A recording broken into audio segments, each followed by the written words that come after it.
The Adventures of Sherlock Holmes, a collection of short stories by Sir Arthur Conan Doyle. A Scandal in Bohemia. To Sherlock Holmes, she is always the woman. I have seldom heard him mention her under any other name. In his eyes she eclipses and predominates the whole of her sex. It was not that he felt any emotion akin to love for Irene Adler. All emotions, and that one particularly, were abhorrent to his cold, precise, but admirably balanced mind. He was, I take it, the most perfect reasoning and observing machine that the world has seen. But as a lover he would have placed himself in a false position. He never spoke of the softer passions, save with a gibe and a sneer. They were admirable things for the observer, excellent for drawing the veil from men's motives and actions, but for the trained reasoner to admit such intrusions into his own delicate and finely adjusted temperament was to introduce a distracting factor which might throw a doubt upon all his mental results. Grit in a sensitive instrument, or a crack in one of his own high-power lenses, would not be more disturbing than a strong emotion in a nature such as his. And yet there was but one woman to him, and that woman was the late Irene Adler, of dubious and questionable memory. I had seen little of Holmes lately. My marriage had drifted us away from each other. My own complete happiness, and the home-centred interests which rise up around the man who first finds himself master of his own establishment, were sufficient to absorb all my attention, while Holmes, who loathed every form of society with his whole Bohemian soul, remained in our lodgings in Baker Street, buried among his old books, and alternating from week to week between cocaine and ambition, the drowsiness of the drug and the fierce energy of his own keen nature. He was still as ever deeply attracted by the study of crime, and occupied his immense faculties and extraordinary powers of observation in following out those clues and clearing up those mysteries which had been abandoned as hopeless by the official police. From time to time I heard some vague account of his doings, of his summons to Odessa in the case of the Trepoff murder, of his clearing up of the singular tragedy of the Atkinson brothers at Trincomalee, and finally of the mission which he had accomplished so delicately and successfully for the reigning family of Holland. Beyond these signs of his activity, however, which I merely shared with all the readers of the daily press, I knew little of my former friend and companion. One night, it was on the 20th of March, 1888, I was returning from a journey to a patient, for I had now returned to civil practice, when my way led me through Baker Street. As I passed the well-remembered door, which must always be associated in my mind with my wooing and with the dark incidents of the Study in Scarlet, I was seized with a keen desire to see Holmes again, and to know how he was employing his extraordinary powers. His rooms were brilliantly lit, and even as I looked up I saw his tall, spare figure pass twice in a dark silhouette against the blind. He was pacing the room swiftly, eagerly, with his head sunk upon his chest and his hands clasped behind him. To me, who knew his every mood and habit, his attitude and manner told their own story. He was at work again. He had risen out of his drug-created dreams and was hot upon the scent of some new problem. I rang the bell and was shown up to the chamber which had formerly been in part of my own. His manner was not effusive. It seldom was. But he was glad, I think, to see me. With hardly a word spoken, but with a kindly eye, he waved me to an armchair, threw across his case of cigars, and indicated a spirit case and a gasogene in the corner, when he stood before the fire and looked me over in his singular introspective fashion. "Wedlock suits you," he remarked. "I think, Watson, that you have put on 7½ pounds since I saw you." "7," I answered. "Indeed.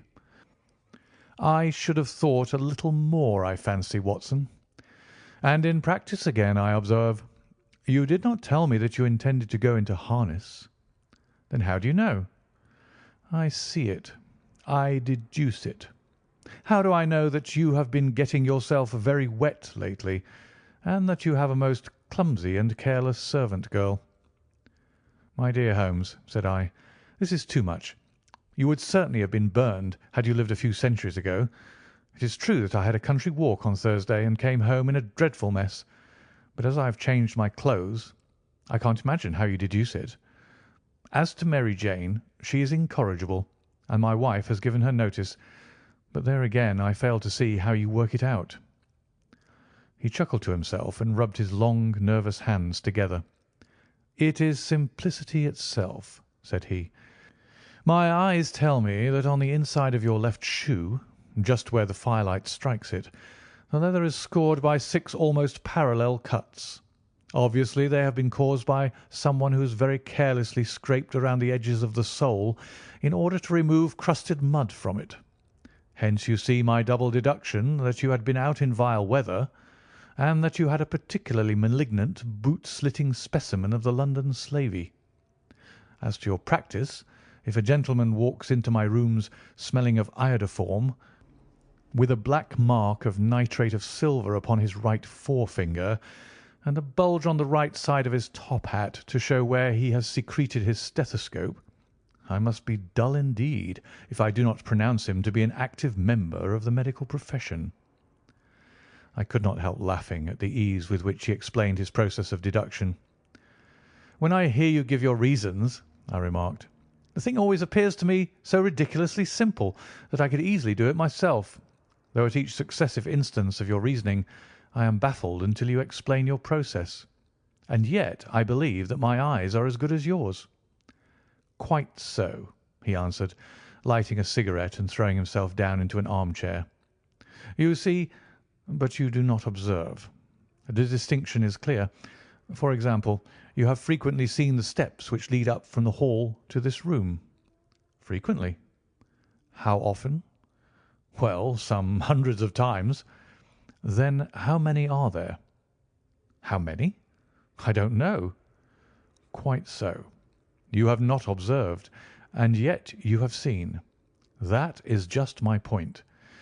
Now, I know that there are 17 steps because I have both seen and observed. By the way, since you are interested in these little problems, and since you are good enough to chronicle one or two of my trifling experiences, you may be interested in this." He threw over a sheet of thick pink-tinted notepaper which had been lying upon the table. "It came by the last post," said he. "Read it aloud." The note was undated and without either signature or address. "There will call upon you to-night at 7:45 o'clock," it said, "a gentleman who desires to consult you upon a matter of the very deepest moment. Your recent services to one of the royal houses of Europe have shown that you are one who may safely be trusted with matters which are of an importance which can hardly be exaggerated. This account of you we have from all quarters received. Be in your chamber, then, at that hour, and do not take it amiss if your visitor wear a mask." "This is indeed a mystery," I remarked. "What do you imagine that it means?" "I have no data yet. It is a capital mistake to theorize before one has data. Insensibly one begins to twist facts to suit theories, instead of theories to suit facts. But the note itself, what do you deduce from it?" I carefully examined the writing and the paper upon which it was written. "The man who wrote it was presumably well-to-do," I remarked, endeavouring to imitate my companion's processes.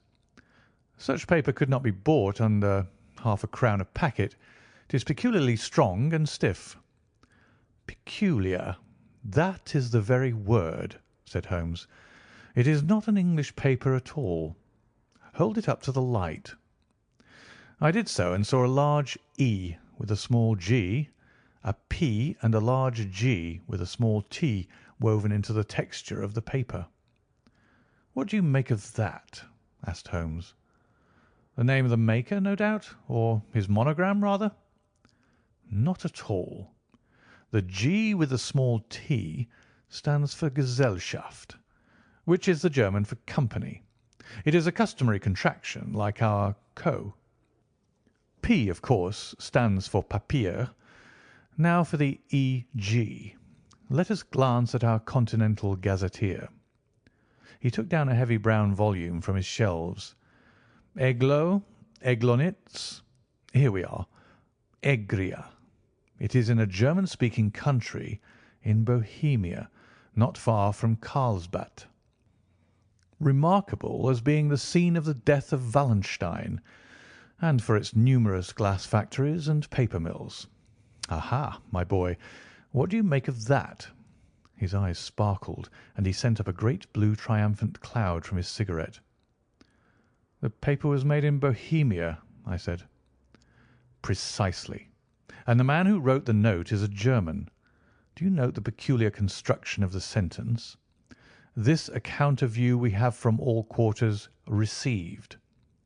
A Frenchman or Russian could not have written that. It is the German who is so uncourteous to his verbs. It only remains, therefore, to discover what is wanted by this German who writes upon Bohemian paper and prefers wearing a mask to showing his face. And here he comes, if I am not mistaken, to resolve all our doubts. As he spoke, there was the sharp sound of horses' hoofs and grating wheels against the curb, followed by a sharp pull at the bell. Holmes whistled. "A pair, by the sound," said he. "Yes," he continued, glancing out of the window. "A nice little brougham, and a pair of beauties. 150 guineas apiece. There's money in this case, Watson, if there's nothing else." "I think that I'd better go, Holmes." "Not a bit, Doctor.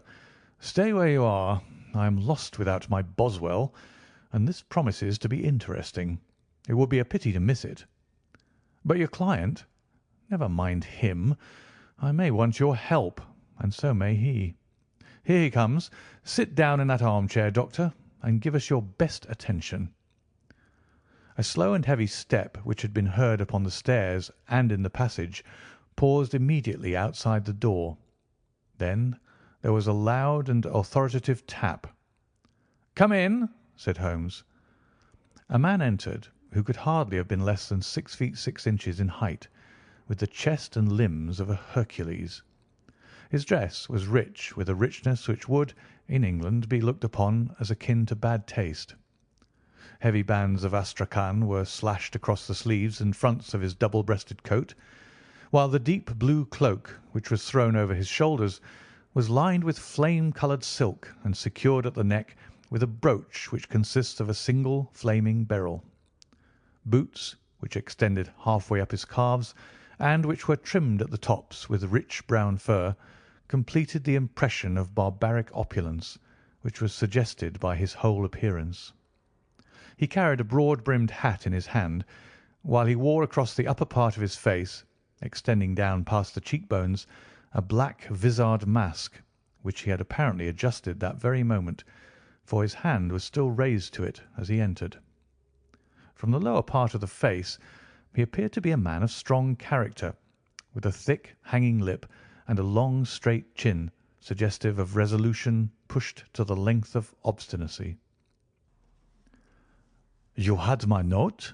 he asked with a deep, harsh voice and a strongly marked German accent. "I told you that I would call." He looked from one to the other of us, as if uncertain which to address. "Pray take a seat," said Holmes. "This is my friend and colleague, Dr. Watson, who is occasionally good enough to help me in my cases. Whom have I the honour to address?" "You may address me as the Count von Kramm, a Bohemian nobleman. I understand that this gentleman, your friend, is a man of honour and discretion, whom I may trust with a matter of most extreme importance. If not, I should much prefer to communicate with you alone." I rose to go, but Holmes caught me by the wrist and pushed me back into my chair. "It is both or none," said he. "You may say before this gentleman anything which you may say to me." The Count shrugged his broad shoulders. "Then I must begin," said he, "by binding you both to absolute secrecy for 2 years, At the end of that time, the matter will be of no importance. At present, it is not too much to say that it is of such weight it may have an influence upon European history." "I promise," said Holmes. "And I."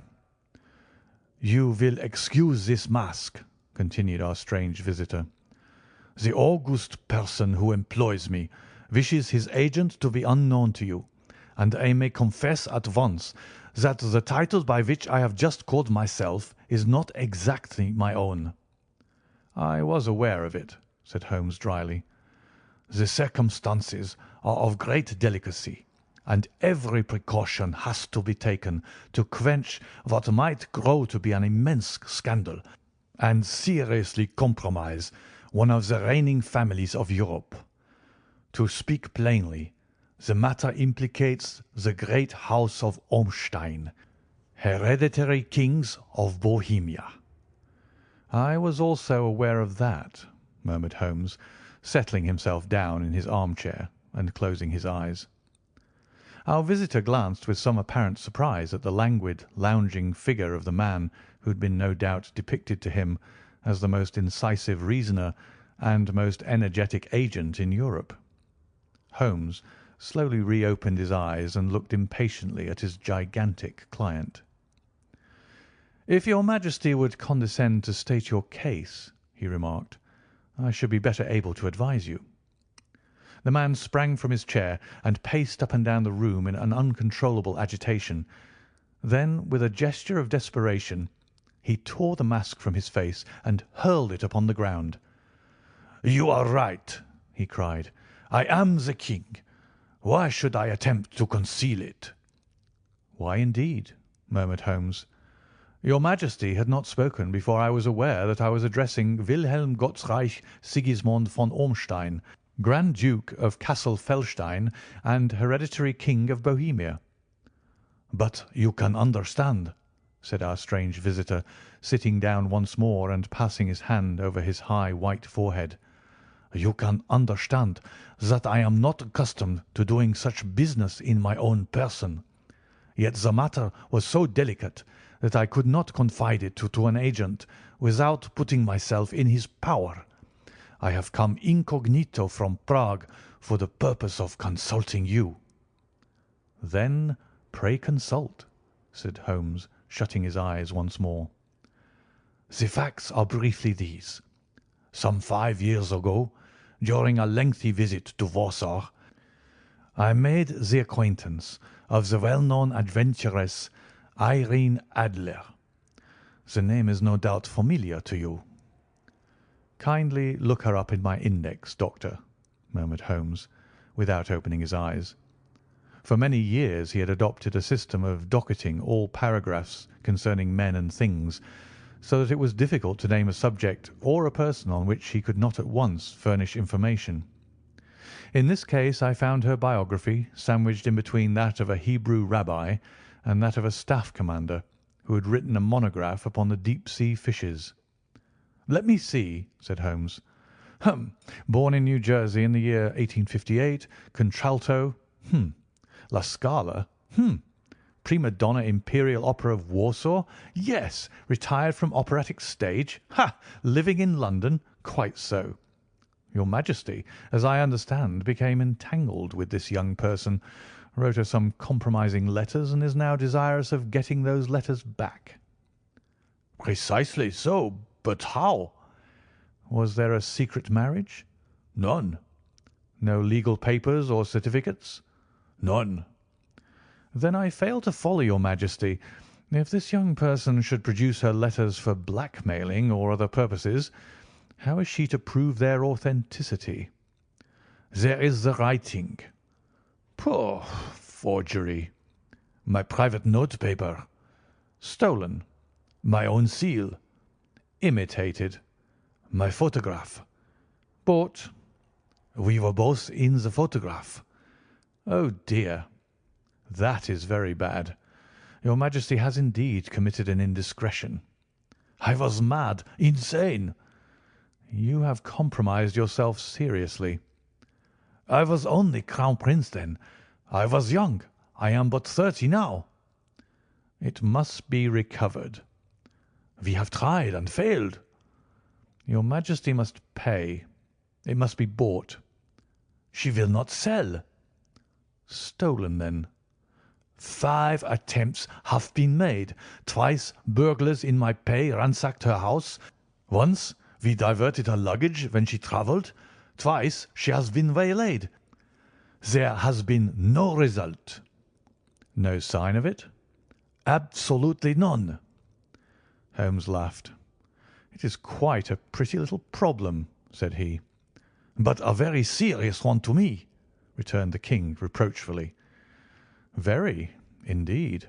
And what does she propose to do with the photograph?" "To ruin me." "But how?" "I am about to be married." "So I have heard." "To Clotilde Lothman von Saxe-Meiningen, second daughter of the King of Scandinavia.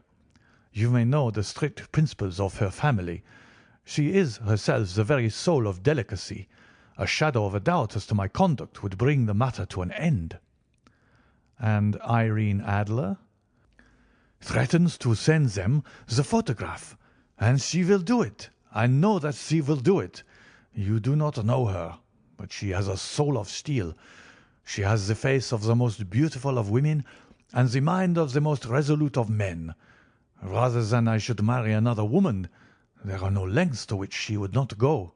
None." "You are sure that she has not sent it yet?" "I am sure." "And why?" "Because she has said that she would send it on the day when the betrothal was publicly proclaimed. That will be next Monday." "Oh, then we have 3 days yet," said Holmes with a yawn. "That's very fortunate, as I have 1 or 2 matters of importance to look into just at present. Your Majesty will, of course, stay in London for the present?" "Certainly. You will find me at the Langham under the name of the Count von Kramm." "Then I shall drop you a line to let you know how we progress." "Pray do so. I shall be all anxiety." "Then, as to money?" "You have carte blanche." "Absolutely?" "I tell you that I would give one of the provinces of my kingdom to have that photograph." "And for present expenses?" The king took a heavy chamois leather bag from under his cloak and laid it on the table. "There are £300 in the gold and 700 in notes," he said. Holmes scribbled a receipt upon a sheet of his notebook and handed it to him. "And mademoiselle's address?" he asked. "Is Briony Lodge, Serpentine Avenue, St. John's Wood." Holmes took a note of it. "One other question," said he. "Was the photograph a cabinet?" "It was." "Then good night, Your Majesty, and I trust that we shall soon have some good news for you. And good night, Watson," he added, as the wheels of the Royal brougham rolled down the street. "If you'll be good enough to call to-morrow afternoon at 3 o'clock, I should like to chat this little matter over with you." 2. At 3 o'clock precisely I was at Baker Street, but Holmes had not yet returned.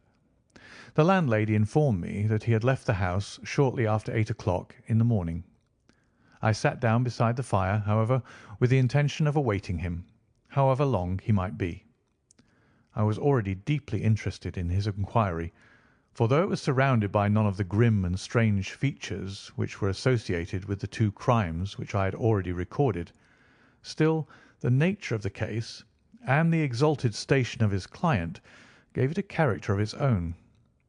Indeed, apart from the nature of the investigation which my friend had on hand, there was something in his masterly grasp of a situation and his keen, incisive reasoning which made it a pleasure to me to study his system of work, and to follow the quick, subtle methods by which he disentangled the most inextricable mysteries. So accustomed was I to his invariable success that the very possibility of his failing had ceased to enter into my head. It was close upon 4 before the door opened, and a drunken-looking groom, ill-kempt and side-whiskered, with an inflamed face and disreputable clothes, walked into the room. Accustomed as I was to my friend's amazing powers in the use of disguises, I had to look 3 times before I was certain that it was indeed he. With a nod he vanished into the bedroom, whence he emerged in 5 minutes, tweed-suited and respectable, as of old. Putting his hands into his pockets, he stretched out his legs in front of the fire and laughed heartily for some minutes. "Well, really," he cried, and then he choked and laughed again until he was obliged to lie back, limp and helpless, in the chair. "What is it?" "It's quite too funny. I am sure you could never guess how I employed my morning or what I ended by doing." "I can't imagine. I suppose that you have been watching the habits and perhaps the house of Miss Irene Adler." "Quite so. But the sequel was rather unusual. I will tell you, however. I left the house a little after 8 o'clock this morning in the character of a groom out of work. There is a wonderful sympathy and freemasonry among horsey men. Be one of them, and you will know all that there is to know. I soon found Briony Lodge. 'Tis a bijou villa with a garden at the back, but built out in front right up to the road, 2 stories. Chubb lock to the door, large sitting room on the right side, well furnished, with long windows almost to the floor, and those preposterous English window fasteners which a child could open. Behind there was nothing remarkable, save that the passage window could be reached from the top of the coach-house. I walked round it and examined it closely from every point of view, but without noting anything else of interest. I then lounged down the street and found, as I expected, that there was a mews in a lane which runs down by one wall of the garden. I lent the ostlers a hand in rubbing down their horses, and received in exchange 2d, a glass of half and half, 2 fills of shag tobacco, and as much information as I could desire about Miss Adler, to say nothing of half a dozen other people in the neighbourhood in whom I was not the least interested, but whose biographies I was compelled to listen to. "And what of Irene Adler?" I asked. "Oh, she has turned all the men's heads down in that part. She is the daintiest thing under a bonnet on this planet. So say the Serpentine Mews to a man. She lives quietly, sings at concerts, drives out at 5 every day, and returns at 7 sharp for dinner. Seldom goes out at other times, except when she sings. Has only 1 male visitor, but a good deal of him. He is dark, handsome, and dashing, never calls less than once a day, and often twice. He is a Mr. Godfrey Norton of the Inner Temple. See the advantages of a cabman as a confidant. They had driven him home a dozen times from Serpentine Mews, and knew all about him. When I had listened to all they had to tell, I began to walk up and down near Briony Lodge once more, and to think over my plan of campaign. This Godfrey Norton was evidently an important factor in the matter. He was a lawyer. That sounded ominous. What was the relation between them, and what the object of his repeated visits? Was she his client, his friend, or his mistress? If the former, she had probably transferred the photograph to his keeping. If the latter, it was less likely. On the issue of this question depended whether I should continue my work at Briony Lodge, or turn my attention to the gentlemen's chambers in the Temple. It was a delicate point, and it widened the field of my inquiry. I fear that I bore you with these details, but I have to let you see my little difficulties if you are to understand the situation. "I am following you closely," I answered. I was still balancing the matter in my mind when a hansom cab drove up to Briony Lodge, and a gentleman sprang out. He was a remarkably handsome man, dark, aquiline, and moustached, evidently the man of whom I had heard. He appeared to be in a great hurry, shouted to the cabman to wait, and brushed past the maid, who opened the door with the air of a man who was thoroughly at home. He was in the house about half an hour, and I could catch glimpses of him in the windows of the sitting-room, pacing up and down, talking excitedly, and waving his arms. Of her I could see nothing. Presently he emerged, looking even more flurried than before. As he stepped up to the cab he pulled a gold watch from his pocket and looked at it earnestly. "Drive like the devil," he shouted. "First to Cross and Hankey's in Regent Street, and then to the Church of St. Monica in Edgware Road. Half a guinea if you do it in 20 minutes." Away they went, and I was just wondering whether I should not do well to follow them when up the lane came a neat little landau. The coachman, with his coat only half buttoned, and his tie under his ear, while all the tags of his harness were sticking out of the buckles. It hadn't pulled up before she shot out of the hall door and into it. I only caught a glimpse of her at the moment, but she was a lovely woman, with a face that a man might die for. "The Church of St. Monica, John," she cried, "and half a sovereign if you reach it in 20 minutes." This was quite too good to lose, Watson. I was just balancing whether I should run for it or whether I should perch behind her landau, when a cab came through the street. The driver looked twice at such a shabby fare, but I jumped in before he could object. "The Church of St. Monica," said I, "and half a sovereign if you reach it in 20 minutes." It was 25 minutes to 12, and of course it was clear enough what was in the wind. My cabby drove fast. I don't think I ever drove faster, but the others were there before us. The cab and the landau with their steaming horses were in front of the door when I arrived. I paid the man and hurried into the church.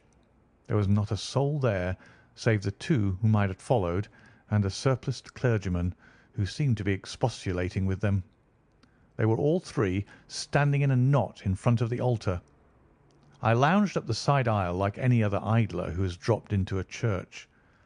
Suddenly, to my surprise, the three at the altar faced round to me, and Godfrey Norton came running as hard as he could towards me. "Thank God!" he cried. "You'll do. Come, come." "What then?" I asked. "Come, man, come. Only 3 minutes, or it won't be legal."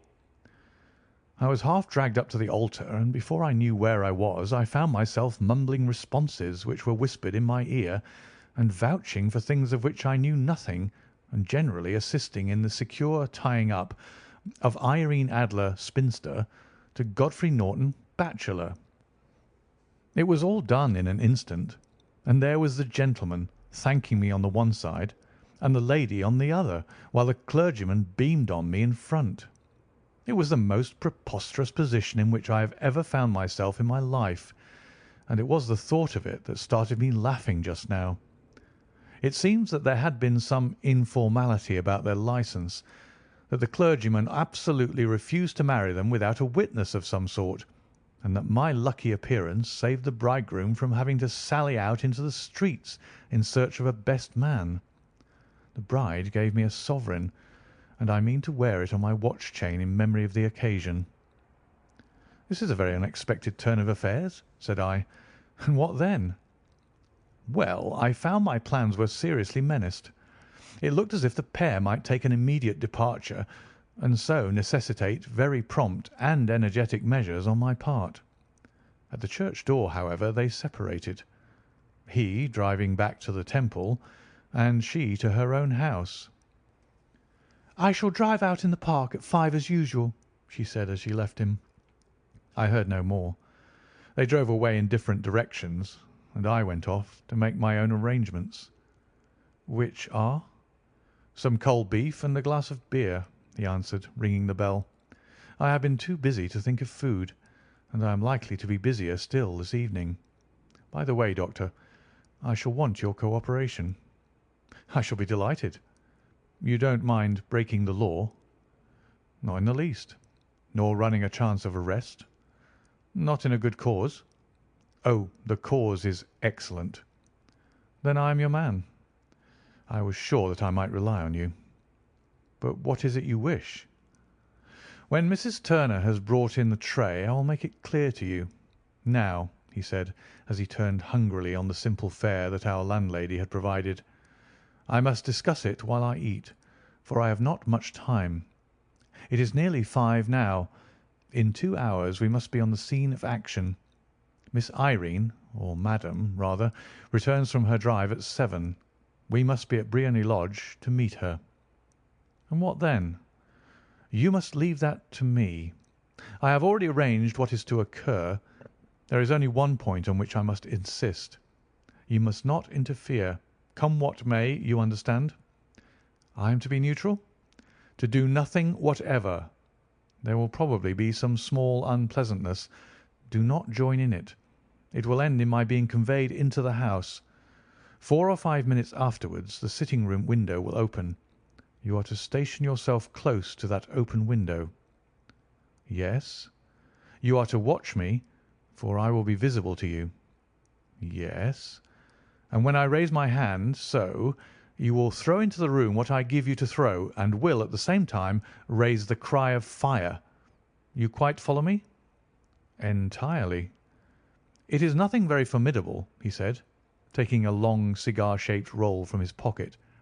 It is an ordinary plumber's smoke rocket, fitted with a cap at either end to make it self-lighting. Your task is confined to that. When you raise your cry of fire, it will be taken up by quite a number of people. You may then walk to the end of the street, and I will rejoin you in 10 minutes. I hope that I have made myself clear. I am to remain neutral, to get near the window, to watch you, and at the signal to throw in this object, then to raise the cry of fire, and to wait you at the corner of the street. Precisely. Then you may entirely rely on me. That is excellent. I think, perhaps, it is almost time that I prepare for the new role I have to play. He disappeared into his bedroom and returned in a few minutes in the character of an amiable and simple-minded nonconformist clergyman. His broad black hat, his baggy trousers, his white tie, his sympathetic smile, and general look of peering and benevolent curiosity was such as Mr. John Hare alone could have equalled. It was not merely that Holmes changed his costume.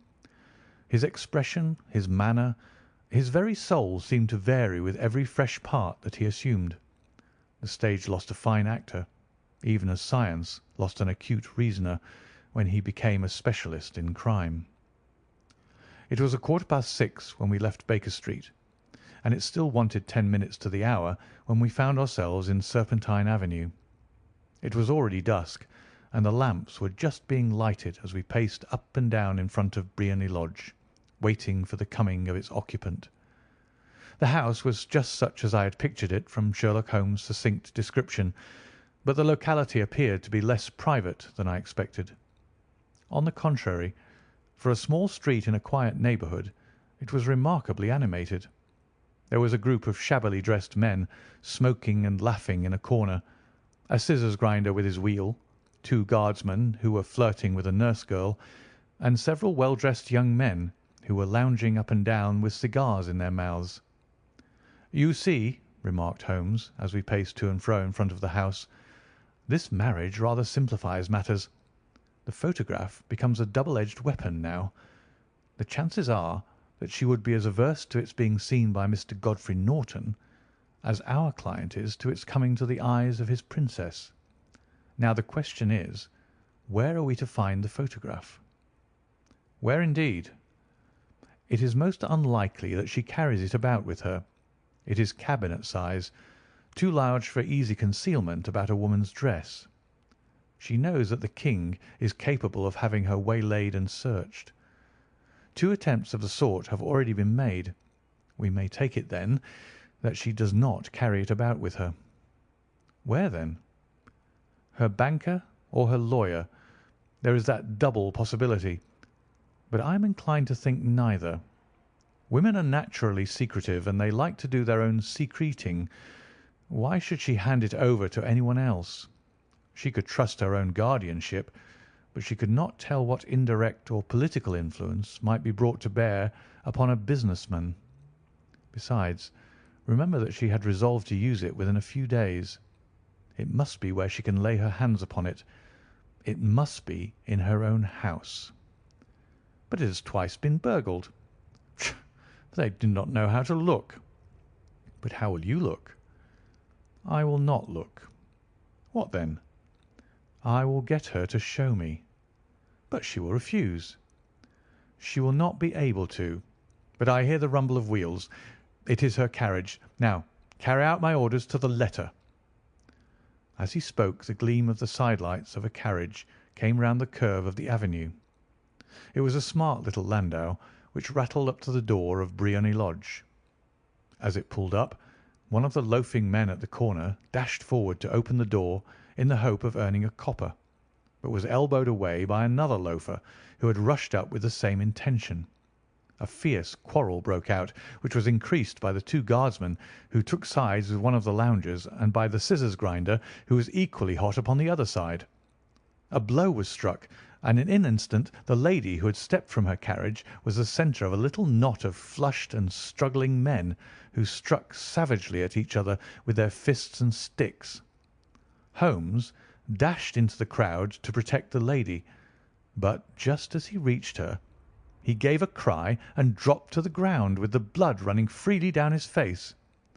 At his fall, the guardsmen took to their heels in one direction and the loungers in the other, while a number of better dressed people, who had watched the scuffle without taking part in it, crowded in to help the lady and to attend to the injured man.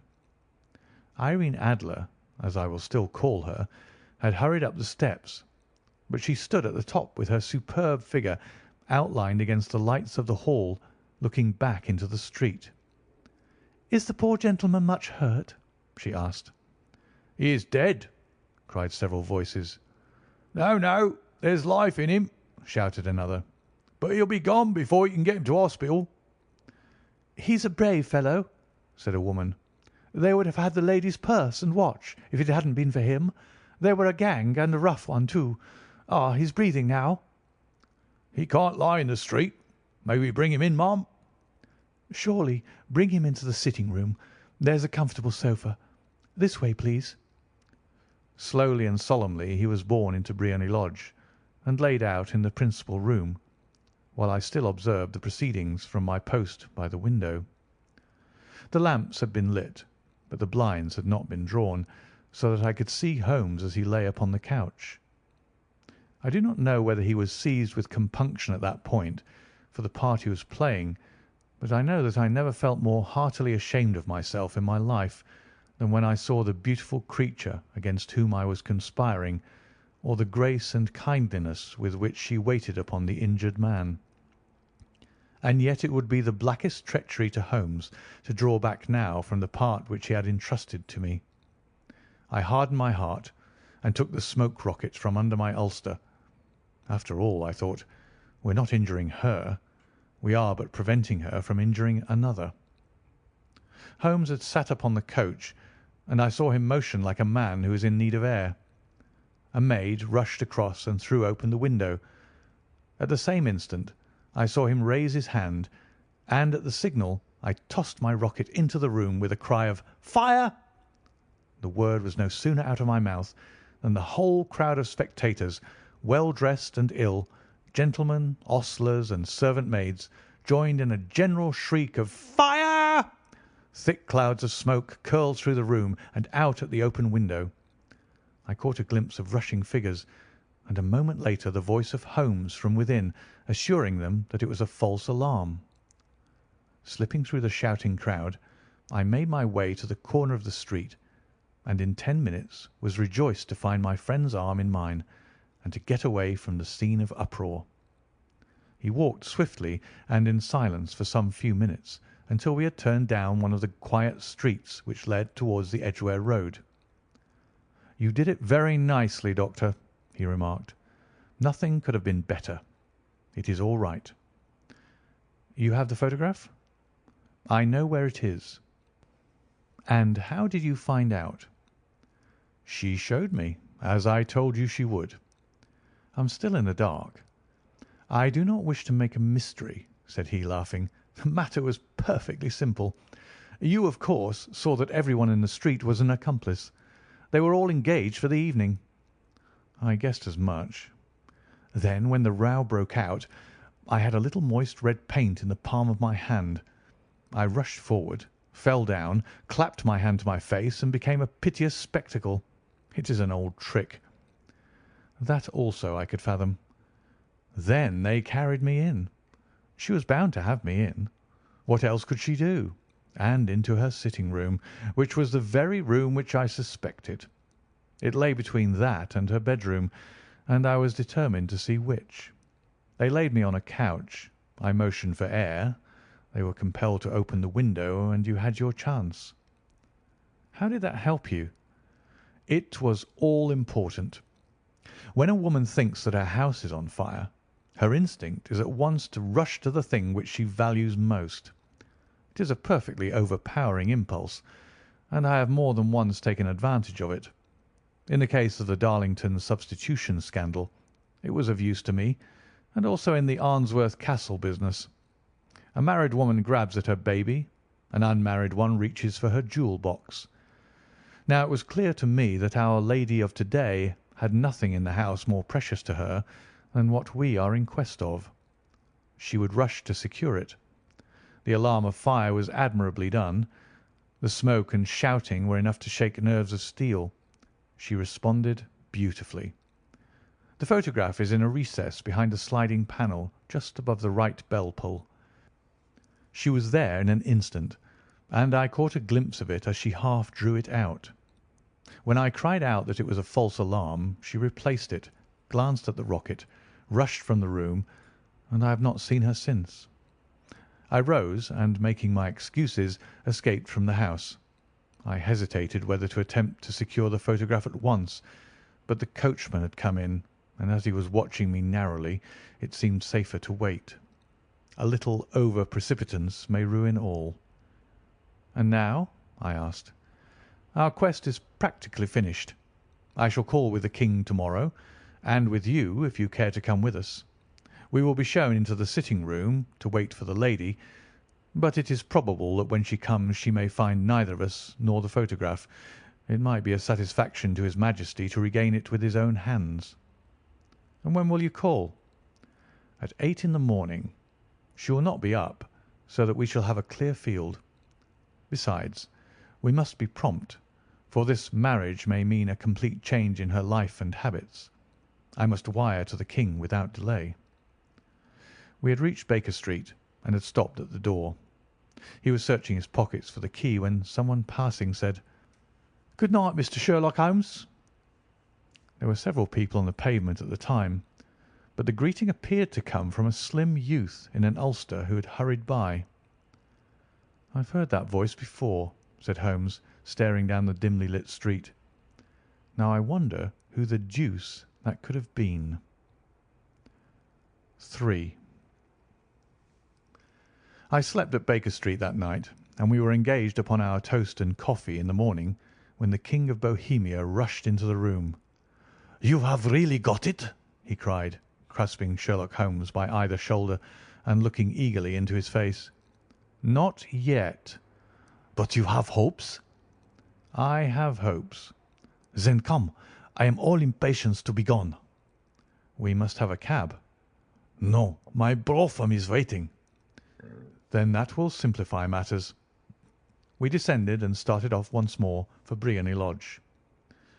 "Irene Adler is married," remarked Holmes. "Married? When?" "Yesterday." "But to whom?" "To an English lawyer named Norton." "But she could not love him?" "I am in hopes that she does." "And why in hopes?" "Because it would spare your Majesty all fear of future annoyance. If the lady loves her husband, she does not love your Majesty. If she does not love your Majesty, then there is no reason why she should interfere with your Majesty's plan." "It is true, and yet, well, I wish she had been of my own station. What a queen she would have made!" He relapsed into a moody silence, which was not broken until we drew up in Serpentine Avenue. The door of Briony Lodge was open, and an elderly woman stood upon the steps. She watched us with a sardonic eye as we stepped from the brougham. "Mr. Sherlock Holmes, I believe," said she. "I am Mr. Holmes," answered my companion, looking at her with a questioning and rather startled gaze. "Indeed. My mistress told me that you were likely to call. She left this morning with her husband by the 5:15 train from Charing Cross for the Continent." "What?" Sherlock Holmes staggered back, white with chagrin and surprise. "Do you mean that she has left England?" "Never to return." "And the papers?" asked the King hoarsely. "All is lost." "We shall see." He pushed past the servant and rushed into the drawing-room, followed by the King and myself. The furniture was scattered about in every direction, with dismantled shelves and open drawers, as if the lady had hurriedly ransacked them before her flight. Holmes rushed at the bell pull, tore back a small sliding shutter, and, plunging in his hand, pulled out a photograph and a letter. The photograph was of Irene Adler herself in evening dress. The letter was superscribed to Sherlock Holmes, Esquire, to be left till called for. My friend tore it open, and we all three read it together. It was dated at midnight of the preceding night, and ran in this way: "My dear Mr. Sherlock Holmes, you really did it very well. You took me in completely. Until after the alarm of fire I had not a suspicion. But then, when I found how I had betrayed myself, I began to think. I had been warned against you months ago. I had been told that if the King employed an agent it would certainly be you, and your address had been given to me. Yet with all this you made me reveal what you wanted to know. Even after I became suspicious, I found it hard to think evil of such a dear, kind old clergyman. But you know, I have been trained as an actress myself. Male costume is nothing new to me. I often take advantage of the freedom which it gives. I sent John the coachman to watch you, ran upstairs, got into my walking clothes, as I call them, and came down just as you departed. Well, I followed you to your door, and so made sure that I was really an object of interest to the celebrated Mr. Sherlock Holmes. Then I rather imprudently wished you good night, and started for the Temple to see my husband. We both thought the best resource was flight, when pursued by so formidable an antagonist, so you will find the nest empty when you call to-morrow. As to the photograph, your client may rest in peace. I love and am loved by a better man than he. The King may do what he will without hindrance from one whom he has cruelly wronged. I keep it only to safeguard myself, and to preserve a weapon which will always secure me from any steps which he might take in the future.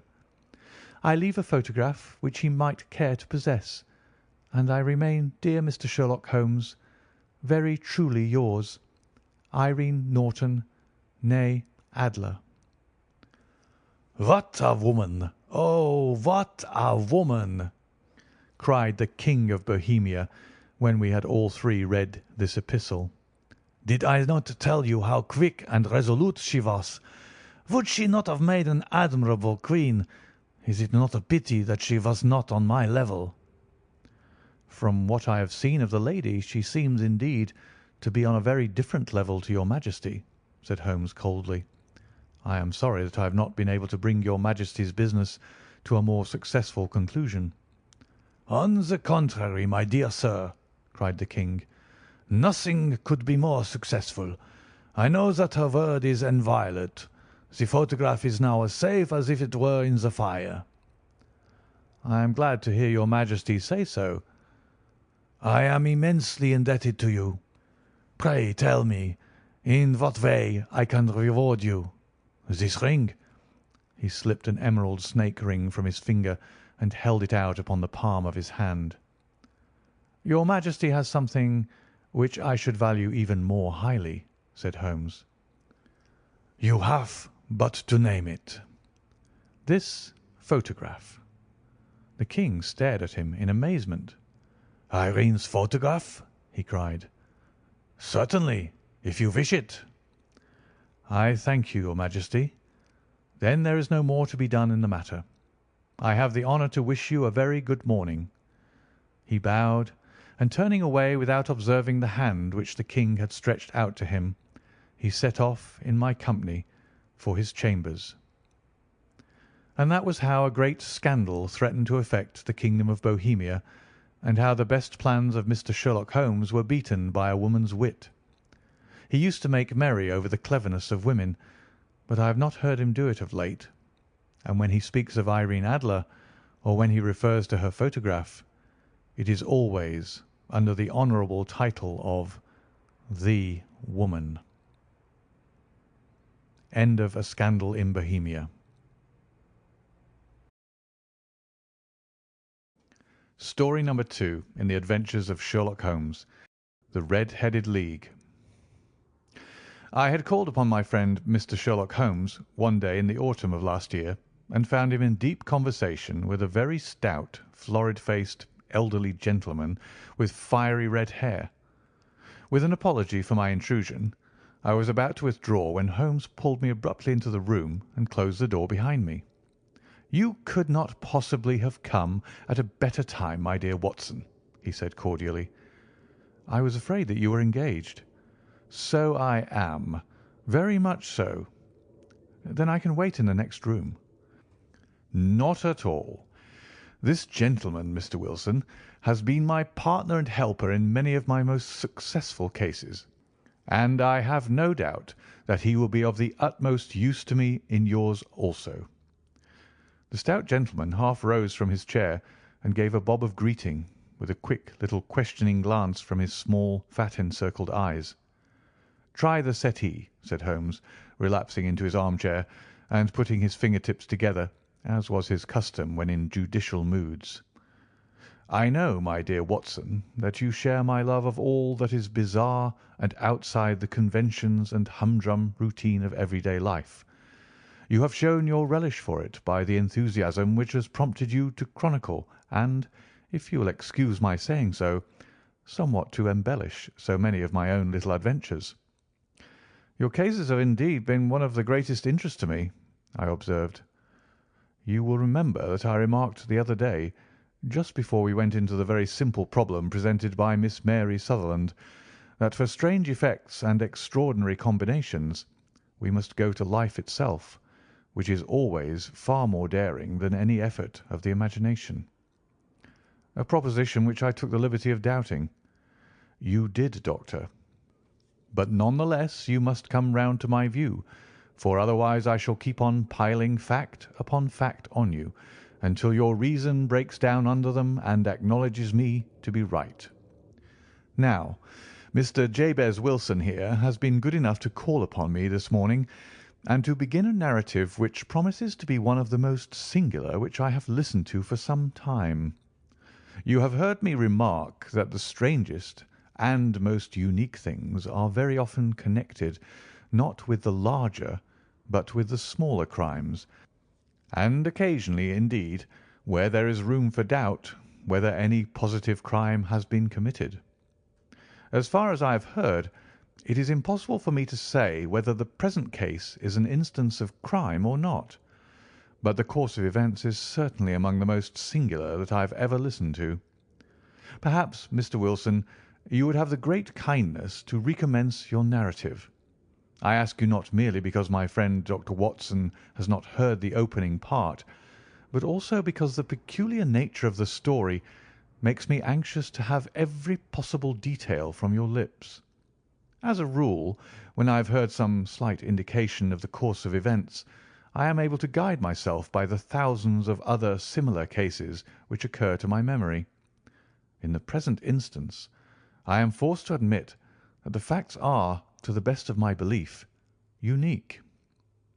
The portly client puffed out his chest with an appearance of some little pride, and pulled a dirty and wrinkled newspaper from the inside pocket of his greatcoat. As he glanced down the advertisement column, with his head thrust forward and the paper flattened out upon his knee, I took a good look at the man, and endeavoured, after the fashion of my companion, to read the indications which might be presented by his dress or appearance. I did not gain very much, however, by my inspection. Our visitor bore every mark of being an average, commonplace British tradesman, obese, pompous, and slow.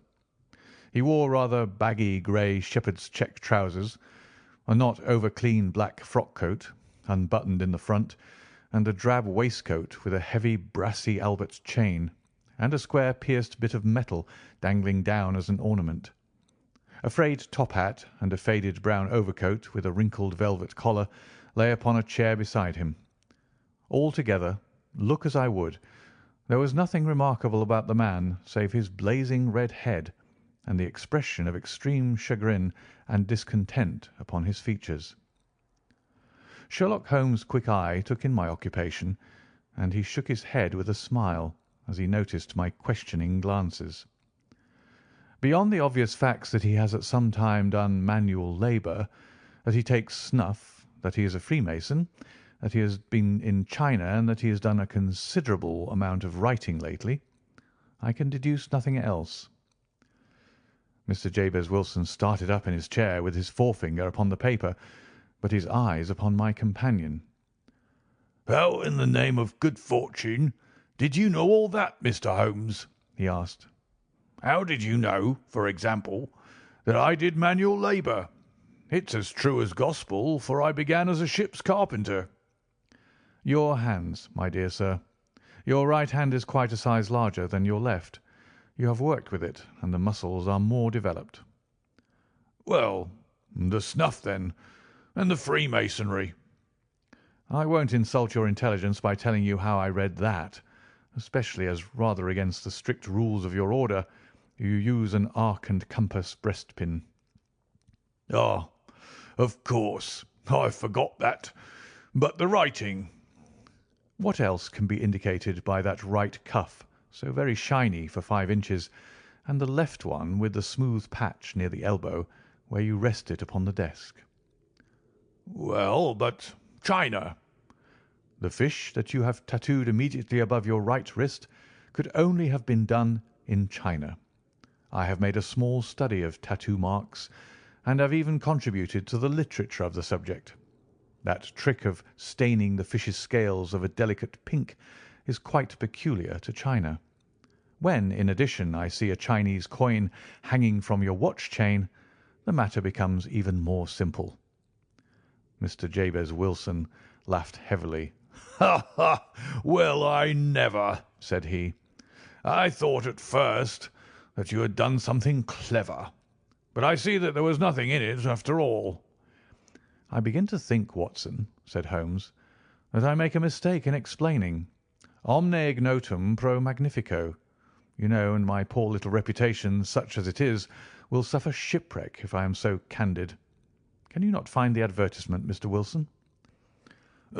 Yes, I have got it now," he answered with his thick red finger planted halfway down the column. "Here it is. This is what began it all. You just read it for yourself, sir." I took the paper from him and read as follows: "To the Red-Headed League. On account of the bequest of the late Ezekiah Hopkins of Lebanon, Pennsylvania, USA, there is now another vacancy open which entitles a member of the League to a salary of £4 a week for purely nominal services. All red-headed men who are sound in body and mind and above the age of 21 years are eligible. Apply in person on Monday at 11 o'clock to Duncan Ross at the offices of the League, 7 Pope's Court, Fleet Street." "What on earth does this mean?" I ejaculated, after I had twice read over the extraordinary announcement. Holmes chuckled and wriggled in his chair, as was his habit when in high spirits. "It is a little off the beaten track, isn't it?" said he. "And now, Mr. Wilson, off you go at scratch and tell us all about yourself, your household, and the effect which this advertisement had upon your fortunes. You will first make a note, Doctor, of the paper and the date." "It is the Morning Chronicle of April 27th, 1890. Just 2 months ago." "Very good. Now, Mr. Wilson?" "Well, it is just as I've been telling you, Mr. Sherlock Holmes," said Jabez Wilson, mopping his forehead. "I have a small pawnbroker's business at Coburg Square, near the sea. It's not a very large affair, and of late years it has not done more than just give me a living. I used to be able to keep 2 assistants, but now I only keep 1, and I would have a job to pay him, but that he is willing to come for half wages, so as to learn the business." "What is the name of this obliging youth?" asked Sherlock Holmes. "His name is Vincent Spaulding, and he's not such a youth either. It's hard to say his age. I should not wish a smarter assistant, Mr. Holmes, and I know very well that he could better himself and earn twice what I'm able to give him. But after all, if he is satisfied, why should I put ideas in his head?" "Why, indeed? You seem most fortunate in having an employee who comes under the full market price. It is not a common experience among employers in this age. I don't know that your assistant is not as remarkable as your advertisement." "Oh, he has his faults too," said Mr. Wilson. "Never was such a fellow for photography. Snapping away with a camera when he ought to be improving his mind, and then diving down into the cellar like a rabbit into its hole to develop his pictures. That is his main fault, but on the whole he's a good worker. There's no vice in him." "He is still with you, I presume?" "Yes, sir. He and a girl of 14 who does a bit of simple cooking and keeps the place clean. That's all I have in the house, for I am a widower and never had any family. We live very quietly, sir, the three of us, and we keep a roof over our heads and pay our debts, if we do nothing more. The first thing that put us out was that advertisement. Spaulding, he came down into the office just this day, 8 weeks, with this very paper in his hand, and he says, 'I wish to the Lord, Mr. Wilson, that I was a red-headed man.' 'Why that?' I asks. 'Why,' says he, 'here's another vacancy on the League of the Red-Headed Men. It's worth quite a little fortune to any man who gets it, and I understand that there are more vacancies than there are men, so that the trustees are at their wits' end what to do with the money.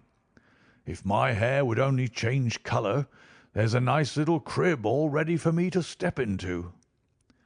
'Why, what is it then?' I asked. 'You see, Mr. Holmes, I'm a very stay-at-home man, and as my business came to me instead of my having to go to it, I was often weeks on end without putting my foot over the door-mat. In that way, I didn't know much of what was going on outside, and I was always glad of a bit of news.' 'Have you never heard of the League of the Red-Headed Men?' he asked with his eyes open. "'Never. Why, I wonder at that, for you are eligible yourself for one of the vacancies.' 'And what are they worth?' I asked. "'Oh, merely a couple of hundred a year, but the work is slight, and it need not interfere very much with one's other occupations.' Well, you can easily think that that made me prick up my ears, for the business has not been over good for some years, and an extra couple of hundred would have been very handy. "'Tell me all about it,' said I. "'Well,' said he, showing me the advertisement, "'you can see for yourself that the League has a vacancy, and there is the address where you should apply for particulars. As far as I can make out, the League was founded by an American millionaire, Ezekiah Hopkins, who was very peculiar in his ways. He was himself red-headed, and he had a great sympathy for all red-headed men. So when he died it was found that he had left his enormous fortune in the hands of trustees, with instructions to apply the interest to the providing of easy berths to men whose hair is of that colour. From all I hear it is splendid pay and very little to do.' "'But,' said I, 'there'd be millions of red-headed men who could apply.' "'Not so many as you might think,' he answered. 'You see, it is really confined to Londoners and to grown men. This American had started from London when he was young, and he wanted to do the old town a good turn. Then again, I have heard it is no use your applying if your hair is light red or dark red or anything but real, bright, blazing, fiery red. Now, if you cared to apply, Mr. Wilson, you would just walk in, but perhaps it would hardly be worth your while to put yourself out of the way for the sake of a few £100. Now, it is a fact, gentlemen, as you may see for yourselves, that my hair is of a very full and rich tint, so that it seemed to me that if there was to be any competition in the matter, I stood as good a chance as any man that I had ever met. Vincent Spaulding seemed to know so much about it that I thought he might prove useful. So I just ordered him to put up the shutters for the day and to come right away with me. He was very willing to have a holiday, so we shut the business up and started off for the address that was given us in the advertisement. I never hope to see such a sight as that again, Mr. Holmes. From north, south, east, and west, Every man who had a shade of red in his hair had tramped into the city to answer the advertisement. Fleet Street was choked with red-headed folk, and Pope's Court looked like a coster's orange barrow. I should not have thought there were so many in the whole country as were brought together by that single advertisement. Every shade of colour they were: straw, lemon, orange, brick, Irish setter, liver, clay. But, as Spaulding said, there were not many who had the real vivid flame-coloured tint. When I saw how many were waiting, I would have given it up in despair, but Spaulding would not hear of it. How he did it I could not imagine, but he pushed and pulled and butted until he got me through the crowd and right up to the steps which led to the office. There was a double stream upon the stair, some going up in hope and some coming back dejected. But we wedged in as well as we could, and soon found ourselves in the office. "Your experience has been a most entertaining one," remarked Holmes as his client paused and refreshed his memory with a huge pinch of snuff. "Pray continue your very interesting statement." There was nothing in the office but a couple of wooden chairs and a deal table, behind which sat a small man with a head that was even redder than mine. He said a few words to each candidate as he came up, and then he always managed to find some fault in them which would disqualify them. Getting a vacancy did not seem to be such a very easy matter after all. However, when our turn came, the little man was much more favourable to me than to any of the others, and he closed the door as we entered, so that he might have a private word with us. "This is Mr. Jabez Wilson," said my assistant. "and he is willing to fill in a vacancy in the League." "And he is admirably suited for it," the other answered. "He has every requirement. I cannot recall when I have seen anything so fine." He took a step backward, cocked his head on one side, and gazed at my hair until I felt quite bashful. Then suddenly he plunged forward, wrung my hand, and congratulated me warmly on my success. "It would be injustice to hesitate," said he. "You will, however, I am sure, excuse me for taking an obvious precaution." With that he seized my hair in both his hands and tugged until I yelled with the pain. "There is water in your eyes," said he as he released me. "I perceive that all is as it should be, but we have to be careful, for we have twice been deceived by wigs and once by paint. I could tell you tales of cobbler's wax which would disgust you with human nature." He stepped over to the window and shouted through it at the top of his voice that the vacancy was filled. A groan of disappointment came up from below, and the folk all trooped away in different directions until there was not a red head to be seen, except my own and that of the manager. "My name," said he, "is Mr. Duncan Ross, and I am myself one of the pensioners upon the fund left by our noble benefactor. Are you a married man, Mr. Wilson? Have you a family?" I answered that I had not. His face fell immediately. "Dear me," he said gravely, "that is very serious indeed. I am sorry to hear you say that. The fund was, of course, for the propagation and spread of the red heads as well as for their maintenance. It is exceedingly unfortunate that you should be a bachelor." My face lengthened at this, Mr. Holmes, for I thought that I was not to have the vacancy after all. But after thinking it over for a few minutes, he said that it would be all right. "In the case of another," said he, "the objection might be fatal, but we must stretch a point in favour of a man with such a head of hair as yours. When shall you be able to enter upon your new duties?" "Well, it is a little awkward, for I have a business already," said I. "Oh, never mind about that, Mr. Wilson," said Vincent Spaulding. "I shall be able to look after that for you." "What would be the hours?" I asked. 10 to 2. "Now, a pawnbroker's business is mostly done of an evening, Mr. Holmes, especially Thursday and Friday evening, which is just before pay-day, so it would suit me very well to earn a little in the mornings. Besides, I knew that my assistant was a good man, and that he would see to anything that turned up." "That would suit me very well," said I. "And the pay?" "Is £4 a week." "And the work?" "Is purely nominal." "What do you call purely nominal?" "Well, you have to be in the office, or at least in the building, the whole time. If you leave, you forfeit your whole position for ever. The will is very clear upon that point. You don't comply with the conditions if you budge from the office during that time."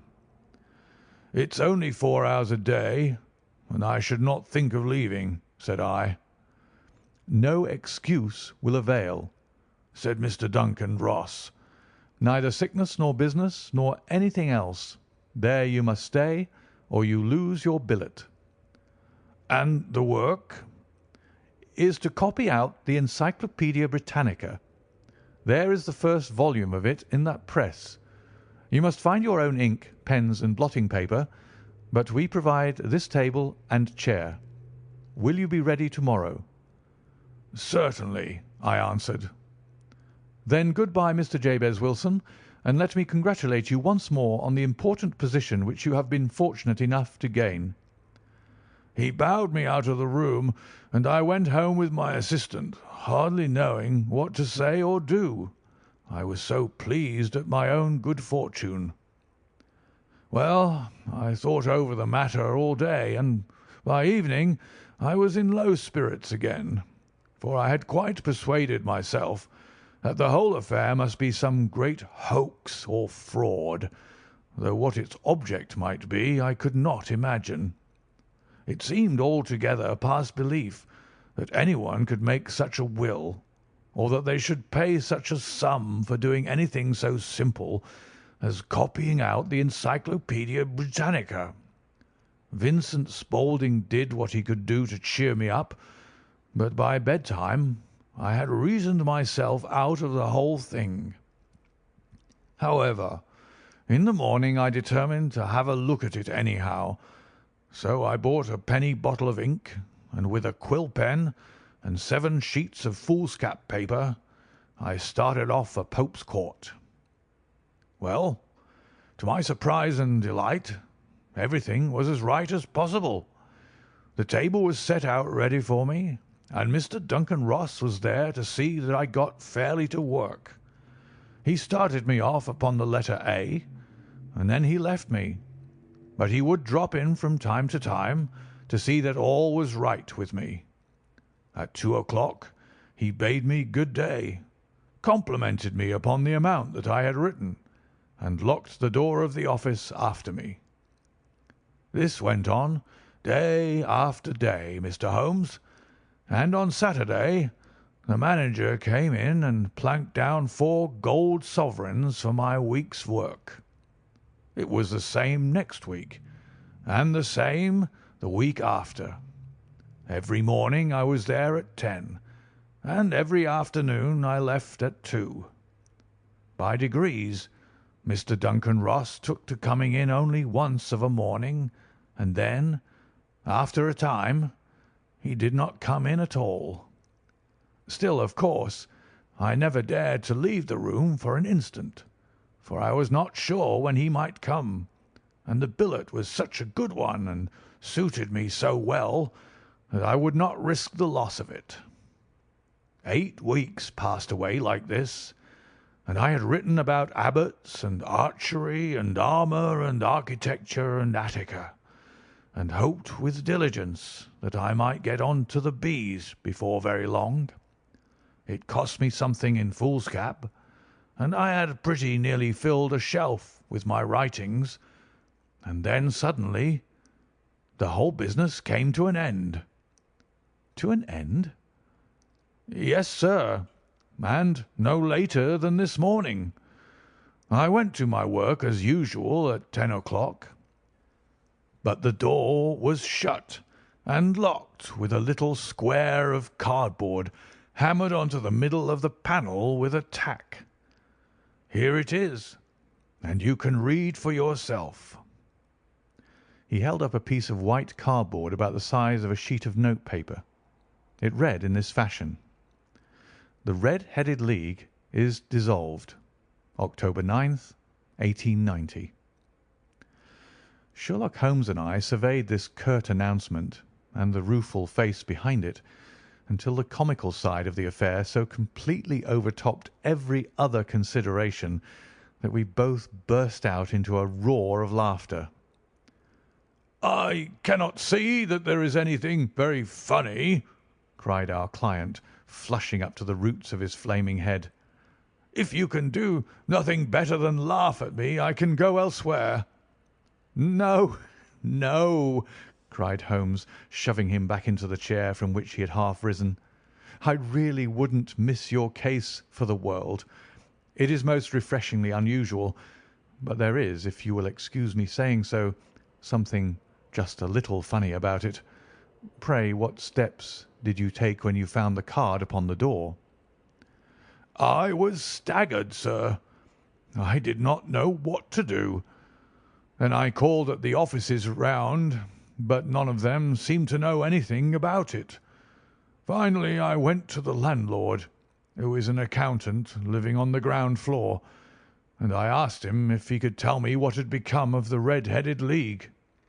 He said that he had never heard of any such body. Then I asked him who Mr. Duncan Ross was. He answered that the name was new to him. 'Well,' said I, 'the gentleman at number 4. "What, the red-headed man?" "Yes." "Oh," said he. "His name was William Morris. He was a solicitor and was using my room as a temporary convenience until his new premises were ready. He moved out yesterday." "Where could I find him?" "Oh, at his new offices. He did tell me the address. Yes, 17 King Edward Street, near St. Paul's." "I started off, Mr. Holmes, but when I got to that address, it was a manufactory of artificial kneecaps, and no one in it had ever heard of either Mr. William Morris or Mr. Duncan Ross." "And what did you do then?" asked Holmes. "I went home to Saxe Coburg Square, and I took the advice of my assistant, but he could not help me in any way. He could only say that if I waited I should hear by post. But that was not quite good enough, Mr. Holmes. I did not wish to lose such a place without a struggle. So, as I had heard that you were good enough to give advice to poor folk who were in need of it, I came right away to you." "And you did very wisely," said Holmes. "Your case is an exceedingly remarkable one, and I shall be happy to look into it. From what you have told me, I think that it is possible that graver issues hang from it than might at first sight appear." "Grave enough," said Mr. Jabez Wilson. "Why, I have lost £4 a week." "As far as you are personally concerned," remarked Holmes, "I do not see that you have any grievance against this extraordinary league. On the contrary, you are, as I understand, richer by some £30, to say nothing of the minute knowledge which you have gained on every subject which comes under the letter A. You have lost nothing by them." "No, sir, but I want to find out about them, and who they are, and what their object was in playing this prank, if it was a prank, upon me. It was a pretty expensive joke for them, for it cost them £32. "We shall endeavour to clear up these points for you. And first, one or two questions, Mr. Wilson. This assistant of yours who first called your attention to the advertisement, How long had he been with you?" "Oh, about a month then." "How did he come?" "In answer to an advertisement." "Was he the only applicant?" "No, I had a dozen." "Why did you pick him?" "Because he was handy and would come cheap." "At half wages, in fact?" "Yes." "What is he like, this Vincent Spaulding?" "Small, stout built, very quick in his ways, no hair on his face, though he's not short of 30. Has a white splash of acid upon his forehead." Holmes sat up in his chair in considerable excitement. "I thought as much," said he. "Have you ever observed that his ears are pierced for earrings?" "Yes, sir. He told me that a gipsy had done it for him when he was a lad."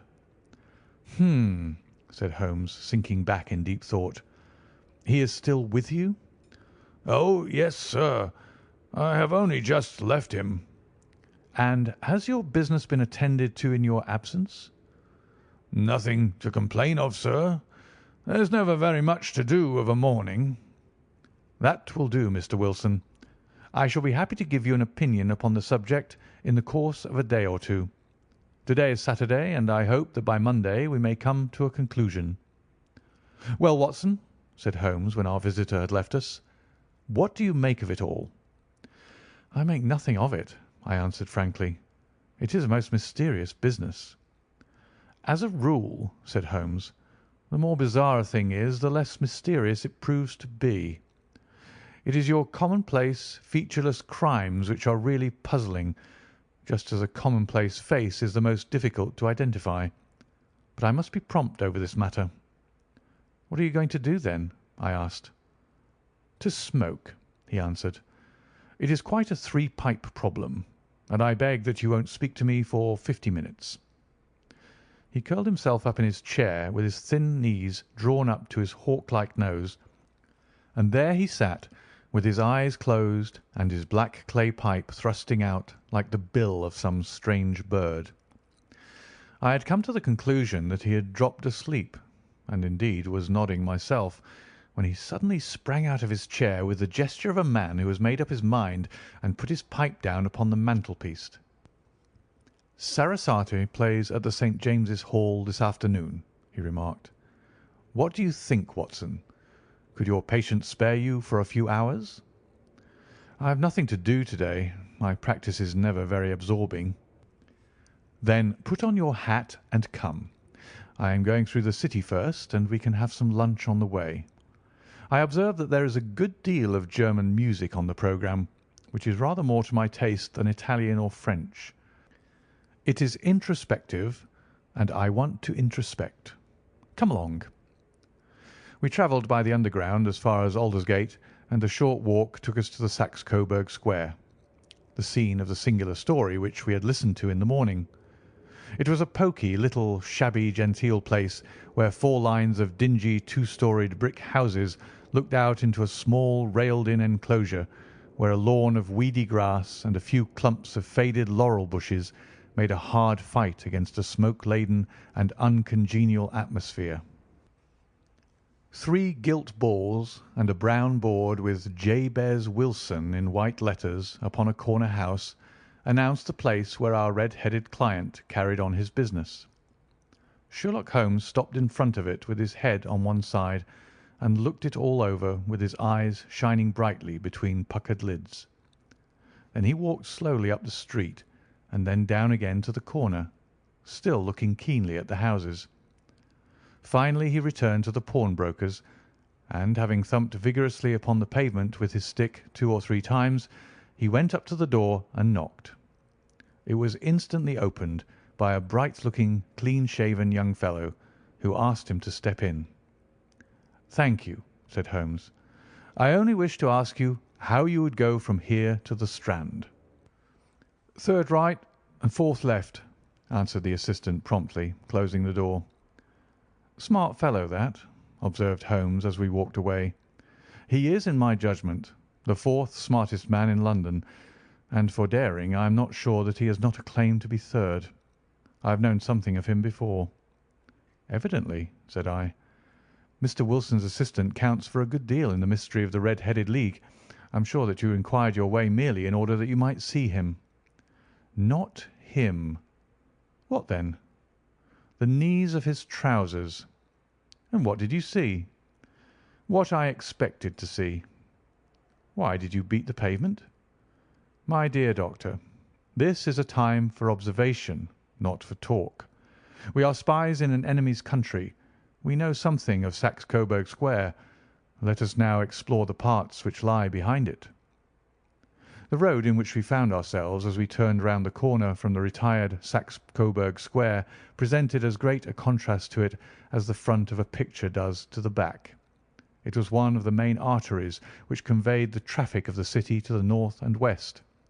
The roadway was blocked with the immense stream of commerce flowing in a double tide inward and outward, while the footpaths were black with the hurrying swarm of pedestrians. It was difficult to realise, as we looked at the line of fine shops and stately business premises, that they really abutted on the other side upon the faded and stagnant square which we had just quitted. "Let me see," said Holmes, standing at the corner and glancing along the line. "I should like just to remember the order of the houses here. It is a hobby of mine to have an exact knowledge of London. There is Mortimer's, the tobacconist, the little newspaper shop, the Coburg branch of the City and Suburban Bank, the Vegetarian Restaurant, and Macfarlane's carriage-building depot. That carries us right on to the other block. And now, Doctor, we've done our work, so it's time we had some play. A sandwich and a cup of coffee, and then off to Violin Land, where all is sweetness and delicacy and harmony, and there are no red-headed clients to vex us with their conundrums." My friend was an enthusiastic musician, being himself not only a very capable performer, but a composer of no ordinary merit. All the afternoon he sat in the stalls, wrapped in the most perfect happiness, gently waving his long, thin fingers in time to the music, while his gently smiling face and his languid, dreamy eyes were as unlike those of Holmes the sleuth-hound, Holmes the relentless, keen-witted, ready-handed criminal agent, as it was possible to conceive. In his singular character, the dual nature alternately asserted itself, and his extreme exactness and astuteness represented, as I have often thought, the reaction against the poetic and contemplative mood which occasionally predominated in him. The swing of his nature took him from extreme languor to devouring energy, and, as I knew well, he was never so truly formidable as when, for days on end, he had been lounging in his armchair amid his improvisations and his black-letter editions. Then it was that the lust of the chase would suddenly come upon him, and that his brilliant reasoning power would rise to the level of intuition, until those who were unacquainted with his methods would look askance at him as on a man whose knowledge was not that of other mortals. When I saw him that afternoon so enwrapped in the music at St. James's Hall, I felt that an evil time might be coming upon those whom he had set himself to hunt down. "You want to go home, no doubt, Doctor," he remarked as we emerged. "Yes, it would be as well. And I have some business to do which will take some hours. This business at Coburg Square is serious." "Why serious?" "A considerable crime is in contemplation. I have every reason to believe that we shall be in time to stop it. But today being Saturday rather complicates matters. I shall want your help tonight." "At what time?" 10 will be early enough. I shall be at Baker Street at 10. "Very well. And I say, Doctor, there may be some little danger, so kindly put your army revolver in your pocket." He waved his hand, turned on his heel, and disappeared in an instant among the crowd. I trust that I am not more dense than my neighbours, but I was always oppressed with a sense of my own stupidity in my dealings with Sherlock Holmes. Here I had heard what he had heard. I had seen what he had seen. And yet from his words it was evident that he saw clearly not only what had happened, but what was about to happen, while to me the whole business was still confused and grotesque. As I drove home to my house in Kensington, I thought over it all, from the extraordinary story of the red-headed copier of the Encyclopaedia down to the visit to Saxe Coburg Square, and the ominous words with which he had parted from me. What was this nocturnal expedition, and why should I go armed? Where were we going, and what were we to do? I had the hint from Holmes that this smooth-faced pawnbroker's assistant was a formidable man, a man who might play a deep game. I tried to puzzle it out, but gave it up in despair and set the matter aside until night should bring an explanation. It was 9:15 when I started from home and made my way across the park and so through Oxford Street to Baker Street. 2 hansoms were standing at the door, and as I entered the passage I heard the sound of voices from above. On entering his room, I found Holmes in animated conversation with 2 men, one of whom I recognised as Peter Jones, the official police agent, while the other was a long, thin, sad-faced man with a very shiny hat and oppressively respectable frock-coat. "Ha! Our party is complete," said Holmes, buttoning up his pea-jacket and taking his heavy hunting crop from the rack. "Watson, I think you know Mr. Jones of Scotland Yard. Let me introduce you to Mr. Merryweather, who is to be our companion in tonight's adventure." "We are hunting in couples again, Doctor, you see," said Jones in his consequential way. "Our friend here is a wonderful man for starting a chase. All he wants is an old dog to help him to do the running down." "I hope a wild goose may not prove to be the end of our chase," observed Mr. Merryweather gloomily. "You may place considerable confidence in Mr. Holmes, sir," said the police agent loftily. "He has his own little methods, which are, if you won't mind my saying so, just a little too theoretical and fantastic, but he has the makings of a detective in him. It is not too much to say that once or twice, as in that business of the Sholto murder and the Agra treasure, he has been more nearly correct than the official force." "Oh, if you say so, Mr. Jones, it is all right," said the stranger with deference. "Still, I confess that I miss my rubber. It is the first Saturday night for 27 years that I have not had my rubber." "I think you will find," said Sherlock Holmes, "that you will play for a higher stake tonight than you have ever done yet, and that the play will be more exciting. For you, Mr. Merryweather, the stake will be some £30,000, and for you, Jones, it will be the man upon whom you wish to lay your hands." "John Clay, the murderer, thief, smasher, and forger. He's a young man, Mr. Merryweather, but he is at the head of his profession, and I would rather have my bracelets on him than any criminal in London. He's a remarkable man, is young John Clay. His grandfather was a royal duke, and he himself has been to Eton and Oxford.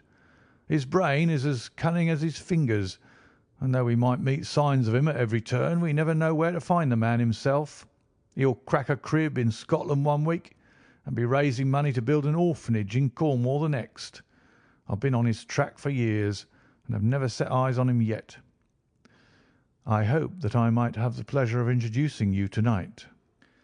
"I've had 1 or 2 little turns also with Mr. John Clay, and I agree with you that he is at the head of his profession. It is past 10, however, and quite time that we started. If you two will take the first hansom, Watson and I will follow in the second." Sherlock Holmes was not very communicative during the long drive, and lay back in the cab humming the tunes which he had heard in the afternoon.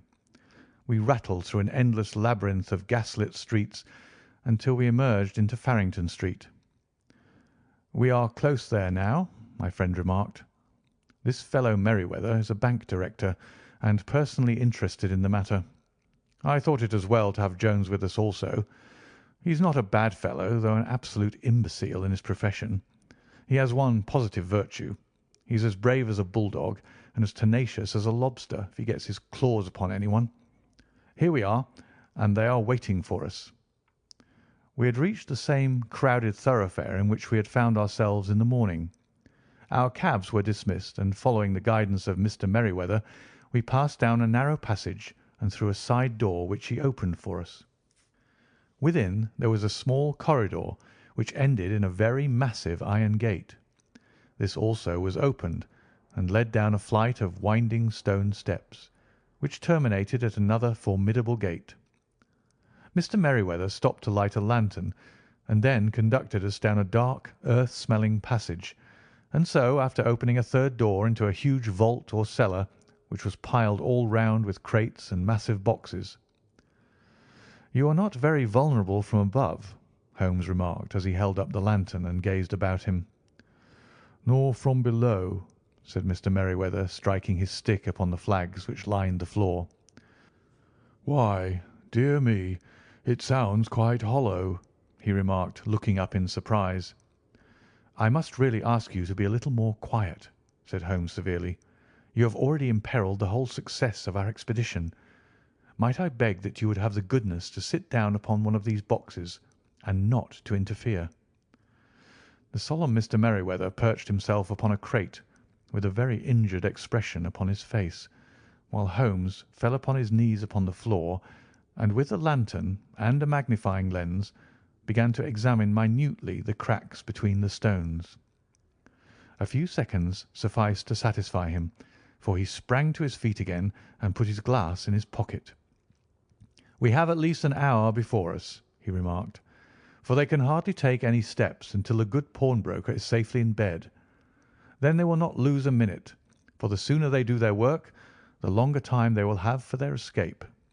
We are at present, Doctor, as no doubt you have divined, in the cellar of the City branch of one of the principal London banks.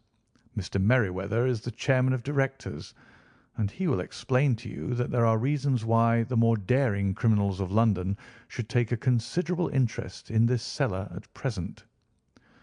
"It is our French gold," whispered the director. "We have had several warnings that an attempt might be made upon it." "Your French gold?" "Yes. We had occasion some months ago to strengthen our resources, and borrowed for that purpose 30,000 napoleons from the Bank of France. It has become known that we have never had occasion to unpack the money, and that it is still lying in our cellar. The crate upon which I sit contains 2,000 napoleons packed between layers of lead foil. Our reserve of bullion is much larger at present than is usually kept in a single branch office, and the directors have had misgivings upon the subject." "Which were very well justified," observed Holmes. "And now it is time that we arranged our little plans. I expect that within an hour matters will come to a head.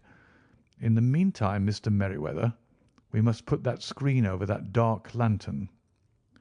"And sit in the dark?" "I am afraid so. I had brought a pack of cards in my pocket, and I thought that as we were a partie carrée, you might have your rubber after all. But I see that the enemy's preparations have gone so far that we cannot risk the presence of a light. And first of all, we must choose our positions.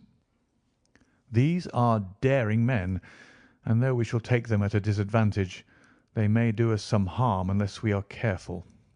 I shall stand behind this crate, and do you conceal yourselves behind those. Then, when I flash a light upon them, close in swiftly. If they fire, Watson, have no compunction about shooting them down." I placed my revolver, cocked, upon the top of the wooden case behind which I crouched. Holmes shot the slide across the front of his lantern and left us in pitch darkness. Such an absolute darkness as I had never before experienced. The smell of hot metal remained to assure us that the light was still there, ready to flash out at a moment's notice. To me, with my nerves worked up to a pitch of expectancy, there was something depressing and subduing in the sudden gloom and in the cold, dank air of the vault. "They have but one retreat," whispered Holmes. "That is back through the house into Saxe Coburg Square. I hope that you have done what I asked you, Jones." "I have an inspector and 2 officers waiting at the front door." "Then we have stopped all the holes, and now we must be silent and wait." What a time it seemed! From comparing notes afterwards, it was but an hour and a quarter. Yet it appeared to me that the night must have almost gone and the dawn be breaking above us. My limbs were weary and stiff, for I feared to change my position. Yet my nerves were worked up to the highest pitch of tension, and my hearing was so acute that I could hear the gentle breathing of my companions, but I could distinguish the deeper, heavier in-breath of the bulky Jones from the thin, sighing note of the bank director. From my position I could look over the case in the direction of the floor. Suddenly my eyes caught the glint of a light. At first it was but a lurid spark upon the stone pavement. Then it lengthened out until it became a yellow line, and then, without any warning or sound, a gash seemed to open and a hand appeared, a white, almost womanly hand, which felt about in the centre of the little area of the light. For a minute or more the hand, with its writhing fingers, protruded out of the floor. Then it was withdrawn as suddenly as it appeared, and all was dark again save the single lurid spark which marked a chink between the stones. Its disappearance, however, was but momentary. With a rending, tearing sound, one of the broad white stones turned over upon its side and left a square, gaping hole through which streamed the light of a lantern. Over the edge there peeped a clean-cut, boyish face, which looked keenly about it, and then, with a hand on either side of the aperture, drew itself shoulder-high and waist-high until one knee rested upon the edge. In another instant he stood at the side of the hole and was hauling after him a companion, lithe and small like himself, with a pale face and a shock of very red hair. "It is all clear," he whispered. "Have you the chisel and the bags? Great Scott! Jump, Archie, jump, and I'll swing for it." Sherlock Holmes had sprung out and seized the intruder by the collar. The other dived down the hole, and I heard the sound of rending cloth as Jones clutched at his skirts. The light flashed upon the barrel of a revolver, but Holmes' hunting crop came down on the man's wrist, and the pistol clinked upon the stone floor. "It's no use, John Clay," said Holmes blandly. "You have no chance at all." "So I see," the other answered with the utmost coolness. "I fancy that my pal is all right, though. I see you've got his coat-tails." "There are 3 men waiting for him at the door," said Holmes. "Oh, indeed, you seem to have done the thing very completely. I must compliment you." "And I you," Holmes answered. "Your red-headed idea was very new and effective." "You'll see your pal again presently," said Jones. "He's quicker at climbing down holes than I am. Just hold out while I fix the derbies." "I beg that you'll not touch me with your filthy hands," remarked our prisoner as the handcuffs clattered upon his wrists. "You may not be aware that I have royal blood in my veins.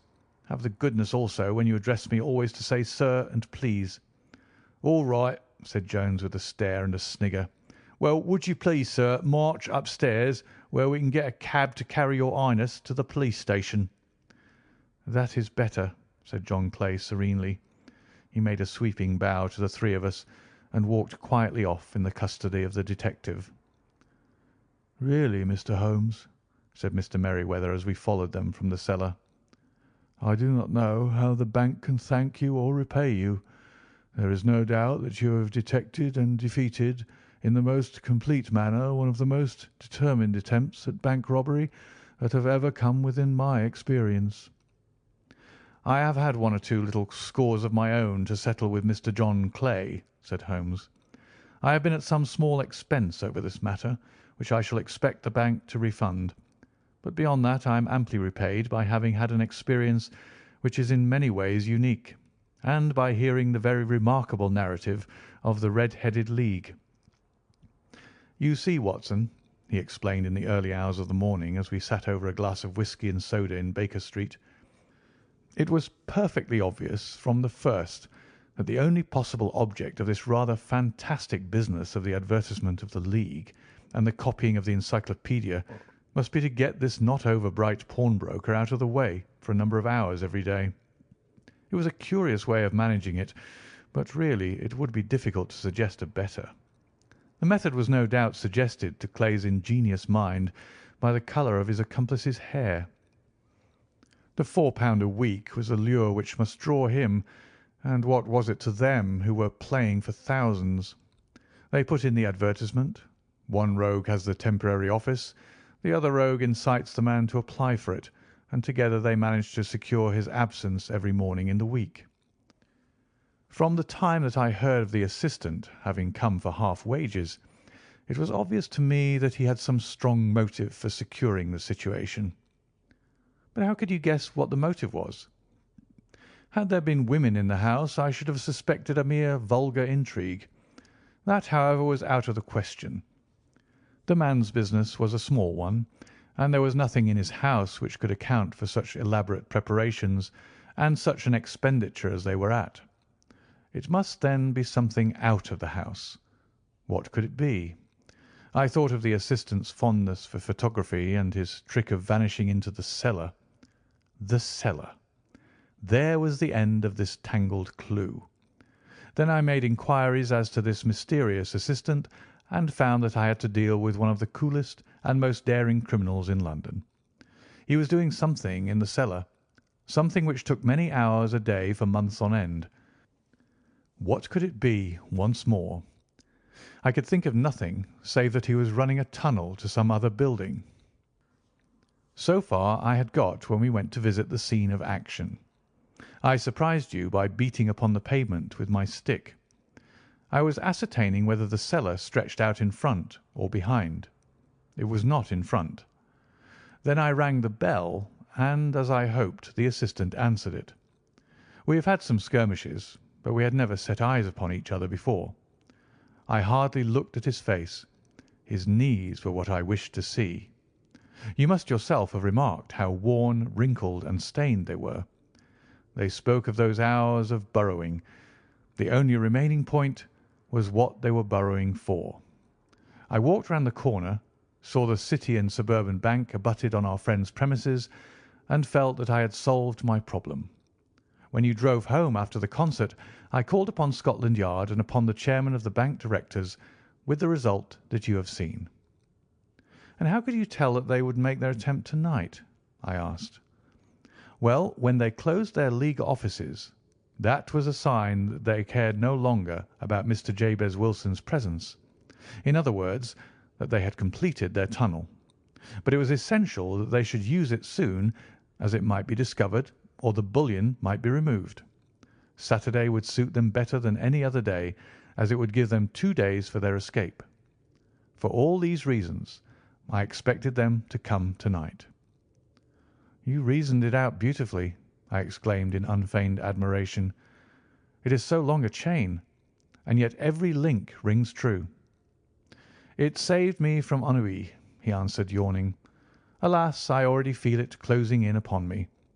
My life is spent in one long effort to escape from the commonplaces of existence. These little problems help me to do so. And you are a benefactor of the race, said I. He shrugged his shoulders. Well, perhaps, after all, it is of some little use, he remarked. L'homme c'est rien, l'œuvre c'est tout, as Gustave Flaubert wrote to George Sand. End of The Red-Headed League. Story number 3 in the Adventures of Sherlock Holmes by Sir Arthur Conan Doyle. A Case of Identity. My dear fellow, said Sherlock Holmes, as we sat on either side of the fire in his lodgings at Baker Street, life is infinitely stranger than anything which the mind of man could invent. We would not dare to conceive the things which are really mere commonplaces of existence. If we could fly out of that window hand in hand, hover over this great city, gently remove the roofs, and peep in at the queer things which are going on, the strange coincidences, the plannings, the cross-purposes, the wonderful chains of events, working through generations and leading to the most outré results, it would make all fiction, with its conventionalities and foreseen conclusions, most stale and unprofitable. And yet I am not convinced of it, I answered. The cases which come to light in the papers are, as a rule, bald enough and vulgar enough. We have in our police reports realism pushed to its extreme limits, and yet the result is, it must be confessed, neither fascinating nor artistic. A certain selection and discretion must be used in producing a realistic effect, remarked Holmes. This is wanting in the police report, where more stress is laid, perhaps, upon the platitudes of the magistrate than upon the details which to an observer contain the vital essence of the whole matter. Depend upon it, there is nothing so unnatural as the commonplace." I smiled and shook my head. "I can quite understand your thinking so," I said. "Of course, in your position of unofficial adviser and helper to everybody who is absolutely puzzled throughout 3 continents, you are brought in contact with all that is strange and bizarre. But here—" I picked up the morning paper from the ground. "Let us put it to a practical test. Here is the first heading upon which I come: 'A husband's cruelty to his wife.' There is half a column of print, but I know without reading it that it is all perfectly familiar to me. There is, of course, the other woman, the drink, the push, the blow, the bruise, the sympathetic sister or landlady. The crudest of writers could invent nothing more crude." "Indeed, your example is an unfortunate one for your argument," said Holmes, taking the paper and glancing his eye down it. "This is the Dundas separation case, and, as it happens, I was engaged in clearing up some small points in connection with it. The husband was a teetotaler. There was no other woman, and the conduct complained of was that he had drifted into the habit of winding up every meal by taking out his false teeth and hurling them at his wife, which, you will allow, is not an action likely to occur to the imagination of the average story-teller. Take a pinch of snuff, Doctor, and acknowledge that I have scored over you in your example." He held out his snuff-box of old gold with a great amethyst in the centre of the lid. Its splendour was in such contrast to his homely ways and simple life that I could not help commenting upon it. "Ah," said he, "I forgot that I had not seen you for some weeks. It is a little souvenir from the King of Bohemia in return for my assistance in the case of the Irene Adler papers." "And the ring?" I asked, glancing at a remarkable brilliant which sparkled upon his finger. "It was from the reigning family of Holland, though the matter in which I served them was of such delicacy that I cannot confide it even to you, who have been good enough to chronicle one or two of my little problems." "And have you any on hand just now?" I asked with interest. "Some 10 or 12, but none which present any feature of interest. They are important, you understand, without being interesting. Indeed, I have found that it is usually in unimportant matters that there is a field for the observation and for the quick analysis of cause and effect which gives the charm to an investigation. The larger crimes are apt to be the simpler, for the bigger the crime, the more obvious, as a rule, is the motive. In these cases, save for one rather intricate matter which has been referred to me from Marseilles, there is nothing which presents any features of interest. It is possible, however, that I may have something better before very many minutes are over, for this is one of my clients, or I am much mistaken." He had risen from his chair and was standing between the parted blinds, gazing down into the dull, neutral-tinted London street. Looking over his shoulder, I saw that on the pavement opposite there stood a large woman with a heavy fur boa round her neck and a large curling red feather in a broad-brimmed hat which was tilted in a coquettish Duchess of Devonshire fashion over her ear. From under this great panoply she peeped up in a nervous, hesitating fashion at our windows, while her body oscillated backward and forward, and her fingers fidgeted with her glove buttons. Suddenly, with a plunge, as of the swimmer who leaves the bank, she hurried across the road, and we heard the sharp clang of the bell. "I have seen those symptoms before," said Holmes, throwing his cigarette into the fire. "Oscillation upon the pavement always means an affaire de coeur. She would like advice, but is not sure that the matter is not too delicate for communication. And yet even here we may discriminate. When a woman has been seriously wronged by a man, she no longer oscillates, and the usual symptom is a broken bell wire. Here we may take it that there is a love matter, but that the maiden is not so much angry as perplexed or grieved. but here she comes in person to resolve our doubts."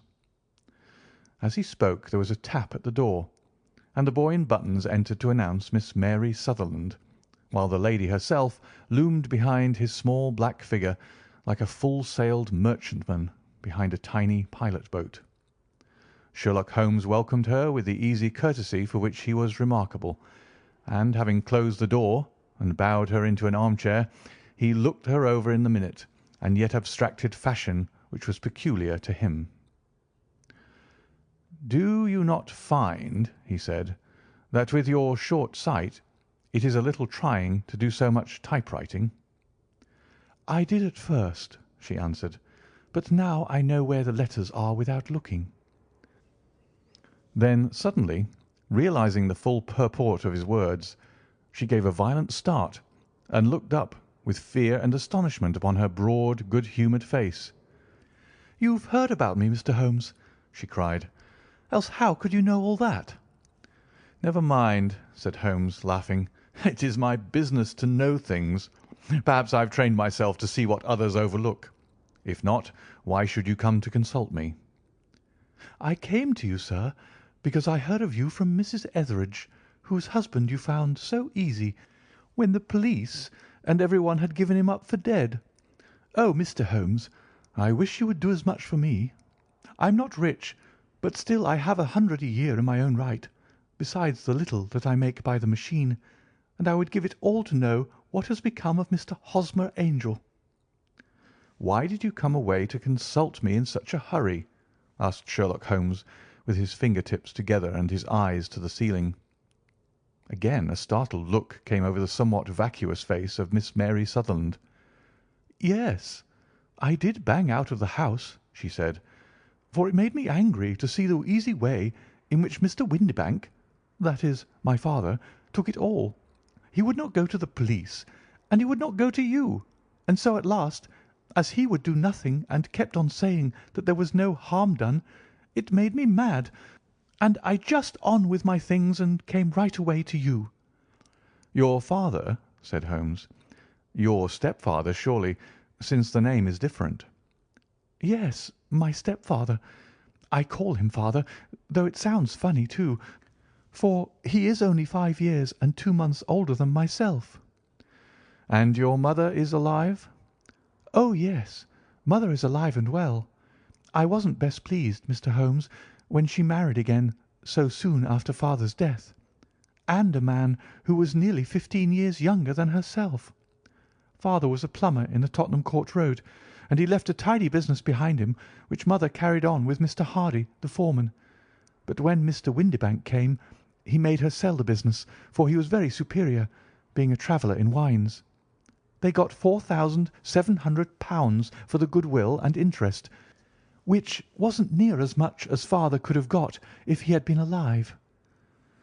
I had expected to see Sherlock Holmes impatient under this rambling and inconsequential narrative, but on the contrary he had listened with the greatest concentration of attention.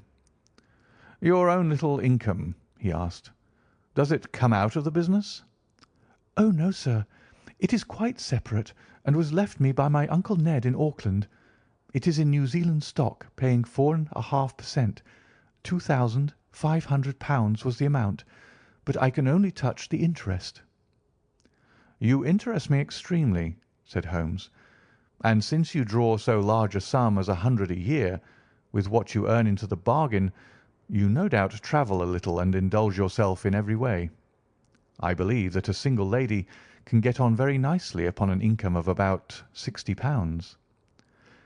"I could do with much less than that, Mr. Holmes, but you understand that as long as I live at home I don't wish to be a burden to them, and so they have the use of the money just while I am staying with them. Of course, that is only just for the time. Mr. Windibank draws my interest every quarter and pays it over to my mother, and I found that I can do pretty well with what I earn at typewriting. It brings me 2d. a sheet, and I can often do from 15 to 20 sheets in a day." "You have made your position very clear to me," said Holmes. "This is my friend, Dr. Watson, before whom you can speak as freely as before myself. Kindly tell us now all about your connection with Mr. Hosmer Angel." A flush stole over Miss Sutherland's face, and she picked nervously at the fringe of her jacket. "I met him first at the gasfitters' ball," she said.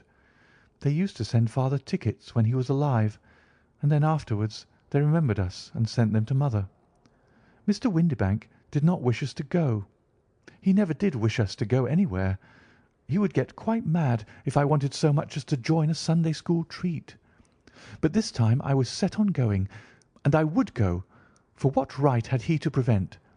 He said that folk were not fit for us to know when all father's friends were to be there.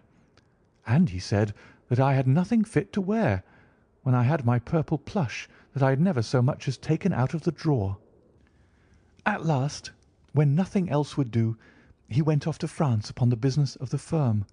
But we went, mother and I, with Mr. Hardy, who used to be our foreman, and it was there I met Mr. Hosmer Angel." "I suppose," said Holmes, "that when Mr. Windibank came back from France he was very annoyed at your having gone to the ball." "Oh, well, he was very good about it. He laughed, I remember, and shrugged his shoulders, and said there was no use denying anything to a woman, for she would have her way." "I see. Then at the gasfitters' ball you met, as I understand, a gentleman called Mr. Hosmer Angel." "Yes, sir. I met him that night, and he called next day to ask if we had got home all safe, and after that we met him. That is to say, Mr. Holmes, I met him twice for walks. But after that father came back again, and Mr. Hosmer Angel could not come to the house any more." "No?" "Well, you know father didn't like anything of the sort. He wouldn't have any visitors if he could help it, and he used to say that a woman should be happy in her own family circle. But then, as I used to say to mother, a woman wants her own circle to begin with, and I had not got mine yet." "But how about Mr. Hosmer Angel? Did he make no attempt to see you?" "Well, father was going off to France again in a week, and Hosmer wrote and said that it would be safer and better not to see each other until he had gone. We could write in the meantime, and he used to write every day. I took the letters in the morning, so there was no need for father to know." "Were you engaged to the gentleman at this time?" "Oh, yes, Mr. Holmes. We were engaged after the first walk that we took.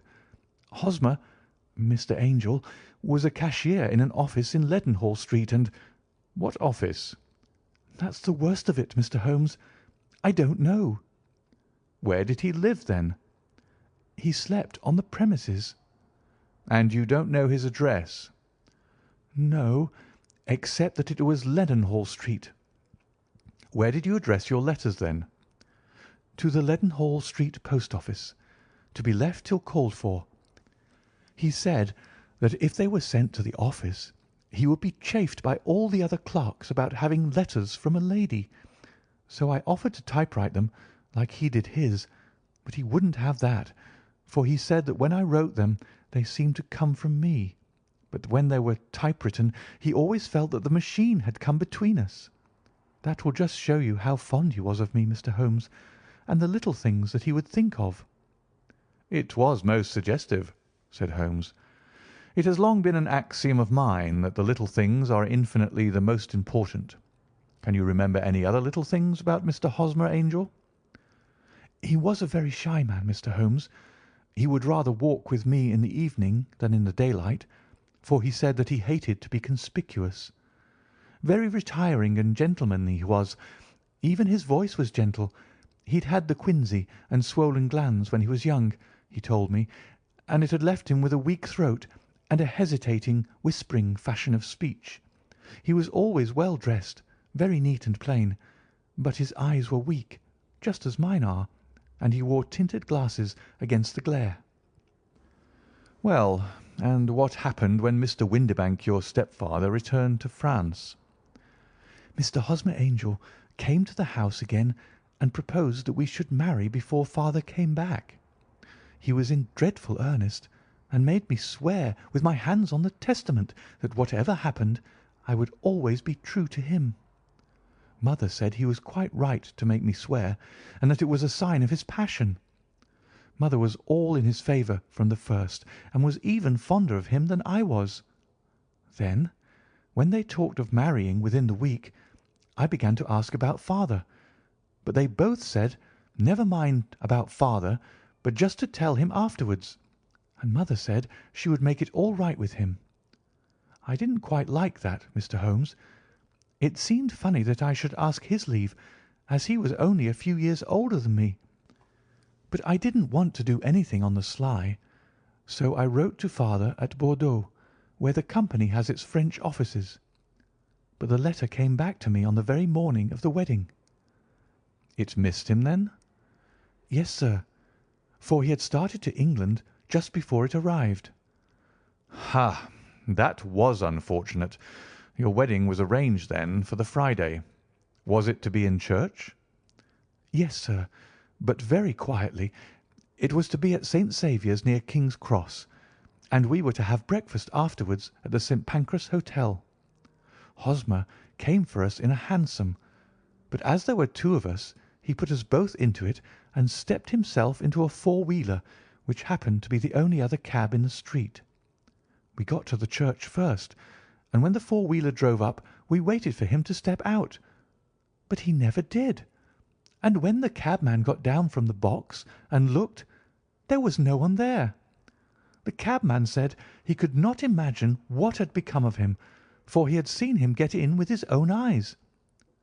That was last Friday, Mr. Holmes, and I have never seen or heard anything since to throw any light upon what became of him." "It seems to me that you have been very shamefully treated," said Holmes. "Oh, no, sir. He was too good and kind to leave me so.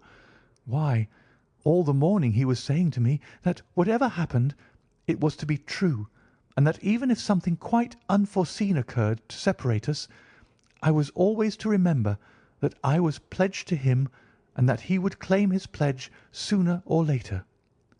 It seems strange talk for a wedding morning, but what has happened since gives a meaning to it."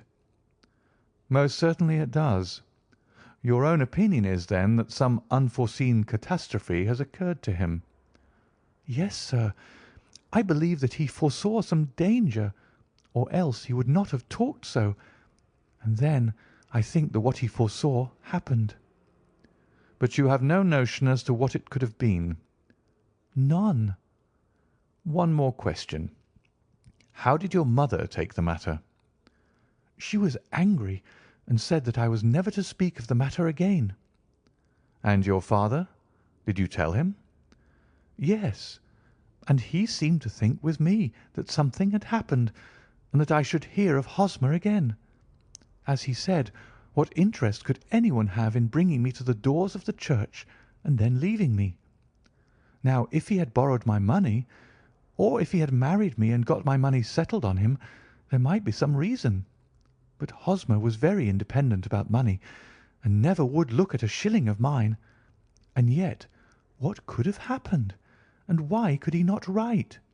Oh, it drives me half mad to think of it, and I can't sleep a wink at night."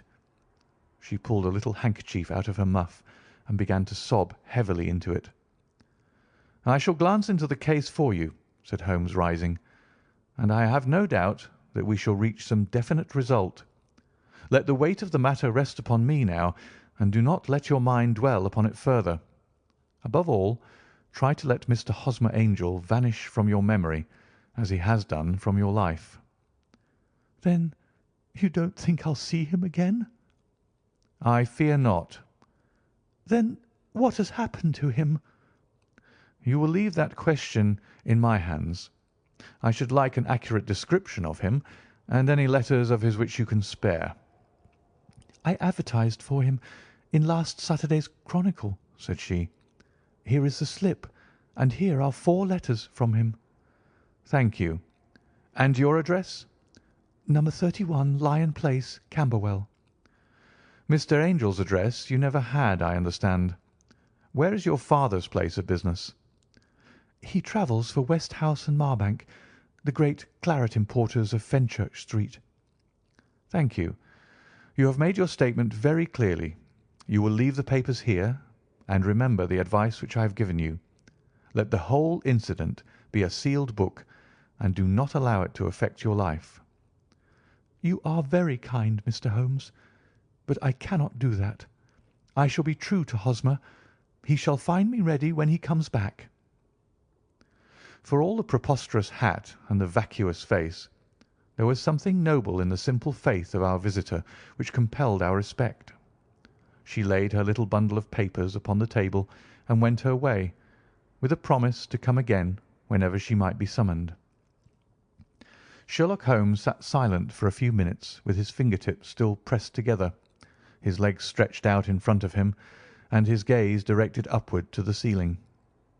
Then he took down from the rack the old and oily clay pipe which was to him as a counsellor, and, having lit it, he leaned back in his chair, with the thick blue cloud wreaths spinning up from him, and a look of infinite languor in his face. "Quite an interesting study, that maiden," he observed. "I found her more interesting than her little problem, which, by the way, is rather a trite one. You will find parallel cases if you consult my index. In Andover in '77, and there was something of the sort at The Hague last year. Old as is the idea, however, there were one or two details which were new to me, but the maiden herself was most instructive." "You appeared to read a good deal upon her which was quite invisible to me," I remarked. "Not invisible, but unnoticed, Watson. You did not know where to look, and so you missed all that was important. I can never bring you to realize the importance of sleeves, the suggestiveness of thumbnails, or the great issues that may hang from a bootlace. Now, what did you gather from that woman's appearance? Describe it." "Well, she had a slate-coloured, broad-brimmed straw hat, with a feather of brickish red. Her jacket was black, with black beads sewn upon it, and a fringe of little black jet ornaments. Her dress was brown, rather darker than coffee colour, with a little purple plush at the neck and sleeves. Her gloves were greyish, and were worn through at the right forefinger. Her boots I didn't observe. She had small round hanging gold earrings and a general air of being fairly well-to-do in a vulgar, comfortable, easy-going way." Sherlock Holmes clapped his hands softly together and chuckled. "Upon my word, Watson, you are coming along wonderfully. You have really done very well indeed.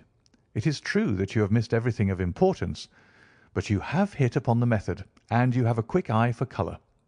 Never trust to general impressions, my boy, but concentrate yourself upon details. My first glance is always at a woman's sleeve. In a man it is perhaps better first to take the knee of the trouser. As you observe, this woman had plush upon her sleeves, which is a most useful material for showing traces. The double line a little above the wrist, where the typewritist presses against the table, was beautifully defined. The sewing machine of the hand type leaves a similar mark, but only on the left arm, and on the side of it farthest from the thumb, instead of being right across the broadest part, as this was. I then glanced at her face, and observed the dint of a pince-nez at either side of her nose. I ventured a remark upon short sight and typewriting, which seemed to surprise her. It surprised me. But surely it was obvious. I was then much surprised and interested on glancing down to observe that, though the boots which she was wearing were not unlike each other, they were really odd ones, the one having a slightly decorated toe-cap, and the other a plain one. One was buttoned only in the 2 lower buttons out of 5, and the other at the 1st, 3rd, and 5th. Now, when you see that a young lady, otherwise neatly dressed, has come away from home with odd boots, half buttoned, it is no great deduction to say that she came away in a hurry." "And what else?" I asked, keenly interested, as I always was, by my friend's incisive reasoning. "I noted in passing that she had written a note before leaving home, but after being fully dressed. You observed that her right glove was torn at the forefinger, but you did not apparently see that both glove and finger were stained with violet ink. She had written in a hurry and dipped her pen too deep. It must have been this morning, or the mark would not remain clear upon the finger. All this is amusing, though rather elementary, but I must go back to business, Watson. Would you mind reading me the advertised description of Mr. Hosmer Angel?" I held the little printed slip to the light. "Missing," it said. "On the morning of the 14th, a gentleman named Hosmer Angel, about 5 foot 7 inches in height, strongly built, sallow complexion, black hair, a little bald in the centre, bushy, black side whiskers and moustache, tinted glasses, slight infirmity of speech, was dressed when last seen in black frock coat faced with silk, black waistcoat, gold Albert chain, and grey Harris tweed trousers, with brown gaiters over elastic-sided boots. Known to have been employed in an office in Leadenhall Street. Anybody bringing—" "That will do," said Holmes. "As to the letters," he continued, glancing over them, "they are very commonplace. Absolutely no clue in them to Mr. Angel, save that he quotes Balzac once. There is one remarkable point, however, which will no doubt strike you." "They are typewritten," I remarked. "Not only that, but the signature is typewritten. Look at the neat little Hosmer Angel at the bottom. There is a date, you see, but no superscription except Leadenhall Street, which is rather vague. The point about the signature is very suggestive. In fact, we may call it conclusive." "Of what?" "My dear fellow, is it possible you do not see how strongly it bears upon the case?" "I cannot say that I do, unless it were that he wished to be able to deny his signature if an action for breach of promise were instituted." "No, that was not the point. However, I shall write 2 letters, which should settle the matter. One is to a firm in the City, the other is to the young lady's stepfather, Mr. Windibank, asking him whether he could meet us here at 6 o'clock to-morrow evening. It is just as well that we should do business with the male relatives. And now, Doctor, we can do nothing until the answers to those letters come, so we may put our little problem upon the shelf for the interim." I had had so many reasons to believe in my friend's subtle powers of reasoning and extraordinary energy in action that I felt that he must have some solid grounds for the assured and easy demeanour with which he treated the singular mystery which he had been called upon to fathom. Once only had I known him to fail, in the case of the King of Bohemia and of the Irene Adler photograph. But when I looked back to the weird business of the sign of the 4, and the extraordinary circumstances connected with the study in scarlet, I felt that it would be a strange tangle indeed which he could not unravel. I left him then, still puffing at his black clay pipe, with the conviction that when I came again on the next evening I would find that he held in his hands all the clues which would lead up to the identity of the disappearing bridegroom of Miss Mary Sutherland. A professional case of great gravity was engaging my own attention at the time, and the whole of the next day I was busy at the bedside of the sufferer. It was not until close upon 6 o'clock that I found myself free and was able to spring into a hansom and drive to Baker Street, half afraid that I might be too late to assist at the denouement of the little mystery. I found Sherlock Holmes alone, however, half asleep, with his long thin form curled up in the recesses of his armchair. A formidable array of bottles and test tubes, with the pungent, cleanly smell of hydrochloric acid, told me that he had spent his day in the chemical work which was so dear to him. "Well, have you solved it?" I asked as I entered. "Yes, it was the bisulphate of baryta." "No, no, the mystery," I cried. "Oh, that! I thought of the salt that I had been working upon. There was never any mystery in the matter, though, as I said yesterday, some of the details are of interest. The only drawback is that there is no law, I fear, that can touch the scoundrel." "Who was he, then, and what was his object in deserting Miss Sutherland?" The question was hardly out of my mouth, and Holmes had not yet opened his lips to reply, when we heard a heavy footfall in the passage and a tap at the door. "This is the girl's stepfather, Mr. James Windibank," said Holmes. "He has written to me to say that he would be here at 6. Come in." The man who entered was a sturdy, middle-sized fellow, some 30 years of age, clean-shaven and sallow-skinned, with a bland, insinuating manner and a pair of wonderfully sharp and penetrating grey eyes. He shot a questioning glance at each of us, placed his shiny top hat upon the sideboard, and with a slight bow sidled down into the nearest chair. "Good evening, Mr. James Windibank," said Holmes. "I think that this typewritten letter is from you, in which you made an appointment with me for 6 o'clock." "Yes, sir. I'm afraid that I'm a little late, but I'm not quite my own master, you know. I am sorry that Miss Sutherland has troubled you about this little matter, for I think it is far better not to wash linen of the sort in public. It was quite against my wishes that she came, but she is a very excitable, impulsive girl, as you may have noticed, and she is not easily controlled when she's made up her mind on a point. Of course, I did not mind you so much, as you are not connected with the official police, but it is not pleasant to have a family misfortune like this noised abroad. Besides, it is a useless expense, for how could you possibly find this Hosmer Angel?" "On the contrary," said Holmes quietly, "I have every reason to believe that I will succeed in discovering Mr. Hosmer Angel." Mr. Windibank gave a violent start and dropped his gloves. "I'm delighted to hear it," he said. "It is a curious thing," remarked Holmes, "that a typewriter has really quite as much individuality as a man's handwriting. Unless they are quite new, no two of them write exactly alike. Some letters get more worn than others, and some wear only on one side. Now, you remark in this note of yours, Mr. Windibank, that in every case there is some little slurring over of the E and a slight defect in the tail of the R. There are 14 other characteristics, but those are the more obvious.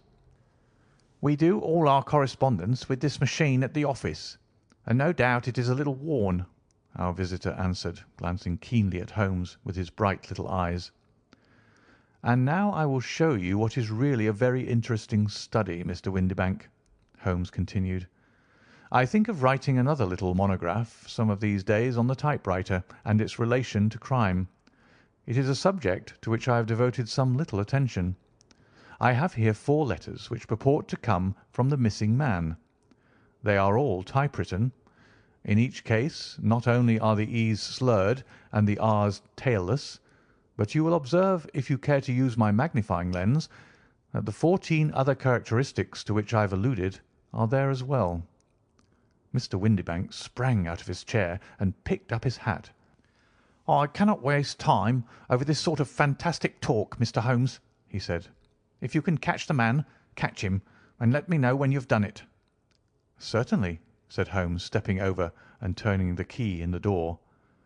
"I let you know, then, that I have caught him." "What? Where?" shouted Mr. Windibank, turning white to his lips and glancing about him like a rat in a trap. "Oh, it won't do, really it won't," said Holmes suavely. "There is no possible getting out of it, Mr. Windibank. It is quite too transparent, and it was a very bad compliment when you said that it was impossible for me to solve so simple a question. That's right. Sit down and let us talk it over." Our visitor collapsed into a chair with a ghastly face and a glitter of moisture on his brow. It's not actionable," he stammered. "I am very much afraid that it is not. But between ourselves, Windibank, it was as cruel and selfish and heartless a trick in a petty way as ever came before me. Now let me just run over the course of events, and you will contradict me if I go wrong." The man sat huddled up in his chair with his head sunk upon his breast, like one who is utterly crushed. Holmes stuck his feet up on the corner of the mantelpiece, and, leaning back with his hands in his pockets, began talking, rather to himself, as it seemed, than to us. "The man married a woman very much older than himself for her money," said he, "and he enjoyed the use of the money of the daughter as long as she lived with them. It was a considerable sum for people in their position, and the loss of it would have made a serious difference. It was worth an effort to preserve it. The daughter was of a good, amiable disposition, but affectionate and warm-hearted in her ways, so that it was evident that with her fair personal advantages and her little income she would not be allowed to remain single long. Now her marriage would mean, of course, the loss of 100 a year. So what does her stepfather do to prevent it?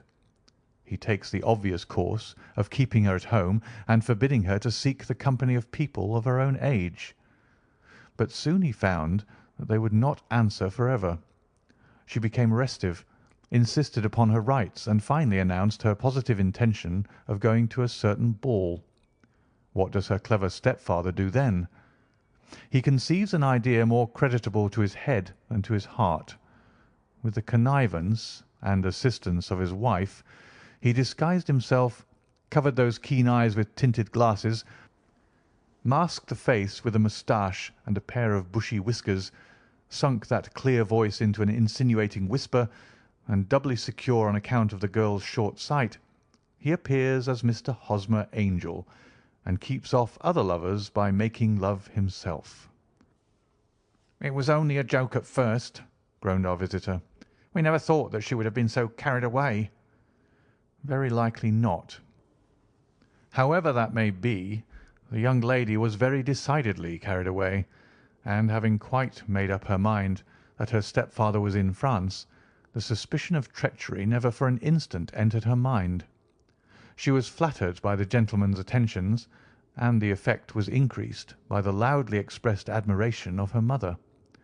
Then Mr. Angel began to call, for it was obvious that the matter should be pushed as far as it would go if a real effect were to be produced. There were meetings, and an engagement which would finally secure the girl's affections from turning towards anyone else. But the deception could not be kept up for ever.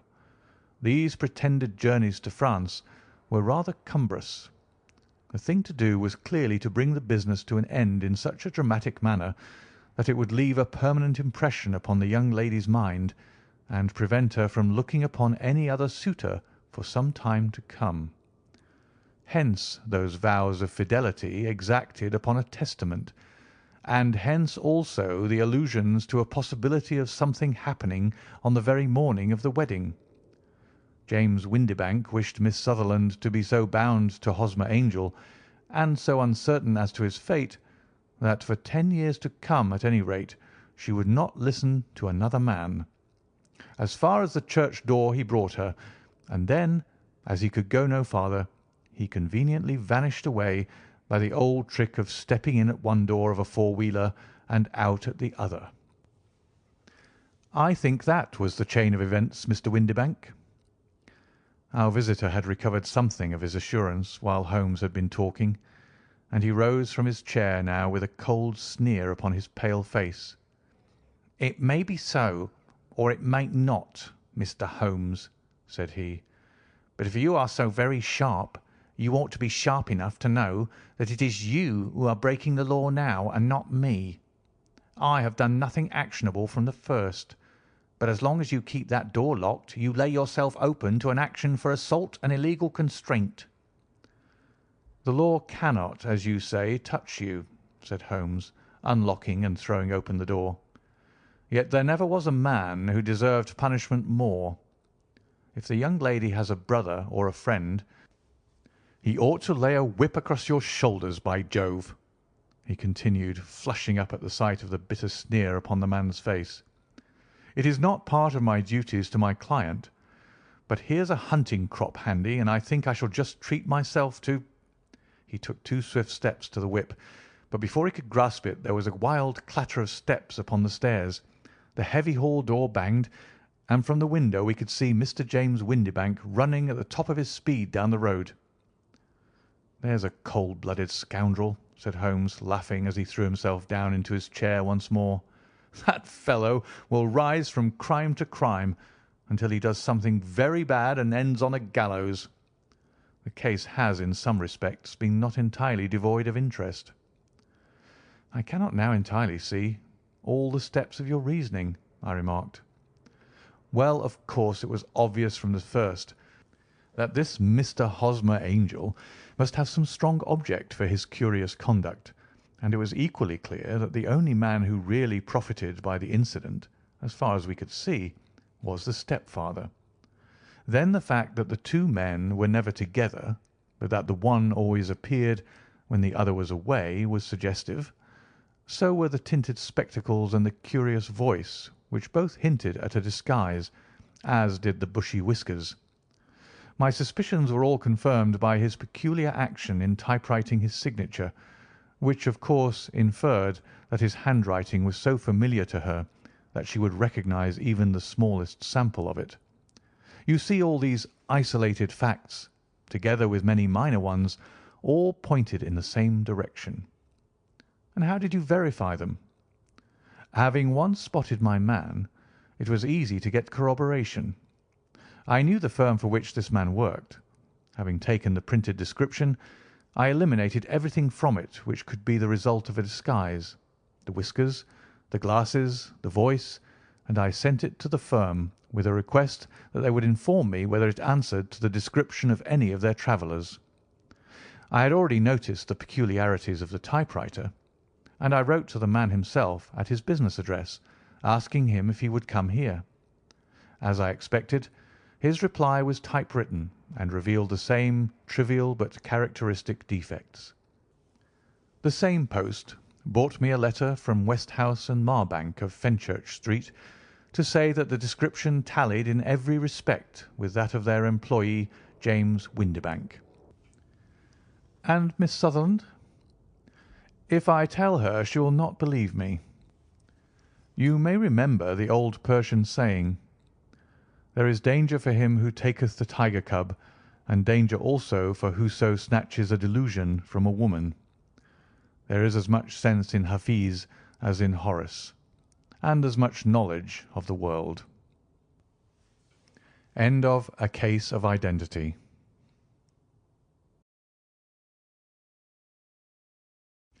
Story 4 in the Adventures of Sherlock Holmes by Sir Arthur Conan Doyle. The Boscombe Valley Mystery. We were seated at breakfast one morning, my wife and I, when the maid brought in a telegram. It was from Sherlock Holmes and ran in this way: "Have you a couple of days to spare? Have just been wired for from the west of England in connection with Boscombe Valley tragedy. Shall be glad if you will come with me. Air and scenery perfect. Leave Paddington by the 11:15. "What do you say, dear?" said my wife, looking across at me. "Will you go?" "I really don't know what to say. I have a fairly long list at present." "Oh, Anstruther would do the work for you. You've been looking a little pale lately. I think that the change would do you good, and you're always so interested in Mr. Sherlock Holmes's cases." "I should be ungrateful if I were not, seeing what I gained through one of them," I answered. "But if I'm to go, I must pack at once, for I have only half an hour." My experience of camp life in Afghanistan had at least had the effect of making me a prompt and ready traveller. My wants were few and simple, so that in less than the time stated I was in a cab with my valise, rattling away to Paddington Station. Sherlock Holmes was pacing up and down the platform, his tall, gaunt figure made even gaunter and taller by his long, grey travelling cloak and close-fitting cloth cap. "It is really very good of you to come, Watson," said he. "It makes a considerable difference to me, having someone with me on whom I can thoroughly rely. Local aid is always either worthless or else biased. If you will keep the 2 corner seats, I shall get the tickets." We had the carriage to ourselves, save for an immense litter of papers which Holmes had brought with him.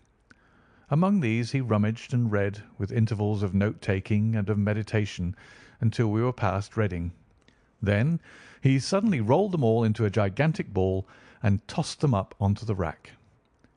"Have you heard anything of the case?" he asked. "Not a word. I have not seen a paper for some days." "The London press has not had very full accounts. I have just been looking through all the recent papers in order to master the particulars. It seems, from what I gather, to be one of those simple cases which are so extremely difficult." "That sounds a little paradoxical." "But it is profoundly true. Singularity is almost invariably a clue. The more featureless and commonplace a crime is, the more difficult it is to bring it home. In this case, however, they have established a very serious case against the son of the murdered man." "It is a murder, then?" "Well, it is conjectured to be so. I shall take nothing for granted until I have the opportunity of looking personally into it. I will explain the state of things to you, as far as I have been able to understand it, in a very few words. Boscombe Valley is a country district not very far from Ross, in Herefordshire. The largest landed proprietor in that part is a Mr. John Turner, who made his money in Australia and returned some years ago to the old country. One of the farms which he held, that of Hatherley, was let to Mr. Charles McCarthy, who was also an ex-Australian. The men had known each other in the colonies, so that it was not unnatural that when they came to settle down they should do so as near each other as possible. Turner was apparently the richer man, so McCarthy became his tenant, but still remained, it seems, upon terms of perfect equality, as they were frequently together. McCarthy had one son, a lad of 18, and Turner had an only daughter of the same age, but neither of them had wives living. They appear to have avoided the society of the neighbouring English families, and to have led retired lives, though both the McCarthys were fond of sport and were frequently seen at the race meetings of the neighbourhood. McCarthy kept 2 servants, a man and a girl. Turner had a considerable household, some half dozen at the least. That is as much as I have been able to gather about the families. Now for the facts. On June 3rd, that is, on Monday last, McCarthy left his house at Hatherley about 3 in the afternoon and walked down to the Boscombe pool, which is a small lake formed by the spreading out of the stream which runs down the Boscombe valley. He had been out with his serving man in the morning at Ross, and he had told the man that he must hurry, as he had an appointment of importance to keep at 3. From that appointment he never came back alive. From Hatherley farmhouse to the Boscombe pool is a quarter of a mile, and 2 people saw him as he passed over this ground. One was an old woman whose name is not mentioned, and the other was William Crowder, a gamekeeper in the employ of Mr. Turner. Both these witnesses depose that Mr. McCarthy was walking alone.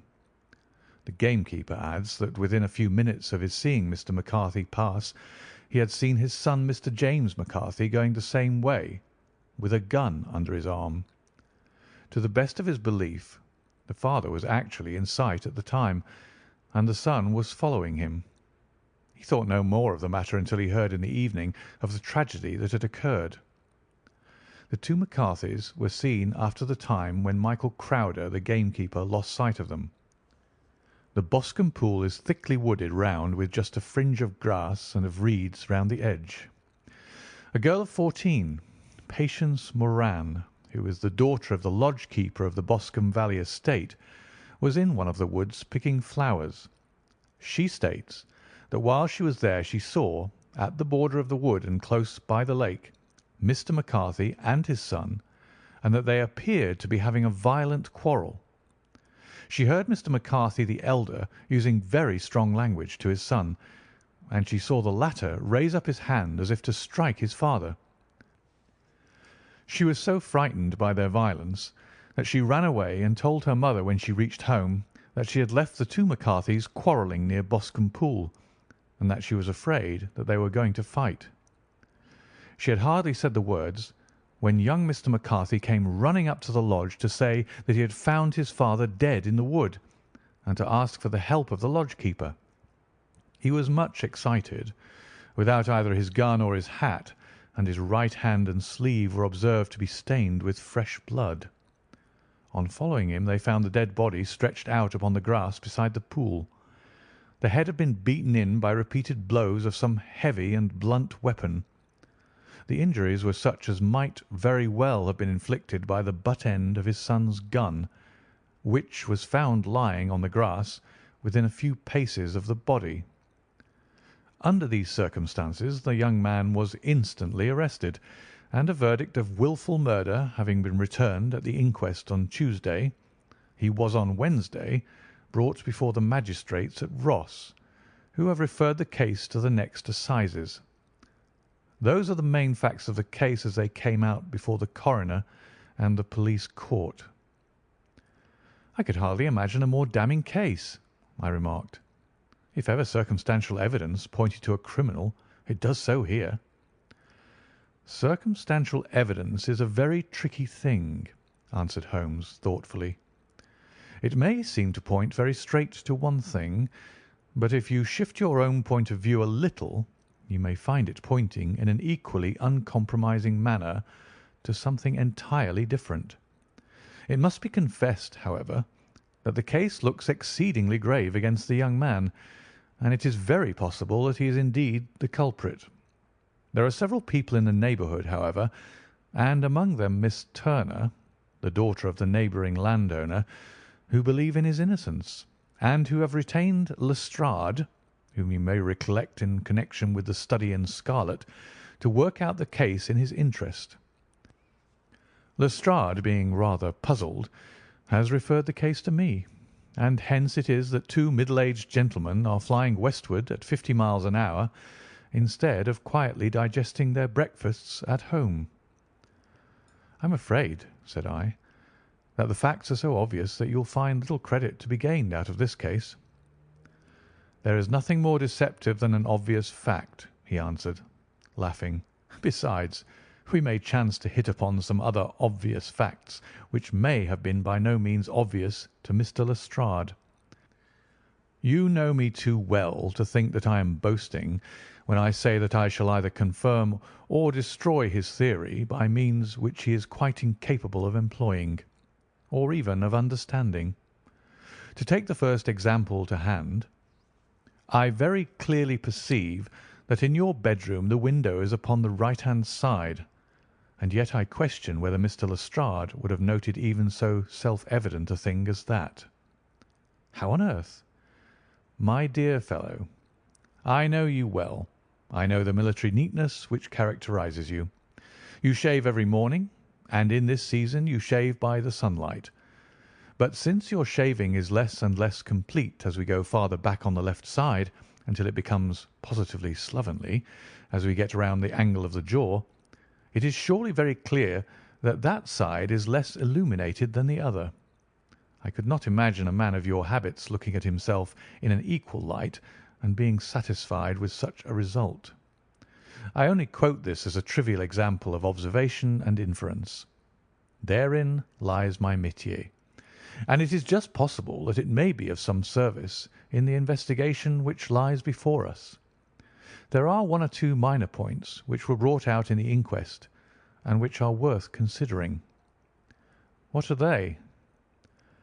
It appears that his arrest did not take place at once, but after the return to Hatherley Farm. On the Inspector of Constabulary informing him that he was a prisoner, he remarked that he was not surprised to hear it, and that it was no more than his deserts. This observation of his had the natural effect of removing any traces of doubt which might have remained in the minds of the coroner's jury. "It was a confession," I ejaculated. "No, for it was followed by a protestation of innocence." Coming on top of such a damning series of events, it was at least a most suspicious remark. "On the contrary," said Holmes, "it is the brightest rift which I can at present see in the clouds.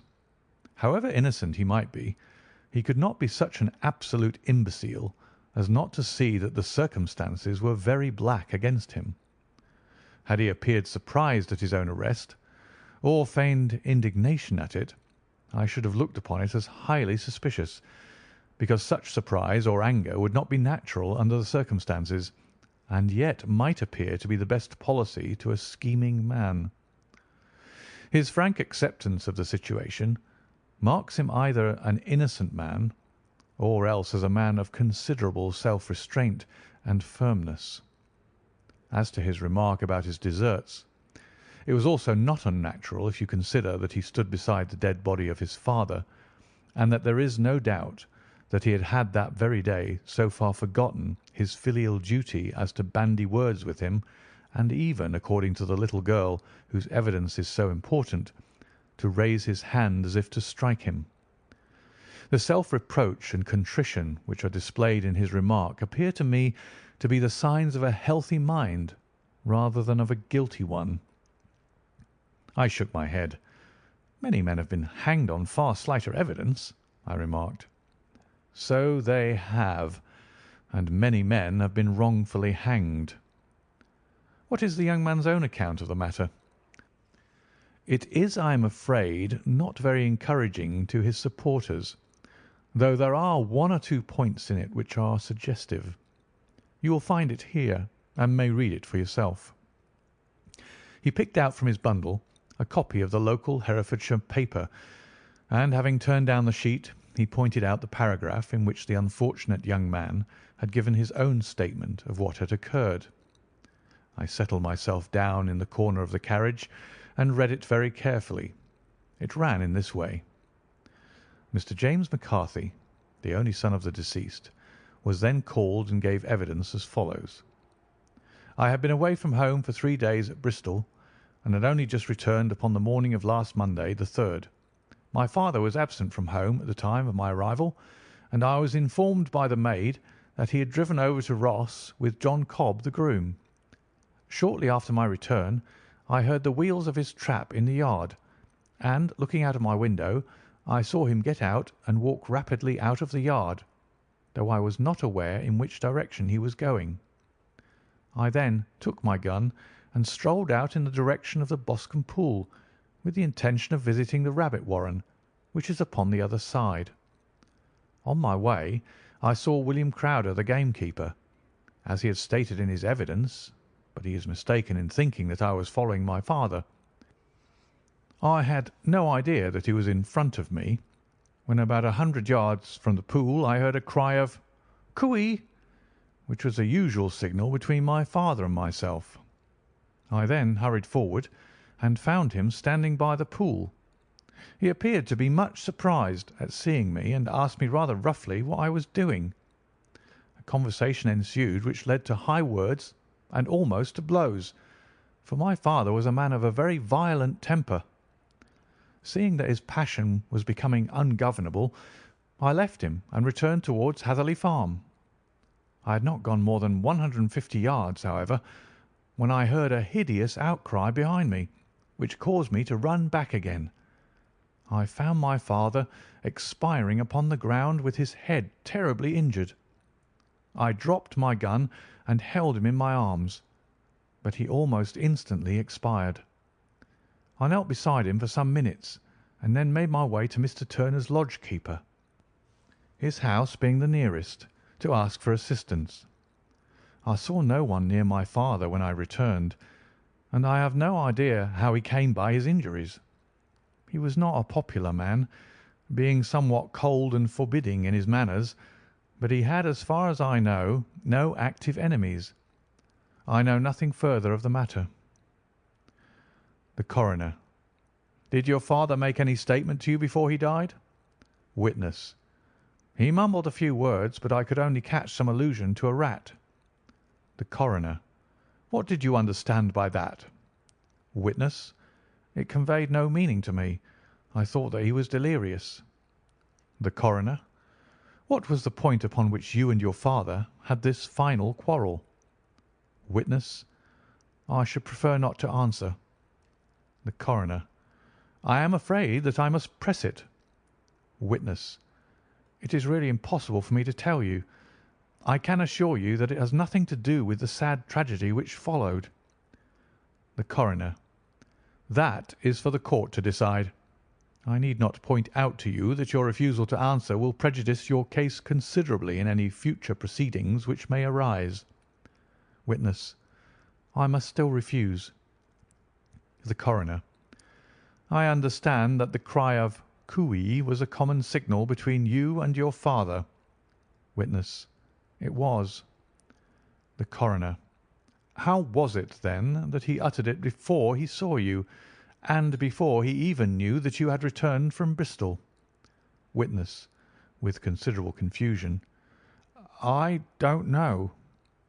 A Juryman: Did you see nothing which aroused your suspicions when you returned on hearing the cry and found your father fatally injured? Witness: Nothing definite. The Coroner: What do you mean? Witness: I was so disturbed and excited as I rushed out into the open that I could think of nothing except of my father. Yet I have a vague impression that as I ran forward something lay upon the ground to the left of me. It seemed to me to be something grey in colour, a coat of some sort, or plaid perhaps. When I rose from my father, I looked round for it, but it was gone. Do you mean that it disappeared before you went for help? Yes, it was gone. You cannot say what it was? No, I had a feeling something was there." "How far from the body?" "A dozen yards or so." "And how far from the edge of the wood?" "About the same." "Then if it was removed, it was while you were within a dozen yards of it?" "Yes, but with my back towards it." This concluded the examination of the witness. "I see," said I, as I glanced down the column, that the coroner in his concluding remarks was rather severe upon young McCarthy. He calls attention, and with reason, to the discrepancy about his father having signalled to him before seeing him, also to his refusal to give details of his conversation with his father, and his singular account of his father's dying words. They are all, as he remarks, very much against the son. Holmes laughed softly to himself and stretched himself out upon the cushioned seat.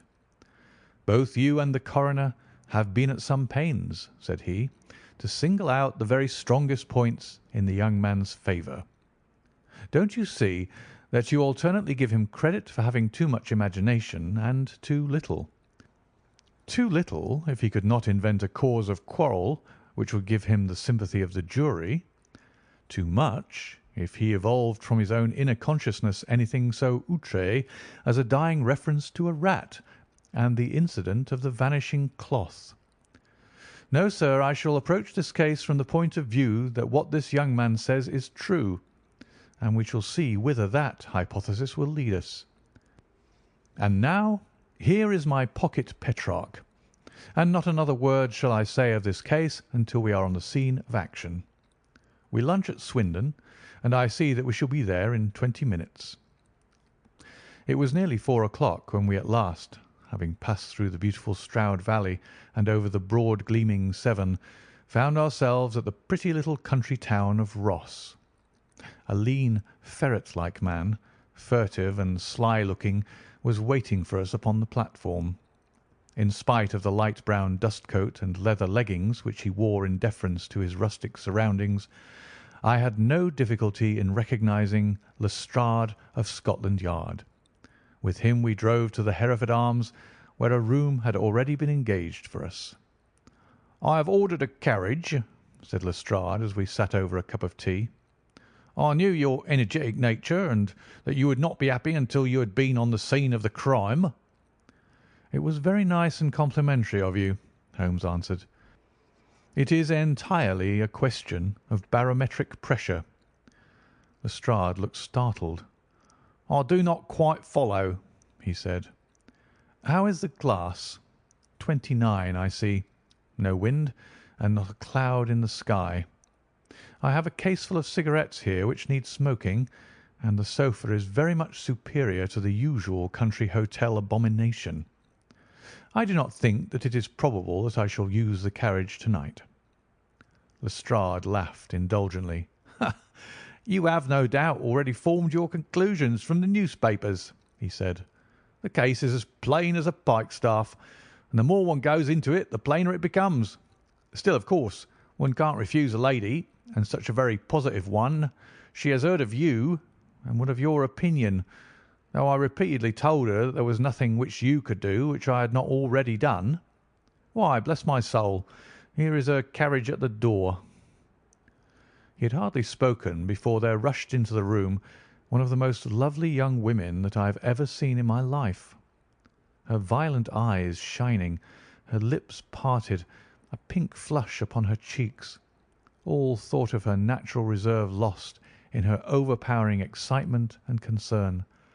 "Oh, Mr. Sherlock Holmes!" she cried, glancing from one to the other of us, and finally, with a woman's quick intuition, fastening upon my companion. "I am so glad that you have come. I have driven down to tell you so. I know that James didn't do it. I know it, and I want you to start upon your work knowing it too. Never let yourself doubt upon that point. We have known each other since we were little children, and I know his faults as no one else does, but he is too tender-hearted to hurt a fly. Such a charge is absurd to anyone who really knows him." "I hope we may clear him, Miss Turner," said Sherlock Holmes. "You may rely upon my doing all that I can." But you have read the evidence. You have formed some conclusions. Do you not see some loophole, some flaw? Do you not yourself think that he is innocent?" "I think that is very probable." "There now!" she cried, throwing back her head and looking defiantly at Lestrade. "You hear? He gives me hopes." Lestrade shrugged his shoulders. "I am afraid that my colleague has been a little quick in forming his conclusions," he said. "But he is right. Oh, I know that he is right. James never did it. And about his quarrel with his father, I am sure that the reason why he would not speak about it to the coroner was because I was concerned in it." "In what way?" asked Holmes. "It is no time for me to hide anything. James and his father had many disagreements about me. Mr. McCarthy was very anxious that there should be a marriage between us. James and I have always loved each other as brother and sister, but of course he is young and has seen very little of life yet, well, he naturally did not wish to do anything like that yet. So there were quarrels, and this I am sure was one of them." "And your father?" asked Holmes. "Was he in favour of such a union?" "No, he was averse to it also. No one but Mr. McCarthy was in favour of it." A quick blush passed over her fresh young face as Holmes shot one of his keen, questioning glances at her. "Thank you for this information," said he. "May I see your father if I call to-morrow?" "I'm afraid the doctor won't allow it." "The doctor?" "Yes. Have you not heard? Poor father has never been strong for years back, but this has broken him down completely.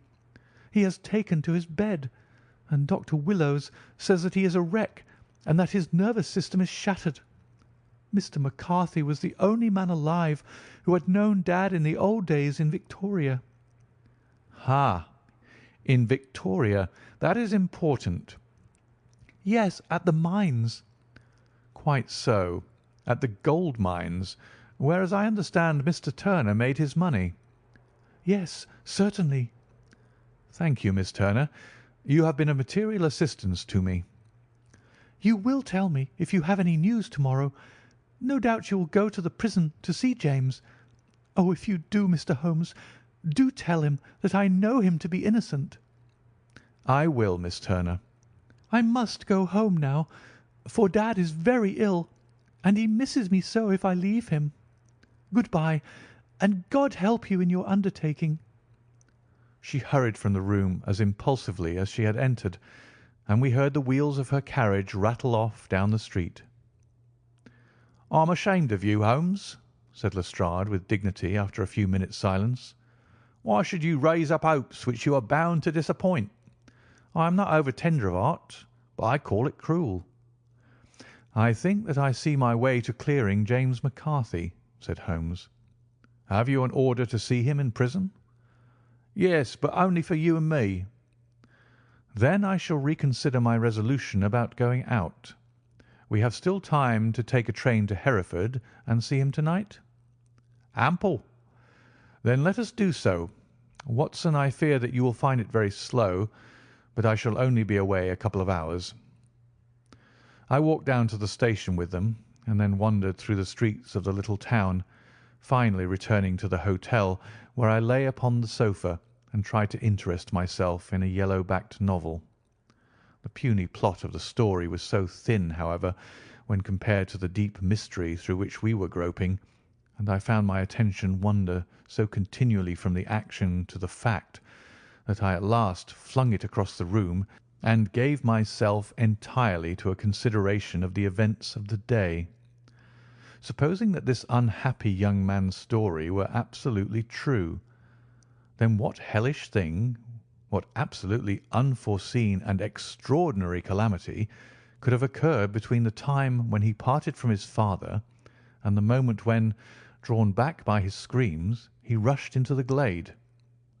It was something terrible and deadly. What could it be?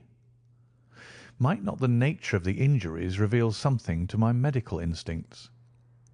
I rang the bell and called for the weekly county paper, which contained a verbatim account of the inquest.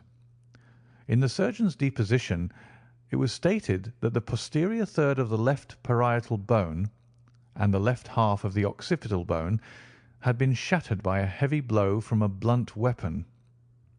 I marked the spot upon my own head. Clearly such a blow must have been struck from behind. That was to some extent in favour of the accused, as when seen quarrelling he was face to face with his father. Still, it did not go for very much, for the older man might have turned his back before the blow fell. Still, it might be worth while to call Holmes' attention to it. Then there was the peculiar dying reference to a rat. What could that mean? It could not be delirium. A man dying from a sudden blow does not commonly become delirious. No, it was more likely to be an attempt to explain how he met his fate. But what could it indicate? I cudgelled my brains to find some possible explanation, and then the incident of the grey cloth seen by young McCarthy.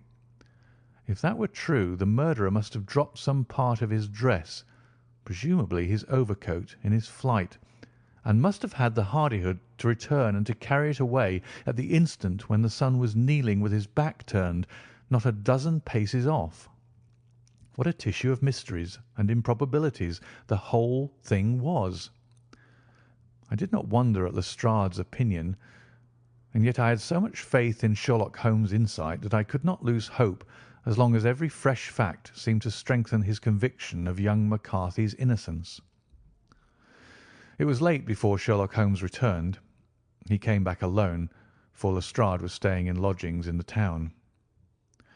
"The glass still keeps very high," he remarked as he sat down.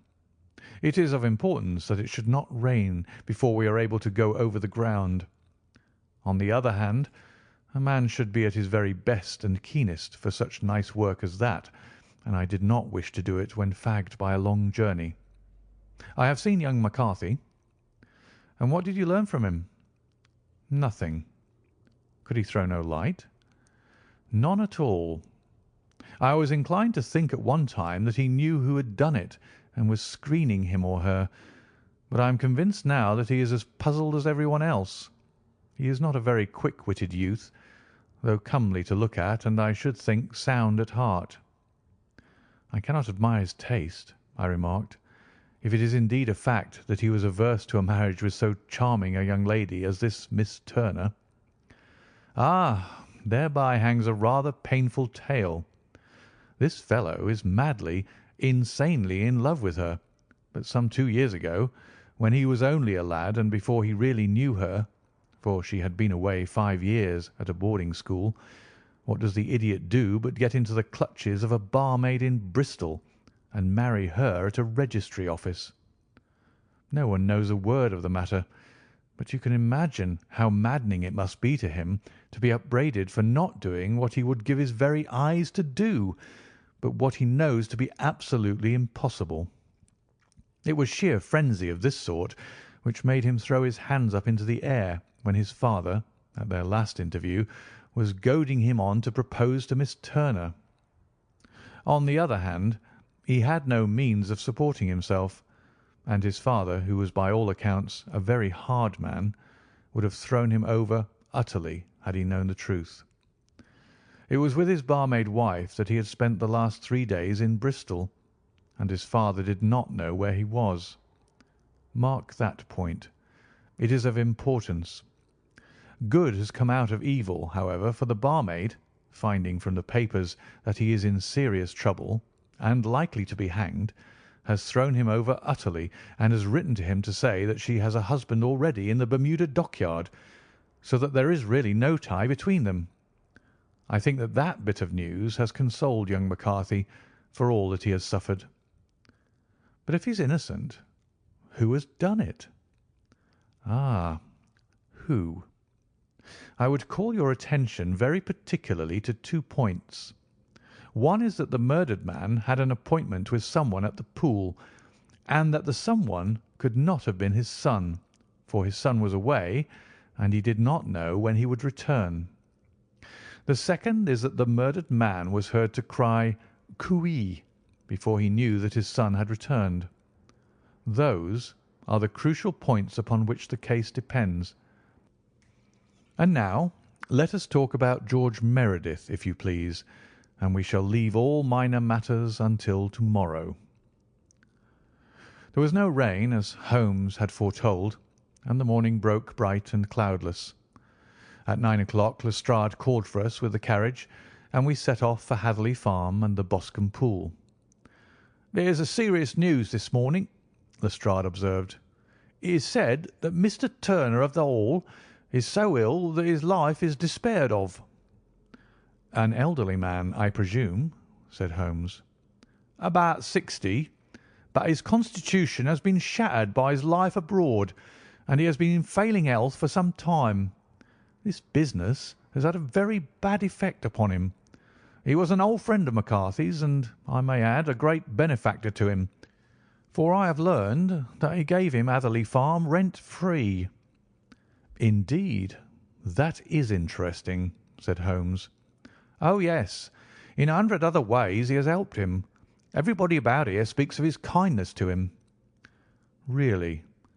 Does it not strike you as a little singular that this McCarthy, who appears to have had little of his own, and to have been under such obligations to Turner, should still talk of marrying his son to Turner's daughter, who is presumably heiress to the estate, and that in such a very cocksure manner, as if it were merely a case of a proposal and all else would follow? It is the more strange, since we know that Turner himself was averse to the idea. The daughter told us as much. Do you not deduce something from that?" "We have got to the deductions and the inferences," said Lestrade, winking at me. "I find it hard enough to tackle facts, Holmes, without flying away after theories and fancies." "You are right," said Holmes demurely. "You do find it very hard to tackle the facts." "Anyhow, I have grasped one fact which you seem to find it difficult to get hold of," replied Lestrade with some warmth. "And that is?" "That McCarthy senior met his death from McCarthy junior, and that all theories to the contrary are the merest moonshine." "Well, moonshine is a brighter thing than fog," said Holmes, laughing. "But I am very much mistaken if this is not Hatherley Farm upon the left." "Yes, that is it." It was a widespread, comfortable-looking building, two-storied, slate-roofed, with great yellow blotches of lichen upon the grey walls. The drawn blinds and the smokeless chimneys, however, gave it a stricken look, as though the weight of this horror still lay heavy upon it. We called at the door, when the maid, at Holmes's request, showed us the boots which her master wore at the time of his death, and also a pair of the son's, though not the pair which he had then had. Having measured these very carefully from 7 or 8 different points, Holmes desired to be led to the courtyard, from which we all followed the winding track which led to Boscombe Pool. Sherlock Holmes was transformed when he was hot upon such a scent as this. Men who had only known the quiet thinker and logician of Baker Street would have failed to recognize him. His face flushed and darkened. His brows were drawn into 2 hard black lines, while his eyes shone out from beneath them with a steely glitter. His face was bent downward, his shoulders bowed, his lips compressed, and the veins stood out like whipcord in his long, sinewy neck. His nostrils seemed to dilate with a purely animal lust for the chase, and his mind was so absolutely concentrated upon the matter before him that a question or remark fell unheeded upon his ears, or, at the most, only provoked a quick, impatient snarl in reply. Swiftly and silently he made his way along the track which ran through the meadows, and so by way of the woods to the Boscombe Pool. It was damp, marshy ground, as is all that district, and there were marks of many feet, both upon the path and amid the short grass which bounded it on either side. Sometimes Holmes would hurry on, sometimes stop dead, and once he made quite a little detour into the meadow. Lestrade and I walked behind him, the detective indifferent and contemptuous, while I watched my friend with the interest which sprang from the conviction that every one of his actions was directed towards a definite end. The Boscombe pool, which is a little reed-girt sheet of water some 50 yards across, is situated at the boundary between the Hatherley farm and the private park of the wealthy Mr. Turner. Above the woods which lined it upon the farther side, we could see the red, jutting pinnacles which marked the site of the rich landowner's dwelling. On the Hatherley side of the pool the woods grew very thick, and there was a narrow belt of sodden grass 20 paces across between the edge of the trees and the reeds which lined the lake.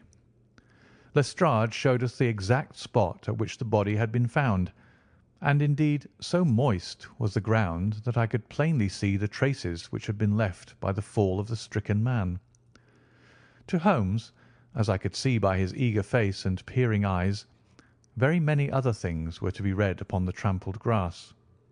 He ran round like a dog who is picking up a scent, and then turned upon my companion. "What did you go into the pool for?" he asked.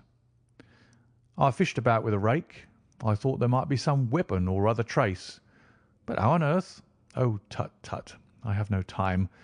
That left foot of yours with its inward twist is all over the place.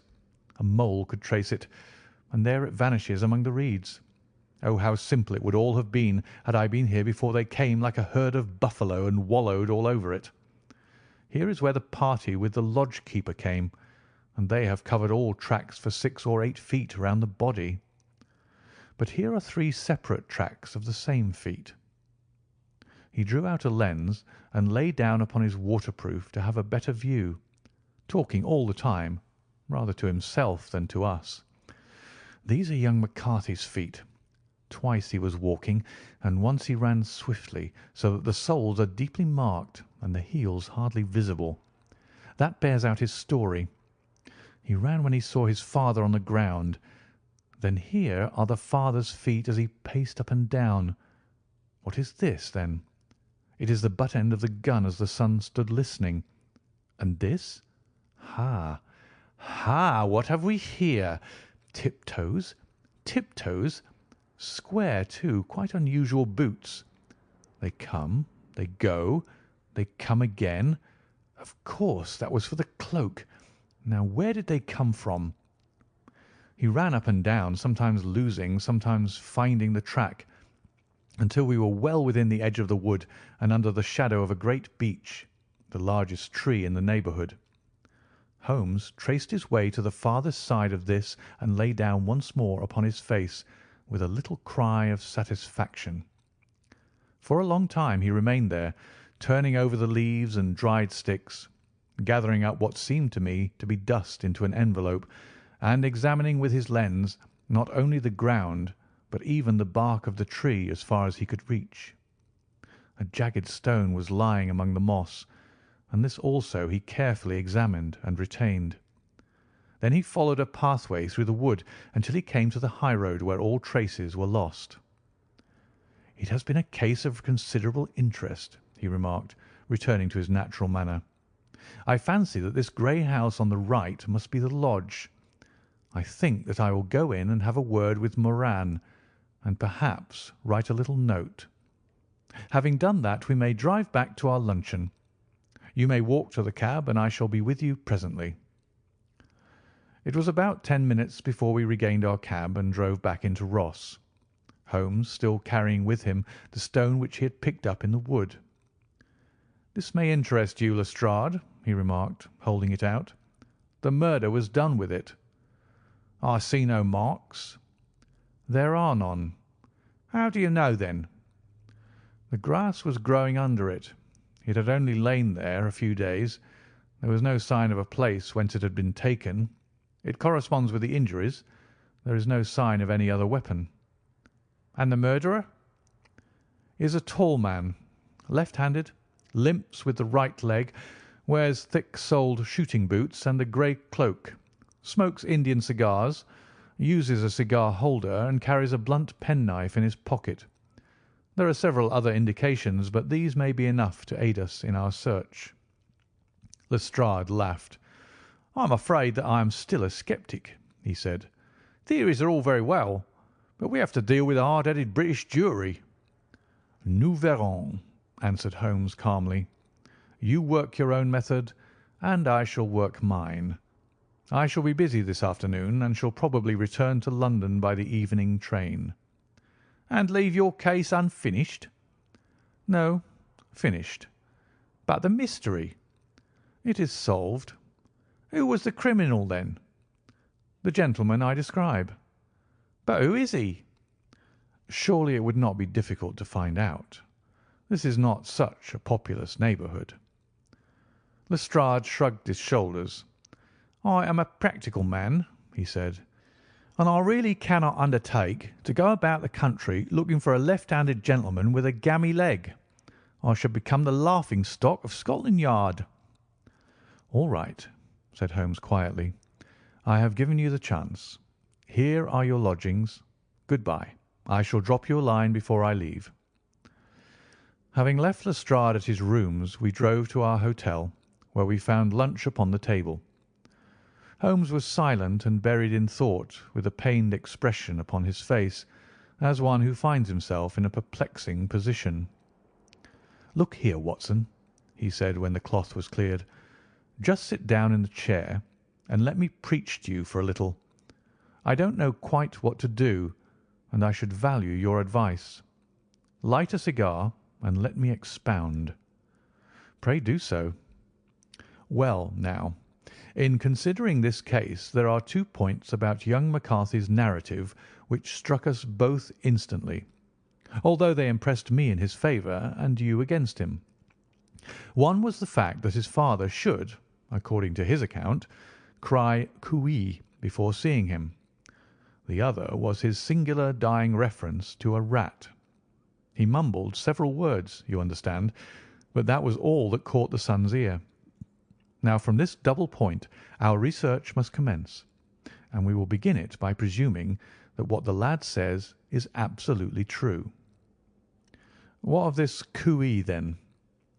"Well, obviously it could not have been meant for the son. The son, as far as he knew, was in Bristol. It was mere chance that he was within earshot. The cooee was meant to attract the attention of whoever it was that he had the appointment with. But cooee is a distinctly Australian cry, and one which is used between Australians. There is a strong presumption that the person whom McCarthy expected to meet him at Boscombe Pool was someone who had been in Australia." "What of the rat, then?" Sherlock Holmes took a folded paper from his pocket and flattened it out on the table. "This is a map of the colony of Victoria," he said. "I wired to Bristol for it last night." He put his hand over part of the map. "What do you read?" "ARAT," I read. "And now?" He raised his hand. "Ballarat." "Quite so. That was the word the man uttered, and of which his son only caught the last 2 syllables. He was trying to utter the name of his murderer, so-and-so of Ballarat." "It is wonderful!" I exclaimed. "It is obvious. And now, you see, I had narrowed the field down considerably. The possession of a grey garment was a third point which, granting the son's statement to be correct, was a certainty. We have come now out of mere vagueness to the definite conception of an Australian from Ballarat with a grey cloak." "Certainly."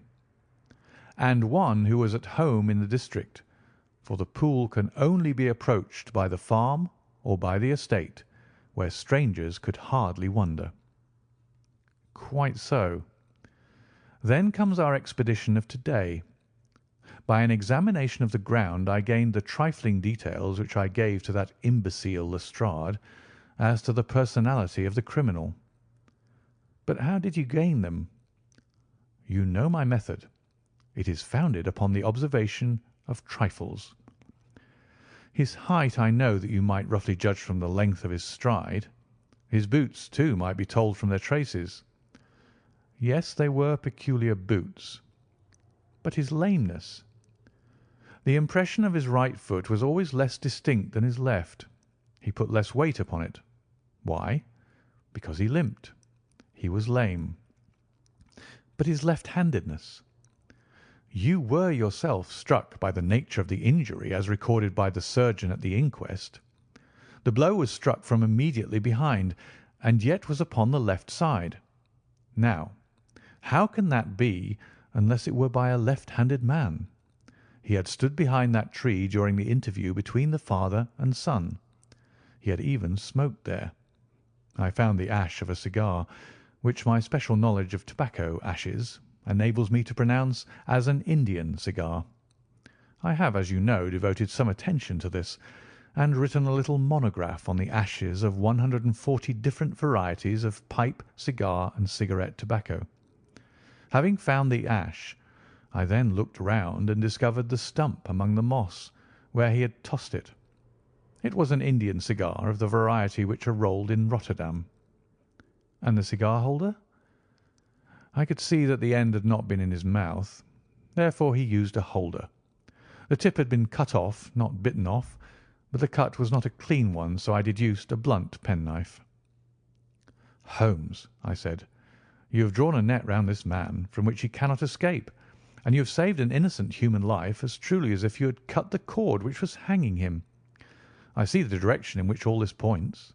The culprit is—" "Mr. John Turner," cried the hotel waiter, opening the door of our sitting-room and ushering in a visitor.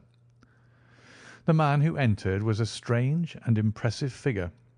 His slow, limping step and bowed shoulders gave the appearance of decrepitude, and yet his hard, deep-lined, craggy features and his enormous limbs showed that he was possessed of unusual strength of body and of character. His tangled beard, grizzled hair, and outstanding, drooping eyebrows combined to give an air of dignity and power to his appearance, but his face was of an ashen white, while his lips and the corners of his nostrils were tinged with a shade of blue.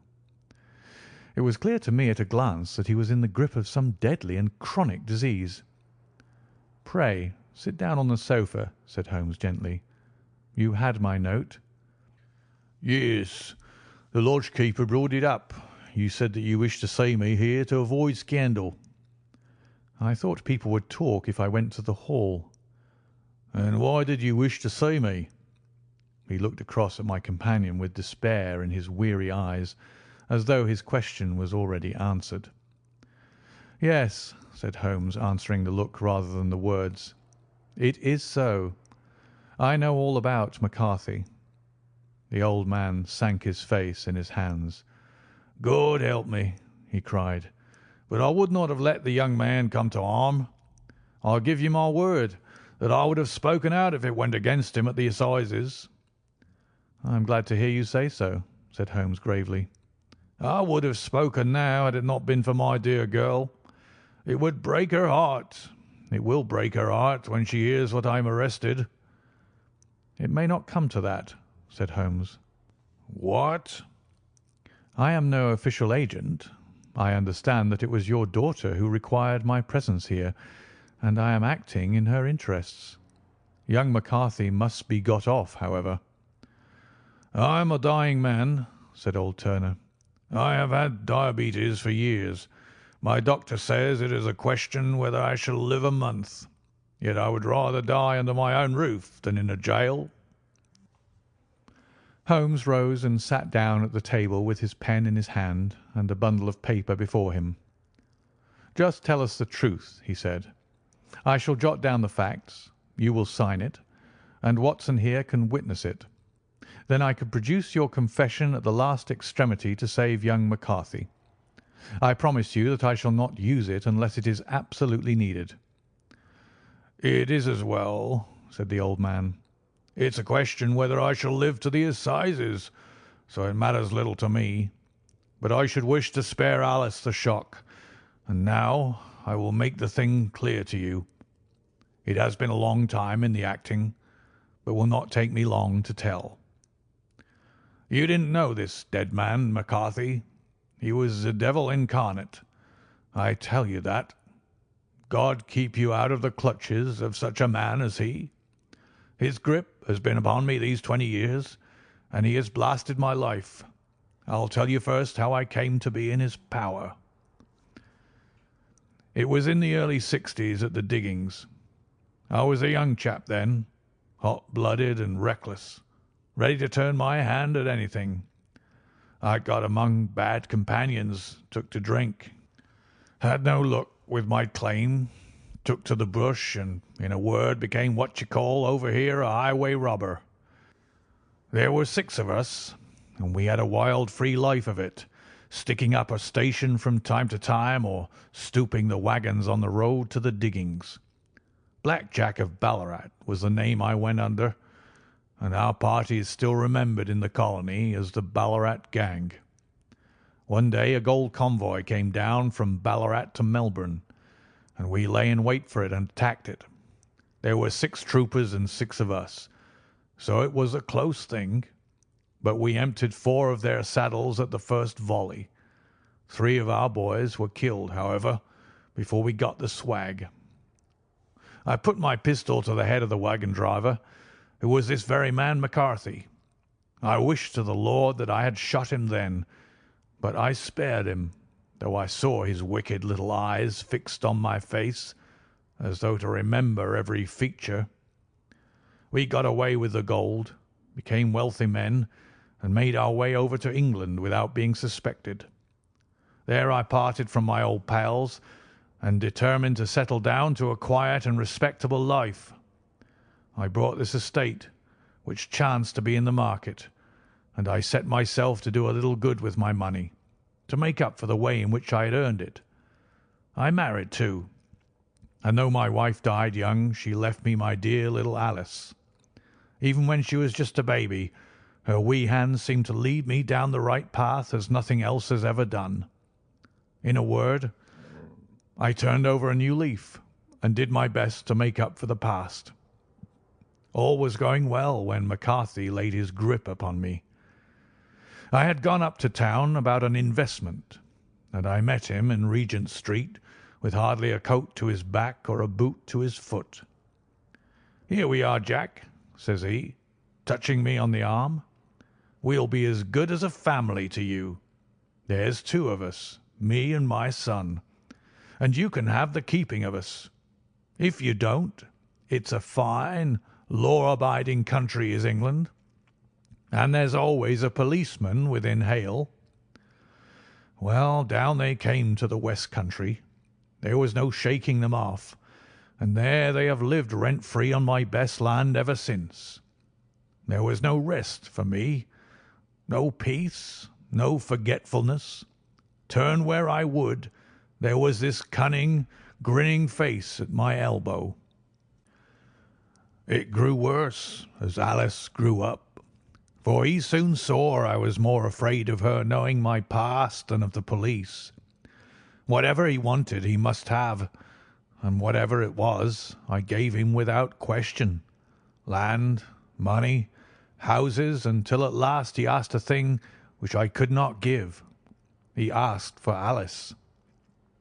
His son, you see, had grown up, and so had my girl, and as I was known to be in weak health, it seemed a fine stroke to him that his lad should step into the whole property. But there I was firm. I would not have his cursed stock mixed with mine. Not that I had any dislike to the lad, but his blood was in him, and that was enough. I stood firm. McCarthy threatened. I braved him to do his worst. We were to meet at the pool midway between our houses to talk it over. When I went down there I found him talking with his son, so I smoked a cigar and waited behind a tree until he should be alone. But as I listened to his talk, all that was black and bitter in me seemed to come uppermost. He was urging his son to marry my daughter, with as little regard for what she might think as if she were a slut from off the streets. It drove me mad to think that I and all that I held most dear should be in the power of such a man as this. Could I not snap the bond? I was already a dying and a desperate man, though clear of mind and fairly strong of limb. I knew that my own fate was sealed, but my memory and my girl. Both could be saved if I could but silence that foul tongue. I did it, Mr. Holmes. I would do it again. Deeply as I have sinned, I have led a life of martyrdom to atone for it. But that my girl should be entangled in the same meshes which held me was more than I could suffer. I struck him down with no more compunction than if he had been some foul and venomous beast. His cry brought back his son, but I had gained the cover of the wood, though I was forced to go back to fetch the cloak which I had dropped in my flight. That is the true story, gentlemen, of all that occurred." "Well, it is not for me to judge you," said Holmes, as the old man signed the statement which had been drawn out.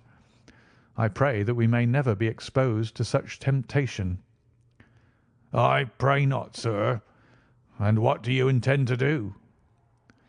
"In view of your health, nothing. You are yourself aware that you will soon have to answer for your deed at a higher court than the assizes.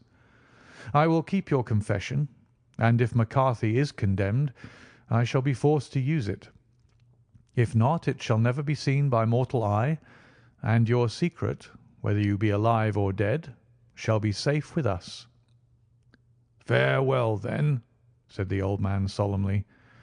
"Your own deathbeds, when they come, will be the easier for the thought of the peace which you have given to mine."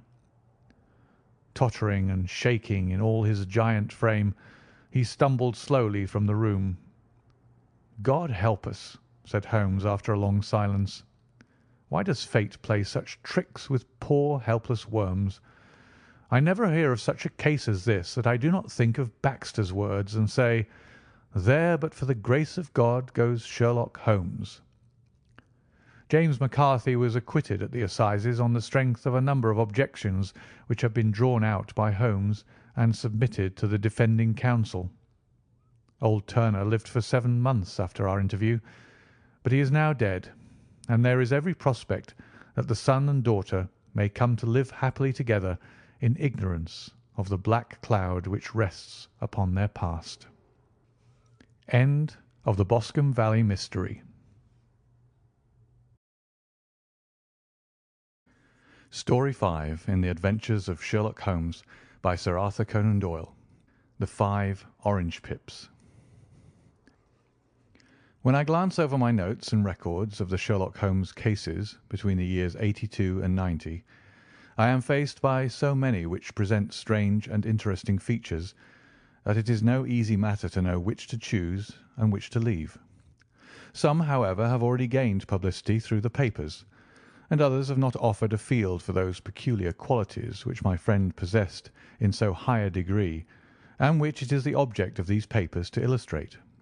Some, too, have baffled his analytical skill, and would be as narratives, beginnings without an ending, while others have been but partially cleared up, and have their explanations founded rather upon conjecture and surmise than on that absolute logical proof which was so dear to him. There is, however, one of these last, which was so remarkable in its details, and so startling in its results, that I am tempted to give some account of it, in spite of the fact that there are points in connection with it which never have been, and probably never will be, entirely cleared up. The year 87 furnished us with a long series of cases of greater or lesser interest, of which I retain the records. Among my headings under this one 12 months I find an account of the adventure of the Paradol Chamber, of the Amateur Mendicant Society who held a luxurious club in the lower vault of a furniture warehouse, of the facts connected with the loss of the British barque Sophie Anderson, of the singular adventures of the Grice Pattersons in the islands of Uffa, and finally of the Camberwell poisoning case.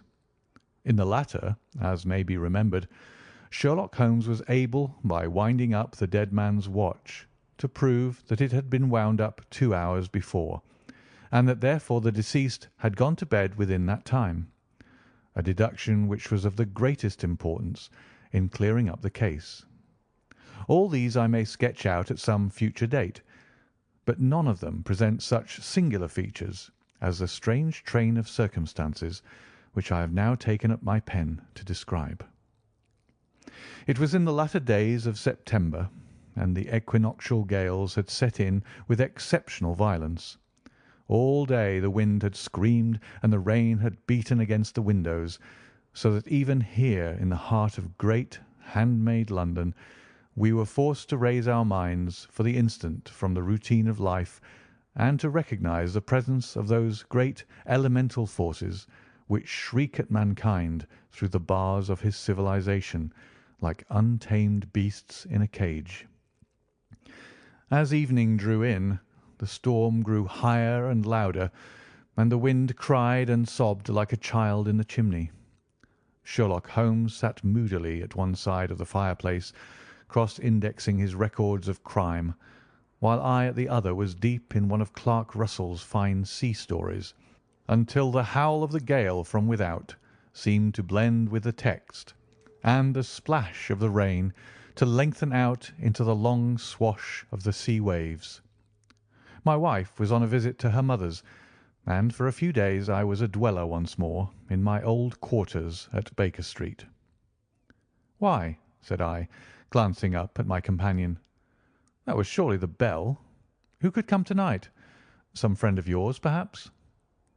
"Except yourself, I have none," he answered. "I do not encourage visitors." "A client, then?" "If so, it is a serious case. Nothing less would bring a man out on such a day and at such an hour. But I take it that it is more likely to be some crony of the landlady's." Sherlock Holmes was wrong in his conjecture, however, for there came a step in the passage and a tapping at the door. He stretched out his long arm to turn the lamp away from himself and towards the vacant chair upon which a newcomer must sit. "Come in," said he. The man who entered was young, some 22 at the outside, well groomed and trimly clad, with something of refinement and delicacy in his bearing. The streaming umbrella which he held in his hand and his long, shining waterproof told of the fierce weather through which he had come. He looked about him anxiously in the glare of the lamp, and I could see that his face was pale and his eyes heavy, like those of a man who is weighed down with some great anxiety. "I owe you an apology," he said, raising his gold pince-nez to his eyes. "I trust that I am not intruding. I fear that I have brought some traces of the storm and rain into your snug chamber." "Give me your coat and umbrella," said Holmes. "They may rest here on the hook and will be dry presently. You have come up from the south-west, I see." "Yes, from Horsham." "That clay and chalk mixture which I see upon your toe-caps is quite distinctive." "I have come for your advice." "That is easily got." "And help." "That is not always so easy." "I have heard of you, Mr. Holmes. I heard from Major Prendergast how you saved him in the Tankerville Club scandal." "Ah, of course. He was wrongfully accused of cheating at cards." "He said that you could solve anything." "He said too much." "That you are never beaten." "I have been beaten 4 times, 3 times by men, and once by a woman." "But what is that compared with the number of your successes?" "It is true that I have been generally successful." "Then you may be so with me." "I beg that you will draw your chair up to the fire and favour me with some details as to your case." "It is no ordinary one." "None of those which come to me are. I am the last court of appeal." "And yet I question, sir, whether in all your experience you have ever listened to a more mysterious and inexplicable chain of events than those which have happened in my own family." "You fill me with interest," said Holmes. "Pray give us the essential facts from the commencement, and I can afterwards question you as to those details which seem to me the most important." The young man pulled his chair up and pushed his wet feet out towards the blaze. "My name," said he, "is John Openshaw, but my own affairs have, as far as I can understand, little to do with this awful business. It is a hereditary matter, so in order to give you an idea of the facts, I must go back to the commencement of the affair. You must know that my grandfather had two sons, my uncle Elias and my father Joseph. My father had a small factory at Coventry, which he enlarged at the time of the invention of bicycling. He was a patentee of the Openshaw unbreakable tyre, and his business met with such success that he was able to sell it and to retire upon a handsome competence. My uncle Elias emigrated to America when he was a young man and became a planter in Florida, where he was reported to have done very well. At the time of the war he fought in Jackson's army, and afterwards under Hood, where he rose to be a colonel. When Lee laid down his arms, my uncle returned to his plantation, where he remained for 3 or 4 years. About 1869 or 1870 he came back to Europe and took a small estate in Sussex, near Horsham. He had made a very considerable fortune in the States, and his reason for leaving them was his aversion to the negroes and his dislike of the Republican policy in extending the franchise to them. He was a singular man, fierce and quick-tempered, very foul-mouthed when he was angry, and of the most retiring disposition. During all the years that he lived at Horsham, I doubt if ever he set foot in the town. He had a garden and 2 or 3 fields round his house, and there he would take his exercise, though very often for weeks on end he would never leave his room. He drank a great deal of brandy and smoked very heavily, but he would see no society and did not want any friends, not even his own brother. He didn't mind me. In fact, he took a fancy to me, for at the time when he saw me first I was a youngster of 12 or so. This would be in the year 1878, after he had been 8 or 9 years in England. He begged my father to let me live with him, and he was very kind to me in his way. When he was sober, he used to be fond of playing backgammon and draughts with me, and he would make me his representative both with the servants and with the tradespeople, so that by the time that I was 16 I was quite master of the house. I kept all the keys, and could go where I liked and do what I liked, so long as I did not disturb him in his privacy. There was one singular exception, however, for he had a single room, a lumber room up among the attics, which was invariably locked, and which he would never permit either me or anyone else to enter. With a boy's curiosity I have peeped through the keyhole, but I was never able to see more than such a collection of old trunks and bundles as would be expected in such a room. One day, it was in March 1883, a letter with a foreign stamp lay upon the table in front of the colonel's plate. It was not a common thing for him to receive letters, for his bills were all paid in ready money, and he had no friends of any sort. "From India," said he, as he took it up. "Pondicherry postmark. What can this be?" Opening it hurriedly, out there jumped 5 little dried orange pips, which pattered down upon his plate. I began to laugh at this, but the laugh was struck from my lips at the sight of his face. His lip had fallen, his eyes were protruding, his skin the colour of putty, and he glared at the envelope, which he still held in his trembling hand. "K, K, K!" he shrieked, and then, my God, my sins have overtaken me." "What is it, uncle?" I cried. "Death," said he, and rising from the table he retired to his room, leaving me palpitating with horror. I took up the envelope and saw scrawled in red ink upon the inner flap, just above the gum, the letter K 3 times repeated. There was nothing else save the 5 dried pips. What could be the reason of his overpowering terror?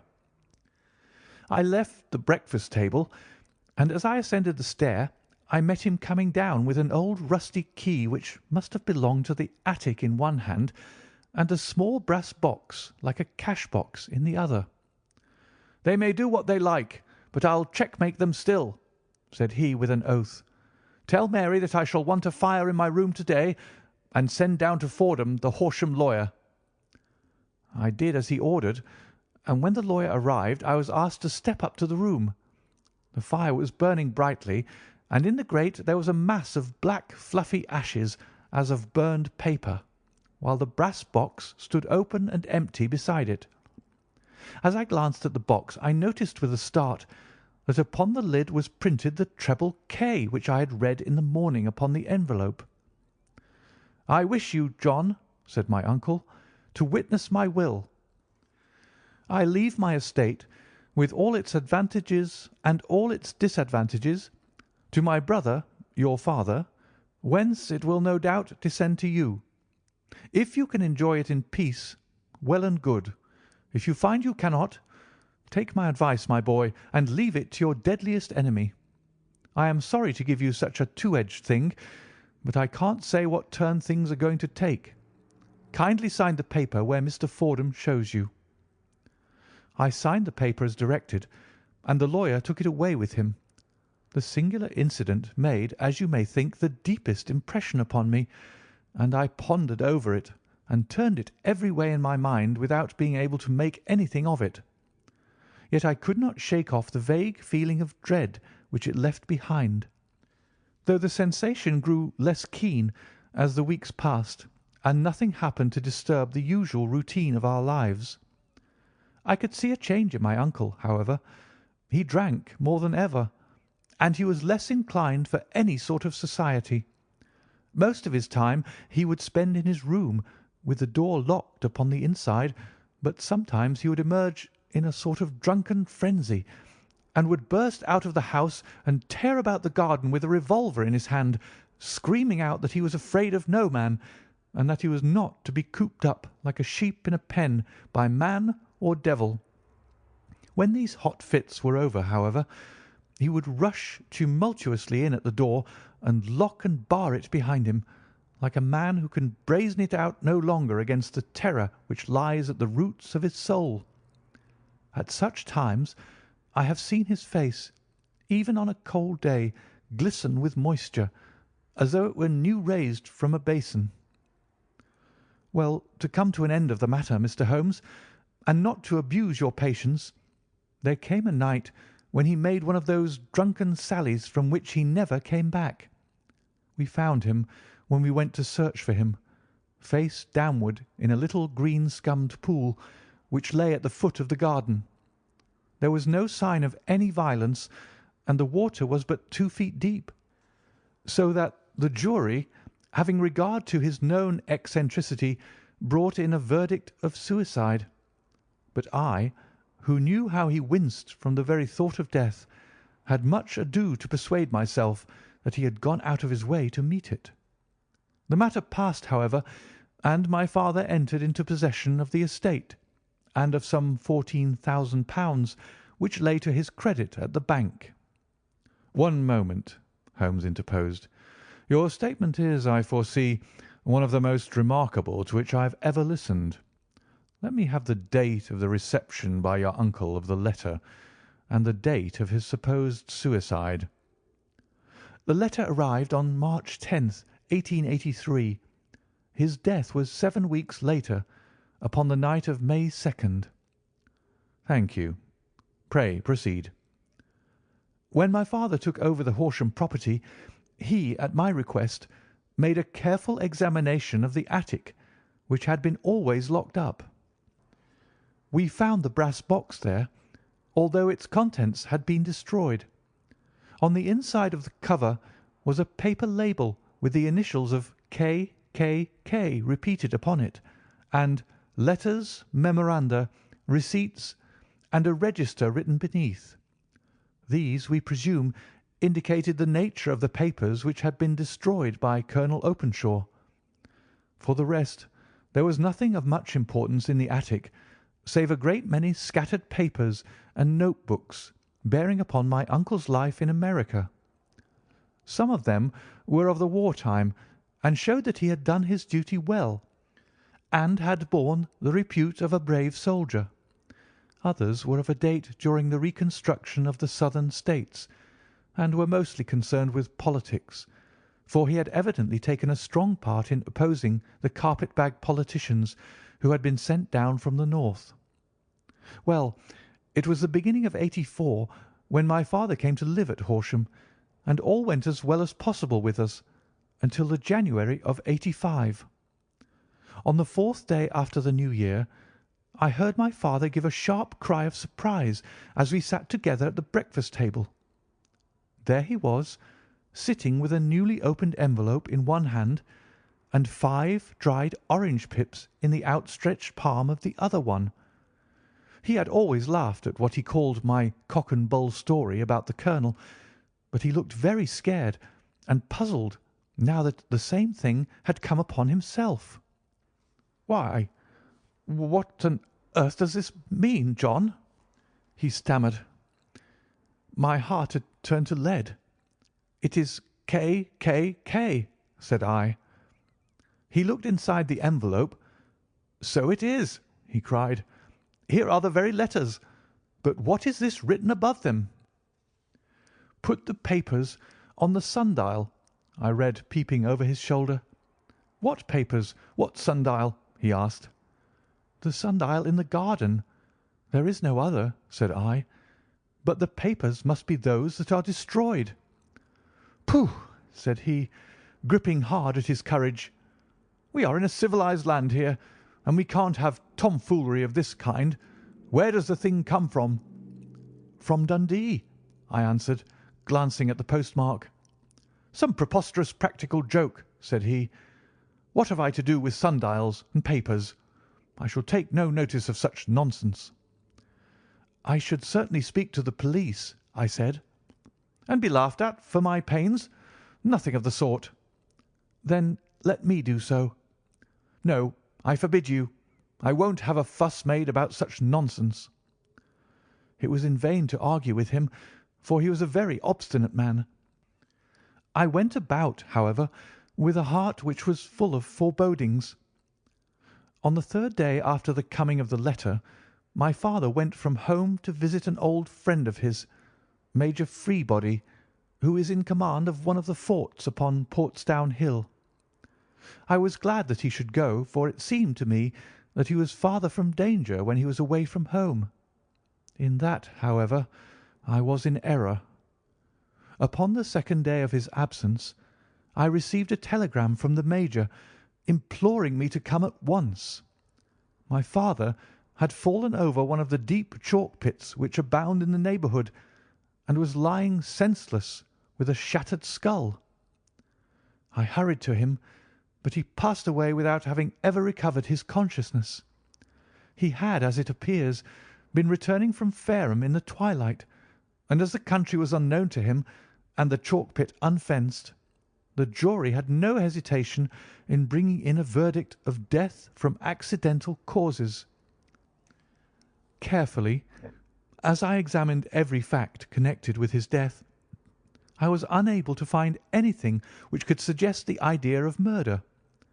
There were no signs of violence, no footmarks, no robbery, no record of strangers having been seen upon the roads, and yet I need not tell you that my mind was far from at ease, and that I was well nigh certain that some foul plot had been woven round him. In this sinister way I came into my inheritance. You will ask me why I did not dispose of it. I answer because I was well convinced that our troubles were in some way dependent upon an incident in my uncle's life, and that the danger would be as pressing in one house as another. It was in January '85 that my poor father met his end, and 2 years and 8 months have elapsed since then. During that time I have lived happily at Horsham, and I had begun to hope that this curse had passed away from the family, and that it had ended with the last generation. I had begun to take comfort too soon, however. Yesterday morning the blow fell in the very shape in which it had come upon my father.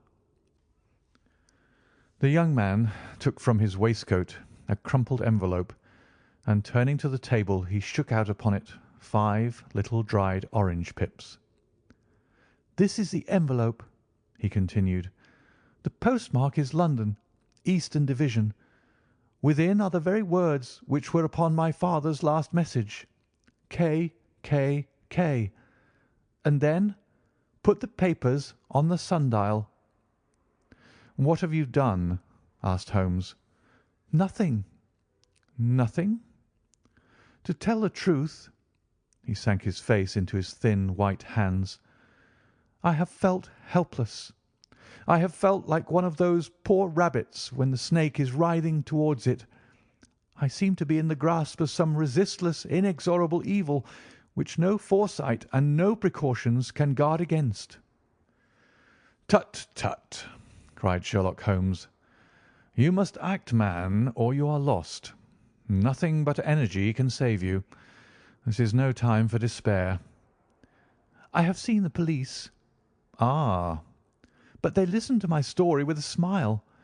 I am convinced that the inspector has formed the opinion that the letters are all practical jokes, and that the deaths of my relations were really accidents, as the jury stated, and were not to be connected with the warnings." Holmes shook his clenched hands in the air. "Incredible imbecility!" he cried.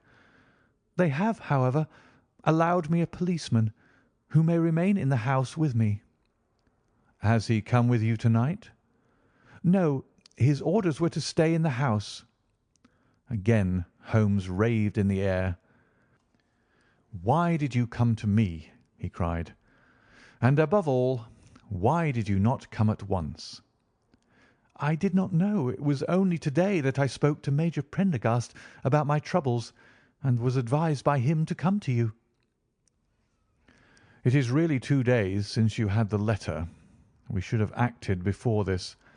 You have no further evidence, I suppose, than that which you have placed before us? No suggestive detail which might help us?" "There is one thing," said John Openshaw. He rummaged in his coat pocket, and drawing out a piece of discoloured blue-tinted paper, he laid it out upon the table.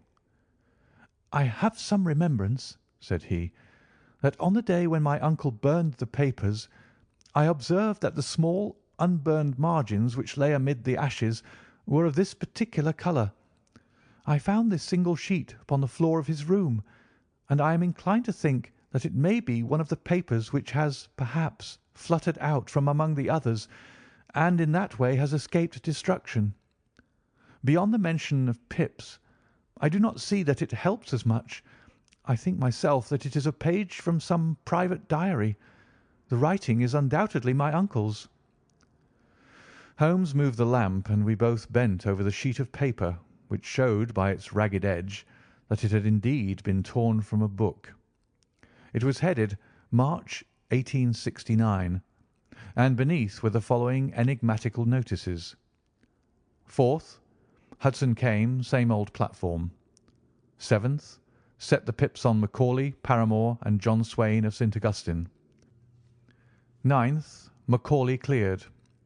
10th, John Swain cleared. 12th, visited Paramore. All well. "Thank you," said Holmes, folding up the paper and returning it to our visitor. "And now you must on no account lose another instant. We cannot spare time even to discuss what you have told me. You must get home instantly and act." "What shall I do?" "There is but one thing to do. It must be done at once. You must put this piece of paper which you have shown us into the brass box which you have described. You must also put in a note to say that all the other papers were burned by your uncle, and that this is the only one which remains. You must assert that in such words as will carry conviction with them. Having done this, you must at once put the box out upon the sundial as directed. Do you understand?" "Entirely." "Do not think of revenge or anything of the sort at present. I think that we may gain that by means of the law, but we have our web to weave, while theirs is already woven. The first consideration is to remove the pressing danger which threatens you. The second is to clear up the mystery and to punish the guilty parties." "I thank you," said the young man, rising and pulling on his overcoat. "You have given me fresh life and hope. I shall certainly do as you advise." "Do not lose an instant. And above all take care of yourself in the meanwhile, for I do not think that there can be a doubt that you are threatened by a very real and imminent danger. How do you go back?" "By train from Waterloo." "It is not yet 9. The streets will be crowded, so I trust that you may be in safety. And yet you cannot guard yourself too closely." "I am armed." "That is well. To-morrow I shall set to work upon your case." "I shall see you at Horsham, then?" "No. Your secret lies in London. It is there that I shall seek it."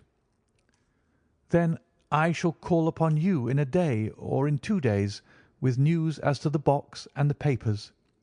I shall take your advice in every particular." He shook hands with us and took his leave. Outside the wind still screamed and the rain splashed and pattered against the windows. This strange wild story seemed to have come to us from amid the mad elements, blown in upon us like a sheet of seaweed in a gale, and now to have been reabsorbed by them once more. Sherlock Holmes sat for some time in silence, with his head sunk forward and his eyes bent upon the red glow of the fire. Then he lit his pipe, and leaning back in his chair, he watched the blue smoke rings as they chased each other up to the ceiling. "I think, Watson," he remarked at last, "that of all our cases we have had none more fantastic than this. Save perhaps the sign of 4. Well, yes, save perhaps that. And yet this John Openshaw seems to me to be walking amid even greater perils than did the Sholtos."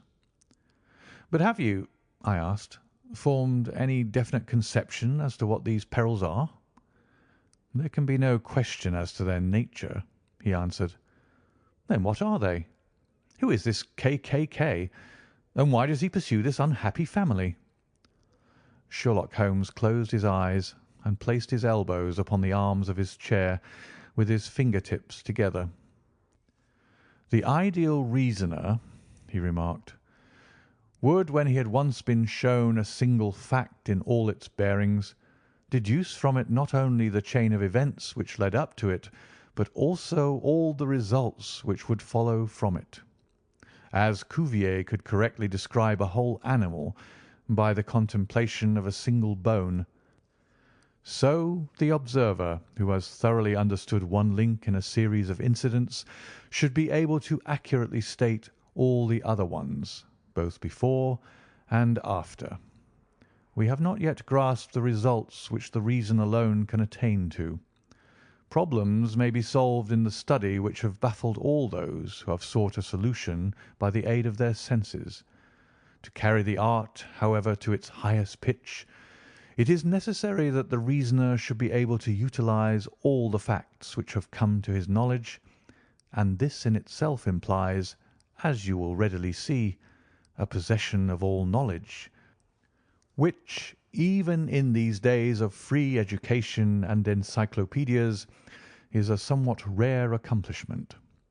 It is not so impossible, however, that a man should possess all knowledge which is likely to be useful to him in his work, and this I have endeavoured in my case to do. If I remember rightly, you on one occasion, in the early days of our friendship, defined my limits in a very precise fashion." "Yes," I answered, laughing. "It was a singular document. Philosophy, astronomy, and politics were marked at 0, I remember. Botany variable, geology profound as regards the mud stains from any region within 50 miles of town, chemistry eccentric, anatomy unsystematic, sensational literature and crime records unique, violin player, boxer, swordsman, lawyer, and self-poisoner by cocaine and tobacco. Those, I think, were the main points of my analysis." Holmes grinned at the last item. "Well," he said, "I say now, as I said then, that a man should keep his little brain attic stocked with all the furniture that he is likely to use, and the rest he can put away in the lumber room of his library, where he can get at it if he wants it.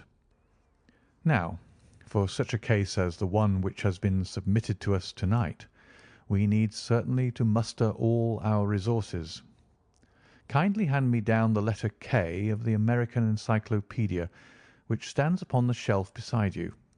Thank you. Now, let us consider the situation and see what may be deduced from it. In the first place, we may start with a strong presumption that Colonel Openshaw had some very strong reason for leaving America. Men at his time of life do not change all their habits and exchange willingly the charming climate of Florida for the lonely life of an English provincial town. His extreme love of solitude in England suggests the idea that he was in fear of someone or something, so we may assume as a working hypothesis that it was fear of someone or something which drove him from America. As to what it was he feared, we can only deduce that by considering the formidable letters which were received by himself and his successors. Did you remark the postmarks of those letters? The first was from Pondicherry, the second from Dundee, and the third from London. From East London. What do you deduce from that? They're all seaports. That the writer was on board of a ship. Excellent. We have already a clue. There can be no doubt that the probability, the strong probability, is that the writer was on board of a ship. And now let us consider another point. In the case of Pondicherry, 7 weeks elapsed between the threat and its fulfilment. In Dundee it was only some 3 or 4 days. Does that suggest anything? A greater distance to travel? But the letter had also a greater distance to come. Then I do not see the point. There is at least a presumption that the vessel in which the man or men are is a sailing ship. It looks as if they always send their singular warning or token before them when starting upon their mission. You see how quickly the deed followed the sign when it came from Dundee. If they had come from Pondicherry in a steamer, they would have arrived almost as soon as their letter. But as a matter of fact, 7 weeks elapsed. I think that those 7 weeks represented the difference between the mail boat which brought the letter and the sailing vessel which brought the writer. It is possible. More than that, it is probable. And now you see the deadly urgency of this new case, and why I urged young Openshaw to caution. The blow has always fallen at the end of the time which it would take the senders to travel the distance. But this one comes from London, and therefore we cannot count upon delay. Good God! I cried. What can it mean, this relentless persecution? The papers which Openshaw carried are obviously of vital importance to the person or persons in the sailing ship. I think that it is quite clear that there must be more than one of them. A single man could not have carried out 2 deaths in such a way as to deceive a coroner's jury. There must have been several in it, and they must have been men of resource and determination. Their papers they mean to have, be the holder of them who it may. In this way, you see, KKK ceases to be the initials of an individual and becomes the badge of a society. But of what society? Have you never, said Sherlock Holmes, bending forward and sinking his voice, have you never heard of the Ku Klux Klan? I never have. Holmes turned over the leaves of the book upon his knee. Here it is, said he presently. Ku Klux Klan, a name derived from the fanciful resemblance to the sound produced by cocking a rifle. This terrible secret society was formed by some ex-Confederate soldiers in the Southern States after the Civil War, and it rapidly formed local branches in different parts of the country, notably in Tennessee, Louisiana, the Carolinas, Georgia, and Florida. Its power was used for political purposes, principally for the terrorizing of the Negro voters and the murdering and driving from the country of those who were opposed to its views. Its outrages were usually preceded by a warning sent to the marked man in some fantastic but generally recognised shape. A sprig of oak leaves in some parts, melon seeds or orange pips in others. On receiving this, the victim might either openly abjure his former ways, or might fly from the country. If he braved the matter out, death would unfailingly come upon him, and usually in some strange and unforeseen manner. So perfect was the organisation of the society, and so systematic its methods, that there is hardly a case upon record where any man succeeded in braving it with impunity, or in which any of its outrages were traced home to the perpetrators. For some years the organisation flourished in spite of the efforts of the United States Government and of the better classes of the community in the South. Eventually, in the year 1869, the movement rather suddenly collapsed, although there have been sporadic outbreaks of the same sort since that date. "You will observe," said Holmes, laying down the volume, "that the sudden breaking up of the society was coincident with the disappearance of Openshaw from America with their papers. It may well have been cause and effect. It is no wonder that he and his family have some of the more implacable spirits upon their track. You can understand that this register and diary may implicate some of the first men in the South, and that there may be many who will not sleep easy at night until it is recovered. Then the page we've seen is such as we might expect. It ran, if I remember right, sent the pips to A, B, and C, that is, sent the society's warning to them.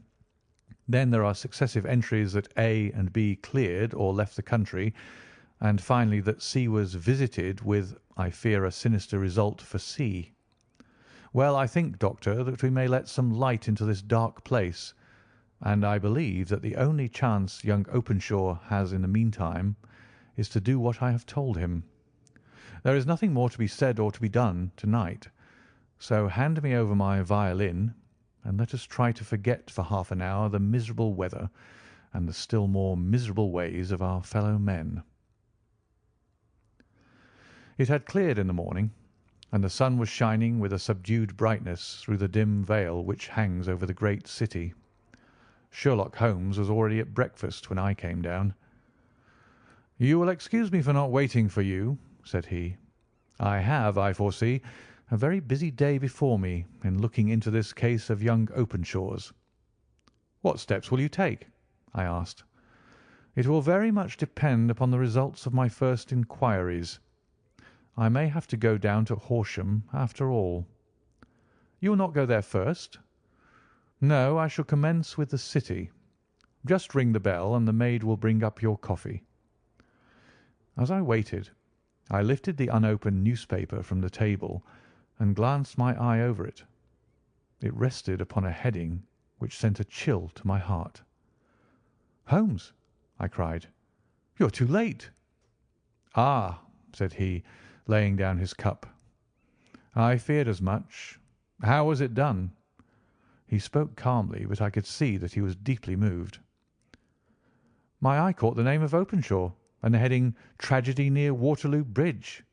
Here is the account. Between 9 and 10 last night, Police Constable Cook of the H Division on duty near Waterloo Bridge heard a cry for help and a splash in the water. The night, however, was extremely dark and stormy, so that in spite of the help of several passers-by, it was quite impossible to effect a rescue. The alarm, however, was given, and by aid of the water police, the body was eventually recovered. It proved to be that of a young gentleman whose name, as it appears from an envelope which was found in his pocket, was John Openshaw, and whose residence is near Horsham. It is conjectured that he may have been hurrying down to catch the last train from Waterloo Station, and that in his haste and the extreme darkness he missed his path and walked over the edge of one of the small landing places for river steamboats. The body exhibited no traces of violence, and there can be no doubt that the deceased had been the victim of an unfortunate accident, which should have the effect of calling the attention of the authorities to the condition of the riverside landing stages. We sat in silence for some minutes, Holmes more depressed and shaken than I had ever seen him. "That hurts my pride, Watson," he said at last. It is a petty feeling, no doubt, but it hurts my pride. It becomes a personal matter with me now, and if God sends me health, I shall set my hand upon this gang. That he should come to me for help, and that I should send him away to his death." He sprang from his chair and paced about the room in uncontrollable agitation, with a flush upon his sallow cheeks and a nervous clasping and unclasping of his long, thin hands. "They must be cunning devils," he exclaimed at last. "How could they have decoyed him down there? The embankment is not on the district line to the station. The bridge, no doubt, was too crowded, even on such a night, for their purpose. Well, Watson, we shall see who will win in the long run. I am going out now." "To the police?" "No, I shall be my own police. When I have spun the web they may take the flies, but not before." All day I was engaged in my professional work, and it was late in the evening before I returned to Baker Street. Sherlock Holmes had not come back yet. It was nearly 10 o'clock before he entered, looking pale and worn. He walked up to the sideboard, and tearing a piece from the loaf, he devoured it voraciously, washing it down with a long draught of water. "You are hungry?" I remarked. "Starving. It had escaped my memory. I have had nothing since breakfast." "Nothing?" "Not a bite. I had no time to think of it." "And how have you succeeded?" "Well, you have a clue?" "I have them in the hollow of my hand. Young Openshaw shall not long remain unavenged. Why, Watson, let us put their own devilish trademark upon them. It is well thought of." "What do you mean?" He took an orange from the cupboard, and tearing it to pieces, he squeezed out the pips upon the table. Of these he took 5 and thrust them into an envelope. On the inside of the flap he wrote S.H. for J.O. Then he sealed it and addressed it to Captain James Calhoun, Bark Lone Star, Savannah, Georgia. "That will await him when he enters port," said he, chuckling. "It may give him a sleepless night. He'll find it as sure a precursor of his fate as Openshaw did before him." "And who is this Captain Calhoun?" "The leader of the gang. I shall have the others, but he first." "How did you trace it, then?" He took a large sheet of paper from his pocket, all covered with dates and names. "I have spent the whole day," said he, "over Lloyd's registers and files of the old papers, following the future career of every vessel which touched at Pondicherry in January and February in '83. There were 36 ships of fair tonnage which were reported there during those months.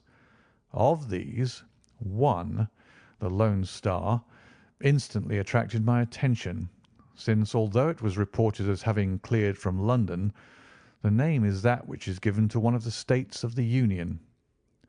Texas, I think. I was not and am not sure which, but I knew that the ship must have an American origin." "What then?" "I searched the Dundee records, and when I found that the barque Lone Star was there in January '85, my suspicion became a certainty. I then inquired as to the vessels which lay at present in the port of London." "Yes?" "The Lone Star had arrived here last week.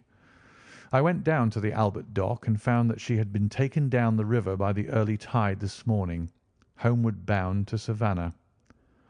I wired to Gravesend and learned that she had passed some time ago, and as the wind is easterly, I have no doubt that she is now past the Goodwins and not very far from the Isle of Wight." "What will you do, then?" "Oh, I have my hand upon him. He and the 2 mates are, as I learn, the only native-born Americans in the ship. The others are Finns and Germans. I know also that they were all 3 away from the ship last night. I had it from the stevedore, who's been loading their cargo. By the time that their sailing ship reaches Savannah, the mail-boat will have carried this letter, and the cable will have informed the police of Savannah that these 3 gentlemen are badly wanted here upon a charge of murder. There is ever a flaw, however, in the best laid of human plans, and the murderers of John Openshaw were never to receive the orange pips which would show them that another, as cunning and as resolute as themselves, was upon their track. Very long and very severe were the equinoctial gales that year. We waited long for news of the Lone Star of Savannah, but none ever reached us.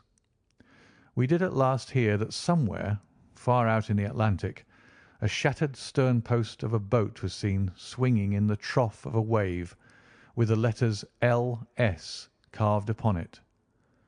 And that is all which we shall ever know of the fate of the Lone Star. End of the 5 Orange Pips. Story 6 in the Adventures of Sherlock Holmes by Sir Arthur Conan Doyle. The Man with the Twisted Lip. Asa Whitney, brother of the late Elias Whitney, D.D., principal of the Theological College of St. George's, was much addicted to opium. The habit grew upon him, as I understand, from some foolish freak when he was at college, for having read De Quincey's description of his dreams and sensations, he had drenched his tobacco with laudanum in an attempt to produce the same effects. He found, as so many more have done, that the practice is easier to attain than to get rid of, and for many years he continued to be a slave to the drug, an object of mingled horror and pity to his friends and relatives. I can see him now, with yellow, pasty face, drooping lips, and pinpoint pupils, all huddled in a chair, the wreck and ruin of a noble man. One night, it was in June, '89, there came a ring to my bell, about the hour when a man gives his first yawn and glances at the clock. I sat up in my chair, and my wife laid her needlework down in her lap and made a little face of disappointment. "A patient," said she. "You'll have to go out." I groaned, for I was newly come back from a weary day. We heard the door open, a few hurried words, and then quick steps upon the linoleum. Our own door flew open, and a lady, clad in some dark-coloured stuff, with a black veil, entered the room. "You will excuse my calling so late," she began, and then suddenly losing her self-control, she ran forward, threw her arms about my wife's neck, and sobbed upon her shoulder. "Oh, I'm in such trouble!" she cried. "I do so want a little help." "Why?" said my wife, pulling up her veil. "It is Kate Whitney. How you startled me, Kate! I had not an idea who you were when you came in." "I didn't know what to do, so I came straight to you." That was always the way. Folk who were in grief came to my wife like birds to a lighthouse. "It was very sweet of you to come. Now you must have some wine and water, and sit here comfortably and tell us all about it. Or should you rather that I sent James off to bed?" "Oh, no, no. I want the doctor's advice and help too. It's about Isa. He has not been home for 2 days. I am so frightened about him." It was not the first time that she had spoken to us of her husband's trouble, to me as a doctor, to my wife as an old friend and school companion. We soothed and comforted her by such words as we could find. Did she know where her husband was? Was it possible that we could bring him back to her? It seems that it was. She had the surest information that of late he had, when the fit was on him, made use of an opium den in the farthest east of the city. Hitherto his orgies had always been confined to one day, and he had come back, twitching and shattered, in the evening. But now the spell had been upon him 48 hours, and he lay there, doubtless among the dregs of the docks, breathing in the poison or sleeping off the effects. There he was to be found, she was sure of it, at the Bar of Gold in Upper Swandam Lane. But what was she to do? How could she, a young and timid woman, make her way into such a place and pluck her husband out from among the ruffians who surrounded him? There was the case, and of course there was but one way out of it.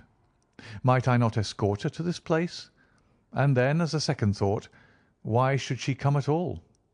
I was Isa Whitney's medical adviser, and as such I had influence over him. I could manage it better if I were alone. I promised her on my word that I would send him home in a cab within 2 hours, if he were indeed at the address which she had given me, and so in 10 minutes I had left my armchair and cheery sitting-room behind me, and was speeding eastward in a hansom on a strange errand, as it seemed to me at the time, though the future only could show how strange it was to be. But there was no great difficulty in the first stage of my adventure. Upper Swandam Lane is a vile alley lurking behind the high wharves which line the north side of the river to the east of London Bridge. Between a slop shop and a gin shop, approached by a steep flight of steps leading down to a black gap like the mouth of a cave, I found the den of which I was in search. Ordering my cab to wait, I passed down the steps, worn hollow in the centre by the ceaseless tread of drunken feet, and by the light of a flickering oil lamp above the door I found the latch and made my way into a long, low room, thick and heavy with the brown opium smoke, and terraced with wooden berths like the forecastle of an emigrant ship.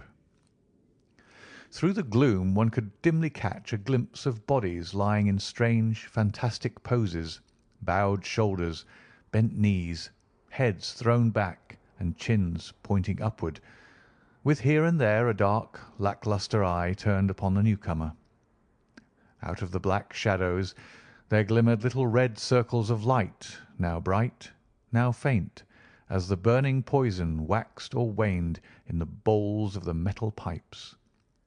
The most lay silent, but some muttered to themselves and others talked together in a strange, low, monotonous voice, their conversation coming in gushes, and then suddenly tailing off into silence, each mumbling out his own thoughts and paying little heed to the words of his neighbour.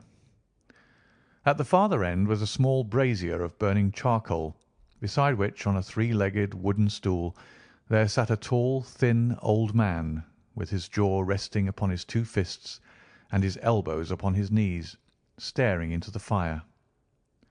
As I entered, a sallow Malay attendant had hurried up with a pipe for me and a supply of the drug, beckoning me to an empty berth. "Thank you, I have not come to stay," said I. "There is a friend of mine here, Mr. Ezer Whitney, and I wish to speak with him." There was a movement and an exclamation from my right, and peering through the gloom, I saw Whitney, pale, haggard, and unkempt, staring out at me. "My God, it's Watson," said he. He was in a pitiable state of reaction, with every nerve in a twitter. "I say, Watson, what o'clock is it?" "Nearly 11. "Of what day?" "Of Friday, June 19th. "Good heavens! I thought it was Wednesday." "It is Wednesday. What do you want to frighten a chap for?" He sank his face onto his arms and began to sob in a high treble key. "I tell you that it is Friday, man. Your wife has been waiting this 2 days for you. You should be ashamed of yourself." "So I am. But you've got mixed, Watson, for I've only been here a few hours. 3 pipes, 4 pipes, I forgot how many. But I'll go home with you. I wouldn't frighten Kate. Poor little Kate. Give me your hand. Have you a cab?" "Yes, I have one waiting." "Then I shall go in it. But I must owe something. Find what I owe, Watson. I'm all off colour. I can do nothing for myself." I walked down the narrow passage between the double row of sleepers, holding my breath to keep out the vile, stupefying fumes of the drug, and looking about for the manager. As I passed the tall man who sat by the brazier, I felt a sudden pluck at my skirt, and a low voice whispered, "Walk past me, and then look back at me." The words fell quite distinctly upon my ear. I glanced down. They could only have come from the old man at my side. And yet he sat now as absorbed as ever, very thin, very wrinkled, bent with age, an opium pipe dangling down from beneath his knees as though it had dropped in sheer lassitude from his fingers. I took 2 steps forward and looked back. It took all my self-control to prevent me from breaking out into a cry of astonishment. He had turned his back so that none could see him but I. His form had filled out. His wrinkles were gone. The dull eyes had regained their fire, and there, sitting by the fire and grinning at my surprise, was none other than Sherlock Holmes. He made a slight motion to me to approach him, and instantly, as he turned his face half round to the company once more, subsided into a doddering, loose-lipped senility. "Holmes," I whispered, "what on earth are you doing in this den?" "As low as you can," he answered. "I have excellent ears. If you would have the great kindness to get rid of that sottish friend of yours, I should be exceedingly glad to have a little talk with you." "I have a cab outside." "Then pray send him home in it. You may safely trust him, for he appears to be too limp to get into any mischief. I should recommend you also to send a note by the cabman to your wife to say that you have thrown in your lot with me. If you will wait outside, I shall be with you in 5 minutes." It was difficult to refuse any of Sherlock Holmes's requests, for they are always so exceedingly definite, and put forward with such a quiet air of mastery. I felt, however, that when Whitney was once confined in the cab, my mission was practically accomplished. And for the rest, I could not wish anything better than to be associated with my friend in one of those singular adventures which were the normal condition of his existence. In a few minutes I had written my note, paid Whitney's bill, led him out to the cab, and seen him driven through the darkness. In a very short time a decrepit figure had emerged from the opium den, and I was walking down the street with Sherlock Holmes. For 2 streets he shuffled along with a bent back and an uncertain foot. Then, glancing quickly round, he straightened himself out and burst into a hearty fit of laughter. "I suppose, Watson," said he, "that you imagine that I have added opium smoking to cocaine injections, and all the other little weaknesses on which you have favoured me with your medical views. I was certainly surprised to find you there, but not more so than I to find you. I came to find a friend, and I to find an enemy." "An enemy?" "Yes, one of my natural enemies, or shall I say, my natural prey. Briefly, Watson, I am in the midst of a very remarkable inquiry, and I have hoped to find a clue in the incoherent ramblings of these sots, as I have done before now. Had I been recognised in that den, my life would not have been worth an hour's purchase, for I have used it before now for my own purposes, and the rascally Lascar who runs it has sworn to have vengeance upon me.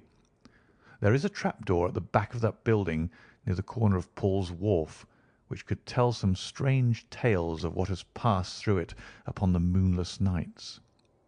"What? You don't mean bodies?" "Aye, bodies, Watson.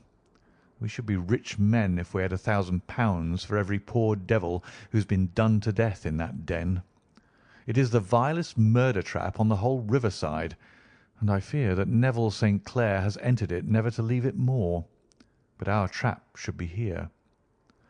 He put his 2 forefingers between his teeth and whistled shrilly, a signal which was answered by a similar whistle from the distance, followed shortly by the rattle of wheels and the clink of horses' hoofs. "Now, Watson," said Holmes, as a tall dog-cart dashed up through the gloom, throwing out 2 golden tunnels of yellow light from its side lanterns, "you'll come with me, won't you?" "If I can be of use." "Oh, a trusty comrade is always of use, and a chronicler still more so. My room at the Cedars is a double-bedded one." "The Cedars?" "Yes, that is Mr. St. Clair's house. I am staying there while I conduct the inquiry." "Where is it, then?" "Near Lee, in Kent. We have a 7-mile drive before us." "But I'm all in the dark." "Of course you are. You'll know all about it presently. Jump up here. All right, John, we shall not need you. Here's £half-a-crown. Look out for me to-morrow about 11. Give her her head. So long, then." He flicked the horse with his whip, and we dashed away through the endless succession of sombre and deserted streets, which widened gradually until we were flying across a broad balustraded bridge, with the murky river flowing sluggishly beneath us. Beyond lay another dull wilderness of bricks and mortar, its silence broken only by the heavy, regular footfall of the policeman, or the songs and shouts of some belated party of revellers. A dull wrack was drifting slowly across the sky, and a star or two twinkled dimly here and there through the rifts of the clouds. Holmes drove in silence, with his head sunk upon his breast, and the air of a man who is lost in thought, while I sat beside him, curious to learn what this new quest might be which seemed to tax his powers so sorely, and yet afraid to break in upon the current of his thoughts. We had driven several miles, and were beginning to get to the fringe of the belt of suburban villas, when he shook himself, shrugged his shoulders, and lit up his pipe with the air of a man who has satisfied himself that he is acting for the best. "You have a grand gift of silence, Watson," said he. "It makes you quite invaluable as a companion. Upon my word, it is a great thing for me to have someone to talk to, for my own thoughts are not over pleasant. I was wondering what I should say to this dear little woman to-night when she meets me at the door." "You forget that I know nothing about it." "I shall just have time to tell you the facts of the case before we get to Lee. It seems absurdly simple, and yet somehow I can get nothing to go upon. There's plenty of thread, no doubt, but I can't get the end of it into my hand. Now, I'll state the case clearly and concisely to you, Watson, and maybe you can see a spark where all is dark to me." "Proceed, then." Some years ago, to be definite, in May, 1884, there came to Lee a gentleman, Neville St. Clair by name, who appeared to have plenty of money. He took a large villa, laid out the grounds very nicely, and lived generally in good style. By degrees he made friends in the neighbourhood, and in 1887 he married the daughter of a local brewer, by whom he now has 2 children. He has no occupation, but was interested in several companies, and went into town as a rule in the morning, returning by the 5:14 from Cannon Street every night. Mr. St. Clair is now 37 years of age, is a man of temperate habits, a good husband, a very affectionate father, and a man who is popular with all who know him. I may add that his whole debts at the present moment, as far as we have been able to ascertain, amount to £88 10s, while he has £220 standing to his credit in the Capital and Counties Bank. There is no reason, therefore, to think that money troubles have been weighing upon his mind. Last Monday, Mr. Neville St. Clair went into town rather earlier than usual, remarking before he started that he had 2 important commissions to perform, and that he would bring his little boy home a box of bricks. Now, by the merest chance, his wife received a telegram upon this same Monday, very shortly after his departure, to the effect that a small parcel of considerable value, which she had been expecting, was waiting for her at the offices of the Aberdeen Shipping Company. Now, if you are well up in your London, you will know that the office of the company is in Fresno Street, which branches out of Upper Swandam Lane, where you found me to-night. Mrs. St. Clair had her lunch, started for the city, did some shopping, proceeded to the company's office, got her packet, and found herself at exactly 4:35 walking through Swandam Lane on her way back to the station. Have you followed me so far? It is very clear. If you remember, Monday was an exceedingly hot day, and Mrs. St. Clair walked slowly, glancing about in the hope of seeing a cab, as she did not like the neighbourhood in which she found herself. While she was walking in this way down Swandam Lane, she suddenly heard an ejaculation or cry, and was struck cold to see her husband looking down at her and, as it seemed to her, beckoning to her from a second-floor window. The window was open, and she distinctly saw his face, which she described as being terribly agitated. He waved his hands frantically to her and then vanished from the window so suddenly that it seemed to her that he had been plucked back by some irresistible force from behind. One singular point which struck her quick feminine eye was that although he wore some dark coat, such as he had started to town in, he had on neither collar nor necktie. Convinced that something was amiss with him, she rushed down the steps, for the house was none other than the opium den in which you found me tonight, and running through the front room she attempted to ascend the stairs which led to the first floor. At the foot of the stairs, however, she met this Lascar scoundrel of whom I have spoken, who thrust her back and, aided by a Dane, who acts as assistant there, pushed her out into the street. Filled with the most maddening doubts and fears, she rushed down the lane, and by rare good fortune met in Fresno Street a number of constables with an inspector, all on their way to their beat. The inspector and two men accompanied her back, and in spite of the continued resistance of the proprietor, they made their way to the room in which Mr. St. Clair had last been seen. There was no sign of him there. In fact, in the whole of that floor there was no one to be found save a crippled wretch of hideous aspect, who it seems made his home there. Both he and the Lascar stoutly swore that no one else had been in the front room during the afternoon. So determined was their denial that the inspector was staggered, and had almost come to believe that Mrs. St. Clair had been deluded, when with a cry she sprang at a small deal box which lay upon the table and tore the lid from it. Out there fell a cascade of children's bricks.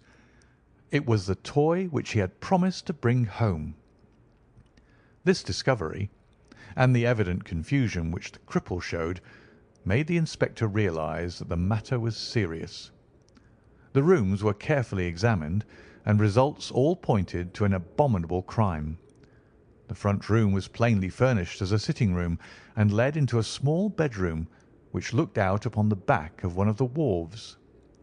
Between the wharf and the bedroom window is a narrow strip which is dry at low tide, but is covered at high tide with at least 4½ feet of water. The bedroom window was a broad one, and opened from below. On examination, traces of blood were to be seen upon the window-sill, and several scattered drops were visible upon the wooden floor of the bedroom. Thrust away behind a curtain in the front room were all the clothes of Mr. Neville St. Clair, with the exception of his coat. His boots, his socks, his hat, and his watch, all were there. There were no signs of violence upon any of these garments, and there were no other traces of Mr. Neville St. Clair. Out of the window he must apparently have gone, for no other exit could be discovered, and the ominous bloodstains upon the sill gave little promise that he could save himself by swimming, for the tide was at its very highest at the moment of the tragedy. And now, as to the villains who seemed to be immediately implicated in the matter. The Lascar was known to be a man of the vilest antecedents, but as, by Mrs. St. Clair's story, he was known to have been at the foot of the stair within a very few seconds of her husband's appearance at the window, he could hardly have been more than an accessory to the crime. His defence was one of absolute ignorance, and he protested that he had no knowledge as to the doings of Hugh Boone, his lodger, and that he could not account in any way for the presence of the missing gentleman's clothes. So much for the Lascar manager. Now for the sinister cripple who lives upon the second floor of the opium den, and who was certainly the last human being whose eyes rested upon Neville St. Clair. His name is Hugh Boone, and his hideous face is one which is familiar to every man who goes much to the city. He is a professional beggar, though in order to avoid the police regulations he pretends to a small trade in wax vestas. Some little distance down Threadneedle Street, upon the left-hand side, there is, as you may have remarked, a small angle in the wall. Here it is that this creature takes his daily seat, cross-legged, with his tiny stock of matches on his lap, and as he is a piteous spectacle, a small rain of charity descends into the greasy leather cap which lies upon the pavement beside him. I have watched the fellow more than once before ever I thought of making his professional acquaintance, and I have been surprised at the harvest which he has reaped in a short time. His appearance, you see, is so remarkable that no one can pass him without observing him. A shock of orange hair, a pale face disfigured by a horrible scar, which, by its contraction, has turned up the outer edge of his upper lip, a bulldog chin, and a pair of very penetrating dark eyes, which present a singular contrast to the colour of his hair, all mark him out from amid the common crowd of mendicants, and so, too, does his wit, for he is ever ready with a reply to any piece of chaff which may be thrown at him by the passers-by. This is the man whom we now learn to have been the lodger at the opium den, and to have been the last man to see the gentleman of whom we are in quest. "But a cripple," said I. "What could he have done single-handed against a man in the prime of life?" "He is a cripple in the sense that he walks with a limp, but in other respects he appears to be a powerful and well-nurtured man. Surely your medical experience would tell you, Watson, that weakness in one limb is often compensated for by exceptional strength in the others. Pray continue your narrative." "Mrs. St. Clair had fainted at the sight of the blood upon the window, and she was escorted home in a cab by the police, as her presence could be of no help to them in their investigations. Inspector Barton, who had charge of the case, made a very careful examination of the premises, but without finding anything which threw any light upon the matter. One mistake had been made in not arresting Boone instantly, as he was allowed some few minutes during which he might have communicated with his friend the Lascar, but this fault was soon remedied, and he was seized and searched without anything being found which could incriminate him. There were, it is true, some blood stains upon his right shirt sleeve, but he pointed to his ring finger, which had been cut near the nail, and explained that the bleeding came from there, adding that he had been to the window not long before, and that the stains which had been observed there came doubtless from the same source. He denied strenuously having ever seen Mr. Neville St. Clair, and swore that the presence of the clothes in his room was as much a mystery to him as to the police. As to Mrs. St. Clair's assertion that she had actually seen her husband at the window, he declared that she must have been either mad or dreaming. He was removed, loudly protesting, to the police station, while the inspector remained upon the premises in the hope that the ebbing tide might afford some fresh clue. And it did, though they hardly found upon the mud bank what they had feared to find. It was Neville St. Clair's coat, and not Neville St. Clair, which lay uncovered as the tide receded. And what do you think they found in the pockets? I cannot imagine. No, I don't think you would guess. Every pocket stuffed with pennies and halfpennies, 421 pennies and 270 halfpennies. It was no wonder that it had not been swept away by the tide. But a human body is a different matter. There is a fierce eddy between the wharf and the house. It seemed likely enough that the weighted coat had remained when the stripped body had been sucked away into the river. But I understand that all the other clothes were found in the room. Would the body be dressed in a coat alone? No, sir, but the facts might be met speciously enough. Suppose that this man Boone had thrust Neville St. Clair through the window. There is no human eye which could have seen the deed. What would he do then? It would, of course, instantly strike him that he must get rid of the tell-tale garments. He would seize the coat then, and be in the act of throwing it out, when it would occur to him that it would swim and not sink. He has little time, for he has heard the scuffle downstairs when the wife tried to force her way up, and perhaps he has already heard from his Lascar confederate that the police are hurrying up the street. There is not an instant to be lost. He rushes to some secret hoard where he has accumulated the fruits of his beggary, and he stuffs all the coins upon which he can lay his hands into the pockets to make sure of the coat's sinking.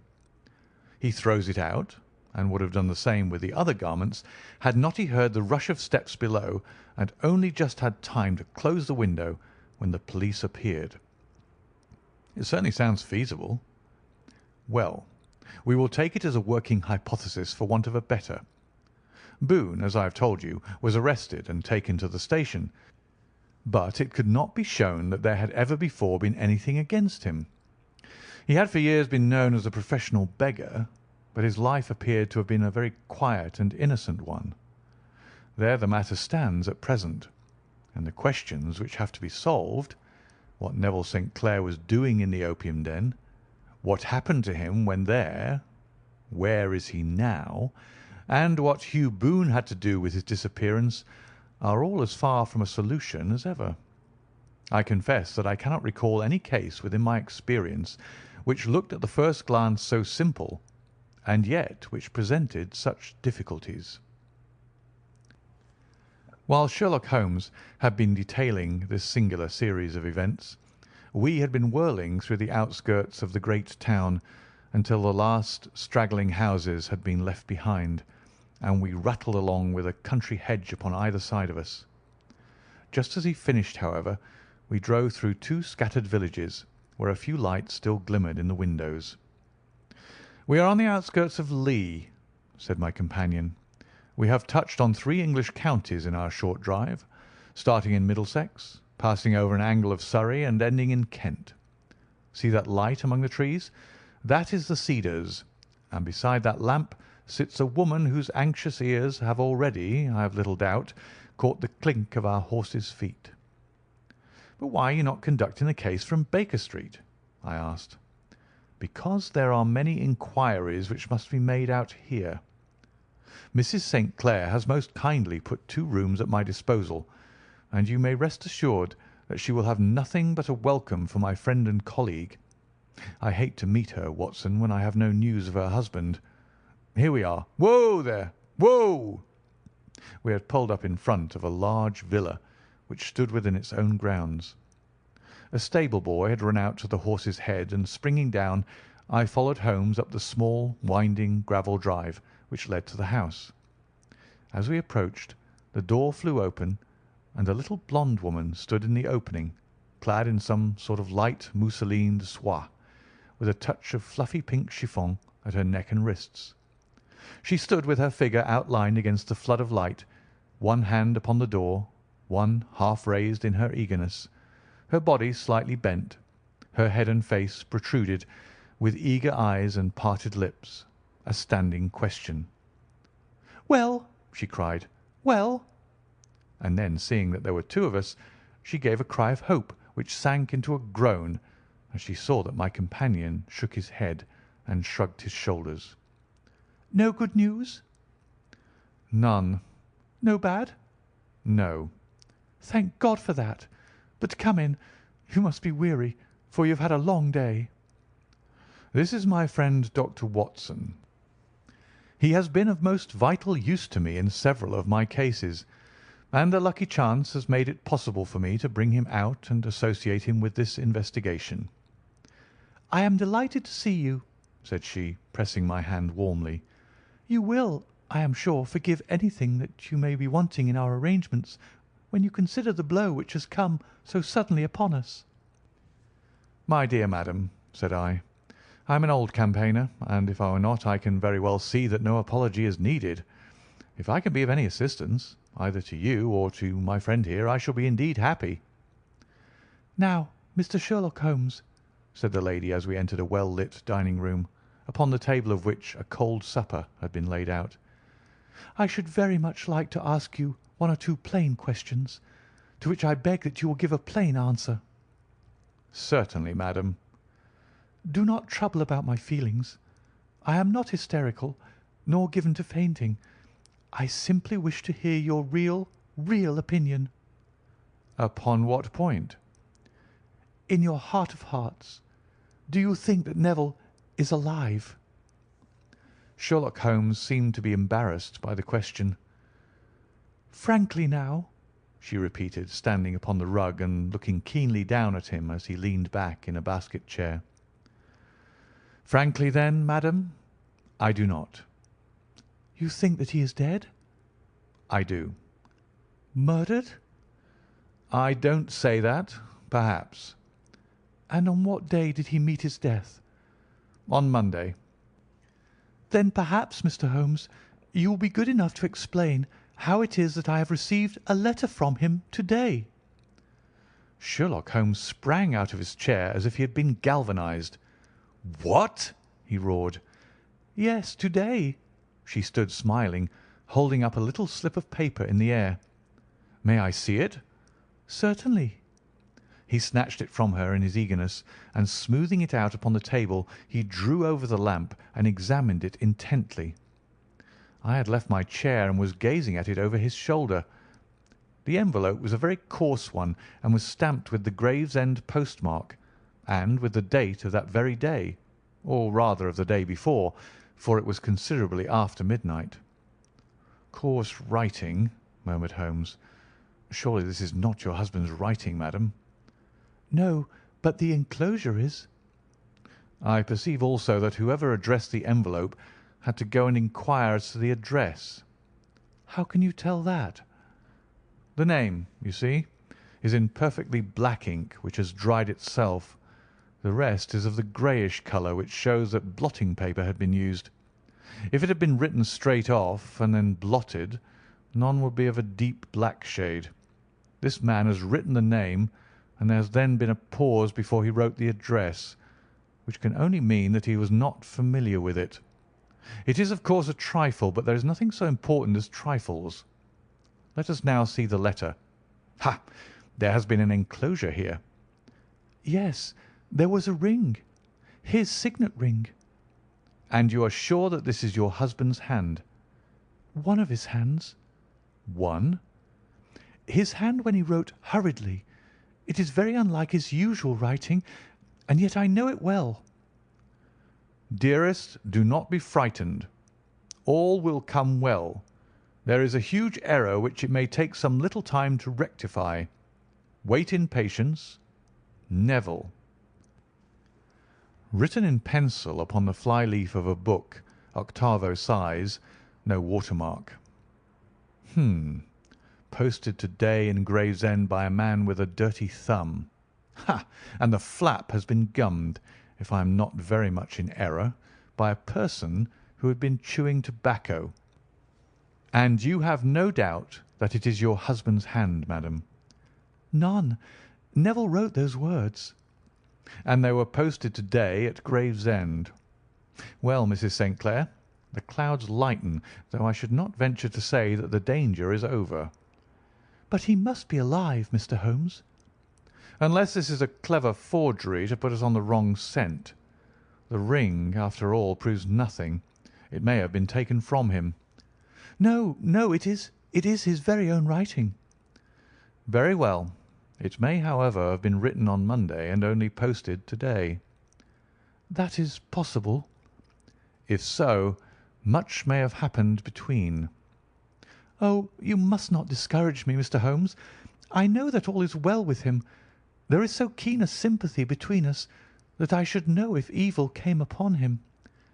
On the very day that I saw him last, he cut himself in the bedroom, and yet I in the dining-room rushed upstairs instantly with the utmost certainty that something had happened. Do you think that I would respond to such a trifle and yet be ignorant of his death?"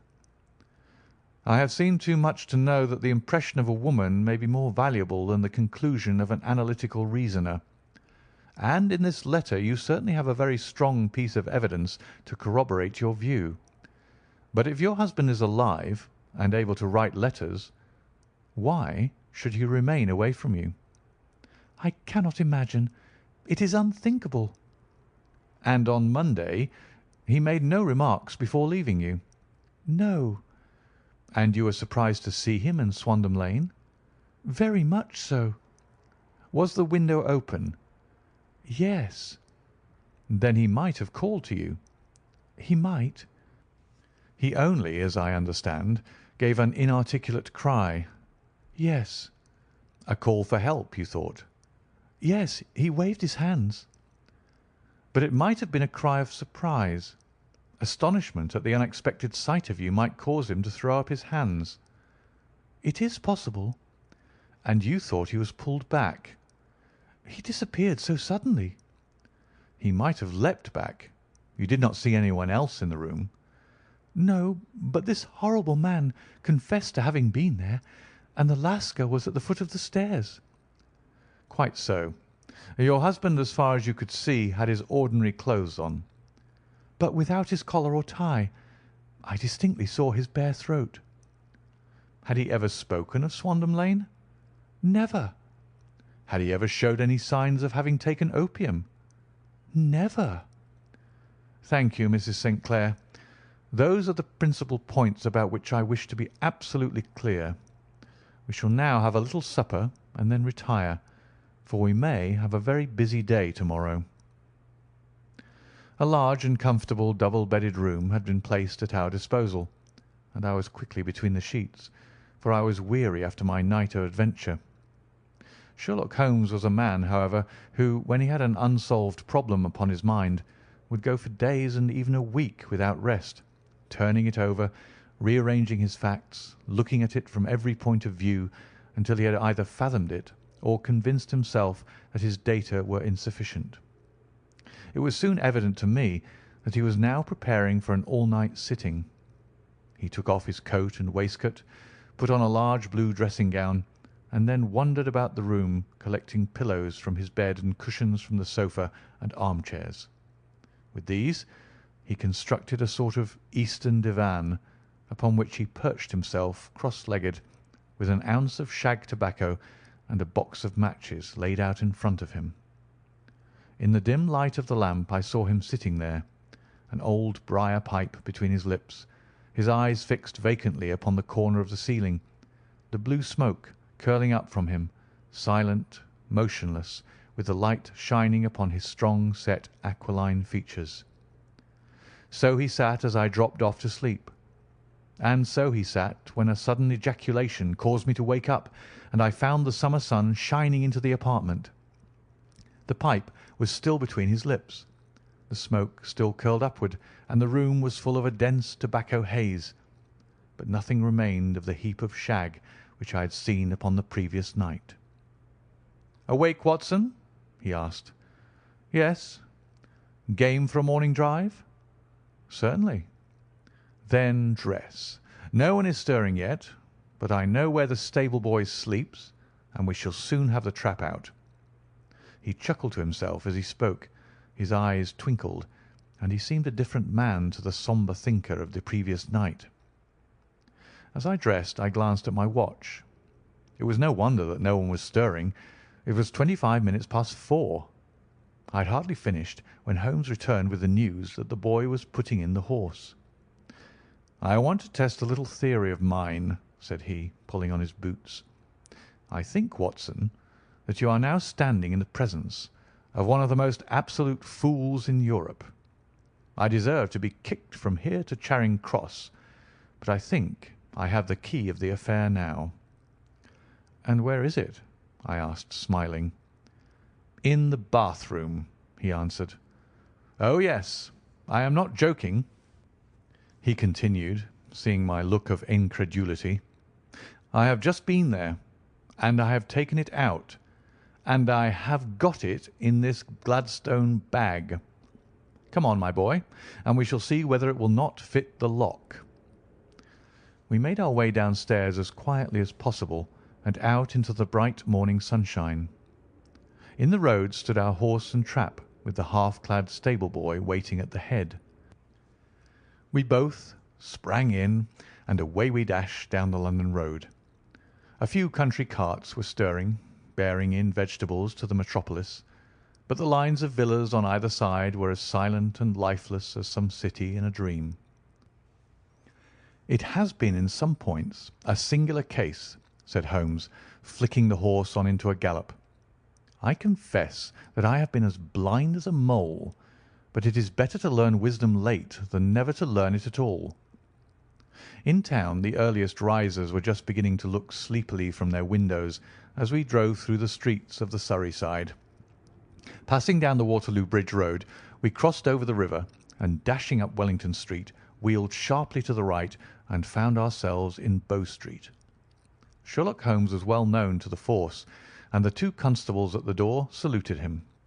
One of them held the horse's head, while the other led us in. "Who was on duty?" asked Holmes. "Inspector Bradstreet, sir." "Ah, Bradstreet. How are you?" A tall, stout official had come down the stone-flagged passage in a peaked cap and frogged jacket. "I wish to have a quiet word with you, Bradstreet." "Certainly, Mr. Holmes. Step into my room here." It was a small office-like room with a huge ledger upon the table and a telephone projecting from the wall. The inspector sat down at his desk. "What can I do for you, Mr. Holmes?" "I called about that Begum and Boone, the one who was charged with being concerned in the disappearance of Mr. Neville St. Clair of Lee." "Yes. He was brought up and remanded for further inquiries." "So I heard. You have him here?" "In the cells." "Is he quiet?" "Oh, he gives no trouble, but he is a dirty scoundrel." "Dirty?" "Yes. It's all we can do to make him wash his hands, and his face is as black as a tinker's. Well, once his case has been settled, he'll have a regular prison bath, and I think, if you saw him, you'd agree with me that he needed it." "I should like to see him very much." "Would you? That's easily done. Come this way. You can leave your bag." "No, I think that I'll take it." "Very good. Come this way, if you please." He led us down a passage, opened a barred door, passed down a winding stair, and brought us to a whitewashed corridor with a line of doors on each side. "The third on the right is his," said the inspector. "Here it is." He quietly shot back a panel in the upper part of the door and glanced through. "He is asleep," said he. "You can see him very well." We both put our eyes to the grating. The prisoner lay with his face towards us, in a very deep sleep, breathing slowly and heavily. He was a middle-sized man, coarsely clad as becoming his calling, with a coloured shirt protruding through the rent in his tattered coat. He was, as the inspector had said, extremely dirty, but the grime which covered his face could not conceal its repulsive ugliness. A broad wheal from an old scar ran right across it from eye to chin, and by its contraction had turned up one side of the upper lip, so that 3 teeth were exposed in a perpetual snarl. A shock of very bright red hair grew low over his eyes and forehead. "He's a beauty, isn't he?" said the inspector. "He certainly needs a wash," remarked Holmes. "I had an idea that he might, and I took the liberty of bringing the tools with me." He opened the Gladstone bag as he spoke, and took out, to my astonishment, a very large bath sponge. He! You are a funny one," chuckled the inspector. "Now, if you will have the great goodness to open that door very quietly, we will soon make him cut a much more respectable figure." "Well, I don't know why not," said the inspector. "He doesn't look a credit to the Bow Street cells, does he?" He slipped his key into the lock, and we all very quietly entered the cell. The sleeper half turned and then settled down once more into a deep slumber. Holmes stooped to the water jug, moistened his sponge, and then rubbed it twice vigorously across and down the prisoner's face. "Let me introduce you," he shouted, "to Mr. Neville St. Clair of Lee in the county of Kent." Never in my life have I seen such a sight. The man's face peeled off under the sponge like the bark from a tree. Gone was the coarse brown tint. Gone, too, was the horrid scar which had seamed it across and the twisted lip which had given the repulsive sneer to the face. A twitch brought away the tangled red hair, and there, sitting up in his bed, was a pale, sad-faced, refined-looking man, black-haired and smooth-skinned, rubbing his eyes and staring about him with sleepy bewilderment. Then suddenly, realizing the exposure, he broke into a scream and threw himself down with his face to the pillows. "Great heavens!" cried the inspector. "It is indeed the missing man. I know him from the photograph." The prisoner turned with the reckless air of a man who abandons himself to his destiny. "Be it so," said he. "And pray, what am I charged with?" with making away with Mr. Neville St. Oh, come, you can't be charged with that unless they make a case of attempted suicide of it," said the inspector with a grin. "Well, I've been 27 years in the force, but this really takes the cake." "If I am Mr. Neville St. Clair, then it is obvious that no crime has been committed, and that therefore I am illegally detained." "No crime, but a very great error has been committed," said Holmes. "You would have done better to have trusted your wife."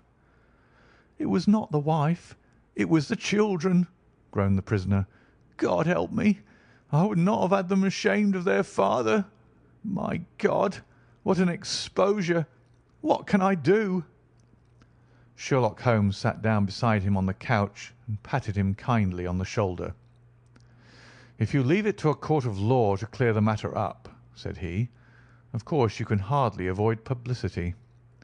On the other hand, if you convince the police authorities that there is no possible case against you, I do not know that there is any reason that the details should find their way into the papers. Inspector Bradstreet would, I am sure, make notes upon anything which you might tell us and submit it to the proper authorities. The case would then never go into court at all." "God bless you!" cried the prisoner passionately.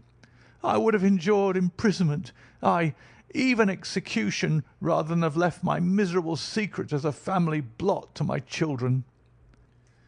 "You are the first who have ever heard my story. My father was a schoolmaster in Chesterfield, where I received an excellent education. I travelled in my youth, took to the stage, and finally became a reporter on an evening paper in London. One day my editor wished to have a series of articles upon begging in the metropolis, and I volunteered to supply them. There was the point from which all my adventures started. It was only by trying begging as an amateur that I could get the facts upon which to base my articles. When an actor, I had of course learned all the secrets of making up and had been famous in the green room for my skill. I took advantage now of my attainments. I painted my face, and to make myself as pitiable as possible, I made a good scar and fixed one side of my lip in a twist by the aid of a small slip of flesh-coloured plaster.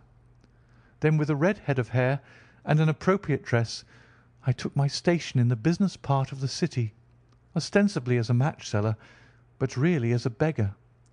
For 7 hours I plied my trade, and when I returned home in the evening, I found to my surprise that I had received no less than 26 shillings and fourpence. I wrote my articles and thought little more of the matter, until some time later I backed a bill for a friend and had a writ served upon me for £25. I was at my wits' end where to get the money, but a sudden idea came to me. I begged a fortnight's grace from the creditor, asked for a holiday from my employers, and spent the time in begging in the city under my disguise. In 10 days I had the money and had paid the debt. Well, you can imagine how hard it was to settle down to arduous work at £2 a week, when I knew that I could earn as much in a day by smearing my face with a little paint, laying my cap on the ground, and sitting still. It was a long fight between my pride and the money, but the dollars won at last, and I threw up reporting and sat day after day in the corner which I had first chosen, inspiring pity by my ghastly face and filling my pockets with coppers. Only one man knew my secret. He was the keeper of a low den in which I used to lodge in Swandam Lane, where I could every morning emerge as a squalid beggar, and in the evenings transform myself into a well-dressed man about town. This fellow, a Lascar, was well paid by me for his rooms, so that I knew that my secret was safe in his possession. Well, very soon I found that I was saving considerable sums of money. I do not mean that any beggar in the streets of London could earn £700 a year, which is less than my average takings, but I had exceptional advantages in my power of making up, and also in a facility of repartee, which improved my practice and made me quite a recognised character in the city. All day a stream of pennies, varied by silver, poured in upon me, and it was a very bad day in which I failed to take £2. As I grew richer, I grew more ambitious, took a house in the country, and eventually married without anyone having a suspicion as to my real occupation. My dear wife knew that I had business in the city. She little knew what. Last Monday I had finished for the day and was dressing in my room above the opium den, when I looked out of my window and saw to my horror and astonishment that my wife was standing in the street with her eyes fixed full upon me. I gave a cry of surprise, threw up my arms to cover my face, and rushing to my confidant, the Lascar, entreated him to prevent anyone from coming up to me. I heard her voice downstairs, but I knew that she could not ascend. Swiftly I threw off my clothes, pulled on those of a beggar, and put on my pigments and wig. Even a wife's eyes could not pierce so complete a disguise. But then it occurred to me that there might be a search in the room, and that the clothes might betray me. I threw open the window, reopening by my violence a small cut which I had inflicted upon myself in the bedroom that morning. Then I seized my coat, which was weighted by the coppers which I had just transferred to it from the leather bag in which I carried my takings. I hurled it out of the window, and it disappeared into the Thames. The other clothes would have followed, but at that moment there was a rush of constables up the stair, and a few minutes after I found, rather, I confessed to my relief, that instead of being identified as Mr. Neville St. Clair, I was arrested as his murderer. I do not know that there is anything else for me to explain. I was determined to preserve my disguise as long as possible, and hence my preference for a dirty face. Knowing that my wife would be terribly anxious, I slipped off my ring and confided it to the Lascar at a moment when no constable was watching me, together with a hurried scrawl telling her that she had no cause to fear. "That note only reached her yesterday," said Holmes. Good God! What a week she must have spent! "The police have watched this Lascar," said Inspector Broadstreet, "and I can quite understand that he might find it difficult to post a letter unobserved. Probably he handed it to some sailor customer of his who forgot all about it for some days." "That was it," said Holmes, nodding approvingly. "I have no doubt of it. But have you never been prosecuted for begging?" Many times, but what was a fine to me? "It must stop here, however," said Broadstreet. "If the police are to hush this thing up, there must be no more of Hugh Boone."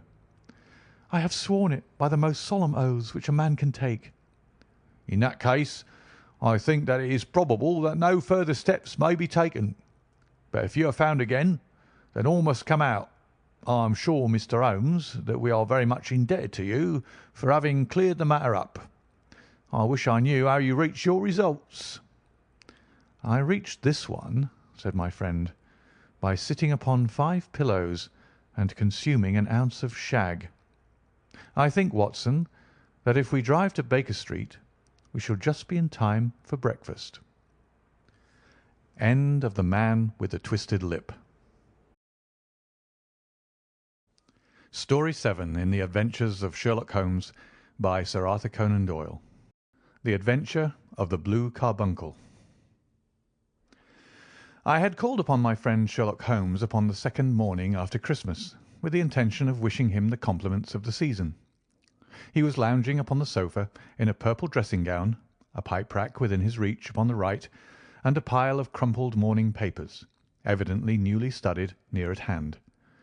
Beside the couch was a wooden chair, and on the angle of the back hung a very seedy and disreputable hard felt hat, much the worse for wear, and cracked in several places.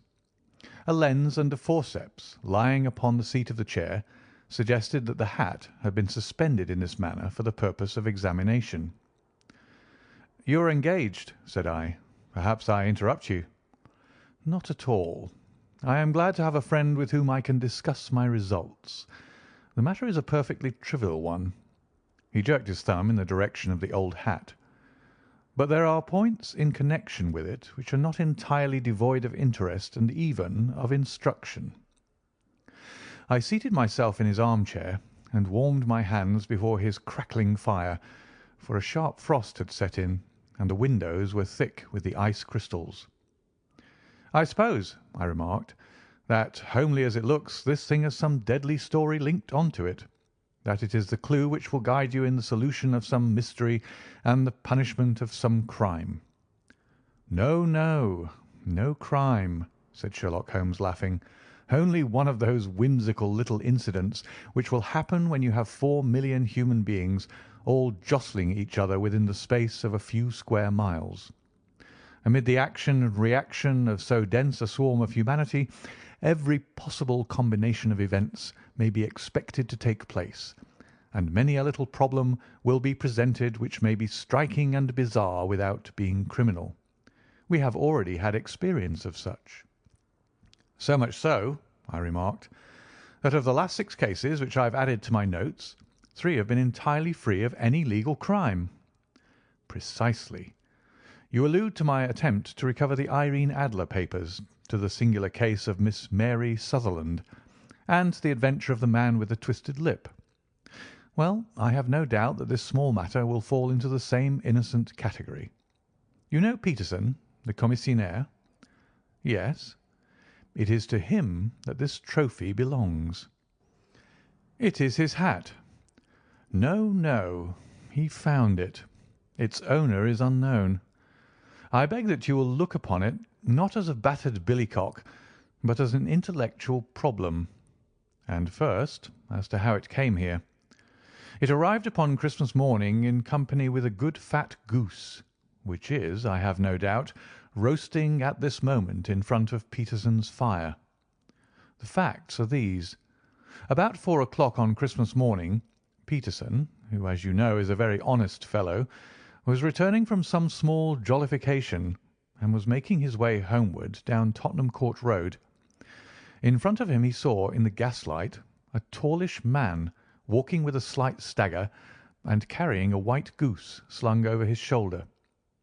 As he reached the corner of Goodge Street, a row broke out between this stranger and a little knot of roughs. One of the latter knocked off the man's hat, on which he raised his stick to defend himself, and swinging it over his head, smashed the shop window behind him.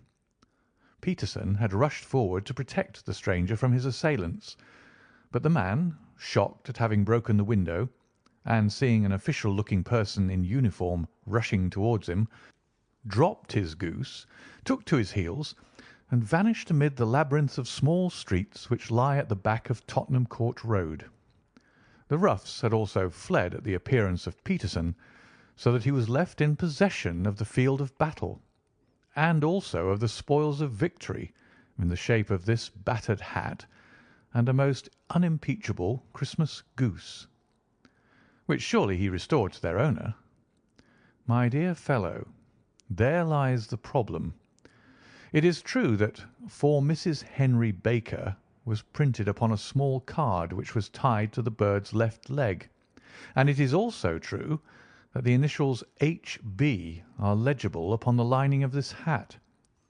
But as there are some thousands of Bakers and some hundreds of Henry Bakers in this city of ours, it is not easy to restore lost property to any one of them. What then did Peterson do?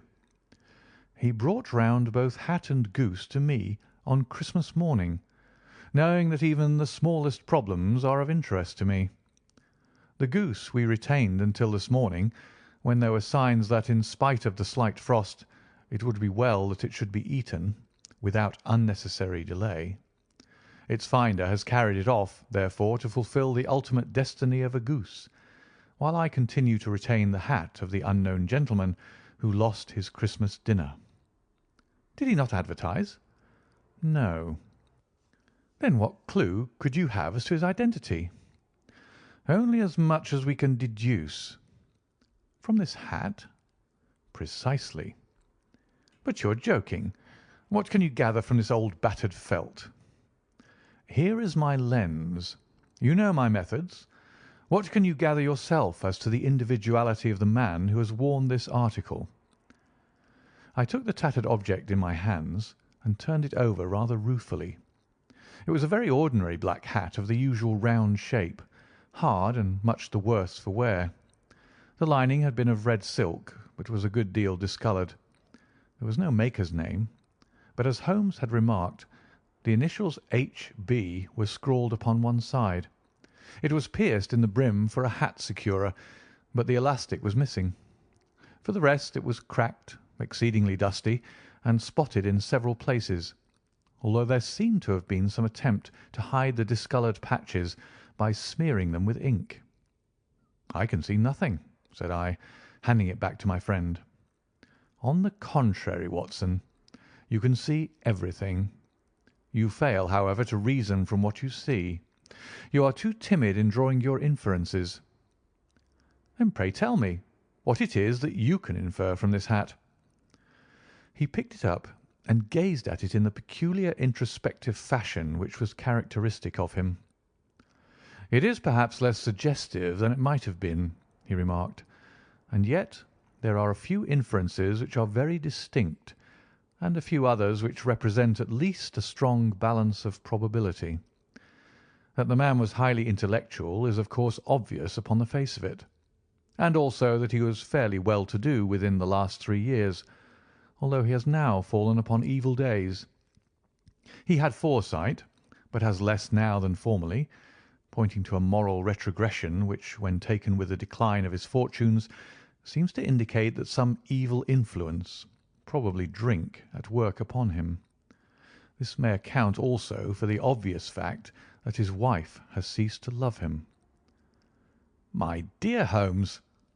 "He has, however, retained some degree of self-respect," he continued, disregarding my remonstrance. "He is a man who leads a sedentary life, goes out little, is out of training entirely, is middle-aged, has grizzled hair which he has had cut within the last few days, and which he anoints with lime cream. These are the more patent facts which are to be deduced from his hat. Also, by the way, that it is extremely improbable that he has gas laid on in his house." "You're certainly joking, Holmes." "Not in the least. Is it possible that even now, when I give you these results, you are unable to see how they are attained?" "I have no doubt that I am very stupid, but I must confess that I am unable to follow you. For example, how did you deduce that this man was intellectual?" For answer, Holmes clapped the hat upon his head. It came right over the forehead and settled upon the bridge of his nose. "It is a question of cubic capacity," said he. "A man with so large a brain must have something in it." "The decline of his fortunes, then?" "This hat is 3 years old. These flat brims curled at the edge came in then. It is a hat of the very best quality. Look at the band of ribbed silk and the excellent lining. If this man could afford to buy so expensive a hat 3 years ago, and has had no hat since, then he has assuredly gone down in the world." "Well, that is clear enough, certainly. But how about the foresight and moral retrogression?" Sherlock Holmes laughed. "Here is the foresight," said he, putting his finger upon the little disc and loop of the hat securer. "They are never sold upon hats. If this man ordered one, it is a sign of a certain amount of foresight, since he went out of his way to take this precaution against the wind. But since we see that he has broken the elastic and has not troubled to replace it, it is obvious that he has less foresight now than formerly, which is a distinct proof of a weakening nature. On the other hand, he has endeavoured to conceal some of these stains upon the felt by daubing them with ink, which is a sign that he has not entirely lost his self-respect." "Your reasoning is certainly plausible." "The further points, that he is middle-aged, that his hair is grizzled, that it has been recently cut, and that he uses lime cream, are all to be gathered from a close examination of the lower part of the lining. The lens discloses a large number of hair ends, clean cut by the scissors of the barber. They all appear to be adhesive, and there is a distinct odour of lime cream. This dust, you will observe, is not the gritty, grey dust of the street, but the fluffy brown dust of the house, showing that it has been hung up indoors most of the time, while the marks of moisture upon the inside are proof positive that the wearer perspired very freely, and could therefore hardly be in the best of training. But his wife, you said that she had ceased to love him. This hat has not been brushed for weeks. When I see you, my dear Watson, with a week's accumulation of dust upon your hat, and when your wife allows you to go out in such a state, I shall fear that you also have been unfortunate enough to lose your wife's affection. But he might be a bachelor. Nay, he was bringing home the goose as a peace offering to his wife. Remember the card upon the bird's leg. You have an answer to everything. But how on earth do you deduce that the gas is not laid on in his house? One tallow stain, or even two, might come by chance, but when I see no less than 5, I think that there can be little doubt that the individual must be brought into frequent contact with burning tallow. Walks upstairs at night, probably with his hat in one hand and a guttering candle in the other. Anyhow, he never got tallow stains from a gas jet. Are you satisfied? Well, it is very ingenious, said I, laughing. But since, as you said just now, there have been no crime committed, and no harm done save the loss of a goose, all this seems to be rather a waste of energy. Sherlock Holmes had opened his mouth to reply, when the door flew open, and Peterson, the commissionaire, rushed into the apartment with flushed cheeks and the face of a man who is dazed with astonishment. "The goose, Mr. Holmes! The goose, sir!" he gasped. "Eh? What of it, then? Has it returned to life and flapped off through the kitchen window?" Holmes twisted himself round upon the sofa to get a fairer view of the man's excited face. "See here, sir! See what my wife found in its crop!" He held out his hand and displayed upon the centre of the palm a brilliantly scintillating blue stone, rather smaller than a bean in size, but of such purity and radiance that it twinkled like an electric point in the dark hollow of his hand. Sherlock Holmes sat up with a whistle. "By Jove, Peterson," said he, "this is treasure trove indeed. I suppose you know what you've got." "A diamond, sir. A precious stone. It cuts into glass as though it were putty." "It's more than a precious stone. It is the precious stone." "Not the Countess of Morcar's blue carbuncle?" I ejaculated. "Precisely so. I ought to know its size and shape, seeing that I've read the advertisement about it in the Times every day lately.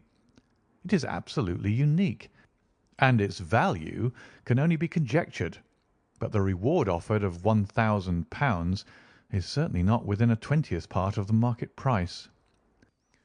£1,000? Great Lord of mercy! The commissionaire plumped down into a chair and stared from one to the other of us. "That is the reward, and I have reason to know that there are sentimental considerations in the background which would induce the Countess to part with half her fortune if she could but recover the gem." "It was lost, if I remember aright, at the Hotel Cosmopolitan," I remarked. "Precisely so, on December 22nd, just 5 days ago. John Horner, a plumber, was accused of having abstracted it from the lady's jewel case. The evidence against him was so strong that the case had been referred to the assizes. I have some account of the matter here, I believe." He rummaged amid his newspapers, glancing over the dates, until at last he smoothed one out, doubled it over, and read the following paragraph: "Hotel Cosmopolitan, jewel robbery. John Horner, 26, plumber, was brought up upon the charge of having, upon the 22nd inst., abstracted from the jewel case of the Countess of Morcar the valuable gem known as the blue carbuncle. James Ryder, upper attendant at the hotel, gave his evidence to the effect that he had shown Horner up to the dressing-room of the Countess of Morcar upon the day of the robbery in order that he might solder the second bar of the grate, which was loose. He had remained with Horner some little time, but had finally been called away. On returning, he found that Horner had disappeared, that the bureau had been forced open, and that the small morocco casket, in which, as it afterwards transpired, the Countess was accustomed to keep her jewel, was lying empty upon the dressing-table. Ryder instantly gave the alarm, and Horner was arrested the same evening. but the stone could not be found either upon his person or in his rooms. Catherine Cusack, maid to the Countess, deposed to having heard Ryder's cry of dismay on discovering the robbery, and to having rushed into the room where she found matters as described by the last witness. Inspector Bradstreet, B Division, gave evidence as to the arrest of Horner, who struggled frantically and protested his innocence in the strongest terms. Evidence of a previous conviction for robbery having been given against the prisoner, the magistrate refused to deal summarily with the offence, but referred it to the assizes. Horner, who had shown signs of intense emotion during the proceedings, fainted away at the conclusion and was carried out of court. So much for the police court," said Holmes thoughtfully, tossing aside the paper. "The question for us now to solve is the sequence of events leading from a rifled jewel case at one end to the crop of a goose in Tottenham Court Road at the other. You see, Watson, our little deductions have suddenly assumed a much more important and less innocent aspect. Here is the stone. The stone came from the goose, and the goose came from Mr. Henry Baker, the gentleman with the bad hat and all the other characteristics with which I have bored you. So now we must set ourselves very seriously to finding this gentleman and ascertaining what part he had played in this little mystery. To do this, we must try the simplest means first, and these lie undoubtedly in an advertisement in all the evening papers. If this fail, I shall have recourse to other methods. What will you say? Give me a pencil and that slip of paper. Now then, found at the corner of Goodge Street a goose and a black felt hat. Mr. Henry Baker can have the same by applying at 6:30 this evening at 221B Baker Street. That is clear and concise. Very. But will he see it? Well, he is sure to keep an eye on the papers, since to a poor man the loss was a heavy one. He was clearly so scared by his mischance in breaking the window and by the approach of Peterson that he thought of nothing but flight. But since then he must have bitterly regretted the impulse which caused him to drop his bird. Then again, the introduction of his name will cause him to see it, for everyone who knows him will direct his attention to it. Here you are, Peterson. Run down to the advertising agency and have this put in the evening papers. In which, sir? Oh, in the Globe, Star, Pall Mall, St. James's, Evening News, Standard, Echo, and any others that occur to you. Very well, sir. And this stone? Ah, yes. I shall keep the stone. Thank you. And I say, Peterson, just buy a goose on your way back and leave it here with me, for we must have one to give to this gentleman in place of the one which your family is now devouring. When the commissionaire had gone, Holmes took up the stone and held it against the light. "It's a bonny thing," said he. "Just see how it glints and sparkles. Of course, it is a nucleus and focus of crime. Every good stone is. They are the devil's pet baits. In the larger and older jewels, every facet may stand for a bloody deed. This stone is not yet 20 years old. It was found in the banks of the Arnoy River in southern China, and is remarkable in having every characteristic of the carbuncle, save that it is blue in shade instead of ruby red. In spite of its youth, it has already a sinister history. There have been 2 murders, a vitriol throwing, a suicide, and several robberies brought about for the sake of this 40-grain weight of crystallized charcoal. Who would think that so pretty a toy would be a purveyor to the gallows and the prison? I'll lock it up in my strong box now, and drop a line to the Countess to say that we have it. Do you think that this man Horner is innocent? I cannot tell. Well, then, do you imagine that this other one, Henry Baker, had anything to do with the matter? It is, I think, much more likely that Henry Baker is an absolutely innocent man, who had no idea that the bird which he was carrying was of considerably more value than if it were made of solid gold. That, however, I shall determine by a very simple test if we have an answer to our advertisement. And you can do nothing until then? Nothing. In that case, I shall continue my professional round. But I shall come back in the evening at the hour you have mentioned, for I should like to see the solution of so tangled a business. Very glad to see you. I dine at 7. There is a woodcock, I believe. By the way, in view of recent occurrences, perhaps I ought to ask Mrs. Hudson to examine its crop. I had been delayed at a case, and it was a little after 6:30 when I found myself in Baker Street once more. As I approached the house, I saw a tall man in a Scotch bonnet, with a coat which was buttoned up to his chin, waiting outside in the bright semicircle which was thrown from the fanlight. Just as I arrived, the door was opened, and we were shown up together to Holmes's room. "Mr. Henry Baker, I believe," said he, rising from his armchair, and greeting his visitor with the easy air of geniality which he could so readily assume. "Pray take this chair by the fire, Mr. Baker. It is a cold night, and I observe that your circulation is more adapted for summer than for winter. Ah, Watson, you have just come at the right time. Is that your hat, Mr. Baker?" "Yes, sir, that is undoubtedly my hat." He was a large man with a rounded shoulders, a massive head, and a broad, intelligent face, sloping down to a pointed beard of grizzled brown. A touch of red in nose and cheeks, with a slight tremor of his extended hand, recalled Holmes' surmise as to his habits. His rusty black frock coat was buttoned right up in front, with the collar turned up, and his lank wrists protruded from his sleeves without a sign of cuff or shirt. He spoke in a slow, staccato fashion, choosing his words with care, and gave the impression generally of a man of learning and letters who had had ill usage at the hands of fortune. "We have retained these things for some days," said Holmes, "because we expected to see an advertisement from you giving your address. I am at a loss to know why you did not advertise." Our visitor gave a rather shamefaced laugh. "Shillings have not been so plentiful with me as they once were," he remarked. "I had no doubt that the gang of roughs who assaulted me had carried off both my hat and the bird. I did not care to spend more money in a hopeless attempt at recovering them." "Very naturally. By the way, about the bird, we were compelled to eat it." "To eat it?" Our visitor half rose from his chair in his excitement.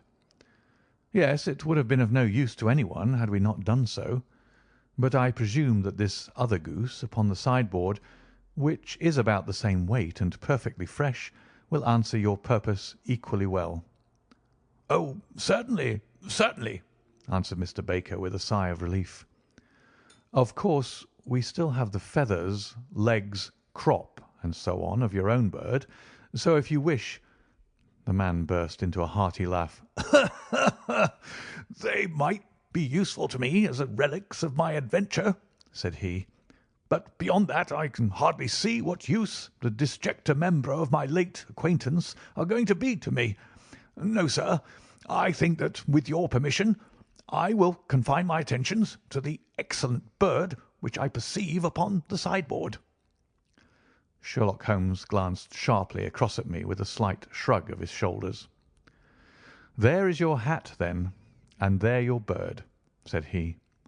"By the way, would it bore you to tell me where you got the other one from? I am somewhat of a fowl fancier, and I have seldom seen a better grown goose." "Certainly, sir," said Baker, who had risen and tucked his newly gained property under his arm. "There are a few of us who frequent the Alpha Inn, near the museum. We are to be found in the museum itself during the day, you understand. This year our good host, Windigate by name, instituted a goose club, by which, on consideration of some few pence every week, we were each to receive a bird at Christmas. My pence were duly paid, and the rest is familiar to you. I am much indebted to you, sir, for a Scotch bonnet is fitted neither to my years nor my gravity." With a comical pomposity of manner, he bowed solemnly to both of us, and strode off upon his way. "So much for Mr. Henry Baker," said Holmes when he had closed the door behind him. "It is quite certain that he knows nothing whatever about the matter. Are you hungry, Watson?" "Not particularly." "Then I suggest that we turn our dinner into a supper, and follow up this clue while it is still hot." "By all means." It was a bitter night, so we drew on our ulsters and wrapped cravats about our throats. Outside, the stars were shining coldly in a cloudless sky, and the breath of the passers-by blew out into smoke like so many pistol shots. Our footfalls rang out crisply and loudly as we swung through the Doctor's Quarter, Wimpole Street, Harley Street, and so through Wigmore Street into Oxford Street. In a quarter of an hour we were in Bloomsbury at the Alpha Inn, which is a small public house at the corner of one of the streets which runs down into Holborn. Holmes pushed open the door of the private bar and ordered 2 glasses of beer from the ruddy-faced, white-aproned landlord. "Your beer should be excellent if it is as good as your geese," said he. "My geese?" The man seemed surprised. "Yes, I was speaking only half an hour ago to Mr. Henry Baker, who was a member of your goose club." "Oh, yes, I see. But you see, sir, them's not our geese." "Indeed. Whose, then?" "Well, I got the 2 dozen from a salesman in Covent Garden." "Indeed. I know some of them. Which was it?" "Breckenridge is his name." "Ah, I don't know him. Well, here's your good health, landlord, and prosperity to your house. Good night." "Now for Mr. Breckenridge," he continued, buttoning up his coat as we came out into the frosty air. "Remember, Watson, that though we have so homely a thing as a goose at one end of this chain, we have at the other a man who will certainly get 7 years' penal servitude unless we can establish his innocence. It is possible that our inquiry may but confirm his guilt, but in any case we have a line of investigation which has been missed by the police, and which a singular chance has placed in our hands. Let us follow it out to the bitter end. Faces to the south, then, and quick march." We passed across Holborn, down Endell Street, and so through a zigzag of slums to Covent Garden Market. One of the largest stalls bore the name of Breckenridge upon it, and the proprietor, a horsey-looking man with a sharp face and trim side whiskers, was helping a boy to put up the shutters. "Good evening. It's a cold night," said Holmes. The salesman nodded and shot a questioning glance at my companion. "Sold out of geese, I see," continued Holmes, pointing at the bare slabs of marble. "Let you have 500 tomorrow morning." "That's no good." "Well, there are some on the stall with the gas flare." "Ah, but I was recommended to you." "Who by?" "The landlord of the Alpha." "Oh, yes, I sent him a couple of dozen." "Fine birds they were, too. Now, where did you get them from?" To my surprise, the question provoked a burst of anger from the salesman. "Now then, mister," said he, with his head cocked and his arms akimbo, "what are you driving at? Let's have it straight now." "It is straight enough. I should like to know who sold you the geese which you supplied to the Alpha." "Well, then, I shan't tell you. So now?" "Oh, it is a matter of no importance, but I don't know why you should be so warm over such a trifle." "Warm? You'd be as warm, maybe, if you were as pestered as I am. When I pay good money for a good article, there should be an end of the business. But it's where are the geese, and who did you sell the geese to, and what will you take for the geese? One would think that they were the only geese in the world, to hear the fuss that's made over them." "Well, I have no connection with any other people who have been making inquiries," said Holmes carelessly. "If you won't tell us, the bet is off, that is all. But I'm always ready to back my opinion on a matter of fowls, and I have a fiver on it that the bird I ate is country bred." "Well, then, you lost your fiver, for it's town bred," snapped the salesman. "It's nothing of the kind." "I say it is." "I don't believe it." "Do you think you know more about fowls than I, who have handled them ever since I was a nipper? I tell you, all those birds that went to the Alpha were town bred." You'll never persuade me to believe that. Will you bet, then? It's merely taking your money, for I know that I'm right. But I'll have a sovereign on with you, just to teach you not to be obstinate." The salesman chuckled grimly. "Bring me the books, Bill," said he. The small boy brought round a small thin volume and a great greasy-backed one, laying them out together beneath the hanging lamp. "Now then, Mr. Cocksure," said the salesman, "I thought that I was out of geese, but before I finish you'll find that there is still one left in my shop. You see this little book? Well?" "That's the list of the folk from whom I buy. Do you see? Well, then, here on this page are the country folk, and the numbers after their names are where their accounts are in the big ledger. Now then, you see this other page in red ink? Well, that is a list of my town suppliers. Now look at that third name. Just read it out to me." "Mrs. Oakshott, 117 Brixton Road, 249," read Holmes. "Quite so. Now turn that up in the ledger." Holmes turned to the page indicated. "Here you are. Mrs. Oakshott, 117 Brixton Road, egg and poultry supplier." "Now then, what's the last entry?" "December 22nd, 24 geese at 7 shillings 6pence." "Quite so. There you are. And underneath?" "Sold to Mr. Windigate of the Alpha at 12 shillings." "What have you to say now?" Sherlock Holmes looked deeply chagrined. He drew a sovereign from his pocket and threw it down upon the slab, turning away with the air of a man whose disgust is too deep for words. A few yards off he stopped under a lamp-post and laughed in the hearty, noiseless fashion which was peculiar to him. "When you see a man with the whiskers of that cut and the pink 'un protruding out of his pocket, you can always draw him by a bet," said he. "I dare say that if I had put £100 down in front of him, that man would not have given me such complete information as was drawn from him by the idea that he was doing me on a wager. Well, Watson, we are, I fancy, nearing the end of our quest, and the only point which remains to be determined is whether we should go on to this Mrs. Oakshott to-night, or whether we should reserve it for to-morrow.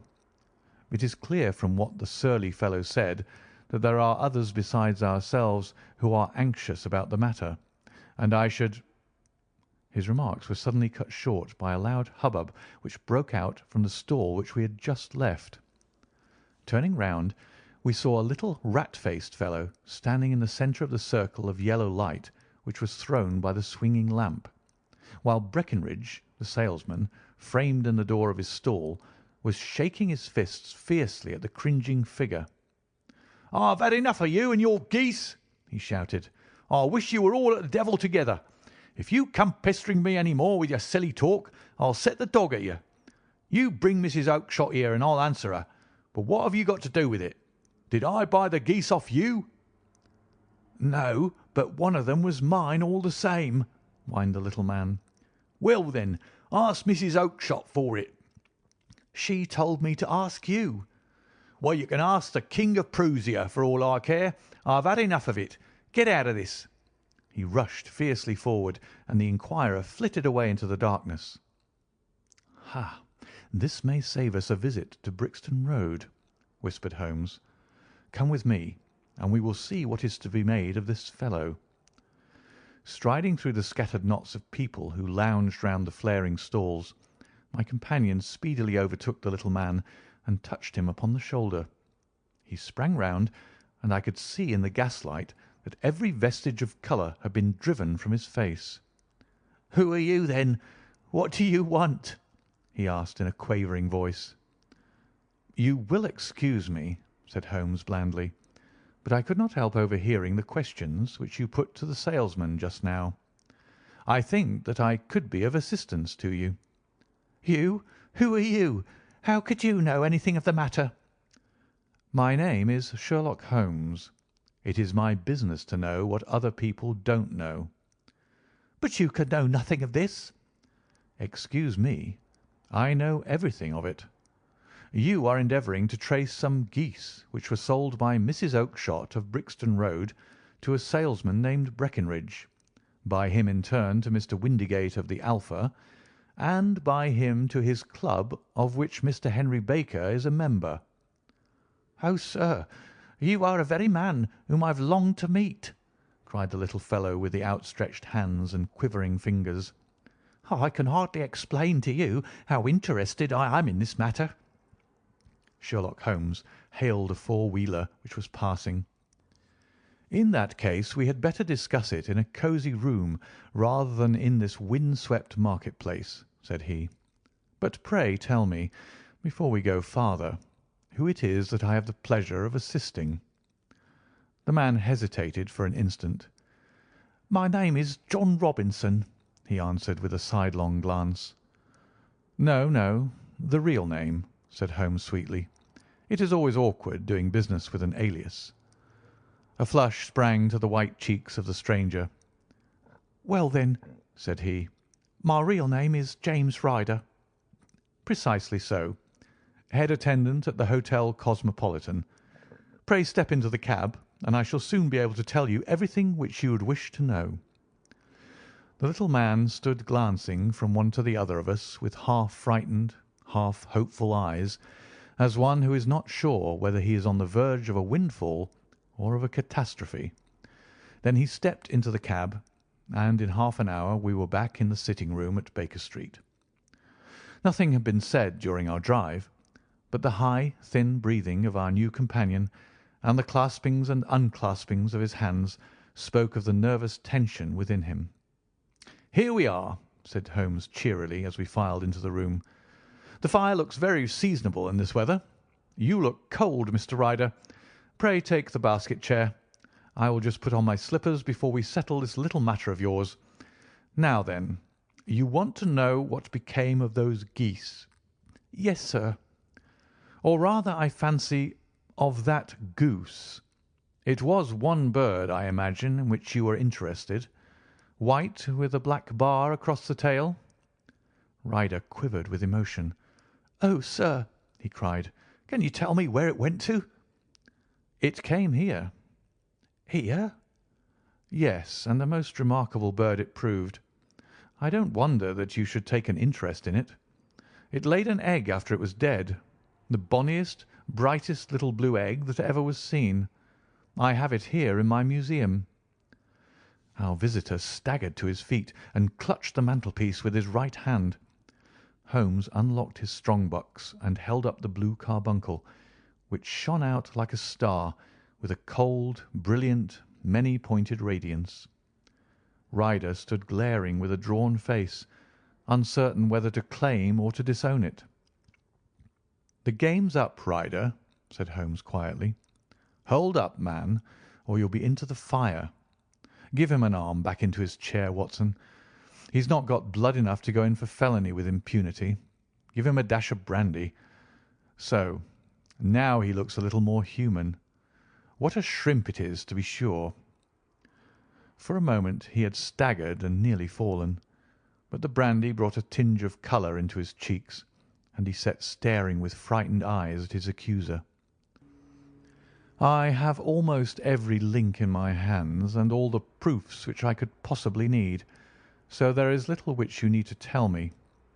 Still, that little may as well be cleared up to make the case complete. You had heard, Ryder, of this blue stone of the Countess of Morcar's?" "It was Catherine Cusack who told me of it," said he in a crackling voice. "I see, her ladyship's waiting-maid. Well, the temptation of sudden wealth so easily acquired was too much for you, as it has been for better men before you, but you were not very scrupulous in the means you used. It seems to me, Ryder, that there is the making of a very pretty villain in you. You knew that this man Horner, the plumber, had been concerned in some such matter before, and that suspicion would rest the more readily upon him. What did you do then? You made some small job in my lady's room, you and your confederate Cusack, and you managed that he should be the man sent for. Then, when he had left, you rifled the jewel case, raised the alarm, and had this unfortunate man arrested.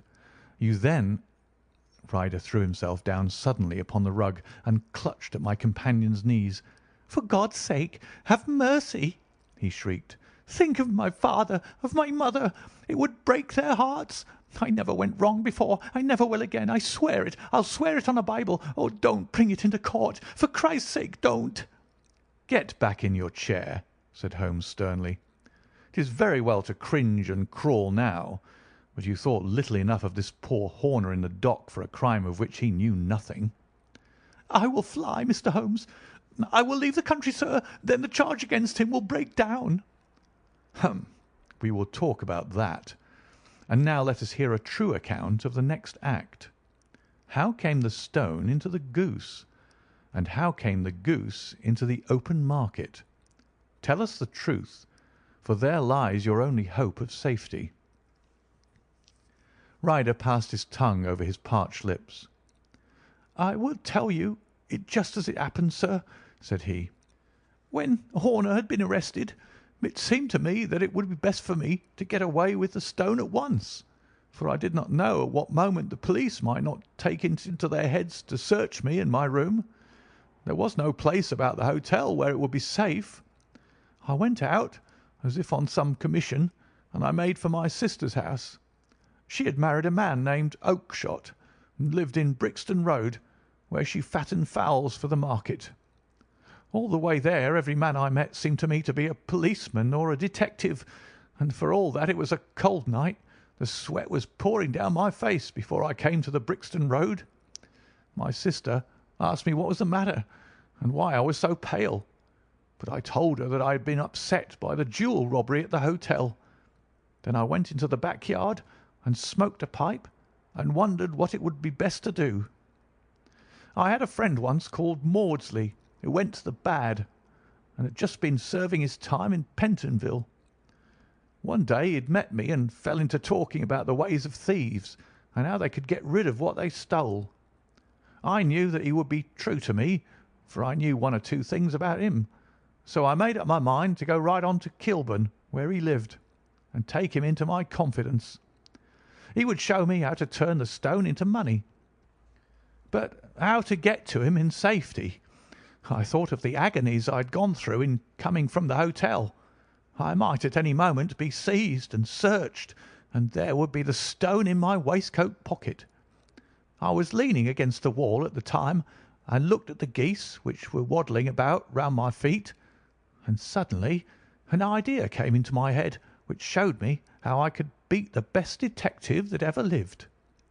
My sister told me some weeks before that I might have the pick of her geese for a Christmas present, and I knew that she was always as good as her word. I would take my geese now, and in it I would carry my stone to Kilburn. There was a little shed in the yard, and behind this I drove one of the birds, a fine big one, white with a barred tail. I caught it, and prying its bill open, I thrust the stone down its throat as far as my finger could reach. The bird gave a gulp, and I felt the stone pass along its gullet and down into its crop. But the creature flapped and struggled, and out came my sister to know what was the matter. As I turned to speak to her, the brute broke loose and fluttered off among the others. "Whatever were you doing with that bird, Jem?" says she. "Well," said I, "you said you'd give me one for Christmas, and I was feeling which was the fattest." "Oh," says she, "we've set yours aside for you. Jem's bird, we call it. It's the big white one over there yonder. There's 26 of them, which makes one for you and one for us, and 2 dozen for the market." "Thank you, Maggie," says I, "but if it is all the same to you, I'd rather have that one I was handling just now." "The other one's as good 3 pound heavier," said she, "and we fattened it expressly for you." "Never mind, I'll have the other, and I'll take it now," said I. "Oh, just as you like," said she, a little huffed. "Which is it you want, then?" "That white one with the barred tail right in the middle of the flock." "Oh, very well. Kill it and take it with you." Well, I did what she said, Mr. Holmes, and I carried the bird all the way to Kilburn. I told my pal what I had done, for he was a man that it was easy to tell a thing like that to. He laughed until he choked, and we got a knife and opened the goose. My heart turned to water, for there was no sign of the stone, and I knew that some terrible mistake had occurred. I left the bird, rushed back to my sister's, and hurried into the backyard. There was not a bird to be seen there. "Where are they all, Maggie?" I cried.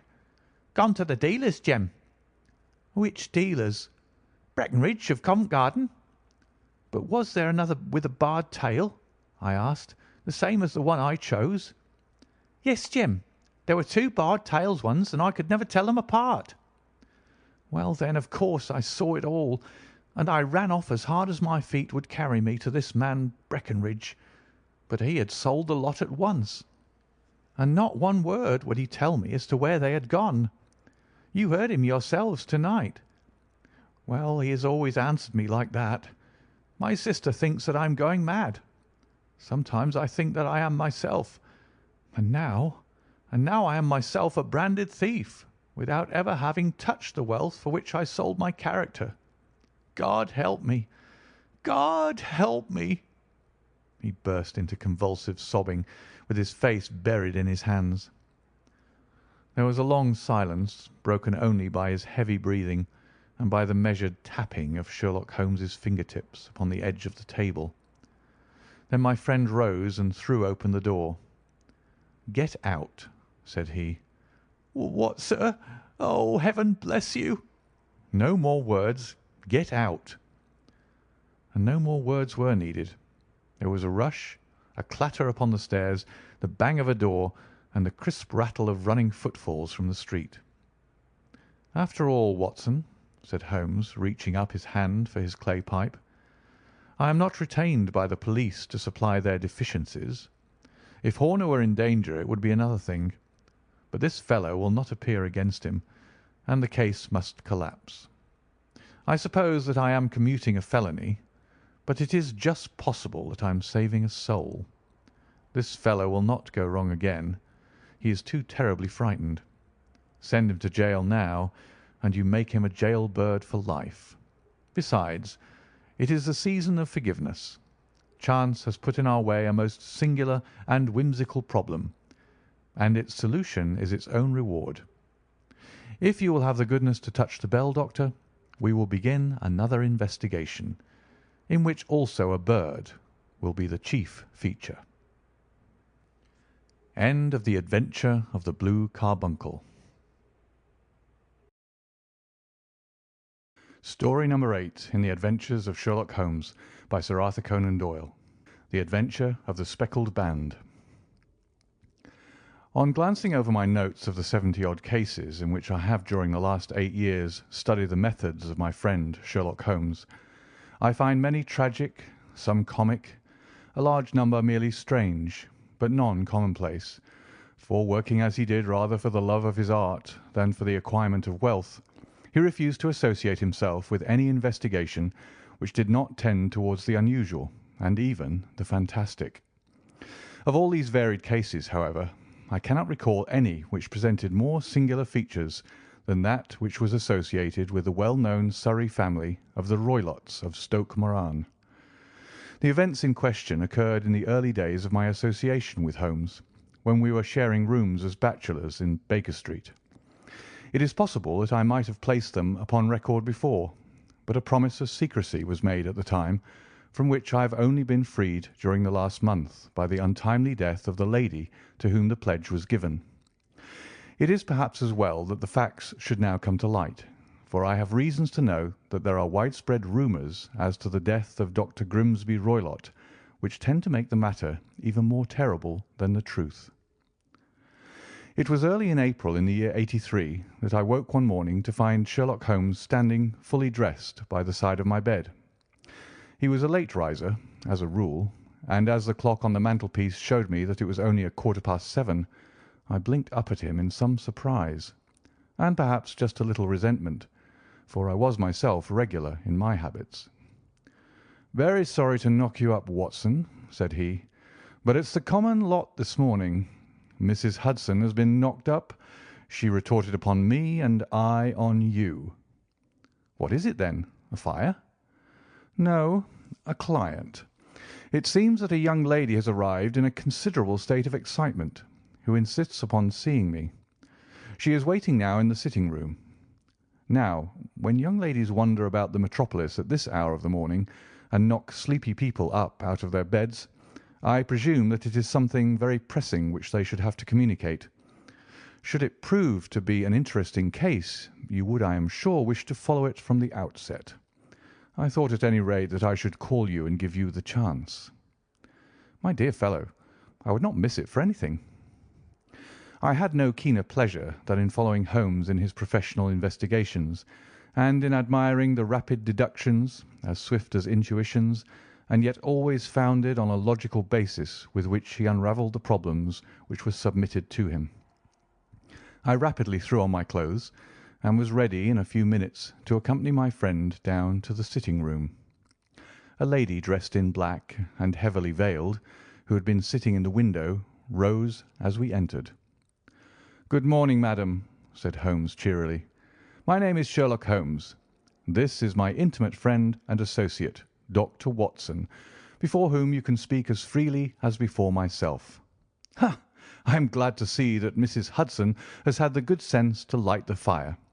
Pray draw up to it, and I shall order you a cup of hot coffee, for I observe that you are shivering." "It is not cold which makes me shiver," said the woman in a low voice, changing her seat as requested. "What then?" "It is fear, Mr. Holmes. It is terror." She raised her veil as she spoke, and we could see that she was indeed in a pitiable state of agitation, her face all drawn and grey, with restless, frightened eyes like those of some hunted animal.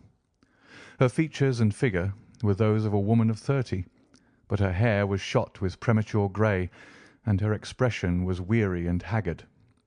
Sherlock Holmes ran her over with one of his quick, all-comprehensive glances.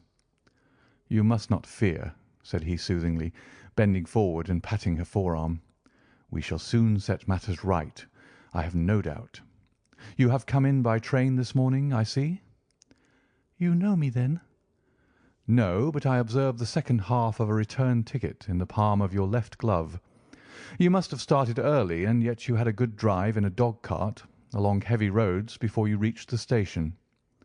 The lady gave a violent start, and stared in bewilderment at my companion.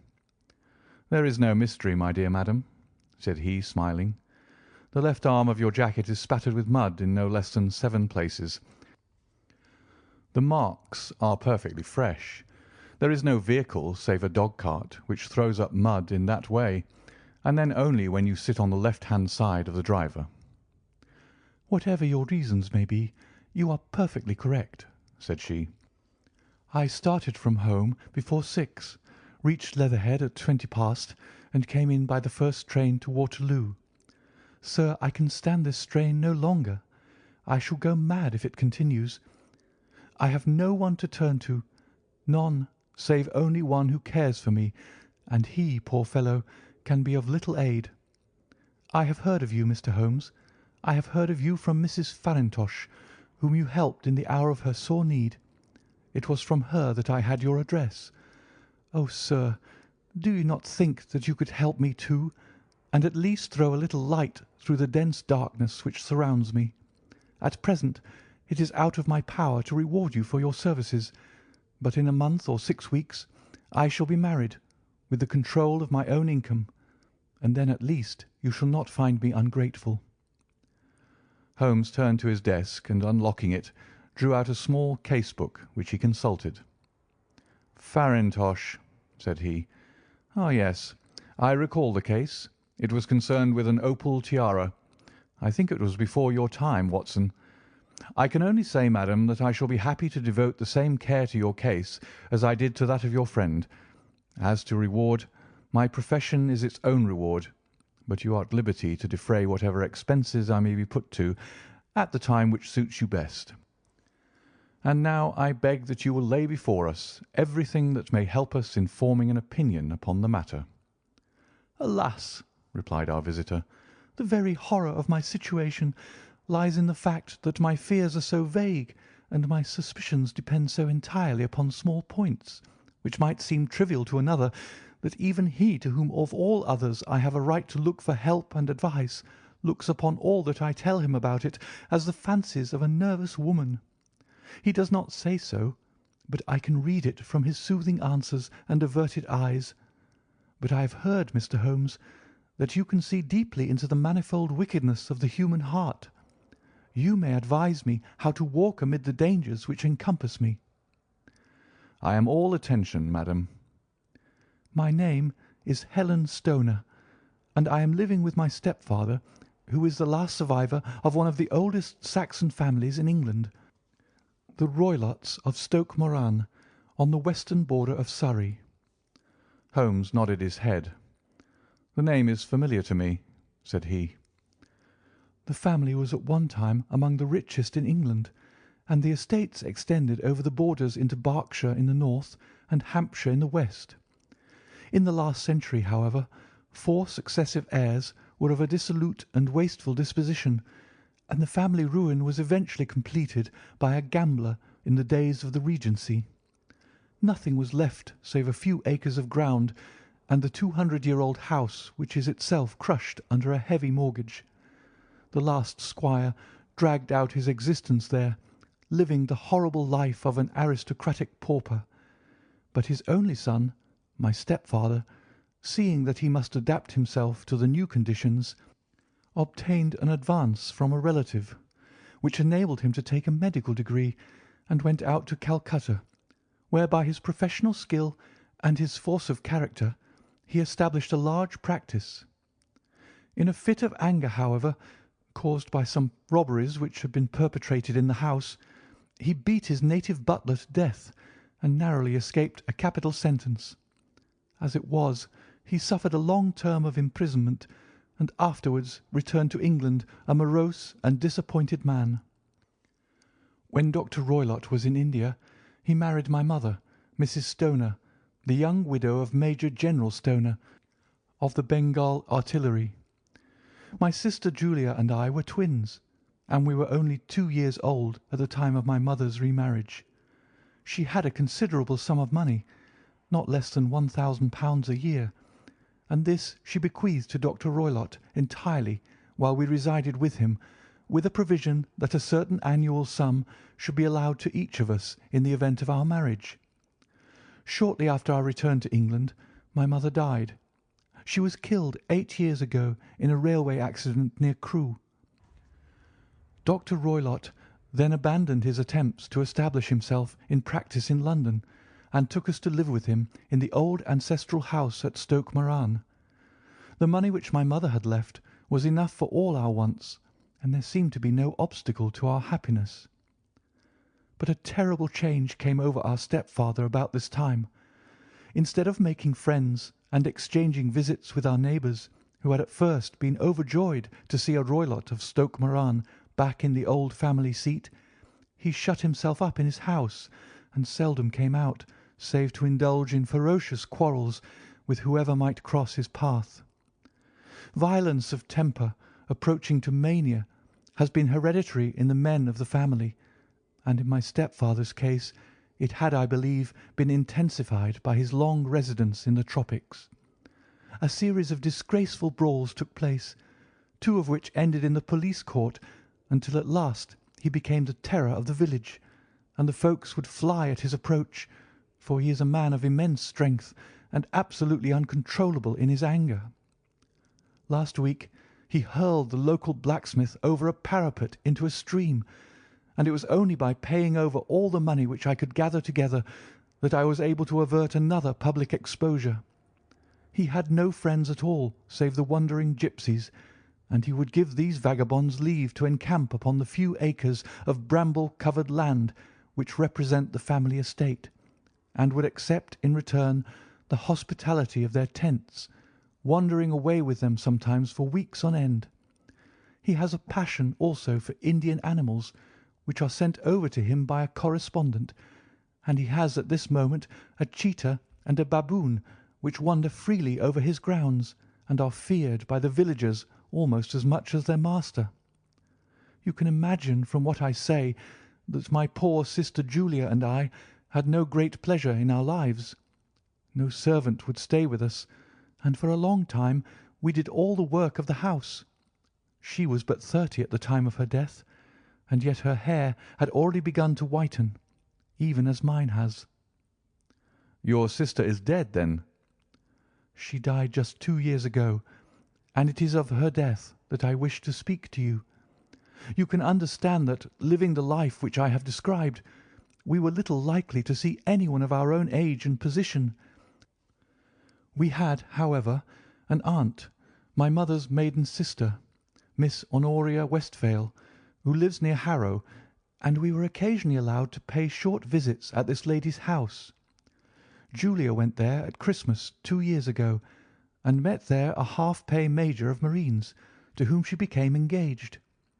My stepfather learned of the engagement when my sister returned, and offered no objection to the marriage, but within a fortnight of the day which had been fixed for the wedding, the terrible event occurred which has deprived me of my only companion."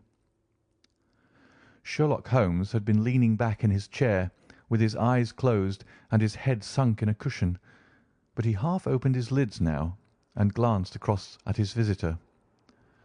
"Pray be precise as to details," said he. "It is easy for me to be so, for every event of that dreadful time is seared into my memory. The manor house is, as I have already said, very old, and only one wing is now inhabited. The bedrooms in this wing are on the ground floor, the sitting rooms being in the central block of the buildings. Of these bedrooms, the first is Dr. Roylott's, the second my sister's, and the third my own. There is no communication between them, but they all open out into the same corridor. Do I make myself plain?" "Perfectly so." "The windows of the 3 rooms open out upon the lawn. That fatal night Dr. Roylott had gone to his room early, though we knew that he had not retired to rest, for my sister was troubled by the smell of the strong Indian cigars which it was his custom to smoke. She left her room, therefore, and came into mine, where she sat for some time, chatting about her approaching wedding. At 11 o'clock she rose to leave me, but she paused at the door and looked back. "Tell me, Helen," said she, "have you ever heard anyone whistle in the dead of the night?" "Never," said I.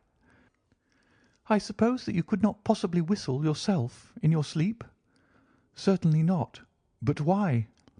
"Because during the last few nights I have always, about 3 in the morning, heard a low, clear whistle. I am a light sleeper, and it has awakened me.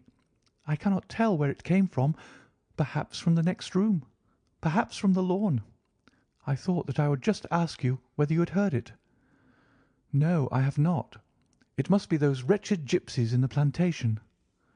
"Very likely, and yet if it were on the lawn, I wonder that you did not hear it also." "Ah, but I sleep more heavily than you." "Well, it is of no great consequence at any rate."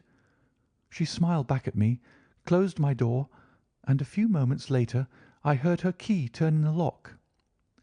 "Indeed," said Holmes. "Was it your custom always to lock yourselves in at night?" "Always." "And why?" "I think that I mentioned to you that the doctor kept a cheetah and a baboon. We had no feeling of security unless our doors were locked." "Quite so. Pray proceed with your statement." "I could not sleep that night. A vague feeling of impending misfortune impressed me. My sister and I, you will recollect, were twins, and you know how subtle are the links which bind 2 souls which are so closely allied. It was a wild night. The wind was howling outside, and the rain was beating and splashing against the windows. Suddenly, amid all the hubbub of the gale, there burst forth the wild scream of a terrified woman. I knew that it was my sister's voice. I sprang from my bed, wrapped a shawl round me, and rushed into the corridor. As I opened my door, I seemed to hear a low whistle, such as my sister described, and a few moments later a clanging sound, as if a mass of metal had fallen. As I ran down the passage, my sister's door was unlocked and revolved slowly upon its hinges. I stared at it, horror-stricken, not knowing what was about to issue from it. By the light of the corridor lamp I saw my sister appear at the opening, her face blanched with terror, her hands groping for help, her whole figure swaying to and fro like that of a drunkard. I ran to her and threw my arms around her, but at that moment her knees seemed to give way and she fell to the ground. She writhed as one who is in terrible pain, and her limbs were dreadfully convulsed. At first I thought that she had not recognized me, but as I bent over her she suddenly shrieked out in a voice which I shall never forget, "Oh, my God, Helen! It was the band, the speckled band!" There was something else which she would fain have said, and she stabbed with her finger into the air in the direction of the doctor's room. But a fresh convulsion seized her and choked her words. I rushed out, calling loudly for my stepfather, and I met him hastening from his room in his dressing gown. When he reached my sister's side, she was unconscious, and though he poured brandy down her throat and sent for medical aid from the village, all efforts were in vain, for she slowly sank and died without having recovered her consciousness. Such was the dreadful end of my beloved sister. "One moment," said Holmes. "Are you sure about this whistle and metallic sound? Could you swear to it?" That was what the county coroner asked me at the inquiry.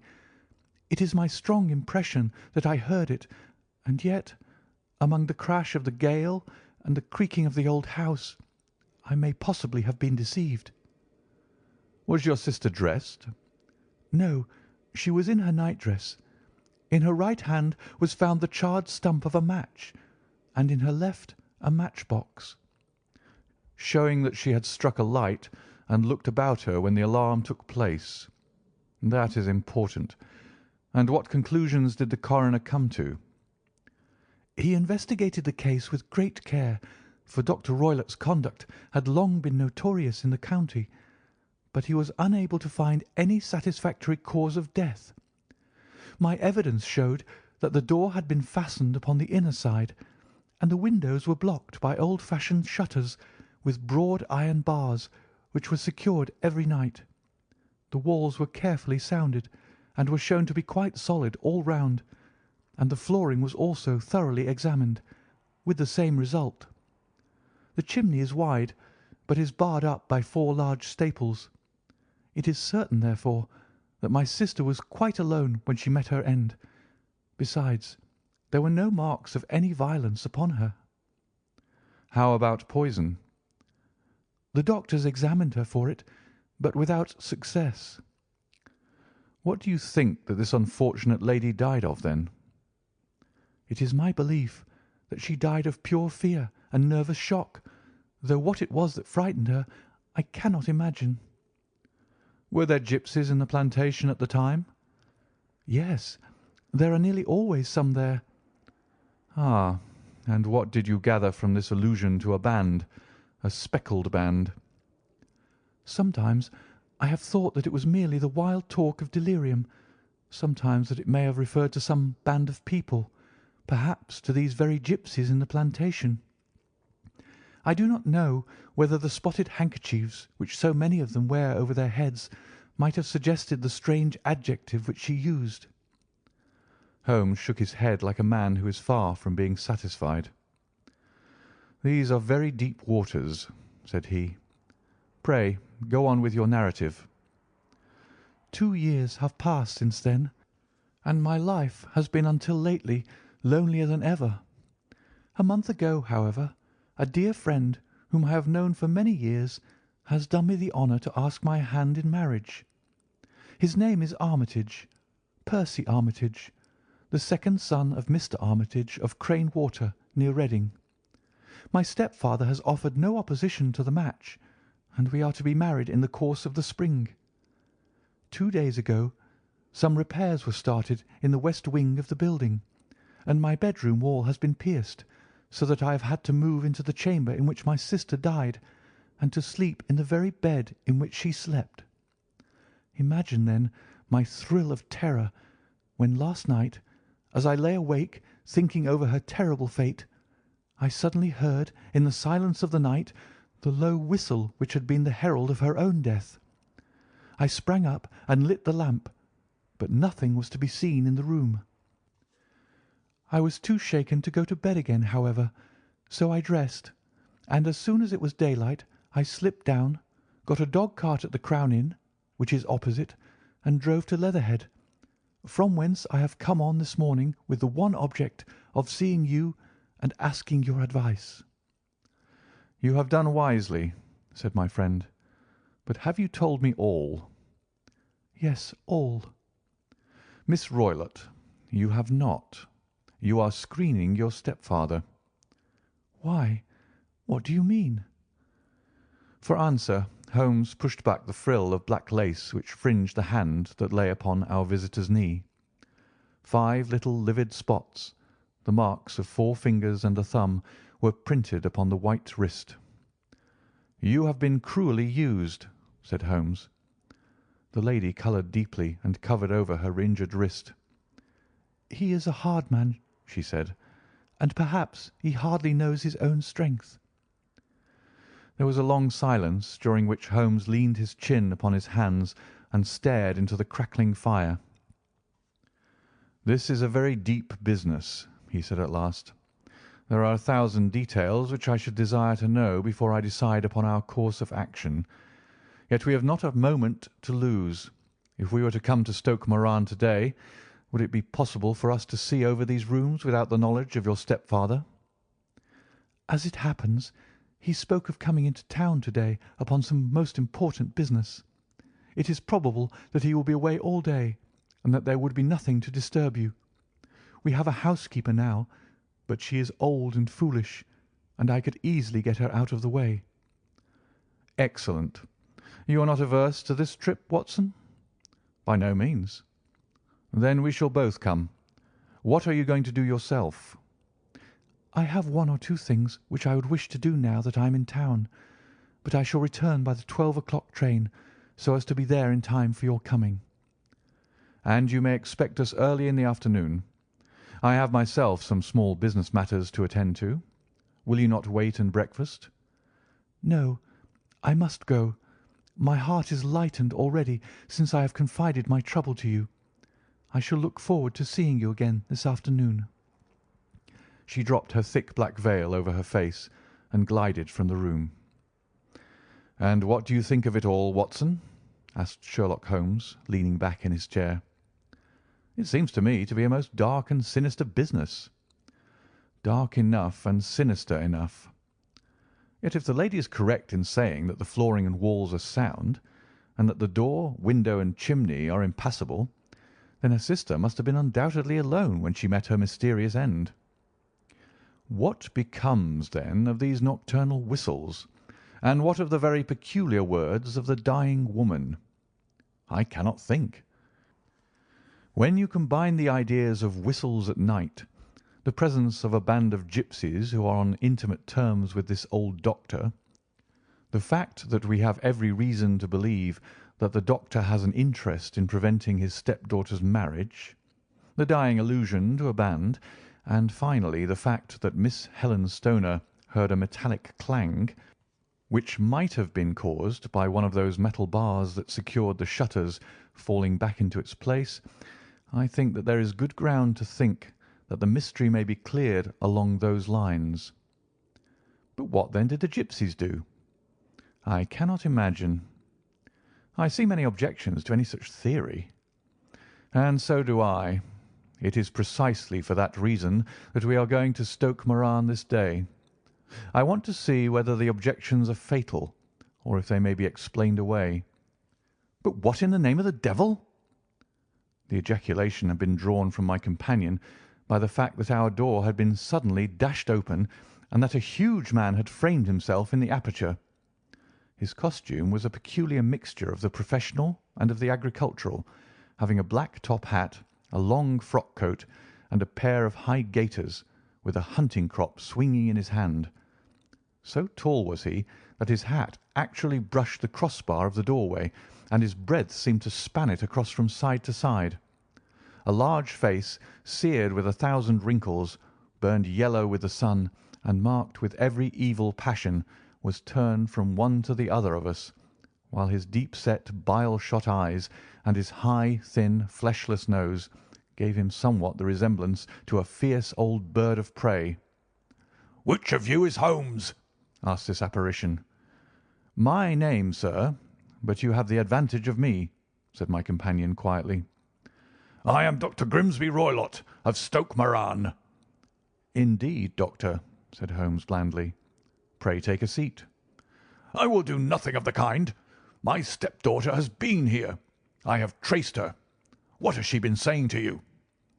"It is a little cold for the time of year," said Holmes. "What has she been saying to you?" screamed the old man furiously. "But I have heard that the crocuses promise well," continued my companion imperturbably. "Huh! You put me off, do you?" said our new visitor, taking a step forward and shaking his hunting crop. "I know you, you scoundrel. I've heard of you before. You are Holmes the meddler." My friend smiled. "Holmes the busybody." His smile broadened. "Holmes the Scotland Yard Jack-in-office." Holmes chuckled heartily. "Your conversation is most entertaining," said he. "When you go out, close the door, for there is a decided draught." "I will go when I've said my say. Don't you dare to meddle with my affairs. I know that Miss Stoner has been here. I traced her. I am a dangerous man to fall foul of. See here." He stepped swiftly forward, seized the poker, and bent it into a curve with his huge brown hands. "See that you keep yourself out of my grip," he snarled, and hurling the twisted poker into the fireplace, he strode out of the room. "He seems a very amiable person," said Holmes, laughing. "I'm not quite so bulky, but if he had remained, I might have shown him that my grip was not much more feeble than his own." As he spoke, he picked up the steel poker and, with a sudden effort, straightened it out again. Fancy his having the insolence to confound me with the official detective force. This incident gives zest to our investigation, however, and I only trust that our little friend will not suffer from her imprudence in allowing this brute to trace her. And now, Watson, we shall order breakfast, and afterwards I shall walk down to Doctors' Commons, where I hope to get some data which may help us in this matter. It was nearly 1 o'clock when Sherlock Holmes returned from his excursion. He held in his hand a sheet of blue paper, scrawled over with notes and figures. "I have seen the will of the deceased wife," said he.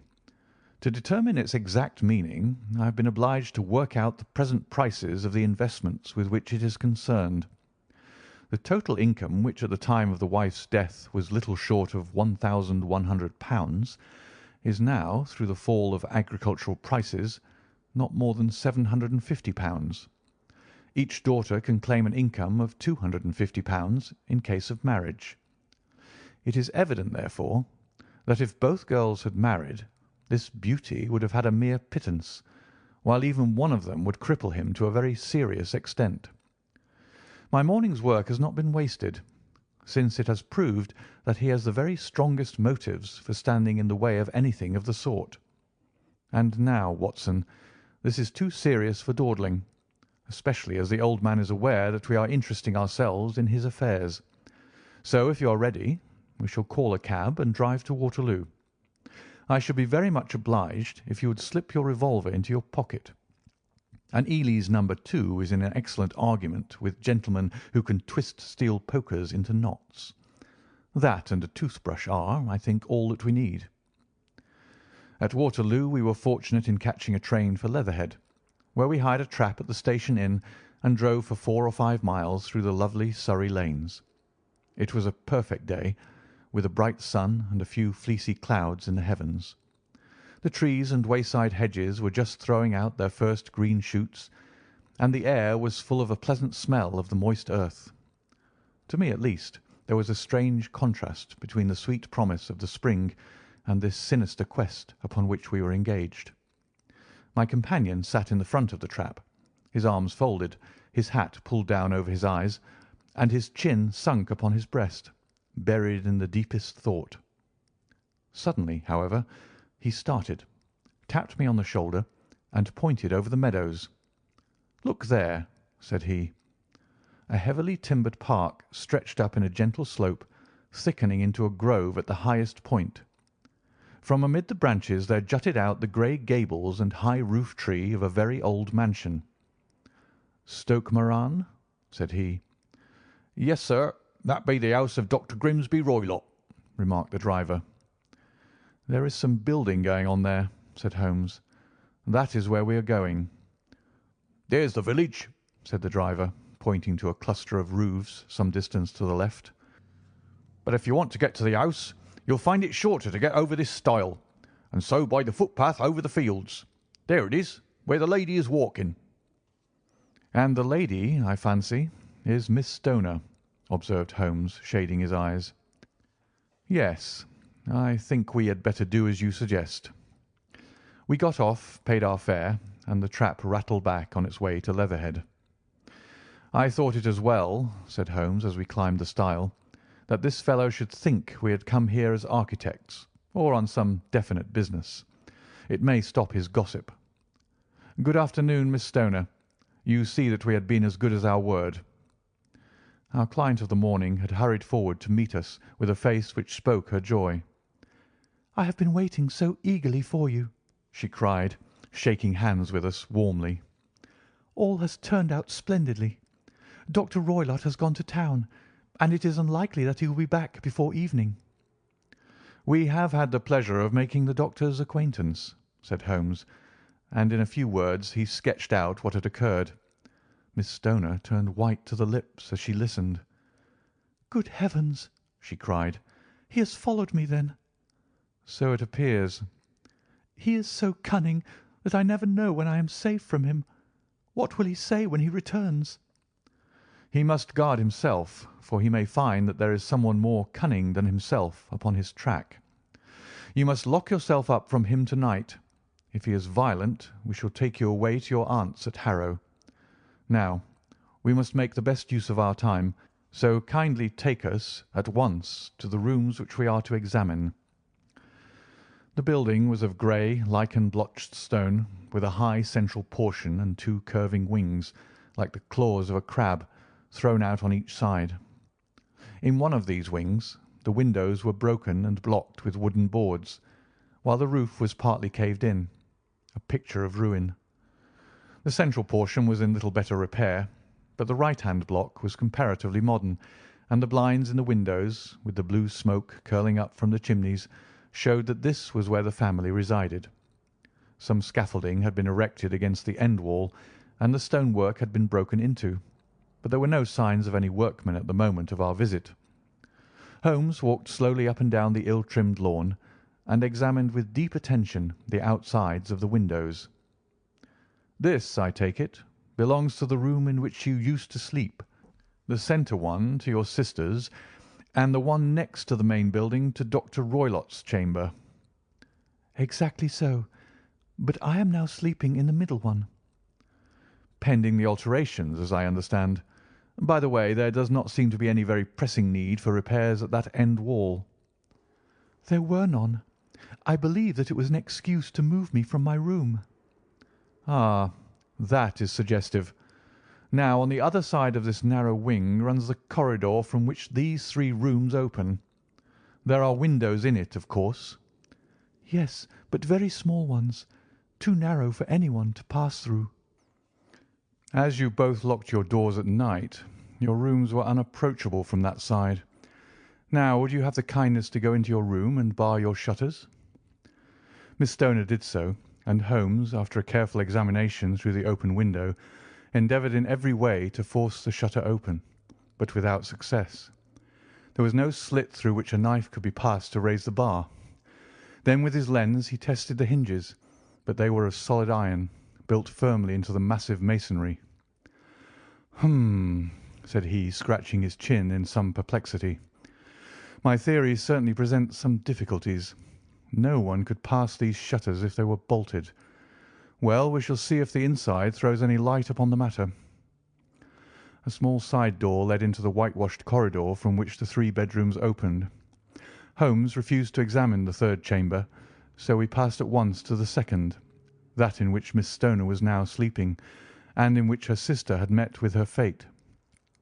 It was a homely little room, with a low ceiling and a gaping fireplace, after the fashion of old country houses. A brown chest of drawers stood in one corner, a narrow white counterpaned bed in another, and a dressing-table on the left-hand side of the window. These articles, with two small wicker-work chairs, made up all the furniture in the room, save for a square of Wilton carpet in the centre. The boards round and the panelling of the walls were of brown, worm-eaten oak, so old and discoloured that it may have dated from the original building of the house. Holmes drew one of the chairs into a corner and sat silent, while his eyes travelled round and up and down, taking in every detail of the apartment. "Where does that bell communicate with?" he asked at last, pointing to a thick bell rope which hung down beside the bed, the tassel actually lying upon the pillow. "It goes to the housekeeper's room." "It looks newer than the other things."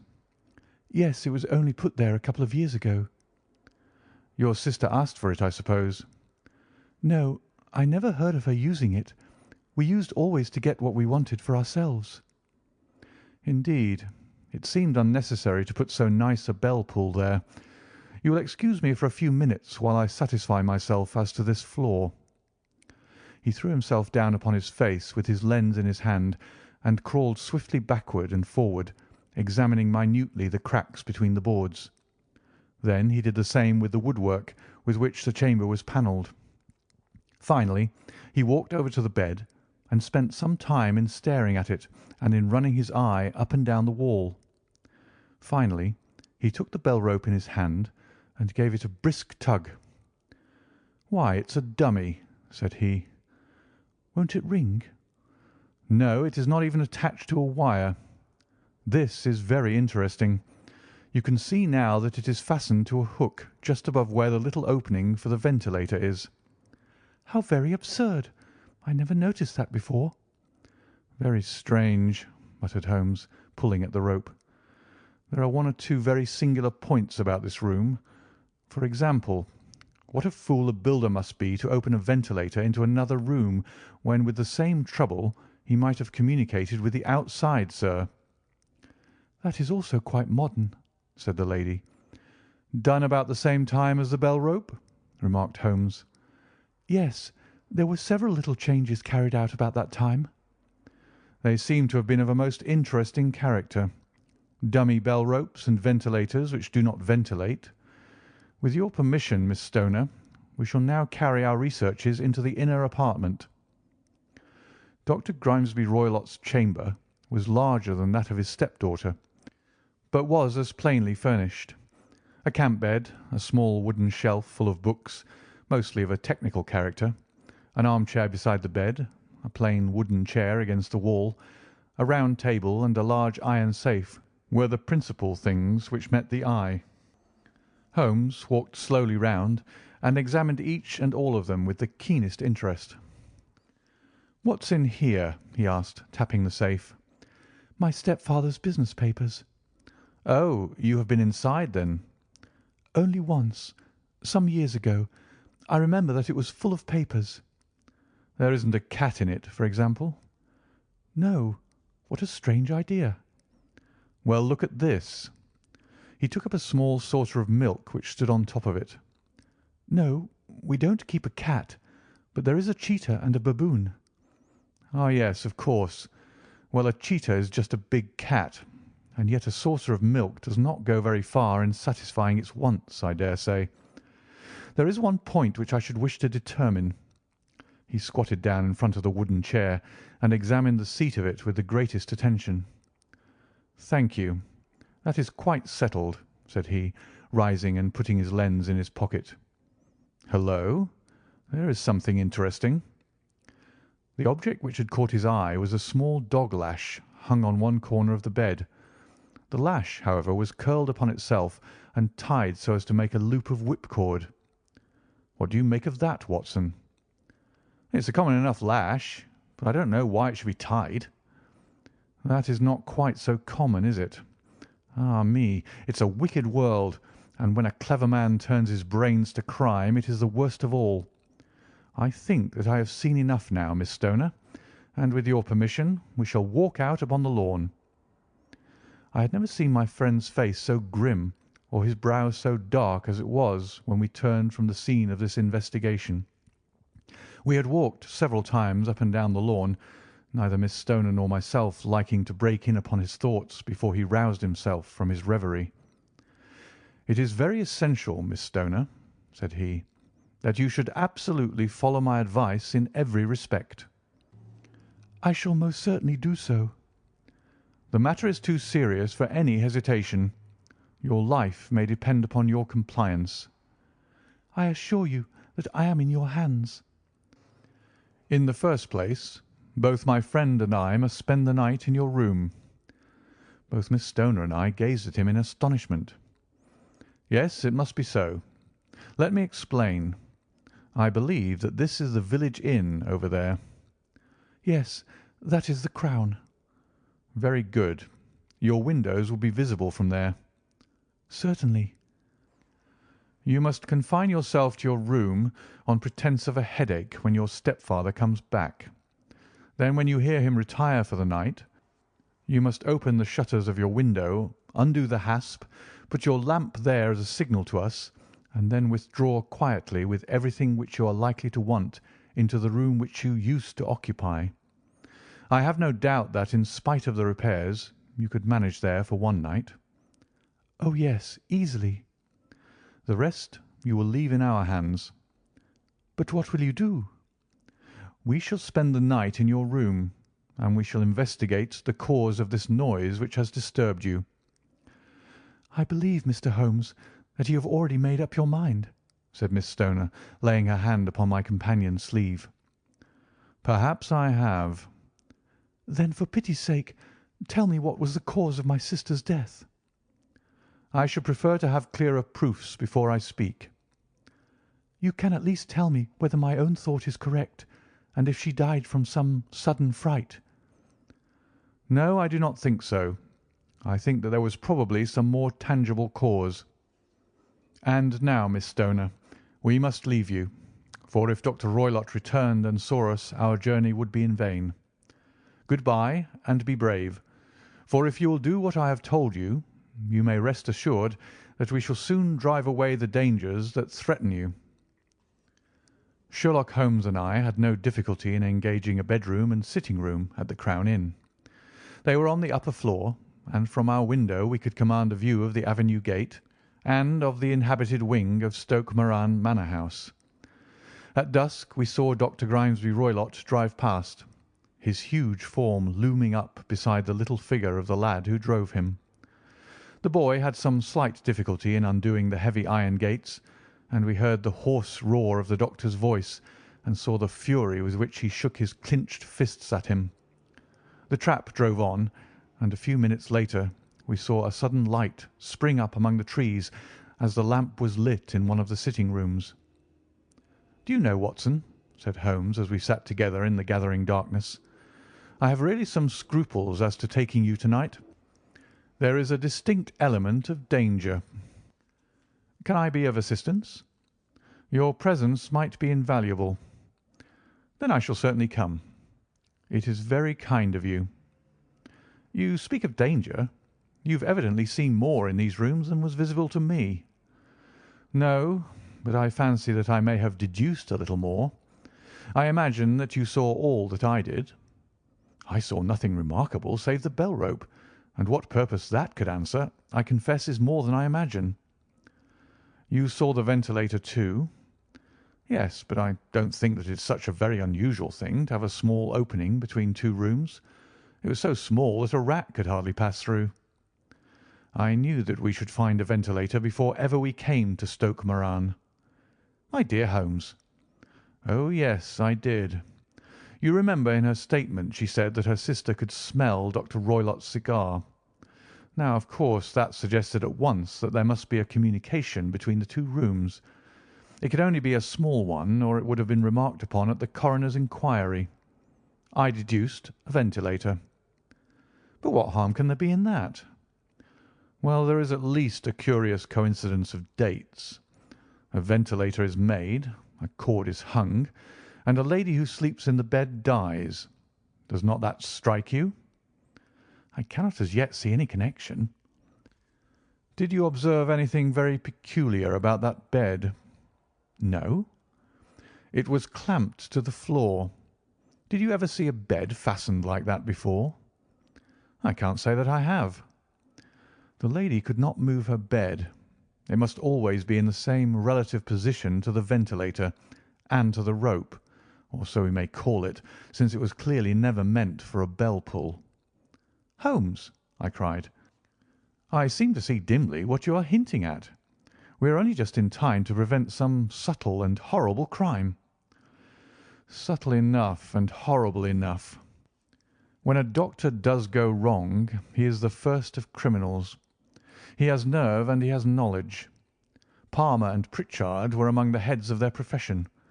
This man strikes even deeper, but I think, Watson, that we shall be able to strike deeper still.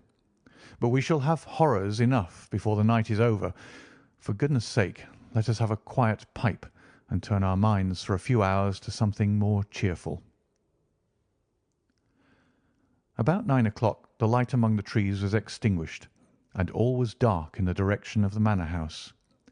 2 hours passed slowly away, and then suddenly, just at the stroke of 11, a single bright light shone out right in front of us. "That is our signal," said Holmes, springing to his feet. "It comes from the middle window." As we passed out he exchanged a few words with the landlord, explaining that we were going on a late visit to an acquaintance, and that it was possible that we might spend the night there. A moment later we were out on the dark road, a chill wind blowing in our faces, and one yellow light twinkling in front of us through the gloom to guide us on our sombre errand. There was little difficulty in entering the grounds, for unrepaired breaches gaped in the old park wall. Making our way among the trees, we reached the lawn, crossed it, and were about to enter through the window when out from a clump of laurel bushes there darted what seemed to be a hideous and distorted child, who threw itself upon the grass with writhing limbs and then ran swiftly across the lawn into the darkness.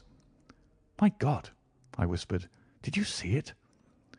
Holmes was for the moment as startled as I. His hand closed like a vice upon my wrist in his agitation.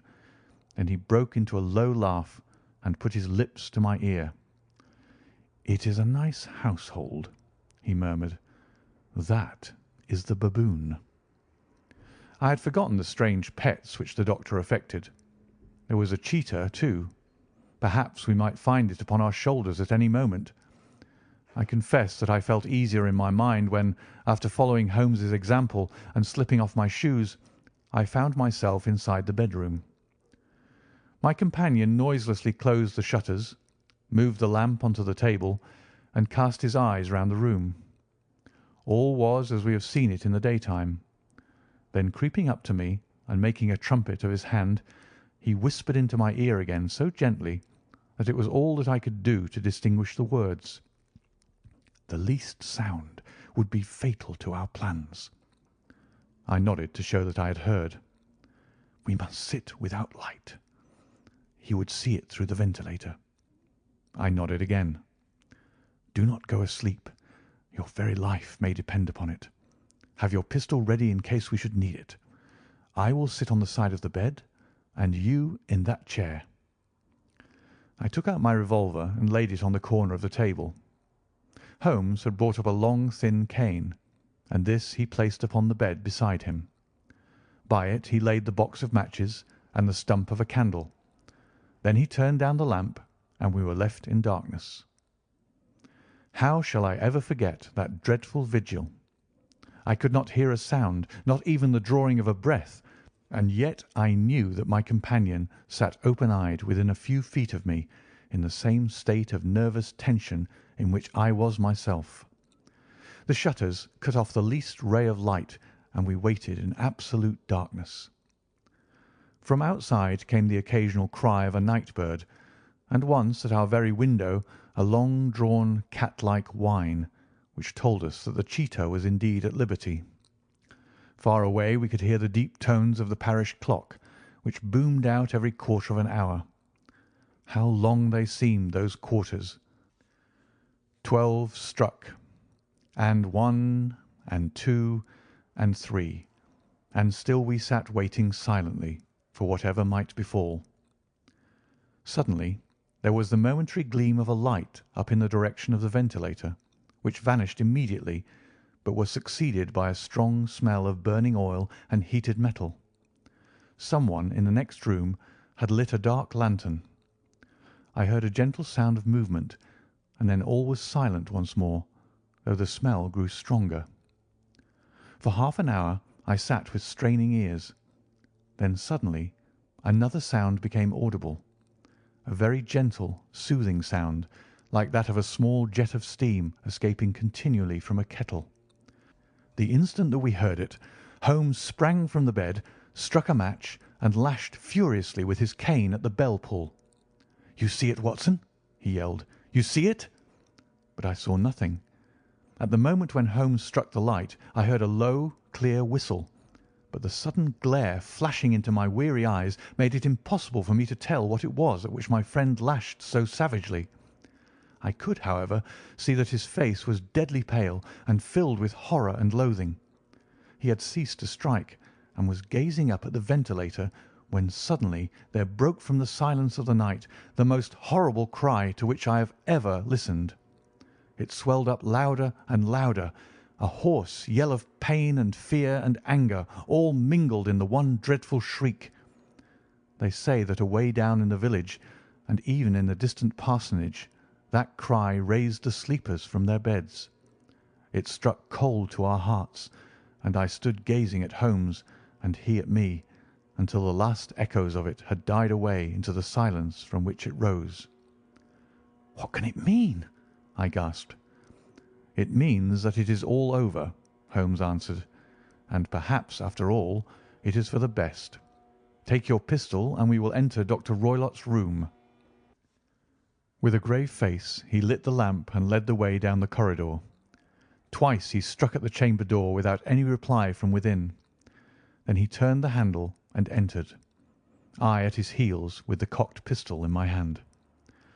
It was a singular sight which met our eyes. On the table stood a dark lantern with the shutter half open, throwing a brilliant beam of light upon the iron safe, the door of which was ajar. Beside this table, on the wooden chair, sat Dr. Grimesby Roylott, clad in a long grey dressing gown, his bare ankles protruding beneath, and his feet thrust into red heelless Turkish slippers. Across his lap lay the short stock with the long lash which we had noticed during the day. His chin was cocked upward, and his eyes were fixed in a dreadful, rigid stare at the corner of the ceiling. Round his brow he had a peculiar yellow band with brownish speckles, which seemed to be bound tightly around his head. As we entered, he made neither sound nor motion. "The band, the speckled band," whispered Holmes. I took a step forward. In an instant his strange headgear began to move, and there reared itself from among his hair the squat, diamond-shaped head and puffed neck of a loathsome servant. "It is a swamp adder," cried Holmes, "the deadliest snake in India. He has died within 10 seconds of being bitten. Violence does, in truth, recoil upon the violent, and the schemer falls into the pit which he digs for another. Let us thrust this creature back into its den, and we can then remove Miss Stoner to some place of shelter, and let the county police know what has happened." As he spoke, he drew the dog whip swiftly from the dead man's lap, and throwing the noose round the reptile's neck, he drew it from its horrid perch, and carrying it at arm's length, threw it into the iron safe, which he closed upon it. Such are the true facts of the death of Dr. Grimesby Roylott of Stoke Moran. It is not necessary that I should prolong a narrative which has already run to too great a length by telling how we broke the sad news to the terrified girl, how we conveyed her by the morning train to the care of her good aunt at Harrow, of how the slow process of official inquiry came to the conclusion that the doctor met his fate while indiscreetly playing with a dangerous pet. The little which I had yet to learn of the case was told me by Sherlock Holmes as we travelled back next day. "I had," said he, "come to an entirely erroneous conclusion, which shows, my dear Watson, how dangerous it is always to reason from insufficient data. The presence of the gipsies, and the use of the word band, which was used by the poor girl no doubt to explain the appearance which she had caught a hurried glimpse of by the light of her match, were sufficient to put me upon an entirely wrong scent. I can only claim the merit that I instantly reconsidered my position when, however, it became clear to me that whatever danger threatened an occupant of the room could not come either from the window or the door. My attention was speedily drawn, as I have already remarked to you, to this ventilator, and to the bell rope which hung down to the bed. The discovery that this was a dummy, and that the bed was clamped to the floor, instantly gave rise to the suspicion that the rope was there as a bridge for something passing through the hole and coming to the bed. The idea of a snake instantly occurred to me, and when I coupled it with my knowledge that the doctor was furnished with a supply of creatures from India, I felt that I was probably on the right track. The idea of using a form of poison which could not possibly be discovered by any chemical test was just such a one as would occur to a clever and ruthless man who had had an Eastern training. The rapidity with which such a poison would take effect would also, from his point of view, be an advantage. It would be a sharp-eyed coroner, indeed, who could distinguish the two little dark punctures which would show where the poison fangs had done their work. Then I thought of the whistle. Of course, he must recall the snake before the morning light revealed it to the victim. He had trained it, probably by the use of the milk which we saw, to return to him when summoned. He would put it through this ventilator at the hour that he thought best, with the certainty that it would crawl down the rope and land on the bed. It might or might not bite the occupant. Perhaps she might escape every night for a week, but sooner or later she must fall a victim. I had come to these conclusions before ever I had entered his room. An inspection of his chair showed me that he had been in the habit of standing on it, which of course would be necessary in order that he should reach the ventilator. The sight of the safe, the saucer of milk, and the loop of whipcord were enough to finally dispel any doubts which may have remained. The metallic clang heard by Miss Stoner was obviously caused by her stepfather hastily closing the door of his safe upon its terrible occupant. Having once made up my mind, you know the steps which I took in order to put the matter to the proof. I heard the creature hiss, as I have no doubt that you did also, and I instantly lit the light and attacked it, with the result of driving it through the ventilator, and also with the result of causing it to turn upon its master at the other side. Some of the blows of my cane came home and roused its snakish temper, so that it flew upon the first person it saw. In this way, I am no doubt indirectly responsible for Dr. Grimesby Roylott's death, and I cannot say that it is likely to weigh very heavily upon my conscience. End of The Adventure of the Speckled Band. Story 9 of The Adventures of Sherlock Holmes by Sir Arthur Conan Doyle. The Adventure of the Engineer's Thumb. Of all the problems which have been submitted to my friend Mr. Sherlock Holmes for solution during the years of our intimacy, there were only two which I was the means of introducing to his notice, that of Mr. Hatherley's thumb and that of Colonel Warburton's madness. Of these the latter may have afforded a finer field for an acute and original observer, but the other was so strange in its inception and so dramatic in its details that it may be the more worthy of being placed upon record, even if it gave my friend fewer openings for those deductive methods of reasoning by which he achieved such remarkable results. The story has, I believe, been told more than once in the newspapers, but, like all such narratives, its effect is much less striking when set forth en bloc in a single half-column of print than when the facts slowly evolve before your own eyes, and the mystery clears gradually away as each new discovery furnishes a step which leads on to the complete truth. At the time the circumstances made a deep impression upon me, and the lapse of 2 years has hardly served to weaken the effect. It was in the summer of '89, not long after my marriage, that the events occurred which I am now about to summarize. I had returned to civil practice and had finally abandoned Holmes in his Baker Street rooms, although I continually visited him and occasionally even persuaded him to forego his Bohemian habits so far as to come and visit us.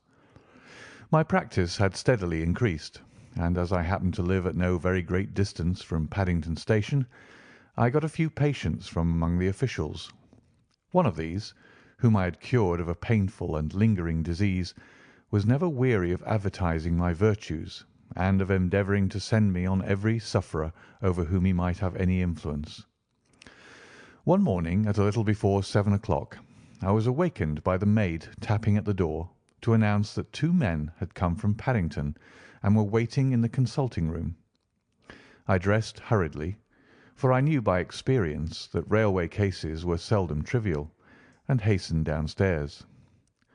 As I descended, my old ally, the guard, came out of the room and closed the door tightly behind him. "I've got him here," he whispered, jerking his thumb over his shoulder. "He's all right." "What is it, then?" I asked, for his manner suggested that it was some strange creature which he had caged up in my room. "It's a new patient," he whispered. "I thought I'd bring him round myself, then he couldn't slip away. There he is, all safe and sound. I must go now, Doctor. I have my duties, just the same as you." And off he went, this trusty tout, without even giving me time to thank him. I entered my consulting room and found a gentleman seated by the table.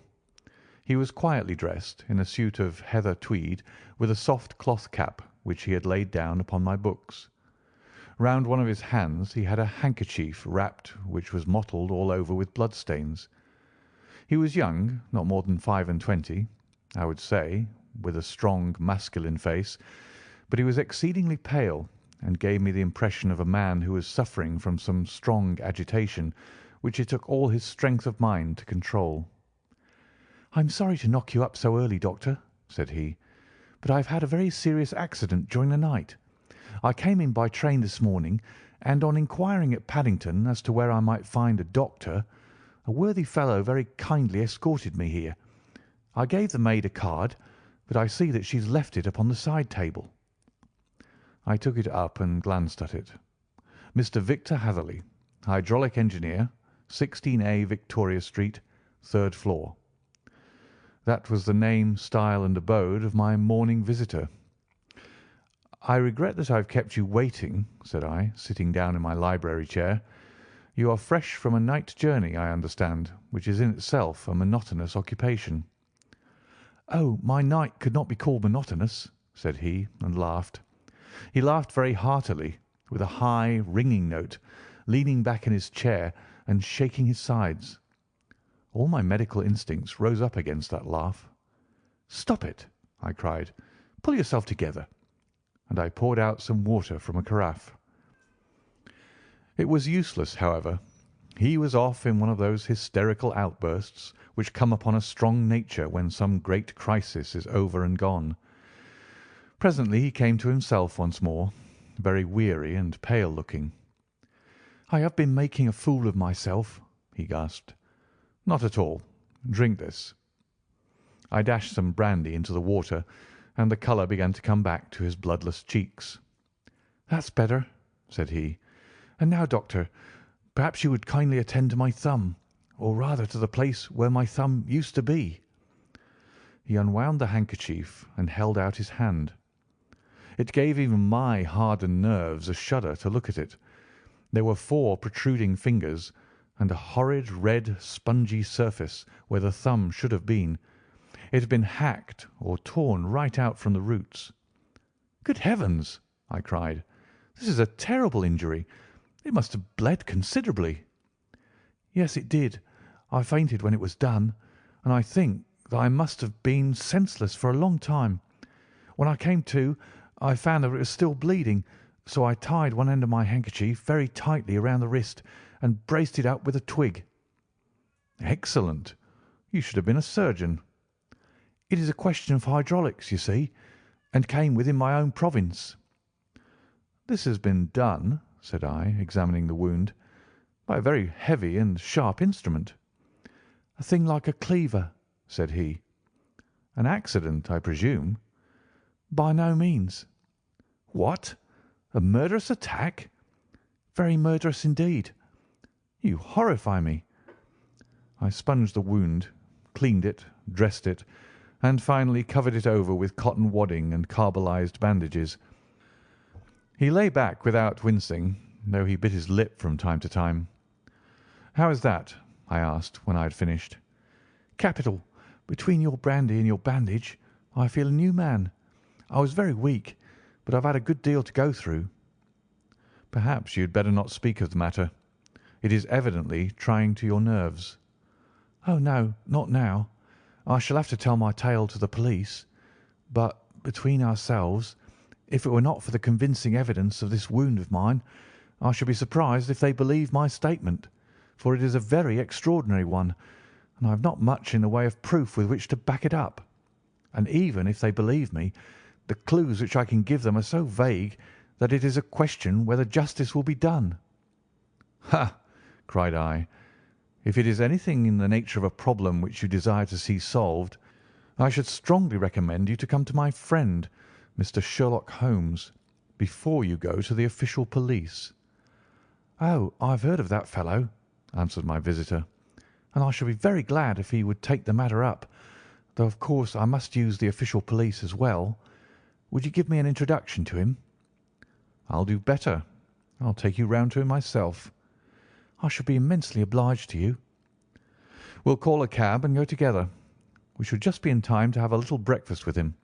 Do you feel equal to it?" "Yes. I shall not feel easy until I've told my story." "Then my servant will call a cab, and I shall be with you in an instant." I rushed upstairs, explained the matter shortly to my wife, and in 5 minutes was inside a hansom, driving with my new acquaintance to Baker Street. Sherlock Holmes was, as I expected, lounging about his sitting-room in his dressing-gown, reading the agony column of the Times, and smoking his before-breakfast pipe, which was composed of all the plugs and dottles left from his smokes of the day before, all carefully dried and collected on the corner of the mantelpiece. He received us in his quietly genial fashion, ordered fresh rashers and eggs, and joined us in a hearty meal. When it was concluded, he settled our new acquaintance upon the sofa, placed a pillow beneath his head, and laid a glass of brandy and water within his reach. "It is easy to see that your experience has been no common one, Mr. Hatherley," said he. "Pray, lie down there and make yourself absolutely at home. Tell us what you can, but stop when you're tired, and keep up your strength with a little stimulant." "Thank you," said my patient, "but I have felt another man since the doctor bandaged me, and I think that your breakfast has completed the cure. I shall take up as little of your valuable time as possible, so I shall start at once upon my peculiar experiences." Holmes sat in his big armchair with the weary, heavy-lidded expression which veiled his keen and eager nature, while I sat opposite to him, and we listened in silence to the strange story which our visitor detailed to us. "You must know," said he, "that I am an orphan and a bachelor, residing alone in lodgings in London. By profession I am a hydraulic engineer, and I've had considerable experience of my work during the 7 years that I was apprenticed to Venner and Matheson, the well-known firm of Greenwich. 2 years ago, having served my time, and having also come into a fair sum of money through my poor father's death, I determined to start in business for myself, and took professional chambers in Victoria Street. I suppose that everyone finds his first independent start in business a dreary experience. To me it has been exceptionally so. During 2 years I have had 3 consultations and 1 small job, and that is absolutely all that my profession has brought to me. My gross takings amount to £27 10s. Every day from 9 in the morning until 4 in the afternoon I waited in my little den until at last my heart began to sink, and I came to believe that I should never have any practice at all. Yesterday, however, just as I was thinking of leaving the office, my clerk entered to say there was a gentleman waiting who wished to see me upon business. He brought up a card, too, with the name of Colonel Lysander Stark engraved upon it. Close at his heels came the colonel himself, a man rather over the middle size, but of an exceeding thinness. I do not think that I have ever seen so thin a man. His whole face sharpened away into nose and chin, and the skin of his cheeks was drawn quite tense over his outstanding bones. Yet this emaciation seemed to be his natural habit, and due to no disease, for his eye was bright, his step brisk, and his bearing assured. He was plainly but neatly dressed, and his age, I should judge, would be nearer 40 than 30. "Mr. Hatherley," said he, with something of a German accent, "you have been recommended to me, Mr. Hatherley, as being a man who is not only proficient in his profession, but is also discreet and capable of preserving a secret." I bowed, feeling as flattered as any young man would at such an address. "May I ask who it was who gave me so good a character?" "Well, perhaps it is better that I should not tell you that just at this moment. I have it from the same source that you are both an orphan and a bachelor, and are residing alone in London." "That is quite correct," I answered, "but you will excuse me if I say that I cannot see how all this bears upon my professional qualifications. I understand that it was on a professional matter that you wished to speak to me." "Undoubtedly so, but you will find that all I say is really to the point. I have a professional commission for you, but absolute secrecy is quite essential. Absolute secrecy. You understand? And of course we may expect that more from a man who is alone than from one who lives in the bosom of his family."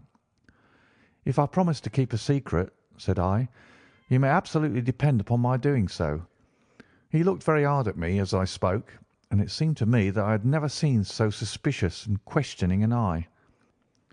"Do you promise, then?" said he at last.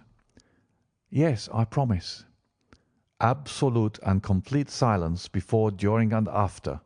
No reference to the matter at all, either in word or writing." "I have already given you my word." "Very good." He suddenly sprang up, and darting like lightning across the room, he flung open the door. The passage outside was empty. "That's all right," said he, coming back. "I know that clerks are sometimes curious as to their master's affairs. Now we can talk in safety." He drew up his chair very close to mine, and began to stare at me again with the same questioning and thoughtful look. A feeling of repulsion and of something akin to fear had begun to rise within me at the strange antics of this fleshless man. Even my dread of losing a client could not restrain me from showing my impatience. "I beg that you will state your business, sir," said I. "My time is of value. Heaven forgive me for that last sentence, but the words came to my lips." "How would 50 guineas for a night's work suit you?" he asked. "Most admirably." "I say a night's work, but an hour's will be nearer the mark. I simply want your opinion about a hydraulic stamping machine which has got out of gear. If you show us what is wrong, we shall soon set it right ourselves. What do you think of such a commission as that?" "The work appears to be light and the pay munificent." "Precisely so. We shall want you to come to-night by the last train." "Where to?" "To Eyford in Berkshire. It is a little place near the borders of Oxfordshire, and within 7 miles of Reading. There is a train from Paddington which would bring you there at about 11:15. "Very good." "I shall come down in a carriage to meet you." "There is a drive, then?" "Yes, our little place is quite out in the country.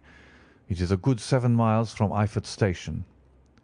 "Then we can hardly get there before midnight. I suppose there will be no chance of a train back. I shall be compelled to stop the night." "Yes, we could easily give you a shakedown." "That is very awkward. Could I not come at some more convenient hour?" "We have judged it best that you should come late.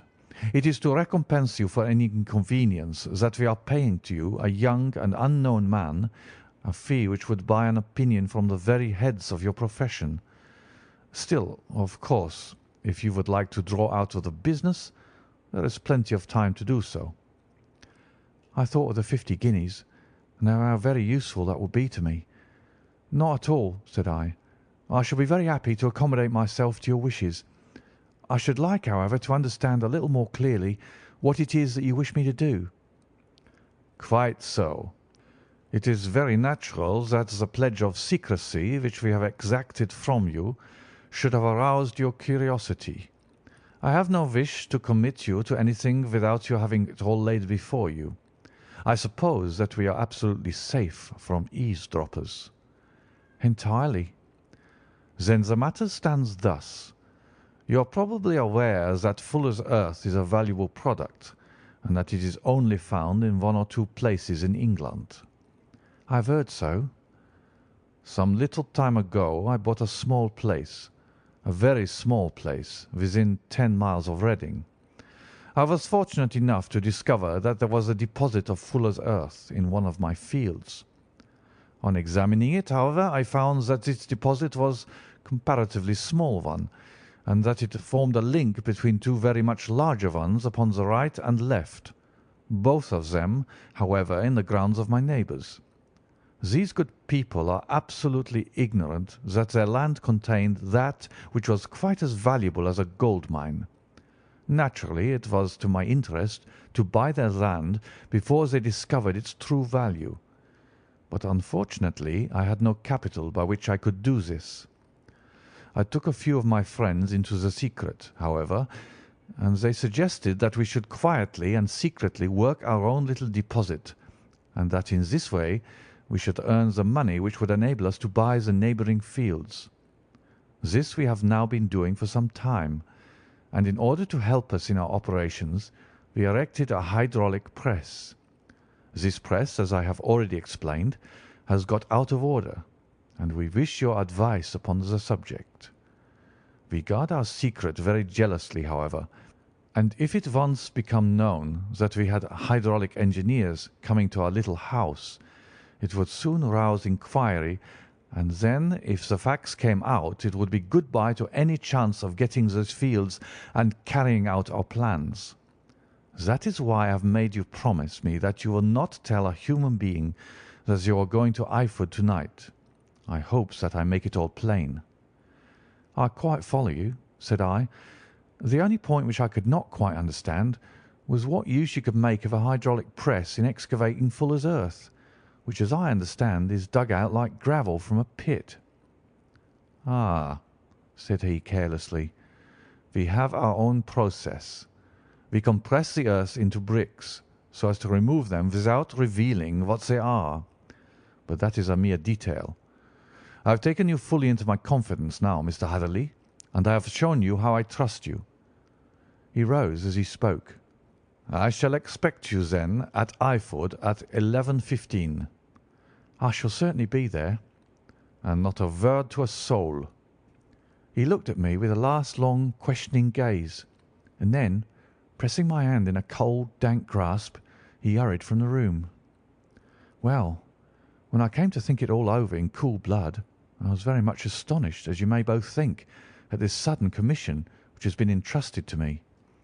On the other hand, of course, I was glad, for the fee was at least tenfold what I should have asked had I had set a price on my own services, and it was possible that this order might lead to other ones.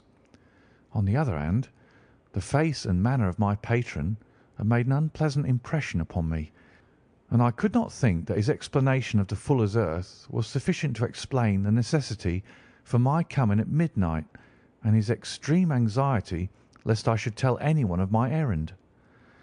However, I threw all fears to the winds, ate a hearty supper, drove to Paddington, and started off, having obeyed to the letter the injunction as to holding my tongue. At Reading I had to change not only my carriage but my station. However, I was in time for the last train to Eyford, and I reached the little dim-lit station after 11 o'clock. I was the only passenger who got out there, and there was no one upon the platform save a single sleepy porter with a lantern. As I passed out through the wicket gate, however, I found my acquaintance of the morning waiting in the shadow upon the other side. Without a word, he grasped my arm and hurried me into a carriage, the door of which was standing open. He drew up the windows on either side, tapped on the woodwork, and away we went as fast as the horse could go." "One horse?" interjected Holmes. "Yes, only one."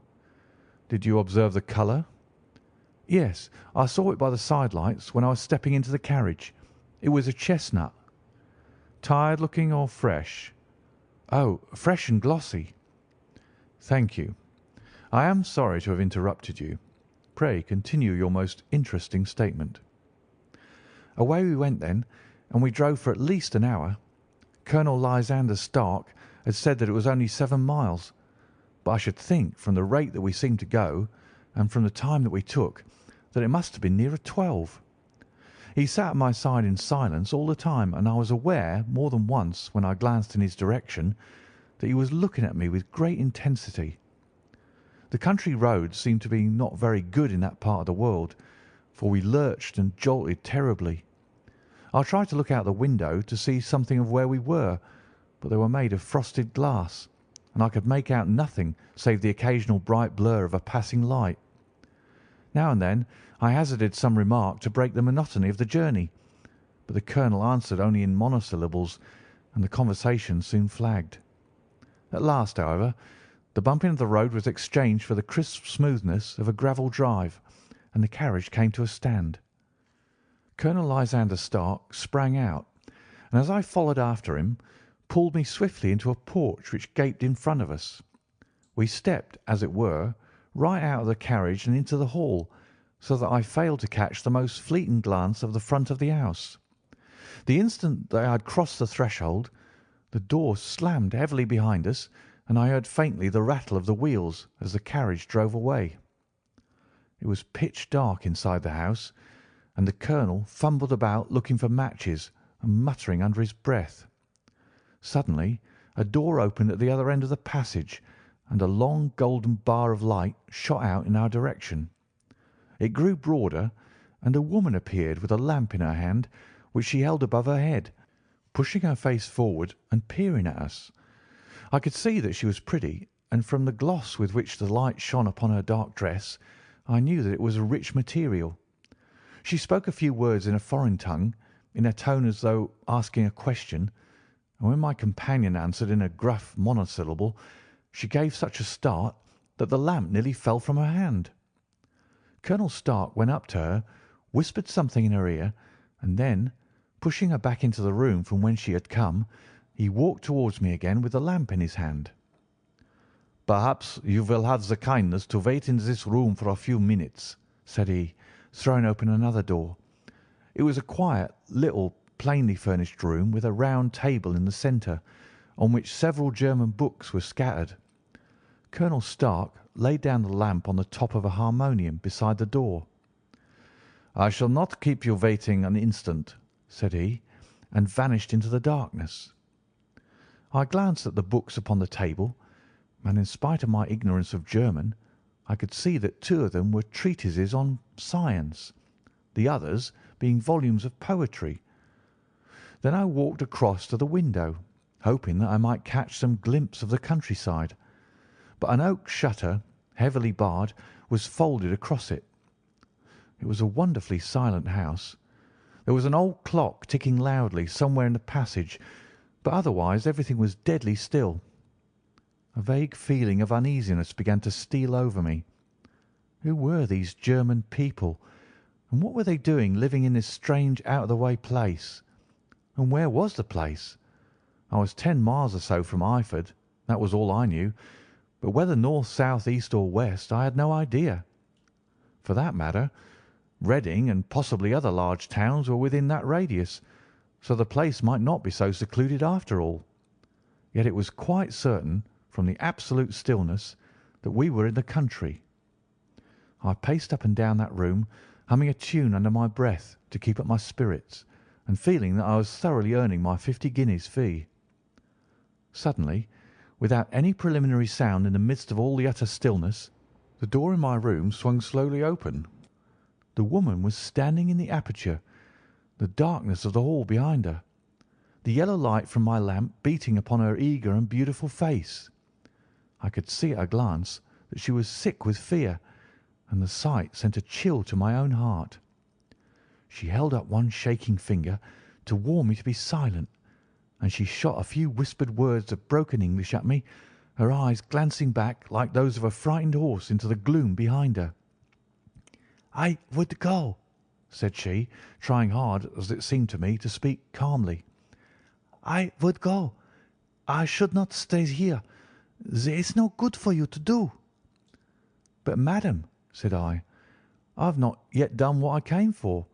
I cannot possibly leave until I have seen the machine."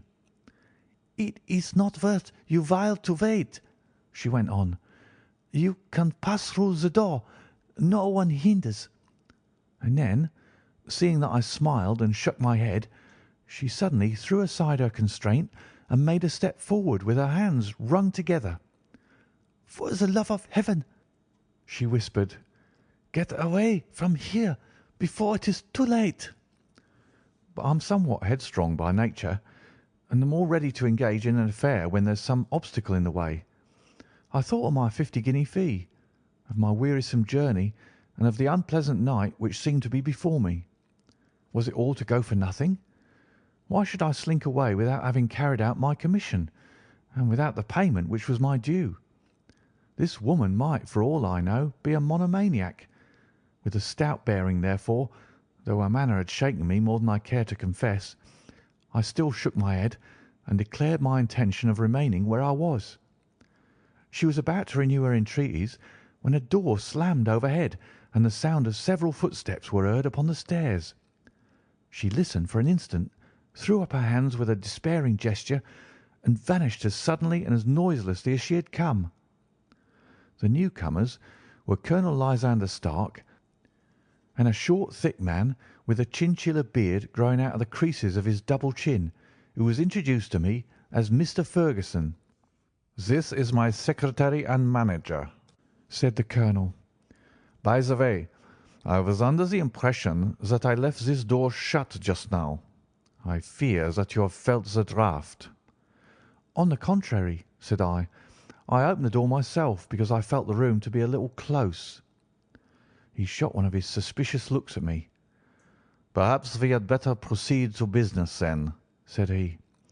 "Mr. Ferguson and I will take you up to see the machine." "I'd better put my hat on, I suppose." "Oh, no, it is in the house." "What, you dig fuller's earth in the house?" "No, no, this is only where we compress it. But never mind that. All we wish you to do is to examine the machine and to let us know what is wrong with it." We went upstairs together, the colonel first with the lamp, the fat manager and I behind him.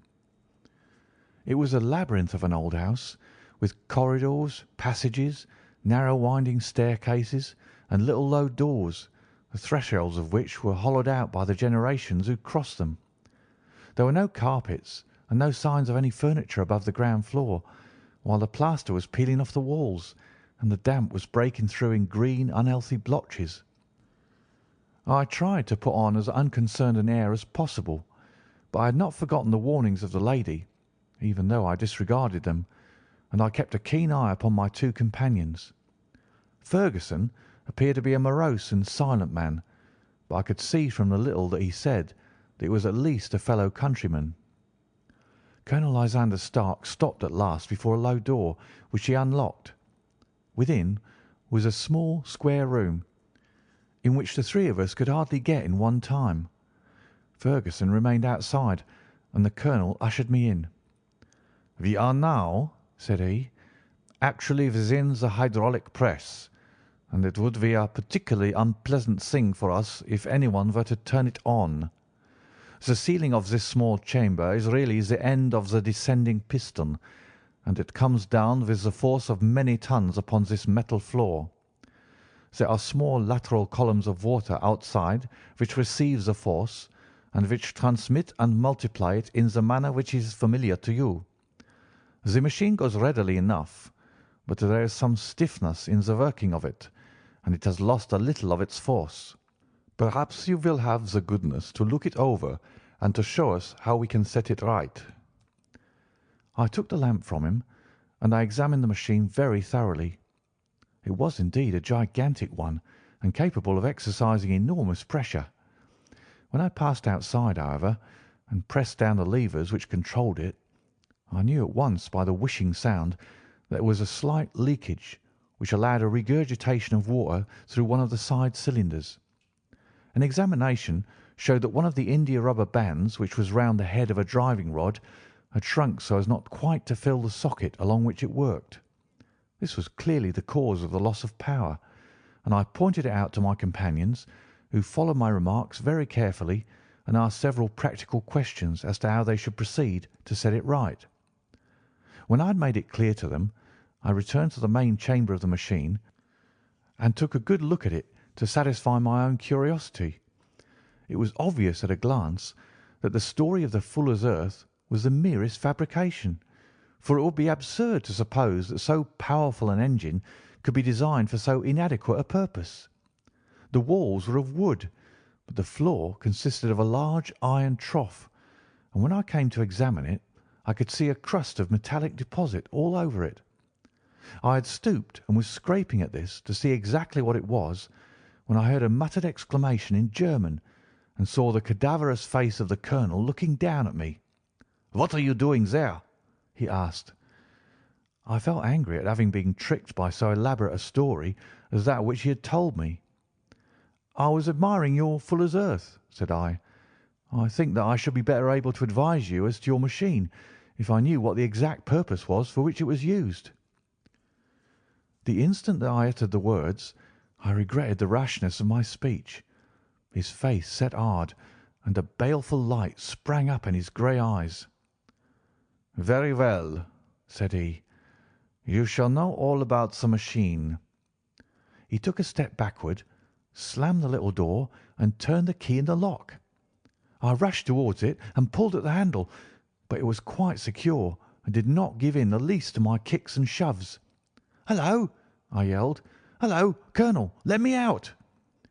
And then suddenly in the silence I heard a sound which sent my heart into my mouth. It was the clank of the levers and the swish of the leaking cylinder.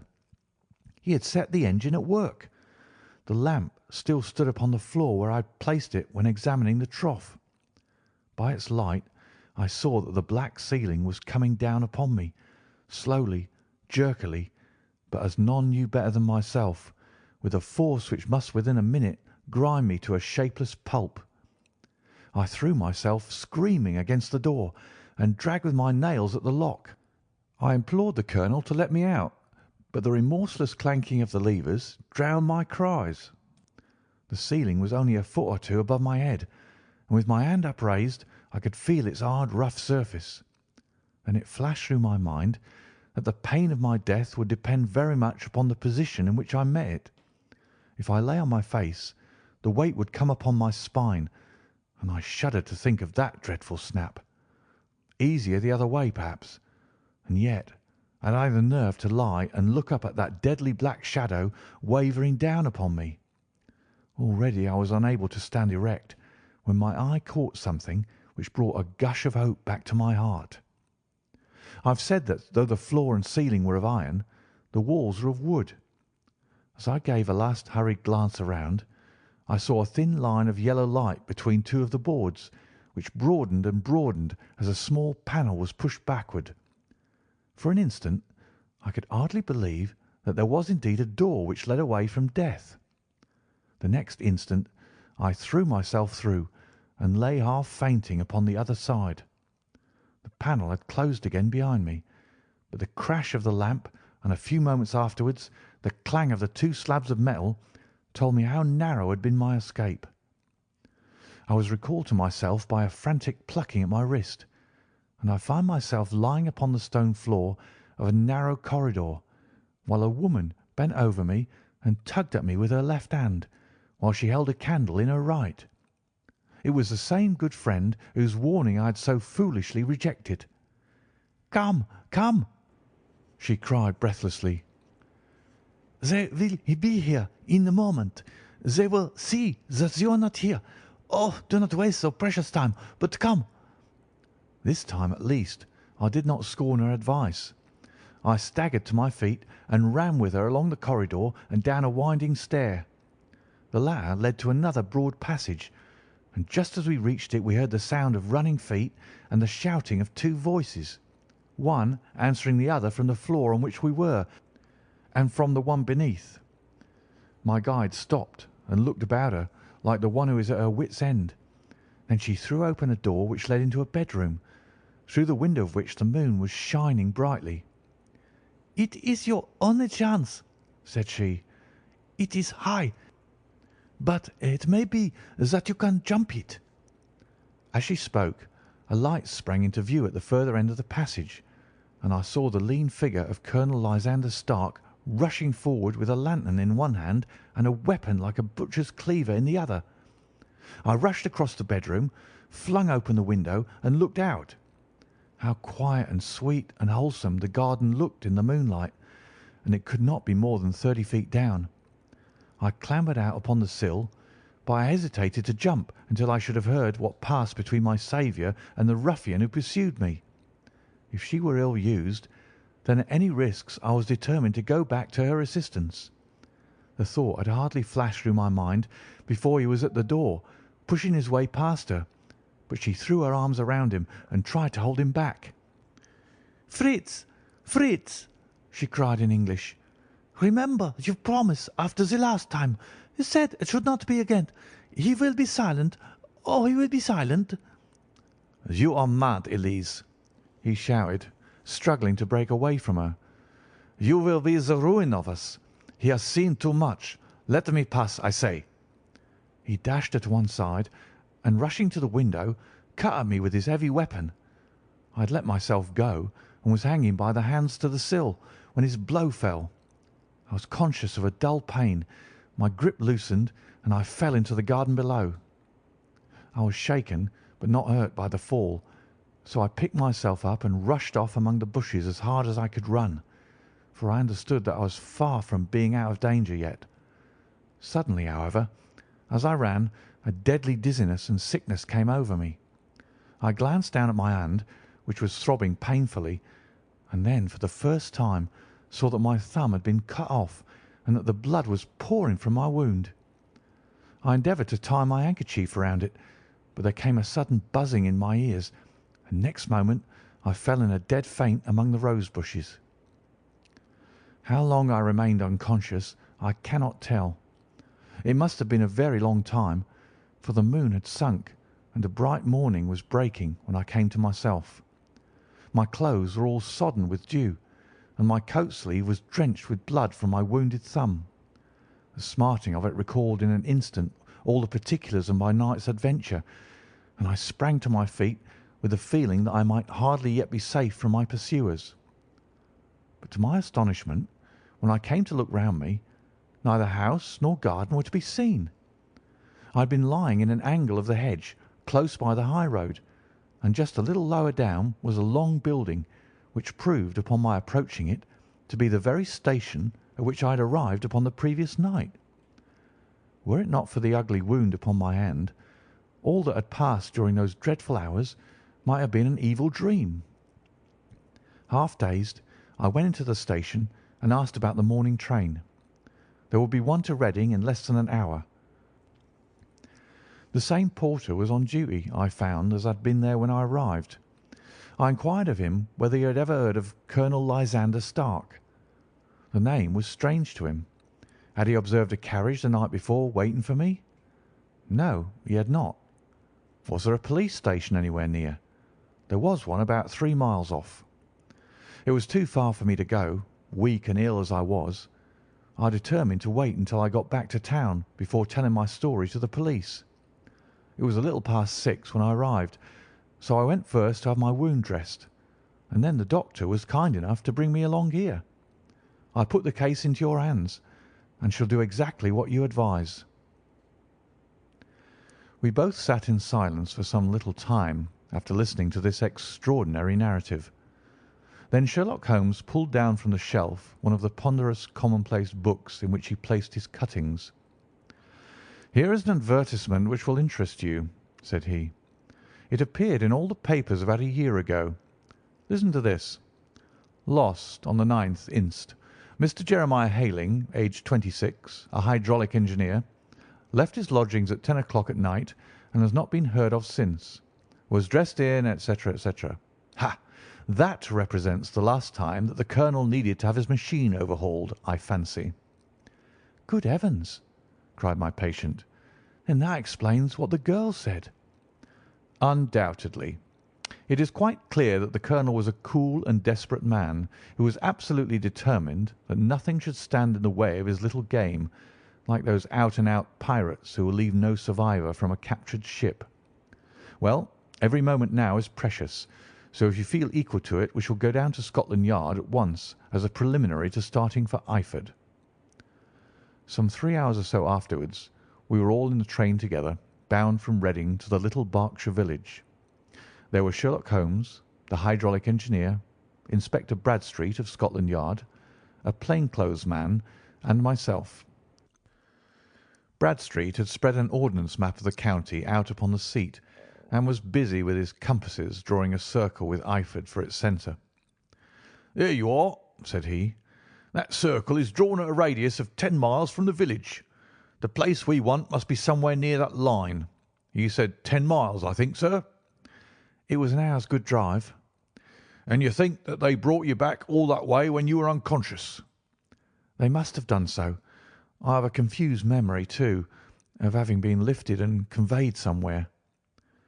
"What I cannot understand," said I, "is why they should have spared you when they found you lying fainting in the garden.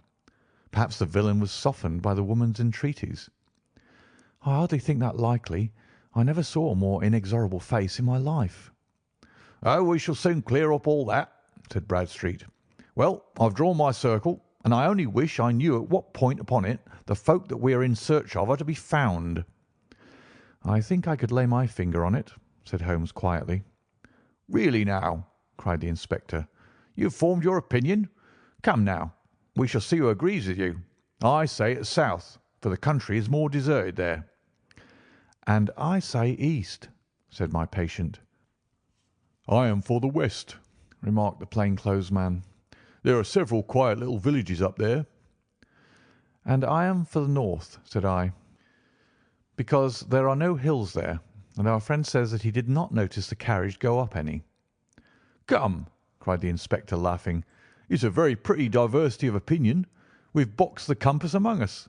Who do you give your casting vote to?" "You are all wrong." "But we can't all be." "Oh, yes, you can. This is my point." He placed his finger in the centre of the circle. "This is where we shall find them." "But the 12-mile drive!" gasped Hatherley. 6 out and 6 back. Nothing simpler. You say yourself that the horse was fresh and glossy when you got in. How could it be that if it had gone 12 miles over heavy roads?" "Indeed, it is a likely ruse enough," observed Bradstreet thoughtfully. "Of course, there can be no doubt as to the nature of this gang." "None at all," said Holmes. "They are coiners on a large scale, and have used the machine to form the amalgam which has taken the place of silver."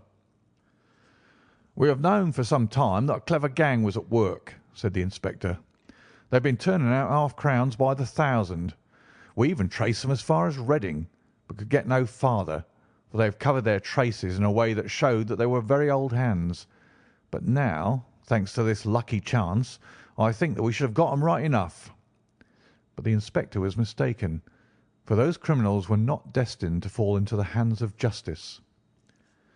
As we rolled into Eyford station, we saw a gigantic column of smoke which steamed up from behind a small clump of trees in the neighbourhood and hung like an immense ostrich feather over the landscape. "A house on fire?" asked Bradstreet as the train steamed off again on its way. "Yes, sir," said the station master. "When did it break out?" "I hear that it was during the night, sir, but it's got worse, and the whole place is in a blaze." "Whose house is it?" "Dr. Beeches." "Tell me," broke in the engineer, "is Dr. Beecher a German, very thin, with a long, sharp nose?" The station master laughed heartily. "No, sir. Dr. Beecher is an Englishman, and there isn't a man in the parish who has a better lined waistcoat. But he has a gentleman staying with him, a patient, as I understand, who is a foreigner, and he looks as if a little good Berkshire beef would do him no harm." The station master had not finished his speech before we were all hastening in the direction of the fire. The road topped a low hill, and there was a great widespread whitewashed building in front of us, spouting fire at every chink and window, while in the garden in front 3 fire engines were vainly striving to keep the flames under. "That's it!" cried Hatherley in intense excitement. "There's the gravel drive, and there are the rose bushes where I lay. That second window is the one that I jumped from." "Well, at least," said Holmes, "you have had your revenge upon them. There can be no question that it was your oil lamp which, when it was crushed in the press, set fire to the wooden walls, though no doubt they were too excited in the chase after you to observe it at the time. Now keep your eyes open in this crowd for your friends of last night, though I very much fear that they are a good 100 miles off by now." And Holmes' fears came to be realized, for from that day to this no word has ever been heard either of the beautiful woman, the sinister German, or the morose Englishman. Early that morning a peasant had met a cart containing several people and some very bulky boxes driving rapidly in the direction of Reading, but there all traces of the fugitives disappeared, and even Holmes' ingenuity failed ever to discover the least clue as to their whereabouts.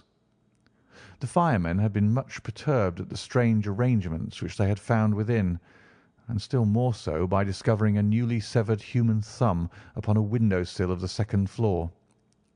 About sunset, however, their efforts were at least successful, and they subdued the flames, but not before the roof had fallen in, and the whole place had been reduced to such absolute ruin that, save some twisted cylinders and iron piping, not a trace remained of the machinery which had cost our unfortunate acquaintance so dearly. Large masses of nickel and of tin were discovered stored in an outhouse, but no coins were to be found, which may have explained the presence of those bulky boxes which have been already referred to. How our hydraulic engineer had been conveyed from the garden to the spot where he recovered his senses might have remained for ever a mystery were it not for the soft mould which told us a very plain tale. He had evidently been carried down by 2 persons, one of whom had remarkably small feet and the other unusually large ones. On the whole, it was most probable that the silent Englishman, being less bold or less murderous than his companion, had assisted the woman to bear the unconscious man out of the way of danger. "Well," said our engineer ruefully as we took our seats to return once more to London, "it has been a pretty business for me. I've lost my thumb, and I've lost a 50-guinea fee. And what have I gained?" "Experience," said Holmes, laughing. "Indirectly it may be of value, you know. You have only to put it into words to gain the reputation of being excellent company for the remainder of your existence." End of The Adventure of the Engineer's Thumb. Story 10 in The Adventures of Sherlock Holmes by Sir Arthur Conan Doyle. The Adventure of the Noble Bachelor. The Lord St. Simon marriage and its curious termination have long ceased to be a subject of interest in those exalted circles in which the unfortunate bridegroom moves. Fresh scandals have eclipsed it, and their more piquant details have drawn the gossips away from this 4-year-old drama. As I have reason to believe, however, that the full facts have never been revealed to the general public, and as my friend Sherlock Holmes had a considerable share in clearing the matter up, I feel that no memoir of him would be complete without some little sketch of this remarkable episode. It was a few weeks before my own marriage, during the days when I was still sharing rooms with Holmes in Baker Street, that he came home from an afternoon stroll to find a letter on the table waiting for him. I had remained indoors all day, for the weather had taken a sudden turn to rain, with high autumnal winds, and the Jezail bullet which I had brought back in one of my limbs as a relic of my Afghan campaign throbbed with dull persistence. With my body in one easy chair and my legs upon another, I had surrounded myself with a cloud of newspapers, until at last, saturated with the news of the day, I tossed them all aside and lay listless, watching the huge crest and monogram upon the envelope upon the table, and wondering lazily who my friend's noble correspondent could be. "Here is a very fashionable epistle," I remarked as he entered. "Your morning letters, if I remember right, were from a fishmonger and a tide-waiter." "Yes, my correspondence has certainly the charm of variety," he answered, smiling, "and the humbler are usually the more interesting. This looks like one of those unwelcome social summonses which call upon a man either to be bored or to lie." He broke the seal and glanced over the contents. "Oh, come, it may prove to be something of interest after all." "Not social, then?" "No, distinctly professional." "And from a noble client?" "One of the highest in England." "My dear fellow, I congratulate you." "I assure you, Watson, without affectation, that the status of my client is a matter of less moment to me than the interest of his case. It is just possible, however, that also may not be wanting in this new investigation. You have been reading the papers diligently of late, have you not?" "It looks like it," said I ruefully, pointing to a huge bundle in the corner. "I have had nothing else to do." "It is fortunate, for you will perhaps be able to post me up. I read nothing except the criminal news and the agony column. The latter is always instructive, but if you have followed recent events so closely, you must have read about Lord St. Simon and his wedding." "Oh, yes, with the deepest interest." "That is well. The letter which I hold in my hand is from Lord St. Simon. I will read it to you, and in return you must turn over these papers and let me have whatever bears upon the matter. This is what he says: "My dear Mr. Sherlock Holmes, Lord Backwater tells me that I may place implicit reliance upon your judgment and discretion. I have determined, therefore, to call upon you and to consult you in reference to the very painful event which has occurred in connection with my wedding. Mr. Lestrade, of Scotland Yard, is acting already in the matter, but he assures me that he sees no objection to your cooperation, and that he even thinks that it might be of some assistance. I will call at 4 o'clock in the afternoon, and should you have any other engagement at that time, I hope that you will postpone it, as this matter is of paramount importance. Yours faithfully, St. Simon." It is dated from Grosvenor Mansions, written with a quill pen, and the noble lord has had the misfortune to get a smear of ink upon the outer side of his right little finger, remarked Holmes as he folded up the epistle. "He says 4 o'clock. It's 3 now. He'll be here in an hour." "Then I have just time, with your assistance, to get clear upon the subject. Turn over those papers and arrange the extracts in their order of time, while I take a glance as to who our client is." He picked a red-covered volume from a line of books of reference beside the mantelpiece. "Here he is," said he, sitting down and flattening it out upon his knee. "Lord Robert Walsingham de Vere St. Simon, second son of the Duke of Balmoral. Arms azure, 3 caltrops in chief over a fess sable, born in 1846. He is 41 years of age, which is mature for marriage. Was Under-Secretary for the Colonies in a late administration. The Duke, his father, was at one time Secretary for Foreign Affairs. They inherit Plantagenet blood by direct descent, and Tudor on the distaff side. Ha! Well, there's nothing very instructive in all this. I think that I must turn to you, Watson, for something more solid."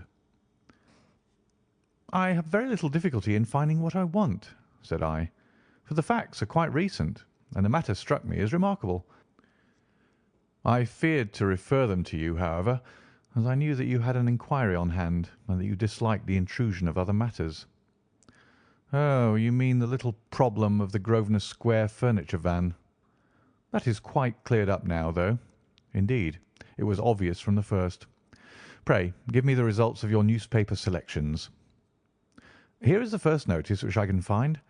It is in the personal column of the Morning Post, and dates, as you see, some weeks back. A marriage has been arranged, it says, and will, if rumour is correct, very shortly take place, between Lord Robert St. Simon, second son of the Duke of Balmoral, and Miss Hattie Doran, the only daughter of Aloysius Doran, Esquire, of San Francisco, California, USA. That is all. "Terse and to the point," remarked Holmes, stretching his long, thin legs towards the fire. There was a paragraph amplifying this in one of the society papers of the same week. Here it is. "There will soon be a call for protection in the marriage market, for the present free trade principle appears to tell heavily against our home product. One by one the management of the noble houses of Great Britain is passing into the hands of our fair cousins from across the Atlantic. An important addition has been made during the last week to the list of the prizes which have been borne away by these charming invaders. Lord St. Simon, who has shown himself for over 20 years proof against the little god's arrows, has now definitely announced his approaching marriage with Miss Hattie Doran, the fascinating daughter of a California millionaire. Miss Doran, whose graceful figure and striking face attracted much attention at the Westbury House festivities, is an only child, and it is currently reported that her dowry will run to considerably over the 6 figures, with expectancies for the future. As it is an open secret that the Duke of Balmoral has been compelled to sell his pictures within the last few years, and as Lord St. Simon has no property of his own save the small estate of Birchmoor, it is obvious that the Californian heiress is not the only gainer by an alliance which will enable her to make the easy and common transition from a Republican lady to a British peeress." "Anything else?" asked Holmes, yawning. "Oh, yes, plenty. Then there is another note in the Morning Post to say that the marriage will be an absolutely quiet one, that it will be at St. George's, Hanover Square, that only half a dozen intimate friends will be invited, and that the party would return to the furnished house at Lancaster Gate which has been taken by Mr. Aloysius Doran. 2 days later, that is on Wednesday last, there is a curt announcement that the wedding had taken place, and that the honeymoon would be passed at Lord Backwater's place near Petersfield. Those are all the notices which appeared before the disappearance of the bride." "Before the what?" asked Holmes with a start. "The vanishing of the lady." "When did she vanish, then?" "At the wedding breakfast." "Indeed. This is more interesting than it promised to be. Quite dramatic, in fact." "Yes, it struck me as being a little out of the common." "They often vanish before the ceremony, and occasionally during the honeymoon, but I cannot call to mind anything quite so prompt as this. Pray let me have the details." "I warn you that they are very incomplete." "Perhaps we may make them less so." "Such as they are set forth in a single article of a morning paper of yesterday, which I will read to you. It is headed, 'Singular Occurrence at a Fashionable Wedding.' The family of Lord Robert St. Simon has been thrown into the greatest consternation by the strange and painful episodes which have taken place in connection with his wedding. The ceremony, as shortly announced in the papers of yesterday, occurred on the previous morning, but it is only now that it has been possible to confirm the strange rumours which have been so persistently floating about. In spite of the attempts of the friends to hush the matter up, so much public attention has now been drawn to it that no good purpose can be served by affecting to disregard what is a common subject for conversation.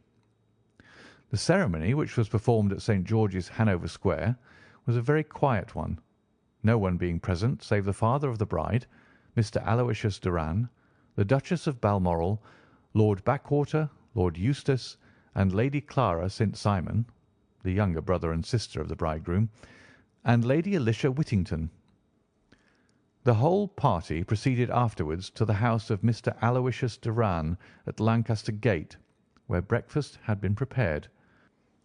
It appears that some little trouble was caused by a woman whose name has not been ascertained, who endeavoured to force her way into the house after the bridal party, alleging that she had some claim upon Lord St. Simon.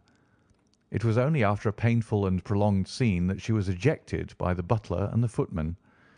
The bride, who had fortunately entered the house before this unpleasant interruption, had sat down to breakfast with the rest, when she complained of a sudden indisposition and retired to her room. Her prolonged absence having caused some comment, her father followed her, but learned from her maid that she had only come up to her chamber for an instant, caught up an ulster and bonnet, and hurried down to the passage.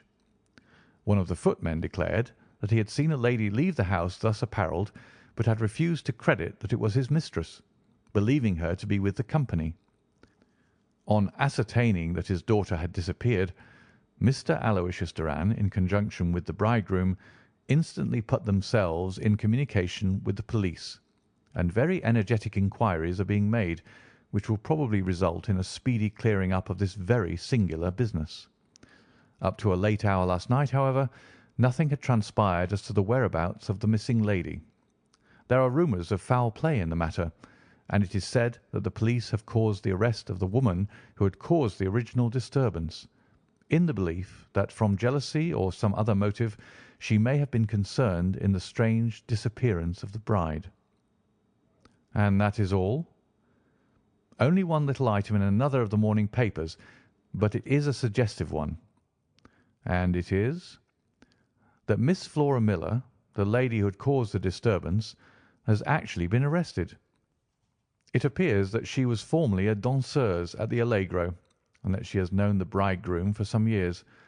There are no further particulars, and the whole case is in your hands now, so far as it has been set forth in the public press. And an exceedingly interesting case it appears to be. I would not have missed it for worlds. But there is a ring at the bell, Watson, and as the clock makes it a few minutes after 4, I have no doubt that this will prove to be our noble client. Do not dream of going, Watson, for I very much prefer having a witness, if only as a check to my own memory." "Lord Robert St. Simon," announced our page boy, throwing open the door. A gentleman entered with a pleasant, cultured face, high-nosed and pale, with something perhaps of petulance about the mouth, and with the steady, well-opened eye of a man whose pleasant lot it had ever been to command and to be obeyed. His manner was brisk, and yet his general appearance gave an undue impression of age, for he had a slight forward stoop and a little bend of the knees as he walked. His hair, too, as he swept off his very curly-brimmed hat, was grizzled round the edges and thin upon the top. As to his dress, it was careful to the verge of foppishness, with high collar, black frock-coat, white waistcoat, yellow gloves, patent leather shoes, and light-coloured gaiters. He advanced slowly into the room, turning his head from left to right, and swinging in his right hand the cord which held his golden eyeglasses. "Good day, Lord St. Simon," said Holmes, rising and bowing. "Pray take the basket chair. This is my friend and colleague, Dr. Watson. Draw up a little to the fire, and we will talk this matter over." "A most painful matter to me, as you can most readily imagine, Mr. Holmes. I have been cut to the quick. I understand that you have already managed several delicate cases of this sort, though I presume that they were hardly from the same class of society." "No, I am descending." "I beg pardon?" "My last client of the sort was a king." "Oh, really? I had no idea. And which king?" "The King of Scandinavia." "What! Had he lost his wife?" "You can understand," said Holmes suavely, "that I extend to the affairs of my other clients the same secrecy which I promised to you in yours." "Of course. Very right. Very right. I am sure I beg pardon.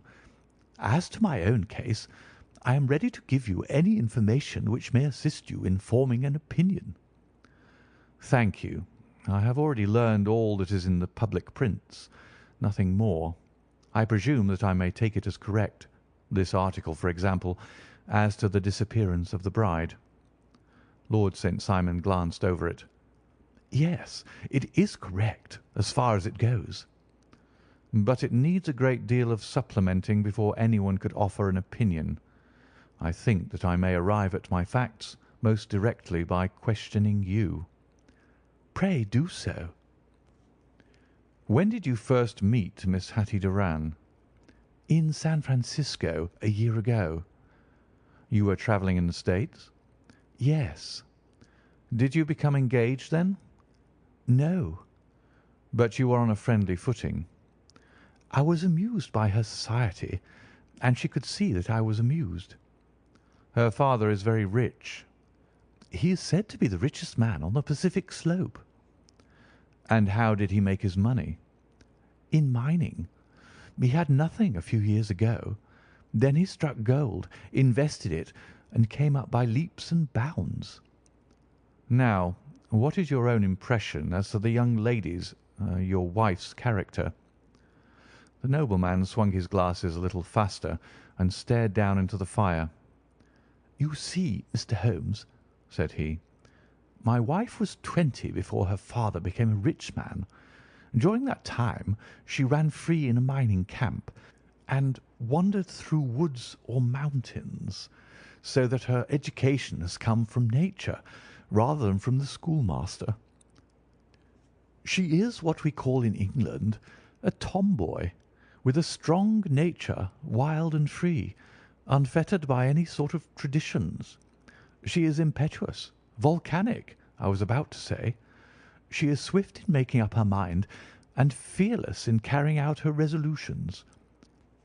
On the other hand, I would not have given her the name which I have the honour to bear," he gave a little stately cough, "had I not thought her to be at bottom a noble woman. I believe that she is capable of heroic self-sacrifice, and that anything dishonourable would be repugnant to her." "Have you her photograph?" "I brought this with me." He opened a locket and showed us the full face of a very lovely woman. It was not a photograph, but an ivory miniature, and the artist had brought out the full effect of the lustrous black hair, the large dark eyes, and the exquisite mouth. Holmes gazed long and earnestly at it. Then he closed the locket and handed it back to Lord St. Simon. "The young lady came to London, then, and you renewed your acquaintance?" "Yes. Her father brought her over for this last London season. I met her several times, became engaged to her, and have now married her." "She brought, I understand, a considerable dowry?" "A fair dowry. Not more than is usual in my family." "And this, of course, remains to you, since the marriage is a fait accompli?" "I really have made no inquiries on the subject." "Very naturally not. Did you see Miss Doran on the day before the wedding?" "Yes." "Was she in good spirits?" "Never better. She kept talking of what we should do in our future lives." "Indeed. That is very interesting. And on the morning of the wedding?" "She was as bright as possible, at least until after the ceremony." "And did you observe any change in her then?" "Well, to tell the truth, I saw then the first signs that I had ever seen that her temper was just a little sharp. The incident, however, was too trivial to relate, and can have no possible bearing upon the case." "Pray let us have it, for all that." "Oh, it is childish. She dropped her bouquet as we went towards the vestry. She was passing the front pew at the time, and it fell over into the pew. There was a moment's delay, but the gentleman in the pew handed it up to her again, and it did not appear to be the worse for the fall. Yet when I spoke to her of the matter, she answered me abruptly, and in the carriage on our way home she seemed absurdly agitated over this trifling cause." "Indeed. You say that there was a gentleman in the pew. Some of the general public were present, then?" "Oh, yes. It is impossible to exclude them when the church is open." "This gentleman was not one of your wife's friends?" "No, no. I call him a gentleman by courtesy, but he was quite a common-looking person. I hardly noticed his appearance. But really, I think that we are wandering rather far from the point." Lady St. Simon, then, returned from the wedding in a less cheerful frame of mind than she had gone to it. What did she do on re-entering her father's house? "I saw her in conversation with her maid." "And who is her maid?" "Alice is her name. She is an American, and came from California with her." "A confidential servant?" "A little too much so. It seemed to me that her mistress allowed her to take great liberties. Still, of course, in America they look upon these things in a different way." How long did she speak to this Alice?" "Oh, a few minutes. I had something else to think of." "You did not overhear what they said?" "Lady St. Simon said something about jumping a claim. She was accustomed to use slang of the kind. I have no idea what she meant." "American slang is very expressive sometimes. And what did your wife do when she finished speaking to her maid?" "She walked into the breakfast room." "On your arm?" "No, alone. She was very independent in little matters like that. Then, after we had sat down for 10 minutes or so, she rose hurriedly, muttered some words of apology, and left the room. She never came back." "But this maid Alice, as I understand, deposes that she went to her room, covered her bride's dress with a long ulster, put on a bonnet, and went out." "Quite so. And she was afterwards seen walking into Hyde Park in company with Flora Miller, a woman who is now in custody, and who had already made a disturbance at Mr. Doran's house that morning." "Ah, yes. I should like a few particulars as to this young lady, and your relations to her." Lord St. Simon shrugged his shoulders and raised his eyebrows. "We have been on a friendly footing for some years. I may say on a very friendly footing. She used to be at the Allegro.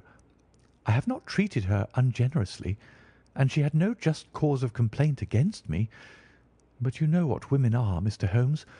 Flora was a dear little thing, but exceedingly hot-headed and devotedly attached to me. She wrote me dreadful letters when she heard that I was about to be married, and, to tell the truth, the reason why I had the marriage celebrated so quietly was that I feared lest there might be a scandal in the church. She came to Mr. Doran's door just after we returned, and she endeavoured to push her way in, uttering very abusive expressions towards my wife, and even threatening her. But I had foreseen the possibility of something of the sort, and I had 2 police fellows there in private clothes, who soon pushed her out again. She was quiet when she saw that there was no good in making a row." "Did your wife hear all this?" "No, thank goodness, she did not." "And she was seen walking with this very woman afterwards?" "Yes. That is what Mr. Lestrade of Scotland Yard looks upon as so serious. It is thought that Flora decoyed my wife out and laid some terrible trap for her." "Well, it is a possible supposition."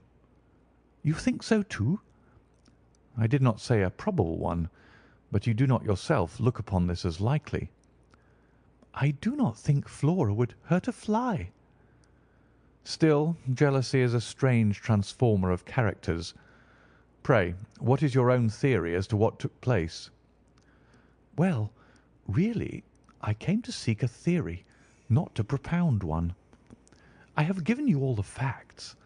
Since you ask me, however, I may say that it has occurred to me as possible that the excitement of this affair, the consciousness that she had made so immense a social stride, had the effect of causing some little nervous disturbance in my wife." "In short, that she had become suddenly deranged?" "Well, really, when I consider that she has turned her back, I will not say upon me, but upon so much that many have aspired to without success, I can hardly explain it in any other fashion." "Well, certainly that is also a conceivable hypothesis," said Holmes, smiling. "And now, Lord St. Simon, I think that I have nearly all my data. May I ask whether you were seated at the breakfast table so that you could see out of the window?" "We could see the other side of the road and the park." "Quite so. Then I do not think that I need to detain you longer. I shall communicate with you." "Should you be fortunate enough to solve this problem," said our client, rising. "I have solved it." "Eh? What was that?" "I say that I have solved it." "Where, then, is my wife?" "That is a detail which I shall speedily supply." Lord St. Simon shook his head. "I am afraid that it will take wiser heads than yours or mine," he remarked, and bowing in a stately, old-fashioned manner, he departed. "It is very good of Lord St. Simon to honour my head by putting it on a level with his own," said Sherlock Holmes, laughing. "I think that I shall have a whisky and soda and a cigar after all this cross-questioning. I had formed my conclusions as to the case before our client came into the room. My dear Holmes, I have notes of several similar cases, though none, as I remarked before, which were quite as prompt. My whole examination served to turn my conjecture into a certainty. Circumstantial evidence is occasionally very convincing, as when you find a trout in the milk, to quote Thoreau's example. But I've heard all that you've heard. Without, however, the knowledge of pre-existing cases, which serves me so well. There was a parallel instance in Aberdeen some years back, and something on very much the same lines at Munich the year after the Franco-Prussian War. It is one of these cases. But hullo, here is Lestrade. Good afternoon, Lestrade. You will find an extra tumbler upon the sideboard, and there are cigars in the box." The official detective was attired in a pea jacket and cravat, which gave him a decidedly nautical appearance, and he carried a black canvas bag in his hand. With a short greeting, he seated himself and lit the cigar which had been offered to him. "What's up, then?" asked Holmes with a twinkle in his eye. "You look dissatisfied." "And I feel dissatisfied. It's this infernal St. Simon marriage case. I can make neither head nor tail of the business." "Really? You surprise me." "Who ever heard of such a mixed affair? Every clue seems to slip through my fingers. I've been at work upon it all day." "And very wet it seems to have made you," said Holmes, laying his hand upon the arm of the pea jacket. "Yes, I've been dragging the Serpentine." "In heaven's name, what for?" "In search of the body of the Lady St. Simon." Sherlock Holmes leaned back in his chair and laughed heartily. "Have you dragged the basin of Trafalgar Square fountain?" he asked. "Why, what do you mean?" "Because you have just as good a chance of finding this lady in the one as in the other." Lestrade shot an angry glance at my companion. "I suppose you know all about it," he snarled. "Well, I have only just heard the facts, but my mind is made up." "Oh, indeed. Then you think that the Serpentine plays no part in the matter?" "I think it very unlikely." "Then perhaps you will kindly explain how it is that we found this in it." He opened his bag as he spoke, and tumbled onto the floor a wedding dress of watered silk, a pair of white satin shoes, and a bride's wreath and veil, all discoloured and soaked in water. "There," said he, putting a new wedding ring upon the top of the pile. "There is a little nut for you to crack, Mr. Holmes." "Oh, indeed," said my friend, blowing blue rings into the air. "You dragged them from the Serpentine?" "No, they were found floating near the margin by a park keeper. They had been identified as her clothes, and it seemed to me that if the clothes were there, the body would not be far off." "By the same brilliant reasoning, every man's body is to be found in the neighbourhood of his wardrobe. And pray, what did you hope to arrive at through this?" "At some evidence implicating Flora Miller in the disappearance." "I am afraid that you will find it difficult." "Are you indeed now?" cried Lestrade with some bitterness. "I am afraid, Holmes, that you are not very practical with your deductions and your inferences. You have made two blunders in as many minutes. This dress does implicate Miss Flora Miller." "And how?" "In the dress is a pocket. In the pocket is a card case. In the card case is a note. And here is the very note." He slapped it down upon the table in front of him. "Listen to this. 'You will see me when all is ready. Come at once. F.H.M.' Now, my theory all along has been that Lady St. Simon was decoyed away by Flora Miller, and that she, with confederates no doubt, was responsible for her disappearance. Here, signed with her initials, is the very note which was no doubt quietly slipped into her hand at the door and which lured her within their reach." "Very good, Lestrade," said Holmes, laughing. "You really are very fine indeed. Let me see it." He took up the paper in a listless way, but his attention instantly became riveted, and he gave a little cry of satisfaction. "This is indeed important," said he. "Ha! You find it so?" "Extremely so. I congratulate you warmly." Lestrade rose in his triumph and bent his head to look. "Why," he shrieked, "you're looking at the wrong side." "On the contrary, this is the right side." "The right side? You're mad. Here is the note written in pencil over here." "And over here is what appears to be the fragment of a hotel bill, which interests me deeply."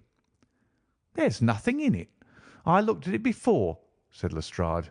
"October 4th, rooms 8 shillings, breakfast 2 shillings 6pence, cocktail 1 shilling, lunch 2 shillings 6pence, glass sherry 8 pence. I see nothing in that." "Very likely not. It is most important all the same. As to the note, it is important also, or at least the initials are. So I congratulate you again." "I've wasted time enough," said Lestrade, rising. "I believe in hard work and not in sitting by the fire spinning fine theories. Good day, Mr. Holmes, and we shall see which gets to the bottom of the matter first." He gathered up the garments, thrust them into the bag, and made for the door. "Just one hint to you, Lestrade," drawled Holmes before his rival vanished. "I will tell you the true solution of the matter. Lady St. Simon is a myth. There is not, and there never has been, any such person." Lestrade looked sadly at my companion. Then he turned to me, tapped his forehead 3 times, shook his head solemnly, and hurried away. He had hardly shut the door behind him when Holmes rose to put on his overcoat. "There is something in what the fellow says about outdoor work," he remarked. "So I think, Watson, that I must leave you to your papers for a little." It was after 5 o'clock when Sherlock Holmes left me, but I had no time to be lonely, for within an hour there arrived a confectioner's man with a very large flat box. This he unpacked with the help of a youth whom he had brought with him, and presently, to my very great astonishment, a quite epicurean little cold supper began to be laid out upon our humble lodging-house mahogany. There were a couple of brace of cold woodcock, a pheasant, a pâté de foie gras pie, with a group of ancient and cobwebby bottles.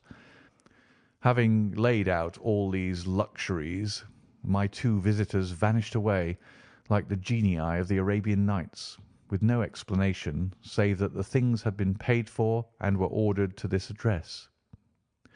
Just before 9 o'clock Sherlock Holmes stepped briskly into the room. His features were gravely set, but there was a light in his eye which made me think that he had not been disappointed in his conclusions. "They have laid the supper, then?" he said, rubbing his hands. "You seem to expect company. They've laid for 5. "Yes, I fancy we may have some company dropping in," said he. "I am surprised that Lord St. Simon has not already arrived. Ha! I fancy that I hear his step now upon the stairs." It was indeed our visitor of the afternoon who came bustling in, dangling his glasses more vigorously than ever, and with a very perturbed expression upon his aristocratic features. "My messenger reached you, then?" asked Holmes. "Yes, and I confess that the contents startled me beyond measure. Have you good authority for what you say?" "The best possible." Lord St. Simon sank into a chair and passed his hand over his forehead.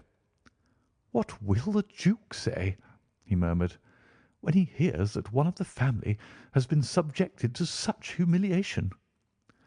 "It is the pure accident. I cannot allow that there is any humiliation." "Ah, you look on these things from another standpoint." "I fail to see that anyone is to blame. I can hardly see how the lady could have acted otherwise, though her abrupt method of doing it was undoubtedly to be regretted. Having no mother, she had no one to advise her at such a crisis." "It was a slight, sir, a public slight," said Lord St. Simon, tapping his fingers upon the table. "You must make allowance for this poor girl, placed in so unprecedented a position." "I will make no allowance. I am very angry indeed, and I have been shamefully used." "I think that I heard a ring," said Holmes. "Yes, there are steps on the landing. If I cannot persuade you to take a lenient view of the matter, Lord St. Simon, I have brought an advocate here who may be more successful." He opened the door and ushered in a lady and gentleman. "Lord St. Simon," said he, "allow me to introduce you to Mr. and Mrs. Francis Hay Moulton. The lady, I think, you have already met."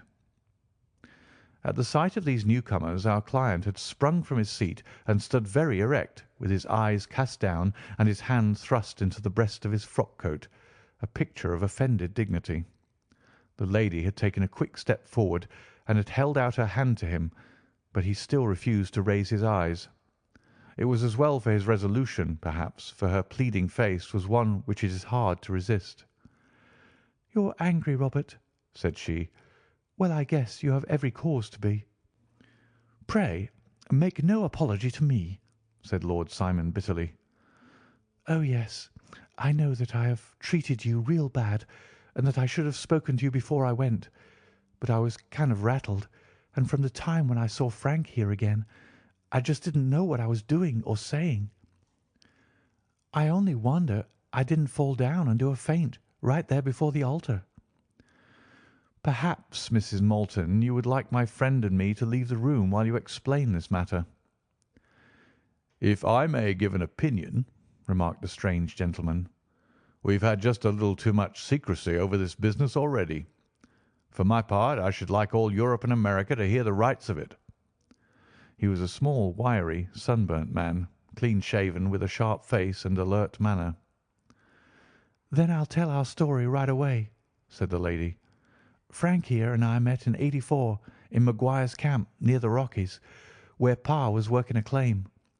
We were engaged to each other, Frank and I, but then one day Father struck a rich pocket and made a pile, while poor Frank here had a claim that petered out and came to nothing. The richer Pa grew, the poorer was Frank.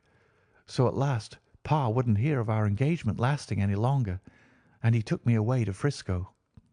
Frank wouldn't throw up his hand, though, so he followed me there, and he saw me without Pa knowing anything about it. It would only have made him mad to know, so we just fixed it all up for ourselves. Frank said that he would go and make his pile too, and never come back to claim me until he had as much as Pa. So then I promised to wait for him to the end of time, and pledged myself not to marry anyone else while he lived. 'Why wouldn't we be married right away then?' said he, 'and then I will feel sure of you, and I won't claim to be your husband until I come back.' Well, we talked it over, and he had fixed it all up so nicely with a clergyman all ready and waiting that we just did it right there and then. Frank went off to seek his fortune, and I went back to Pa. The next I heard of Frank was that he was in Montana, and then he went prospecting in Arizona, and then I heard of him from New Mexico. After that came a long newspaper story about how a miners' camp had been attacked by Apache Indians, and there was my Frank's name among the killed. I fainted dead away, and I was very sick for months after. Pa thought I had a decline and took me to half the doctors in Frisco. Not a word of news came for a year and more, so that I never doubted that Frank was really dead. Then Lord St. Simon came to Frisco, and we came to London, and a marriage was arranged, and Pa was very pleased, but I felt all the time that no man on this earth would ever take the place in my heart that had been given to my poor Frank. Still, if I had married Lord St. Simon, of course I'd have done my duty by him. We can't command our love, but we can our actions. I went to the altar with him with the intention to make him just as good a wife as it was in me to be. But you may imagine what I felt when, just as I came to the altar rails, I glanced back and saw Frank standing and looking at me out of the first pew. I thought it was his ghost at first, but when I looked again, there he was still, with a kind of question in his eyes, as if to ask me whether I was glad or sorry to see him. I wonder I didn't drop. I know that everything was turning round, and the words of the clergyman were just like the buzz of a bee in my ear. I didn't know what to do. Should I stop the service and make a scene in the church? I glanced at him again, and he seemed to know what I was thinking, for he raised his finger to his lips to tell me to be still. Then I saw him scribble on a piece of paper, and I knew that he was writing me a note. As I passed his pew on the way out, I dropped my bouquet over to him, and he slipped the note into my hand when he returned me the flowers.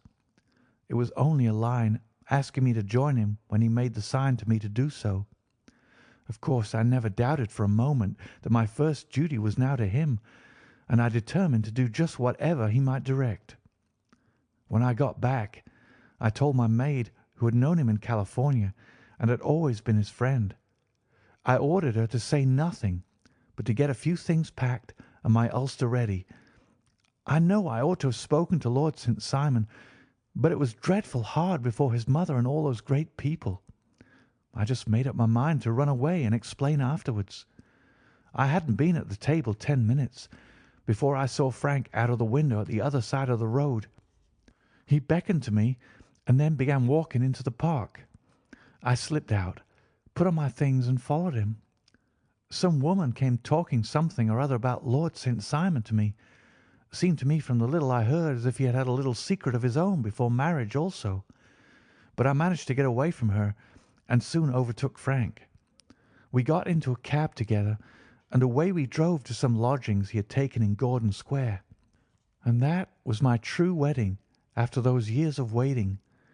Frank had been a prisoner among the Apaches, had escaped, came on to Frisco, found that I had given him up for dead and had gone to England, followed me there, and had come upon me at last on the very morning of my second wedding. "I saw it in a paper," explained the American. "It gave the name and the church, but not where the lady lived." Then we had a talk as to what we should do, and Frank was all for openness. But I was so ashamed of it all that I felt as if I should like to vanish away and never see any of them again, just sending a line to Pa, perhaps, to show him that I was alive. It was awful to me to think of all those lords and ladies sitting round that breakfast table and waiting for me to come back. So Frank took my wedding clothes and things and made a bundle of them so that I should not be traced, and dropped them away somewhere where no one could find them. It is likely that we should have gone on to Paris tomorrow, only that this good gentleman, Mr. Holmes, came round to us this evening, though how he found us is more than I can think, and he showed us very clearly and kindly that I was wrong and that Frank was right, and that we should be putting ourselves in the wrong if we were so secret. Then he offered to give us a chance of talking to Lord St. Simon alone, and so we came right away round to his rooms at once. Now, Robert, you've heard it all, and I'm very sorry if I've given you pain, and I hope that you do not think very meanly of me." Lord St. Simon had by no means relaxed his rigid attitude, but had listened with a frowning brow and a compressed lip to this long narrative. "Excuse me," he said, "but it is not my custom to discuss my most intimate personal affairs in this public manner." "Then you won't forgive me? You won't shake hands before I go?" "Oh, certainly, if it would give you any pleasure."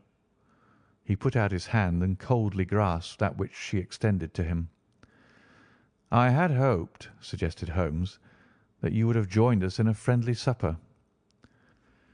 "I think that there you ask a little too much," responded his lordship. "I may be forced to acquiesce in these recent developments, but I can hardly be expected to make merry over them. I think that with your permission I will now wish you all a very good night." He included us all in a sweeping bow and stalked out of the room. "Then I trust that you will at least honour me with your company," said Sherlock Holmes. "It is always a joy to meet an American, Mr. Moulton, for I am one of those who believe that the folly of a monarch and the blundering of a minister in far gone years will not prevent our children from being some day citizens of the same world-wide country under a flag which shall be a quartering of the Union Jack with the stars and stripes." "The case has been an interesting one," remarked Holmes when our visitors had left us, "because it serves to show very clearly how simple the explanation may be of an affair which at first sight seems to be almost inexplicable. Nothing could be more natural than the sequence of events as narrated by this lady, and nothing stranger than the result when viewed, for instance, by Mr. Lestrade of Scotland Yard." "You are not yourself at fault at all, then?" "From the first, two facts were very obvious to me. The one, that the lady had been quite willing to undergo the wedding ceremony. The other, that she had repented of it within a few minutes of returning home. Obviously something had occurred during the morning, then, to cause her to change her mind. What could that something be? She could not have spoken to anyone when she was out, for she had been in the company of the bridegroom. Had she seen someone, then? If she had, it must be someone from America, because she had spent so short a time in this country that she could hardly have allowed anyone to acquire so deep an influence over her that the mere sight of him would induce her to change her plans so completely. You see, we have already arrived, by a process of exclusion, at the idea that she might have seen an American. Then, who could this American be, and why should he possess so much influence over her? It might be a lover, it might be a husband. Her young womanhood had, I knew, been spent in rough scenes and under strange conditions. So far I had got before I ever heard Lord St. Simon's narrative. When he told us of a man in a pew, of the change in the bride's manner, of so transparent a device for obtaining a note as the dropping of a bouquet, of her resort to her confidential maid, and of a very significant allusion to claim jumping, which in miners' parlance means taking possession of that which another person has a prior claim to, the whole situation became absolutely clear. She had gone off with a man, and the man was either a lover or was a previous husband, the chances being in the favour of the latter. "And how in the world did you find them?" "It might have been difficult, but friend Lestrade held information in his hands the value of which he did not himself know. The initials were, of course, of the highest importance, but more valuable still was it to know that within a week he had settled his bill at one of the most select London hotels." "How did you deduce the select?" "By the select prices. 8 shillings for a bed and 8 pence for a glass of sherry pointed to one of the most expensive hotels. There are not many in London which charge at that rate. In the second one, which I visited in Northumberland Avenue, I learned by an inspection of the book that Francis H. Moulton, an American gentleman, had left only the day before, and on looking over the entries against him I came upon the very items which I had seen in the duplicate bill. His letters were to be forwarded to 226 Gordon Square. So thither I travelled, and being fortunate enough to find the loving couple at home, I ventured to give them some paternal advice, and to point out to them that it would be better in every way that they should make their position a little clearer both to the general public and to Lord St. Simon in particular. I invited them to meet him here, and, as you see, I made him keep the appointment." "But with no very good result," I remarked. "His conduct was certainly not very gracious." "Ah, Watson," said Holmes, smiling, "perhaps you would not be very gracious either, if, after all the trouble of wooing and wedding, you found yourself deprived in an instant of wife and of fortune. I think that we may judge Lord St. Simon very mercifully, and thank our stars that we are never likely to find ourselves in the same position. Draw your chair up and hand me my violin, for the only problem we still have to solve is how to while away these bleak autumnal evenings." End of The Adventure of the Noble Bachelor. Story 11 of The Adventures of Sherlock Holmes by Sir Arthur Conan Doyle. The Adventure of the Beryl Coronet. "Holmes," said I, as I stood one morning in our bow window looking down the street, "here is a madman coming along. It seems rather sad that his relatives should allow him to come out alone." My friend rose lazily from his armchair and stood with his hands in the pockets of his dressing gown, looking over my shoulder. It was a bright, crisp February morning, and the snow of the day before still lay deep upon the ground, shimmering brightly in the wintry sun. Down the centre of Baker Street it had been ploughed into a brown, crumbly band by the traffic, but at either side and on the heaped-up edges of the footpaths it still lay as white as when it fell. The grey pavement had been cleaned and scraped, but was still dangerously slippery, so that there were fewer passengers than usual. Indeed, from the direction of the Metropolitan Station no one was coming save the single gentleman whose eccentric conduct had drawn my attention. He was a man of about 50, tall, portly, and imposing, with a massive, strongly marked face and a commanding figure. He was dressed in a sombre yet rich style, in black frock coat, shining hat, neat brown gaiters, and well-cut pearl-grey trousers. Yet his actions were in absurd contrast to the dignity of his dress and features, for he was running hard, with occasional little springs such as weary man gives who is little accustomed to set any tax upon his legs. As he ran he jerked his hands up and down, waggled his head, and writhed his face into the most extraordinary contortions. "What on earth can be the matter with him?" I asked. "He's looking up at the numbers of the houses." "I believe that he's coming here," said Holmes, rubbing his hands. "Here?" "Yes. I rather think he is coming to consult me professionally. I think that I recognise the symptoms." "Ha! Did I not tell you?" As he spoke, the man, puffing and blowing, rushed at our door and pulled at our bell until the whole house resounded with the clanging. A few moments later he was in our room, still puffing, still gesticulating, but with so fixed a look of grief and despair in his eyes that our smiles were turned in an instant to horror and pity. For a while he could not get his words out, but swayed his body and plucked at his hair like one who has been driven to the extreme limits of his reason. Then, suddenly springing to his feet, he beat his head against the wall with such force that we both rushed upon him and tore him away to the centre of the room. Sherlock Holmes pushed him down into the easy-chair, and, sitting beside him, patted his hand and chatted with him in the easy, soothing tones which he knew so well how to employ. "You have come to me to tell your story, have you not?" said he. "You are fatigued with your haste. Pray wait until you have recovered yourself, and then I shall be most happy to look into any little problem which you may submit to me." The man sat for a minute or more with a heaving chest, fighting against his emotion. Then he passed his handkerchief over his brow, set his lips tight, and turned his face towards us. "No doubt you think me mad," said he. "I see that you've had some great trouble," responded Holmes.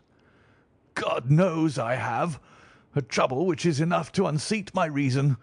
So sudden and so terrible is it. Public disgrace I might have faced, although I am a man whose character has never yet borne a stain. Private affliction also is the lot of every man, but the two coming together, and in so frightful a form, have been enough to shake my very soul. Besides, it is not I alone. The very noblest in the land may suffer unless some way be found out of this horrible affair." "Pray compose yourself, sir," said Holmes, "and let me have a clear account of who you are and what it is that has befallen you." "My name," answered our visitor, "is probably familiar to your ears. I am Alexander Holder, of the banking firm of Holder and Stevenson, of Threadneedle Street." The name was indeed well known to us, as belonging to the senior partner in the second largest private banking concern in the City of London. What could have happened, then, to bring one of the foremost citizens of London to this most pitiable pass? We waited, all curiosity, until with another effort he braced himself to tell his story. "I feel that time is of value," said he. "That is why I hastened here when the police inspector suggested that I should secure your cooperation. I came to Baker Street by the Underground, and hurried from there on foot, for the cabs go slowly through the snow. That is why I was so out of breath. for I'm a man who takes very little exercise. I feel better now, and I will put the facts before you as shortly and yet as clearly as I can. It is, of course, well known to you that in a successful banking business as much depends upon our being able to find remunerative investments for our funds as upon our increasing our connection and the number of our depositors. One of our most lucrative means of laying out money is in the shape of loans, where the security is unimpeachable. We have done a good deal in this direction during the last few years, and there are many noble families to whom we have advanced large sums upon the security of their pictures, libraries, or plate. Yesterday morning I was seated in my office at the bank when a card was brought in to me by one of the clerks. I started when I saw the name, for it was that of none other than— well, perhaps even to you I had better say no more than that it was a name which is a household word all over the earth, one of the highest, noblest, most exalted names in England. I was overwhelmed by the honour and attempted, when he entered, to say so, but he plunged at once into business with the air of a man who wishes to hurry quickly through a disagreeable task. "Mr. Holder," said he, "I have been informed that you are in the habit of advancing money." "The firm does so when the security is good," I answered. "It is absolutely essential to me," said he, "that I should have £50,000 at once. I could, of course, borrow so trifling a sum 10 times over from my friends, but I much prefer to make it a matter of business and to carry out that business myself. In my position you can readily understand that it is unwise to place oneself under obligations." "For how long, may I ask, do you want this sum?" I asked. "Next Monday I have a large sum due to me, and I shall then most certainly repay what you advance, with whatever interest you think it right to charge.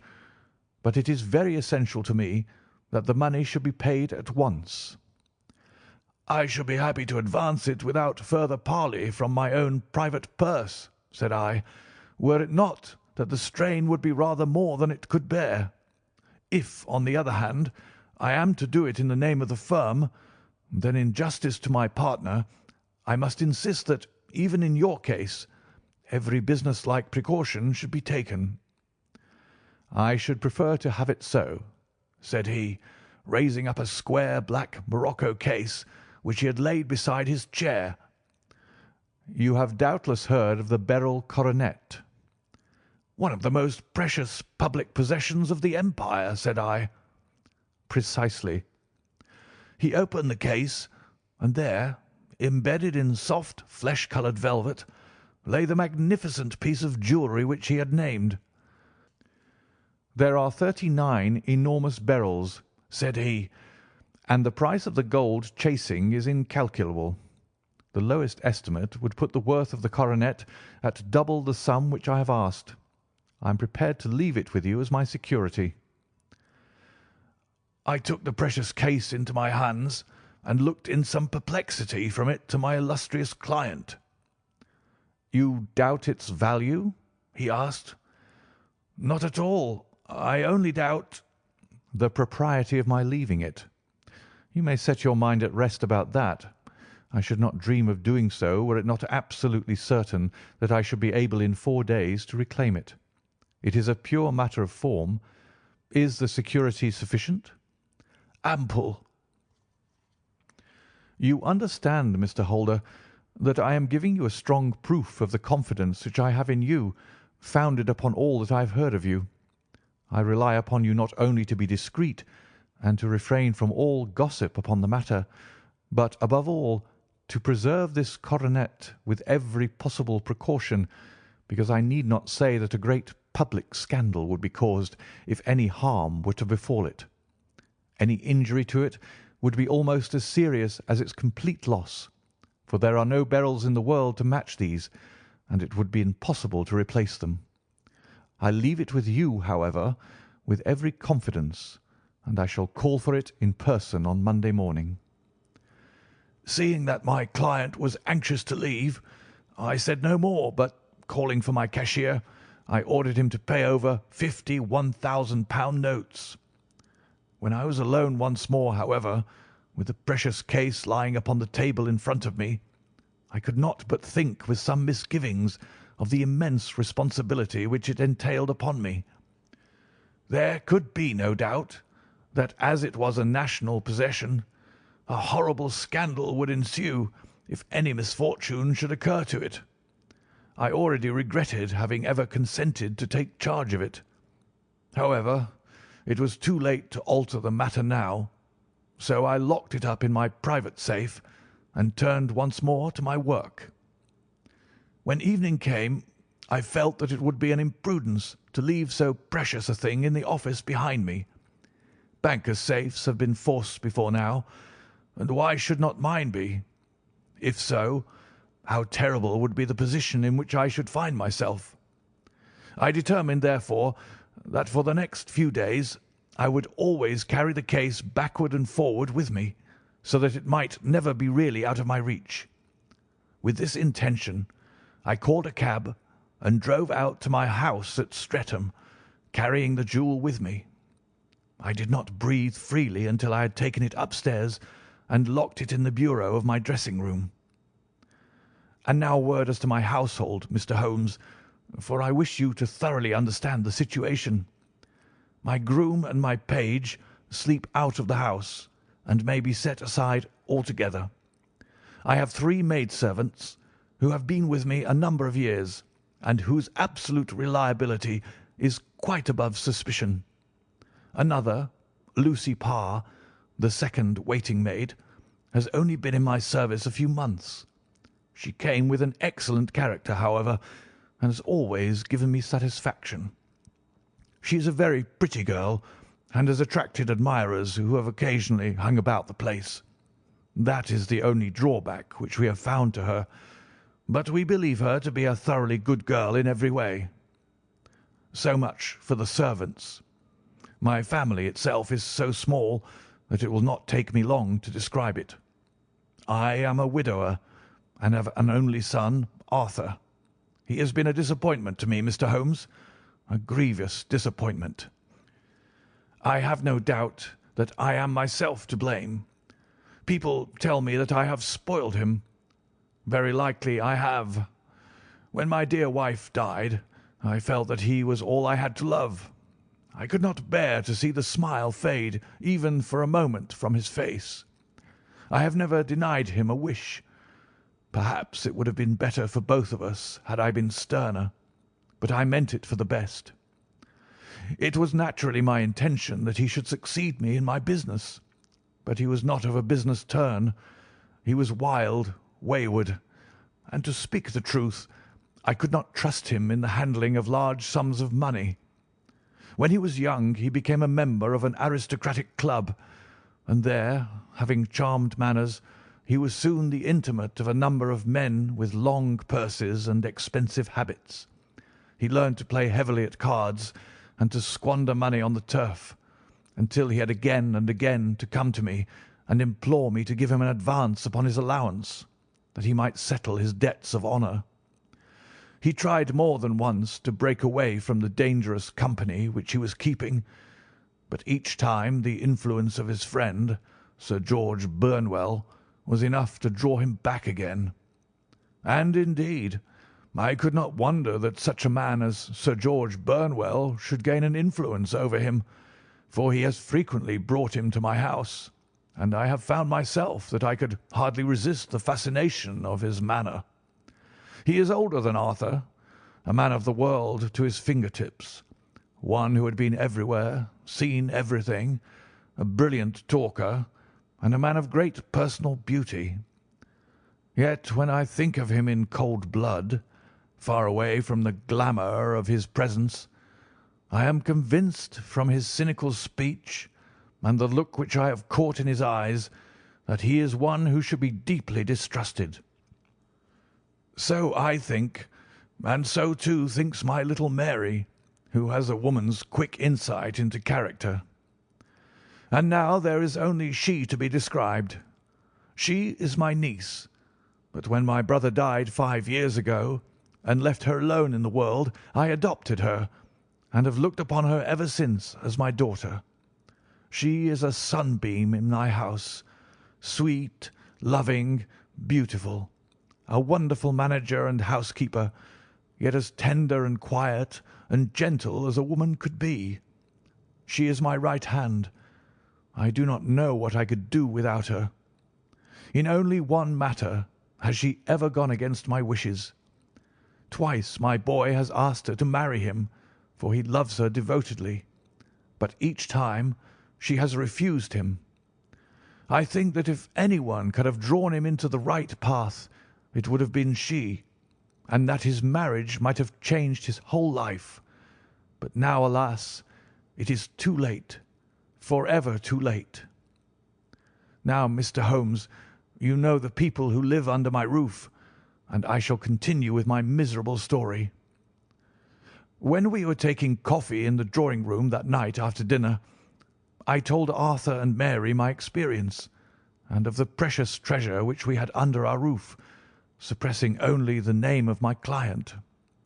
Lucy Parr, who had brought in the coffee, had, I am sure, left the room, but I cannot swear that the door was closed.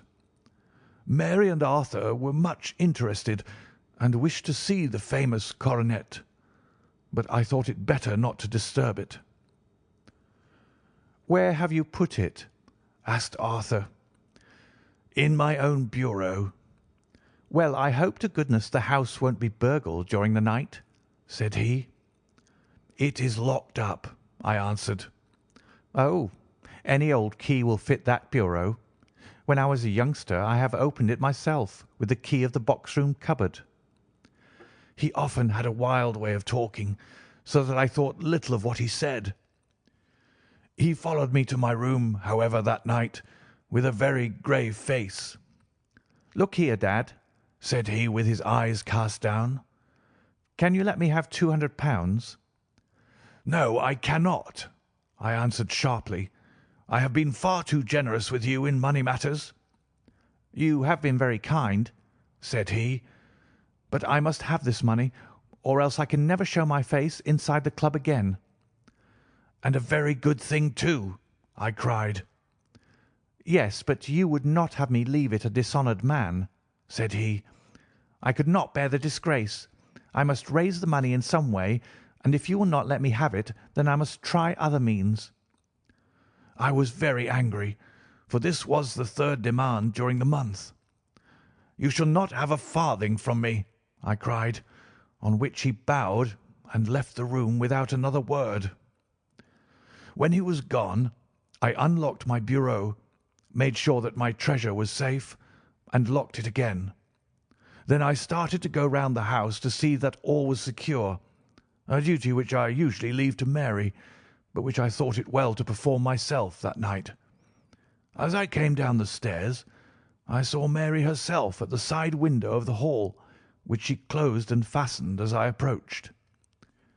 "Tell me, Dad," said she, looking, I thought, a little disturbed. "Did you give Lucy, the maid, leave to go out tonight?" "Certainly not." "She came in just now by the back door. I have no doubt that she has only been to the side gate to see someone, but I think that it is hardly safe and should be stopped." "You must speak to her in the morning, or I will if you prefer it. Are you sure that everything is fastened?" "Quite sure, Dad." "Then good night." I kissed her and went up to my bedroom again, where I was soon asleep. I am endeavouring to tell you everything, Mr. Holmes, which may have any bearing upon the case, but I beg that you will question me upon any point which I do not make clear. "On the contrary, your statement is singularly lucid." I come to a part of my story now in which I should wish to be particularly so. I am not a very heavy sleeper, and the anxiety in my mind tended, no doubt, to make me even less so than usual. About 2 in the morning, then, I was awakened by some sound in the house. It had ceased ere I was wide awake, but it had left an impression behind it as though a window had gently closed somewhere. I lay listening with all my ears. Suddenly To my horror, there was a distinct sound of footsteps moving softly in the next room. I slipped out of bed, all palpitating with fear, and peeped round the corner of my dressing-room door. "Arthur!" I screamed. "You villain! You thief! How dare you touch that coronet?" The gas was half up, as I had left it, and my unhappy boy, dressed only in his shirt and trousers, was standing beside the light, holding the coronet in his hands. He appeared to be wrenching at it, or bending it with all his strength. At my cry he dropped it from his grasp and turned as pale as death. I snatched it up and examined it. One of the gold corners, with 3 of the Beryls in it, was missing. "You blackguard!" I shouted, beside myself with rage. "You have destroyed it! You have dishonoured me for ever! Where are the jewels which you have stolen?" "Stolen?" he cried. "Yes, thief!" I roared, shaking him by the shoulder. "There are none missing. There cannot be any missing," said he. "There are 3 missing, and you know where they are. Must I call you a liar as well as a thief? Did I not see you trying to tear off another piece?" "You have called me names enough," said he. "I will not stand it any longer. I shall not say another word about the business, since you have chosen to insult me. I will leave your house in the morning and make my own way in the world." "You shall leave it in the hands of the police," I cried, half mad with grief and rage. "I shall have this matter probed to the bottom." "You shall learn nothing from me," said he with a passion such as I should not have thought it was in his nature. "If you choose to call the police, let the police find what they can." By this time the whole house was astir, for I had raised my voice in my anger. Mary was the first to rush into my room, and at the sight of the coronet and of Arthur's face, she read the whole story and, with a scream, fell down senseless on the ground. I sent the housemaid for the police, and put the investigation into their hands at once. When the inspector and the constable entered the house, Arthur, who had stood sullenly with his arms folded, asked me whether it was my intention to charge him with theft. I answered that it had ceased to be a private matter, but had become a public one, since the ruined coronet was national property. I was determined that the law should have its way in everything. "At least," said he, "you will not have me arrested at once. It would be to your advantage as well as mine if I might leave the house for 5 minutes." "That you might get away, or perhaps that you may conceal what you have stolen?" said I, and then, realizing the dreadful position in which I was placed, I implored him to remember that not only my honour, but that of one who was far greater than I was at stake, and that he threatened to raise a scandal which would convulse the nation. He might avert it all if he would but tell me what he had done with the 3 missing stones. "You may as well face the matter," said I. "You have been caught in the act, and no confession could make your guilt more heinous. If you but make such reparation as is in your power, by telling us where the Beryls are, all shall be forgiven and forgotten." "Keep your forgiveness for those who ask for it," he answered, turning away from me with a sneer. I saw that he was too hardened for any words of mine to influence him. There was but one way for it. I called in the inspector and gave him into custody. A search was made at once, not only of his person, but of his room and of every portion of the house where he could possibly have concealed the gems, but no trace of them could be found, nor would the wretched boy open his mouth for all our persuasions and our threats. This morning he was removed to a cell, and I, after going through all the police formalities, have hurried round to you to implore you to use your skill in unravelling the matter. The police have openly confessed that they can at present make nothing of it. You may go to any expense which you think necessary. I have already offered a reward of £1,000. My God, what shall I do? I have lost my honour, my gems, and my son in one night. Oh, what shall I do?" He put a hand on either side of his head and rocked himself to and fro, droning to himself like a child whose grief has got beyond words.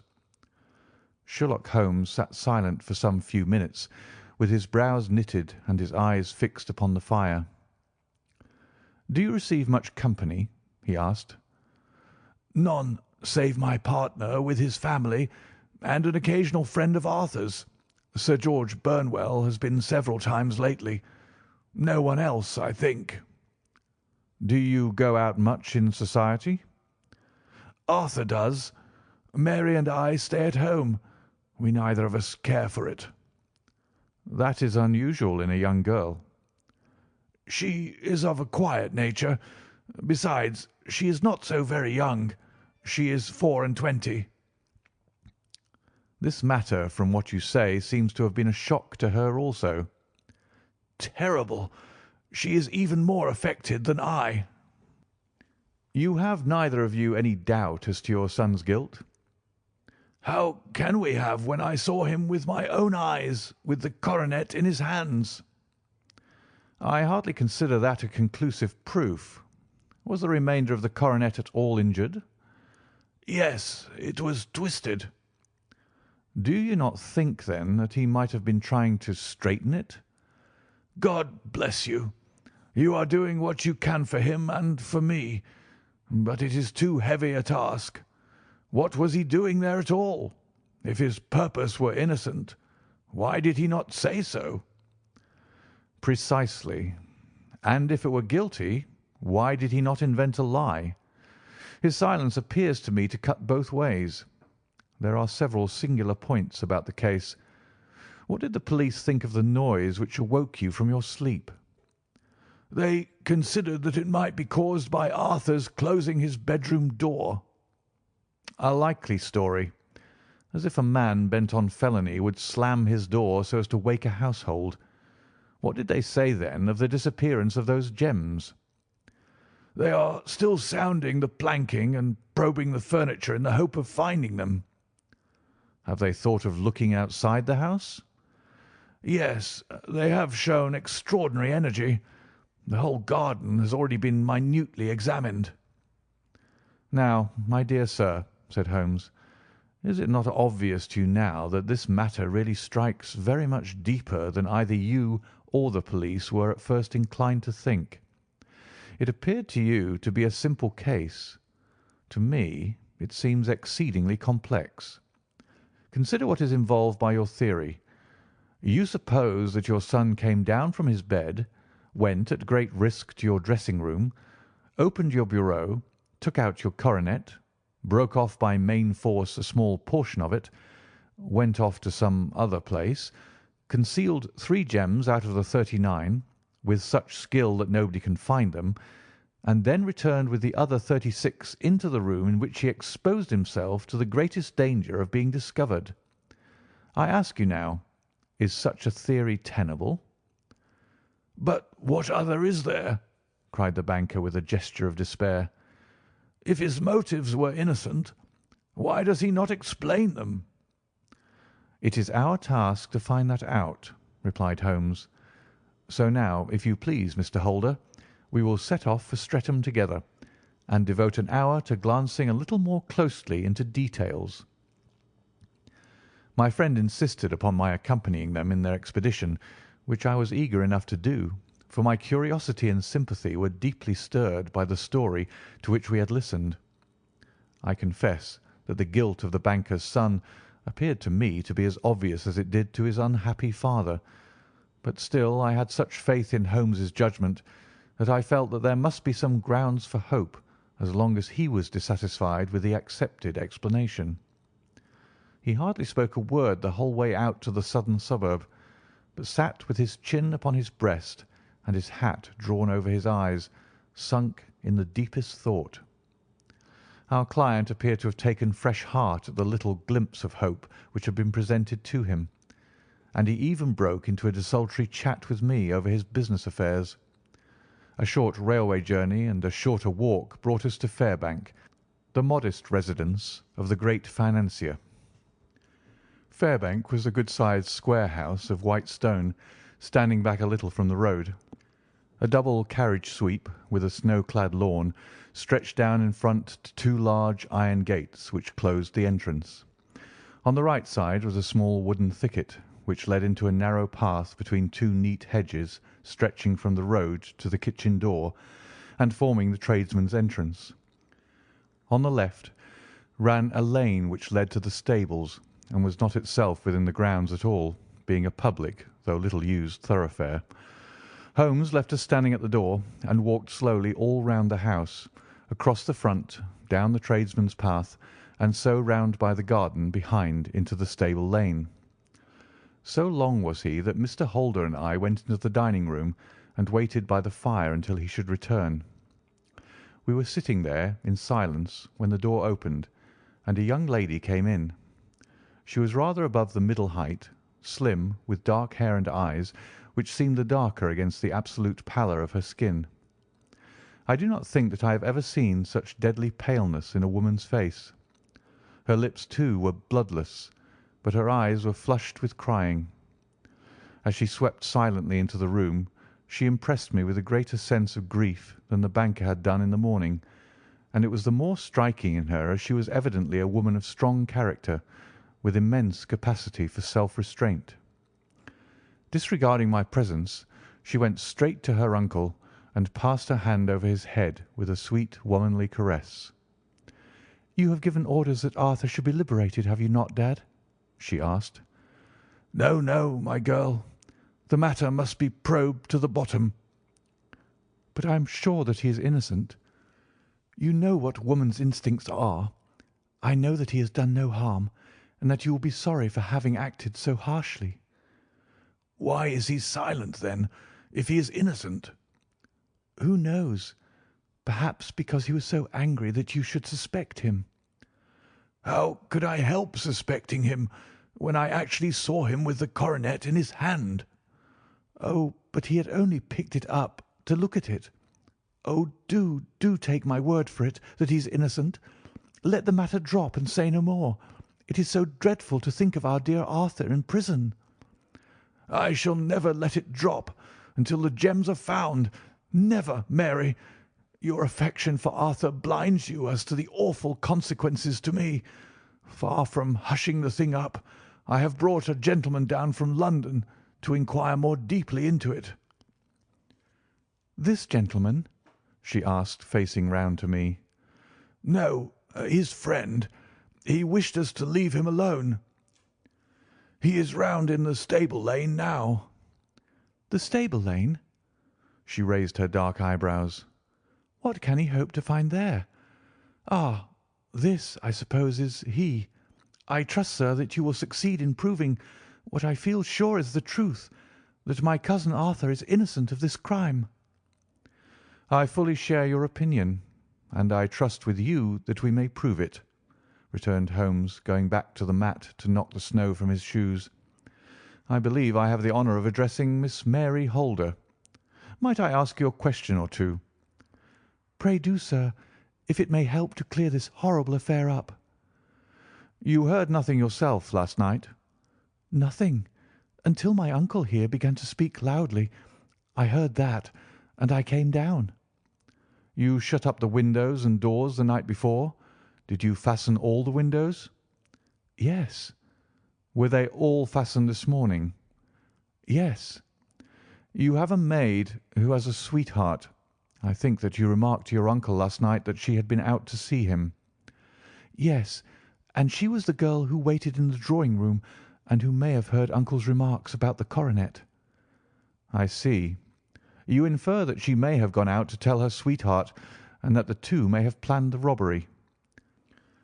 "But what is the good of all these vague theories?" cried the banker impatiently, "when I have told you that I saw Arthur with the coronet in his hands?" "Wait a little, Mr. Holder. We must come back to that. About this girl, Miss Holder. You saw her return by the kitchen door, I presume?" "Yes. When I went to see if the door was fastened for the night, I met her slipping in. I saw the man, too, in the gloom." "Do you know him?" "Oh, yes. He is the greengrocer who brings our vegetables round. His name is Francis Prosper." "He stood," said Holmes, "to the left of the door, that is to say, farther up the path than is necessary to reach the door." "Yes, he did." "And he is a man with a wooden leg." Something like fear sprang up in the young lady's expressive black eyes. "Why, you are like a magician," said she. "How do you know that?" She smiled, but there was no answering smile in Holmes' thin, eager face. "I shall be very glad now to go upstairs," said he. "I shall probably wish to go over the outside of the house again. Perhaps I had better take a look at the lower windows before I go up." He walked swiftly round from one to the other, pausing only at the large one which looked from the hall onto the stable lane. This he opened and made a very careful examination of the sill with his powerful magnifying lens. "Now we shall go upstairs," said he at last. The banker's dressing-room was a plainly furnished little chamber, with a grey carpet, a large bureau, and a long mirror. Holmes went to the bureau first and looked hard at the lock. "Which key was used to open it?" he asked. "That which my son himself indicated. That of the cupboard of the lumber room." "Have you it here?" "That is it on the dressing table." Sherlock Holmes took it up and opened the bureau. "It is a noiseless lock," said he. "It is no wonder that it did not wake you. This case, I presume, contains the coronet. We must have a look at it." He opened the case, and taking out the diadem, he laid it upon the table. It was a magnificent specimen of the jeweller's art, and the 36 stones were the finest that I have ever seen. At one side of the coronet was a cracked edge, where a corner holding 3 gems had been torn away. "Now, Mr. Holder," said Holmes, "here is the corner which corresponds to that which has been so unfortunately lost. Might I beg that you will break it off?" The banker recoiled in horror. "I should not dream of trying," said he. "Then I will." Holmes suddenly bent his strength upon it, but without result. "I feel it give a little," said he, "but though I am exceptionally strong in the fingers, it would take me all my time to break it. An ordinary man could not do it. Now, what do you think would happen if I did break it, Mr. Holder? There would be a noise like a pistol shot. Do you tell me that all this happened within a few yards of your bed, and that you heard nothing of it?" "I do not know what to think. It is all dark to me." "But perhaps it may grow lighter as we go. What do you think, Miss Holder?" "I confess that I still share my uncle's perplexity." "Your son had no shoes or slippers on when you saw him?" "He had nothing on save only his trousers and shirt." "Thank you. We have certainly been favoured with extraordinary luck during this inquiry, and it will be entirely our own fault if we do not succeed in clearing the matter up. With your permission, Mr. Holder, I shall now continue my investigations outside." He went alone at his own request, for he explained that any unnecessary footmarks might make his task more difficult. For an hour or more he was at work, returning at last with his feet heavy with snow and his features as inscrutable as ever. "I think that I have seen now all that there is to see, Mr. Holder," said he. "I can serve you best by returning to my rooms." "But the gems, Mr. Holmes, where are they?" "I cannot tell." The banker wrung his hands. "I shall never see them again," he cried. "And my son! You give me hopes." "My opinion is in no way altered." "Then, for God's sake, what was this dark business which was acted in my house last night?" "If you can call upon me at my Baker Street rooms to-morrow morning between 9 and 10, I shall be happy to do what I can to make it clearer. I understand that you give me carte blanche to act for you, provided only that I get back the gems, and that you place no limit on the sum I may draw." "I would give my fortune to have them back." "Very good. I shall look into the matter between this and then. Good-bye. It is just possible that I may have to come over here again before evening." It was obvious to me that my companion's mind was now made up about the case, although what his conclusions were was more than I could even dimly imagine. Several times during our homeward journey I endeavoured to sound him upon the point, but he always glided away to some other topic, until at last I gave it over in despair. It was not yet 3 when we found ourselves in our rooms once more. He hurried to his chamber, and was down again in a few minutes dressed as a common loafer. With his collar turned up, his shiny, seedy coat, his red cravat, and his worn boots, he was a perfect sample of the class. "I think that this should do," said he, glancing into the glass above the fireplace. "I only wish you could come with me, Watson, but I fear that it won't do. I may be on the trail in this matter, or I may be following a will-o'-the-wisp, but I shall soon know which it is. I hope that I may be back in a few hours." He cut a slice of beef from the joint upon the sideboard, sandwiched it between 2 rounds of bread, and thrusting his rude meal into his pocket, he started off upon his expedition. I had just finished my tea when he returned, evidently in excellent spirits, swinging an old elastic-sided boot in his hand. He chucked it down into a corner and helped himself to a cup of tea. "I only looked in as I passed," said he. "I am going right on." "Where to?" "Oh, to the other side of the West End. It may be some time before I get back. Don't wait up for me in case I should be late." "How are you getting on?" "Oh, so. Nothing to complain of. I've been out to Streatham since I saw you last, but I did not call at the house. It is a very sweet little problem, and I would not have missed it for a good deal. However, I must not sit gossiping here, but must get these disreputable clothes off and return to my highly respectable self." I could see by his manner that he had strong reasons for satisfaction than his words alone would imply. His eyes twinkled, and there was even a touch of colour upon his sallow cheeks. He hastened upstairs, and a few minutes later I heard the slam of the hall door, which told me that he was off once more upon his congenial hunt. I waited until midnight, but there was no sign of his return, so I retired to my room. It was no uncommon thing for him to be away for days and nights on end when he was hot upon a scent, so that his lateness caused me no surprise. I do not know at what hour he came in, but when I came down to breakfast in the morning, there he was with a cup of coffee in one hand and the paper in the other, as fresh and trim as possible. "You will excuse my beginning without you, Watson," said he, "but you remember that our client has rather an early appointment this morning." "Why, it is after 9 now," I answered. "I should not be surprised if that were he. I thought I heard a ring." It was indeed our friend the financier. I was shocked by the change which had come over him, for his face, which was naturally of a broad and massive mould, was now pinched and fallen in, while his hair seemed to me at least a shade whiter. He entered with a weariness and lethargy which was even more painful than his violence of the morning before, and he dropped heavily into the armchair which I pushed forward for him. "I do not know what I have done to be so severely tried," said he. "Only 2 days ago I was a happy and prosperous man, without a care in the world. Now I am left to a lonely and dishonoured age. One sorrow comes close upon the heels of another. My niece Mary has deserted me."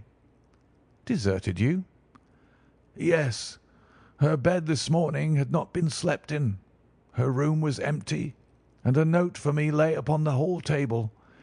I had said to her last night, in sorrow and not in anger, that if she had married my boy all might have been well with him. Perhaps it was thoughtless of me to say so. It is to that remark that she refers in this note. My dearest uncle, I feel that I have brought trouble upon you, and that if I had acted differently this terrible misfortune might never have occurred. I cannot, with this thought in my mind, ever again be happy under your roof, and I feel that I must leave you forever. Do not worry about my future, for that is provided for, And above all, do not search for me, for it will be fruitless labour and an ill service to me. In life or in death, I am ever your loving Mary." "What could she mean by that note, Mr. Holmes? Do you think it points to suicide?" No, no, nothing of the kind. It is perhaps the best possible solution. I trust, Mr. Holder, that you are nearing the end of your troubles." "Ha! You say so? You have heard something, Mr. Holmes? You have learned something? Where are the gems?" "You would not think £1,000 apiece an excessive sum for them?" "I would pay 10." "That would be unnecessary. The 1,000 will cover the matter, and there is a little reward, I fancy. Have you your cheque book? Here is a pen. Better make it out for £4,000. With a dazed face, the banker made out the required cheque. Holmes walked over to his desk, took out a little triangular piece of gold with 3 gems in it, and threw it down upon the table. With a shriek of joy, our client clutched it up. "You have it!" he gasped. "I am saved! I am saved!" The reaction of joy was as passionate as his grief had been, and he hugged his recovered gems to his bosom. "There is one other thing you owe, Mr. Holder," said Sherlock Holmes rather sternly. "Oh?" He caught up a pen. "Name the sum, and I will pay it." "No, the debt is not to me. You owe a very humble apology to that noble lad, your son, who has carried himself in this matter as I should be proud to see my own son do, should I ever chance to have one." "Then it was not Arthur who took them?" "I told you yesterday, and I repeat to-day, that it was not." "You are sure of it? Then let us hurry to him at once to let him know that the truth is known." "He knows it already. When I had cleared it all up, I had an interview with him, and finding that he would not tell me the story, I told it to him, on which he had to confess that I was right, and to add the very few details which were not yet quite clear to me. Your news of this morning, however, may open his lips." "For heaven's sake, tell me, then, what is this extraordinary mystery?" "I will do so, and I will show you the steps by which I reached it. And let me say to you first that which it is hardest for me to say and for you to hear. There has been an understanding between Sir George Burnwell and your niece Mary. They have now fled together." "My Mary? Impossible!" "It is unfortunately more than possible. It is certain. Neither you nor your son knew the true character of this man when you admitted him into your family circle. He is one of the most dangerous men in England, a ruined gambler, an absolutely desperate villain, a man without heart or conscience. Your niece knew nothing of such men. When he breathed his vows to her, as he had done to 100 before her, she flattered herself that she alone had touched his heart. The devil knows best what he said, but at least she became his tool, and was in the habit of seeing him nearly every evening." "I cannot, and I will not believe it," cried the banker with an ashen face. "I will tell you then what occurred in your house last night. Your niece, when you had, as she thought, gone to your room, slipped down and talked to her lover through the window which leads into the stable lane. His footmarks had pressed right through the snow, so long had he stood there. She told him of the coronet. His wicked lust for gold kindled at the news, and he bent her to his will. I have no doubt that she loved you, but there are women in whom the love of a lover extinguishes all other loves, and I think that she must have been one. She had hardly listened to his instructions when she saw you coming downstairs, on which she closed the window rapidly and told you about one of the servants' escapade with her wooden-legged lover, which was all perfectly true. Your boy Arthur went to bed after his interview with you, but he slept badly on account of his uneasiness about his club debts. In the middle of the night he heard a soft tread pass his door, so he rose and, looking out, was surprised to see his cousin walking very stealthily along the passage until she disappeared into your dressing-room. Petrified with astonishment, the lad slipped on some clothes and waited there in the dark to see what would come of this strange affair. Presently she emerged from the room again, and in the light of the passage lamp your son saw that she carried the precious coronet in her hands. She passed down the stairs, and he, thrilling with horror, ran along and slipped behind the curtain near your door, whence he could see what passed in the hall beneath. He saw her stealthily open the window, hand out the coronet to someone in the gloom, and then, closing it once more, hurry back to her room, passing quite close to where he stood hid behind the curtain. As long as she was on the scene he could not take any action without a horrible exposure of the woman whom he loved. But the instant that she was gone, he realized how crushing a misfortune this would be for you, and how all important it was to set it right. He rushed down, just as he was, in his bare feet, opened the window, sprang out into the snow, and ran down the lane, where he could see a dark figure in the moonlight. Sir George Burnwell tried to get away, but Arthur caught him, and there was a struggle between them, your lad tugging at one side of the coronet, and his opponent at the other. In the scuffle your son struck Sir George and cut him over the eye. Then something suddenly snapped, and your son, finding that he had the coronet in his hands, rushed back, closed the window, ascended to your room, and had just observed that the coronet had been twisted in the struggle, and was endeavouring to straighten it, when you appeared upon the scene. "Is it possible?" gasped the banker. You then roused his anger by calling him names at a moment when he felt that he had deserved your warmest thanks. He could not explain the true state of affairs without betraying one who certainly deserved little enough consideration at his hands. He took the more chivalrous view, however, and preserved her secret. "And that was why she shrieked and fainted when she saw the coronet," cried Mr. Holder. "Oh, my God, what a blind fool I have been! And his asking to be allowed to go out for 5 minutes. The dear fellow wanted to see if the missing piece were at the scene of the struggle. How cruelly I have misjudged him!" "When I arrived at the house," continued Holmes, "I at once went very carefully round it to observe if there were any traces in the snow which might help me. I knew that none had fallen since the evening before, and also that there had been a strong frost to preserve impressions. I passed along the tradesman's path, but found it all trampled down and indistinguishable. Just beyond it, however, at the far side of the kitchen door, a woman had stood and talked with a man, whose round impressions on one side showed that he had a wooden leg. I could even tell that they had been disturbed, for the woman had run back swiftly to the door, as was shown by the deep toe and light heel marks, while Wooden Leg had waited a little and then had gone away. I thought at the time that this might be the maid and her sweetheart, of whom you had already spoken to me, and inquiry showed it was so. I passed round the garden without seeing anything more than random tracks, which I took to be the police. But when I got into the stable lane, a very long and complex story was written in the snow in front of me. There was a double line of tracks of a booted man, and a second double line, which I saw with delight belonged to a man with naked feet. I was at once convinced from what you had told me that the latter was your son.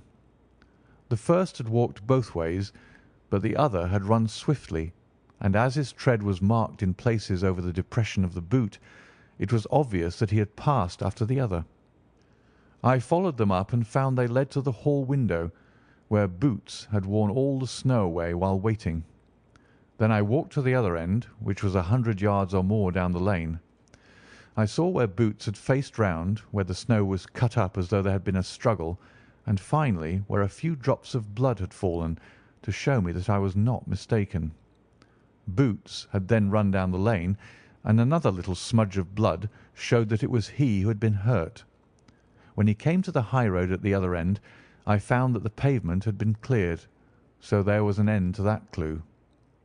On entering the house, however, I examined, as you remember, the sill and framework of the hall window with my lens, and I could at once see that someone had passed out.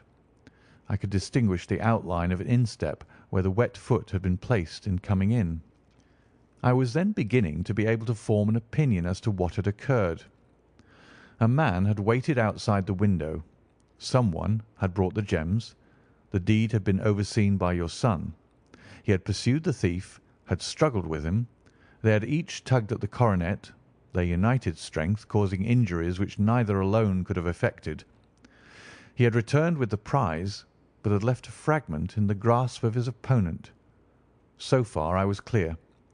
The question now was, who was the man, and who was it brought him the coronet? It is an old maxim of mine that when you have excluded the impossible, whatever remains, however improbable, must be the truth. Now I knew that it was not you who had brought it down, so there only remained your niece and the maids.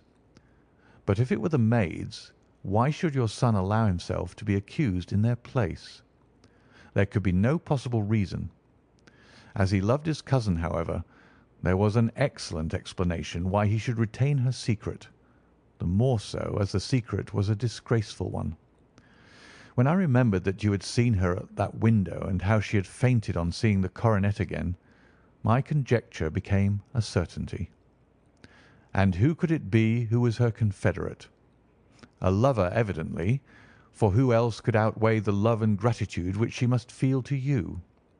I knew that you went out little, and that your circle of friends was a very limited one, but among them was Sir George Burnwell. I had heard of him before as being a man of evil reputation among women. It must have been he who wore those boots and retained the missing gems. Even though he knew that Arthur had discovered him, he might still flatter himself that he was safe, for the lad could not say a word without compromising his own family. Well, your own good sense will suggest what measures I took next. I went in the shape of a loafer to Sir George's house, managed to pick up an acquaintance with his valet, learned that his master had cut his head the night before, and finally, at the expense of 6 shillings, made all sure by buying a pair of his cast-off shoes. With these I journeyed down to Streatham and saw that they exactly fitted the tracks. "I saw an ill-dressed vagabond in the lane yesterday evening," said Mr. Holder. Precisely. It was I. I found that I had my man, so I came home and changed my clothes. It was a delicate part which I had to play then, for I saw that a prosecution must be avoided to avert scandal, and I knew that so astute a villain would see that our hands were tied in the matter. I went and saw him. At first, of course, he denied everything, but when I gave him every particular that had occurred, he tried to bluster and took down a life-preserver from the wall. I knew my man, however, and I clapped a pistol to his head before he could strike. Then he became a little more reasonable. I told him that we would give him a price for the stones he held, £1,000 apiece. That brought out the first signs of grief that he had shown. "Why, dash it all," said he, "I've let them go at 600 for the 3." I soon managed to get the address of the receiver who had them, on promising him that there would be no prosecution. Off I set to him, and after much chaffering, I got our stones at £1,000 apiece. Then I looked in upon your son, told him that all was right, and eventually got to my bed about 2 o'clock, after what I may recall a really hard day's work. "A day which has saved England from a great public scandal," said the banker, rising. "Sir, I cannot find words to thank you, but you shall not find me ungrateful for what you have done. Your skill has indeed exceeded all that I have heard of it, and now I must fly to my dear boy to apologize to him for the wrong which I have done him. As to what you tell me of poor Mary, it goes to my very heart. Not even your skill can inform me where she is now." "I think that we may safely say," returned Holmes, "that she is wherever Sir George Burnwell is.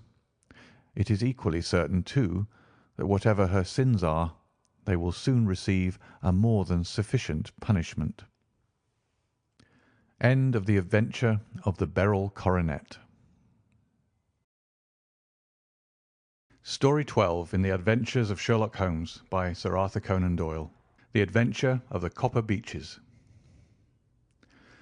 "To the man who loves art for its own sake," remarked Sherlock Holmes, tossing aside the advertisement sheet of the Daily Telegraph, It is frequently in its least important and lowliest manifestations that the keenest pleasure is to be derived. It is pleasant to me to observe, Watson, that you have so far grasped this truth, that in these little records of our cases which you have been good enough to draw up, and I am bound to say, occasionally to embellish, you have given prominence not so much to the many causes célèbres and sensational trials in which I have figured, but rather to those incidents which may have been trivial in themselves, but which have given room for those faculties of deduction and of logical synthesis which I have made my special province. And yet, said I, smiling, I cannot quite hold myself absolved from the charge of sensationalism which has been urged against my records. You have erred, perhaps, he observed, taking up a glowing cinder with the tongs and lighting with it the long cherry-wood pipe which was wont to replace his clay when he was in a disputatious rather than a meditative mood. You have erred, perhaps, in attempting to put colour and life into each of your statements, instead of confining yourself to the task of placing upon record that severe reasoning from cause to effect, which is really the only notable feature about the thing. It seems to me that I have done you full justice in the matter, I remarked with some coldness, for I was repelled by the egotism which I had more than once observed to be a strong factor in my friend's singular character.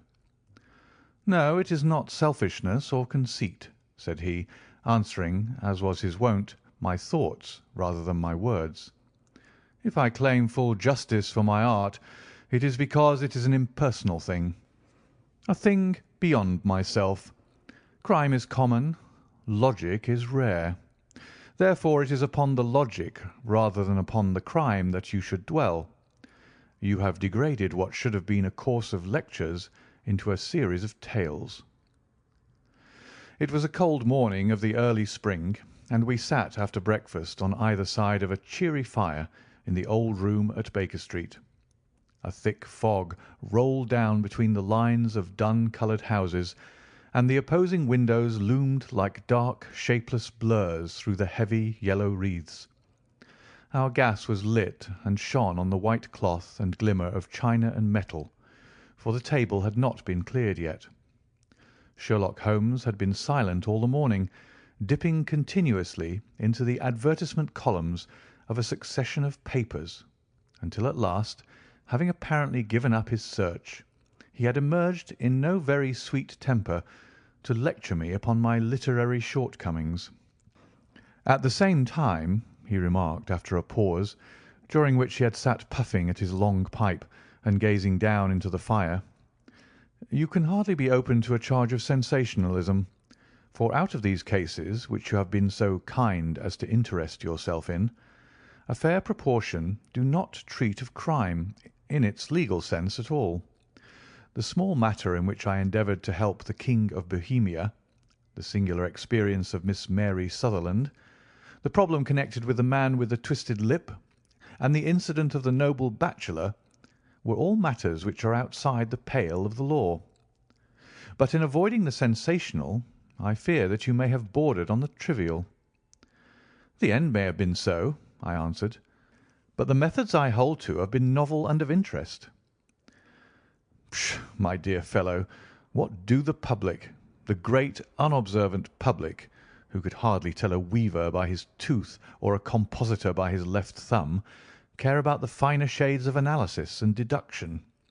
But indeed, if you are trivial, I cannot blame you, for the days of the great cases are past. Man, or at least criminal man, has lost all enterprise and originality. As to my own little practice, it seems to be degenerating into an agency for recovering lost lead pencils and giving advice to young ladies from boarding schools.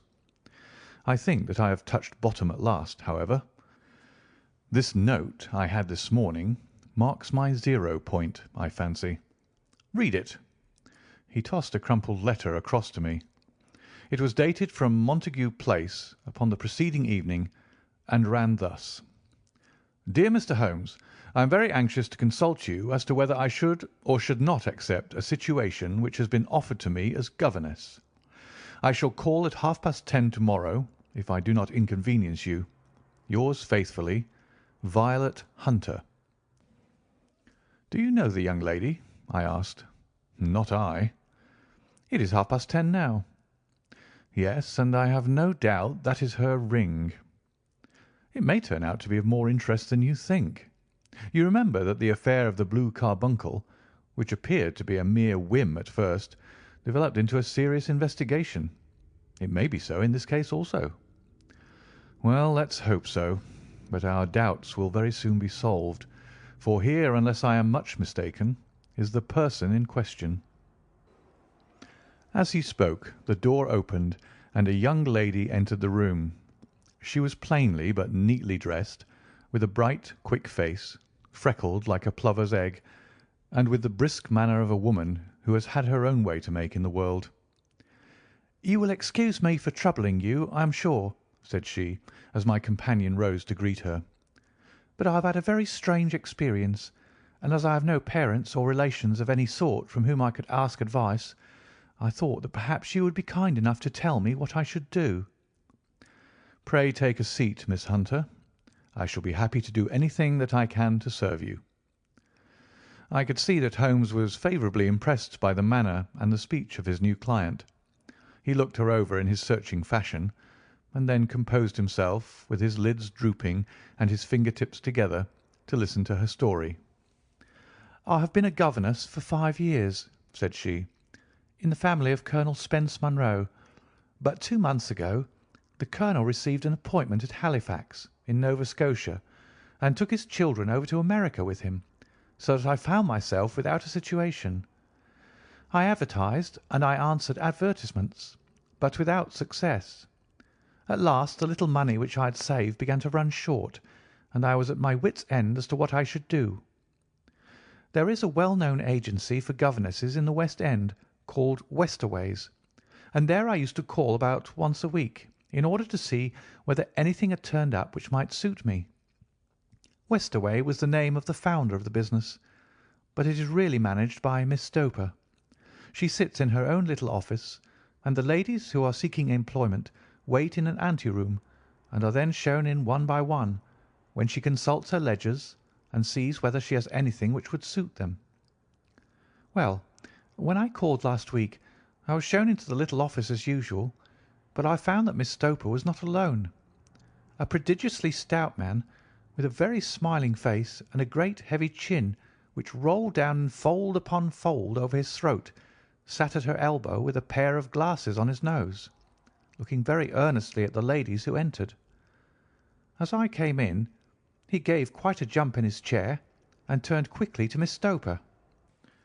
"That will do," said he. "I could not ask for anything better. Capital! Capital!" He seemed quite enthusiastic, and rubbed his hands together in the most genial fashion. He was such a comfortable-looking man that it was quite a pleasure to look at him. "You are looking for a situation, miss?" he asked. "Yes, sir." "As governess?" "Yes, sir." "And what salary do you wish?" "I had £4 a month in my last place with Colonel Spence Munro." "Oh, tut, tut! Sweating, rank sweating!" he cried, throwing his fat hands out into the air like a man who is in a boiling passion. "How could anyone offer so pitiful a sum to a lady with such attractions and accomplishments?" "My accomplishments, sir, may be less than you imagine," said I. "A little French, a little German, music, and drawing." "Tut, tut!" he cried. "This is all quite beside the question. The point is, have you or have you not the bearing and deportment of a lady? There it is in a nutshell. If you have not, you are not fitted for the rearing of a child who may some day play a considerable part in the history of the country. But if you have, why, then how could any gentleman ask you to condescend to accept anything under the 3 figures? Your salary with me, madam, would commence at £100 a year." You may imagine, Mr. Holmes, that to me, destitute as I was, such an offer seemed almost too good to be true.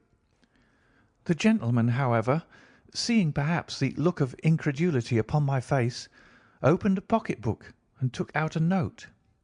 "It is also my custom," said he, smiling in the most pleasant fashion until his eyes were just two little shining slits amid the white creases of his face. "To advance to my young ladies half their salary beforehand, so that they may meet any little expenses of their journey and their wardrobe." It seemed to me that I had never met so fascinating and so thoughtful a man.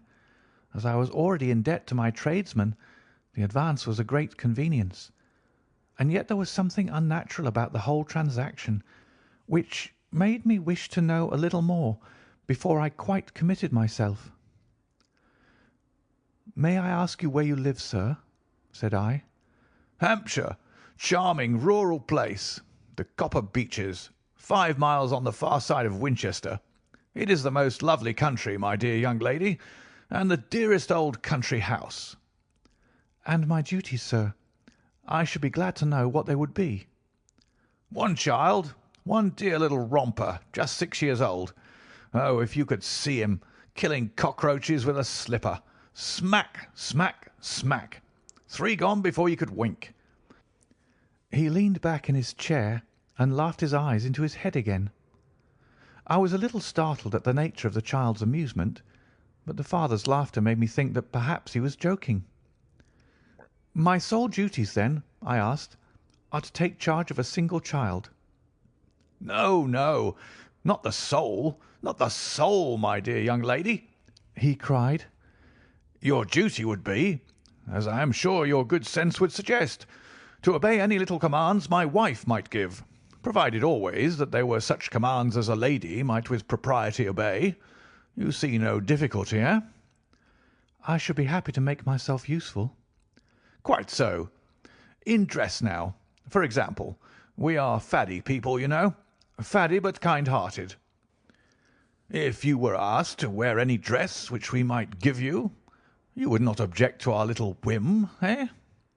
"No," said I, considerably astonished at his words. "Or to sit here or sit there, that would not be offensive to you?"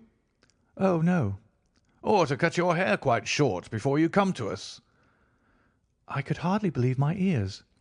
As you may observe, Mr. Holmes, my hair is somewhat luxuriant, and of a rather peculiar tint of chestnut. It has been considered artistic. I could not dream of sacrificing it in this off-hand fashion. "I am afraid that this is quite impossible," said I. He had been watching me eagerly out of his small eyes, and I could see a shadow pass over his face as I spoke. "I am afraid that it is quite essential," said he. "It is a little fancy of my wife's, and ladies' fancies, you know, madam. Ladies' fancies must be consulted. And so you won't cut your hair?" "No, sir, I really could not," I answered firmly. "Oh, well, very well then. That quite settles the matter. It is a pity, because in other respects you would really have done very nicely. In that case, Miss Stoper, I had best inspect a few more of your young ladies." The manageress had sat all this while busy with her papers, without a word to either of us, but she glanced at me now with so much annoyance upon her face that I could not help suspecting that she had lost a handsome commission through my refusal. "Do you desire your name to be kept upon the books?" she asked. "If you please, Miss Stoper." "Well, really, it seems rather useless, since you refuse the most excellent offers in this fashion," said she sharply. "You can hardly expect us to exert ourselves to find another such opening for you. Good day to you, Miss Hunter." She struck a gong upon the table, and I was shown out by the page. Well, Mr. Holmes, when I got back to my lodgings and found little enough in the cupboard and 2 or 3 bills upon the table, I began to ask myself whether I had not done a very foolish thing. After all, if these people had strange fads and expected obedience on the most extraordinary matters, they were at least ready to pay for their eccentricity. Very few governesses in England are getting £100 a year. Besides, what use was my hair to me? Many people are improved by wearing it short, and perhaps I should be among the number. Next day I was inclined to think that I had made a mistake, and by the day after I was sure of it. I had almost overcome my pride so far as to go back to the agency and inquire whether the place was still open, when I received this letter from the gentleman himself. I have it here, and I will read it to you. The Copper Beeches, near Winchester. Dear Miss Hunter, Miss Stoper has very kindly given me your address, and I write from here to ask you whether you have reconsidered your decision. My wife is very anxious that you should come, for she has been much attracted by my description of you. We are willing to give £30 a quarter, or £120 a year, so as to recompense you for any little inconvenience which our fads may cause you. They are not very exacting after all. My wife is fond of a particular shade of electric blue, and would like you to wear such a dress indoors in the morning. You need not, however, go to the expense of purchasing one, as we have one belonging to my dear daughter Alice, now in Philadelphia, which would, I should think, fit you very well. Then, as to sitting here or there, or amusing yourself in any manner indicated, that need cause you no inconvenience. As regards your hair, it is no doubt a pity, especially as I could not help remarking its beauty during our short interview, but I am afraid that I must remain firm upon this point, and I only hope that the increased salary may recompense you for the loss. Your duties, as far as the child is concerned, are very light.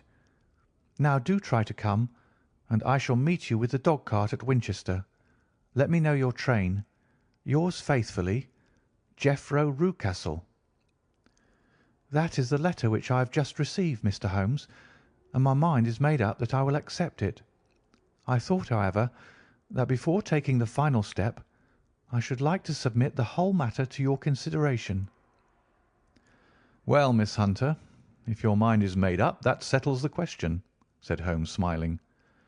But you would not advise me to refuse? I confess that it is not the situation which I should like to see a sister of mine apply for. What is the meaning of it all, Mr. Holmes? I have no data. I cannot tell. Perhaps you have yourself formed some opinion. Well, there seems to me to be only one possible solution. Mr. Rucastle seemed to be a very kind, good-natured man. Is it not possible that his wife is a lunatic, that he desires to keep the matter quiet for fear she should be taken to an asylum, and that he humours her fancies in every way in order to prevent an outbreak? That is a possible solution. In fact, as matters stand, it is the most probable one. But in any case it does not seem to be a nice household for a young lady. But the money, Mr. Holmes, the money. Well, yes, of course, the pay is good. Too good. That is what makes me uneasy. Why should they give you £120 a year when they could have their pick for £40? There must be some strong reason behind. I thought that if I told you the circumstances, you would understand afterwards if I wanted your help. I should feel so much stronger if I felt that you were at the back of me. Oh, you may carry that feeling away with you. I assure you that your little problem promises to be the most interesting which has come my way for some months. There is something distinctly novel about some of the features. If you should find yourself in doubt or in danger— Danger? What danger do you foresee? Holmes shook his head gravely. It would cease to be a danger if we could define it, said he. But at any time, day or night, a telegram would bring me down to your help. That is enough. She rose briskly from her chair with the anxiety all swept from her face. I shall go down to Hampshire quite easy in my mind now. I shall write to Mr. Rucastle at once, sacrifice my poor hair to-night, and start for Winchester to-morrow. With a few grateful words to Holmes, she bade us both good night and bustled off upon her way. At least, said I, as we heard her quick, firm steps descending the stairs, she seems to be a young lady who's very well able to take care of herself. And she would need to be, said Holmes gravely. I am much mistaken if we do not hear from her before many days are past. It was not very long before my friend's prediction was fulfilled. A fortnight went by, during which I frequently found my thoughts turning in her direction, and wondering what strange side alley of human experience this lonely woman had strayed into.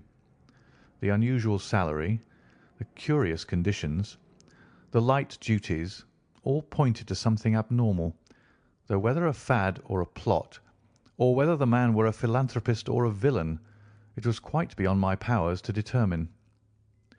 As to Holmes, I observed that he sat frequently for half an hour on end, with knitted brows and an abstracted air. But he swept the matter away with a wave of his hand when I mentioned it. "Data, data, data!" he cried impatiently. "I can't make bricks without clay."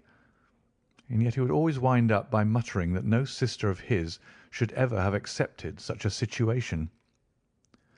The telegram which we eventually received came late one night, just as I was thinking of turning in, and Holmes was settling down to one of those all-night chemical researches which he frequently indulged in, when I would leave him stooping over a retort and a test tube at night, and find him in the same position when I came down to breakfast in the morning. He opened the yellow envelope, and then, glancing at the message, threw it across to me. "Just look up the trains in Bradshaw," said he, and turned back to his chemical studies. The summons was a brief and urgent one. "Please be at the Black Swan Hotel at Winchester at midday tomorrow," it said. "Do come. I am at my wit's end. Hunter." "Will you come up with me?" asked Holmes, glancing up. "I should wish to." "Just look it up, then." "There's a train at 9:30, said I, glancing over my Bradshaw. "It is due at Winchester at 11:30. "That will do very nicely. Then perhaps I had better postpone my analysis of the acetones, as we may need to be at our best in the morning." By 11 o'clock the next day we were well upon our way to the old English capital. Holmes had been buried in the morning papers all the way down, but after we had passed the Hampshire border he threw them down and began to admire the scenery. It was an ideal spring day, a light blue sky, flecked with little fleecy white clouds drifting across from west to east. The sun was shining very brightly, and yet there was an exhilarating nip in the air which set an edge to a man's energy. All over the countryside, away to the rolling hills around Aldershot, the little red and grey roofs of the farmsteadings peeped out from amid the light green of the new foliage. "Are they not fresh and beautiful?" I cried with all the enthusiasm of a man fresh from the fogs of Baker Street. But Holmes shook his head gravely. "Do you know, Watson," said he, "that it is one of the curses of a mind with a turn like mine that I must look at everything with reference to my own special subject. You look at these scattered houses, and you are impressed by their beauty. I look at them, and the only thought which comes to me is a feeling of their isolation and of the impunity with which crime may be committed there." "Good heavens!" I cried. "Who would associate crime with these dear old homesteads?" "They always fill me with a certain horror. It is my belief, Watson, founded upon my experience, that the lowest and vilest alleys in London do not present a more dreadful record of sin than does the smiling and beautiful countryside." "You horrify me." "But the reason is very obvious. The pressure of public opinion can do in the town what the law cannot accomplish. There is no lane so vile that the scream of a tortured child or the thud of a drunkard's blow does not beget sympathy and indignation among the neighbours, and then the whole machinery of justice is ever so close that a word of complaint can set it going, and there is but a step between the crime and the dock. But look at these lonely houses, each in its own fields, filled for the most part with poor ignorant folk who know little of the law. Think of the deeds of hellish cruelty, the hidden wickedness which may go on year in, year out in such places, and none the wiser. Had this lady who appeals to us for help gone to live in Winchester, I should never have had a fear for her. It is the 5 miles of country which makes the danger. Still, it is clear that she is not personally threatened." "No, if she can come to Winchester to meet us, she can get away." "Quite so. She has her freedom. What can be the matter, then? Can you suggest no explanation?" I have devised 7 separate explanations, each of which would cover the facts as far as we know them. But which of these is correct can only be determined by the fresh information which we shall no doubt find waiting for us.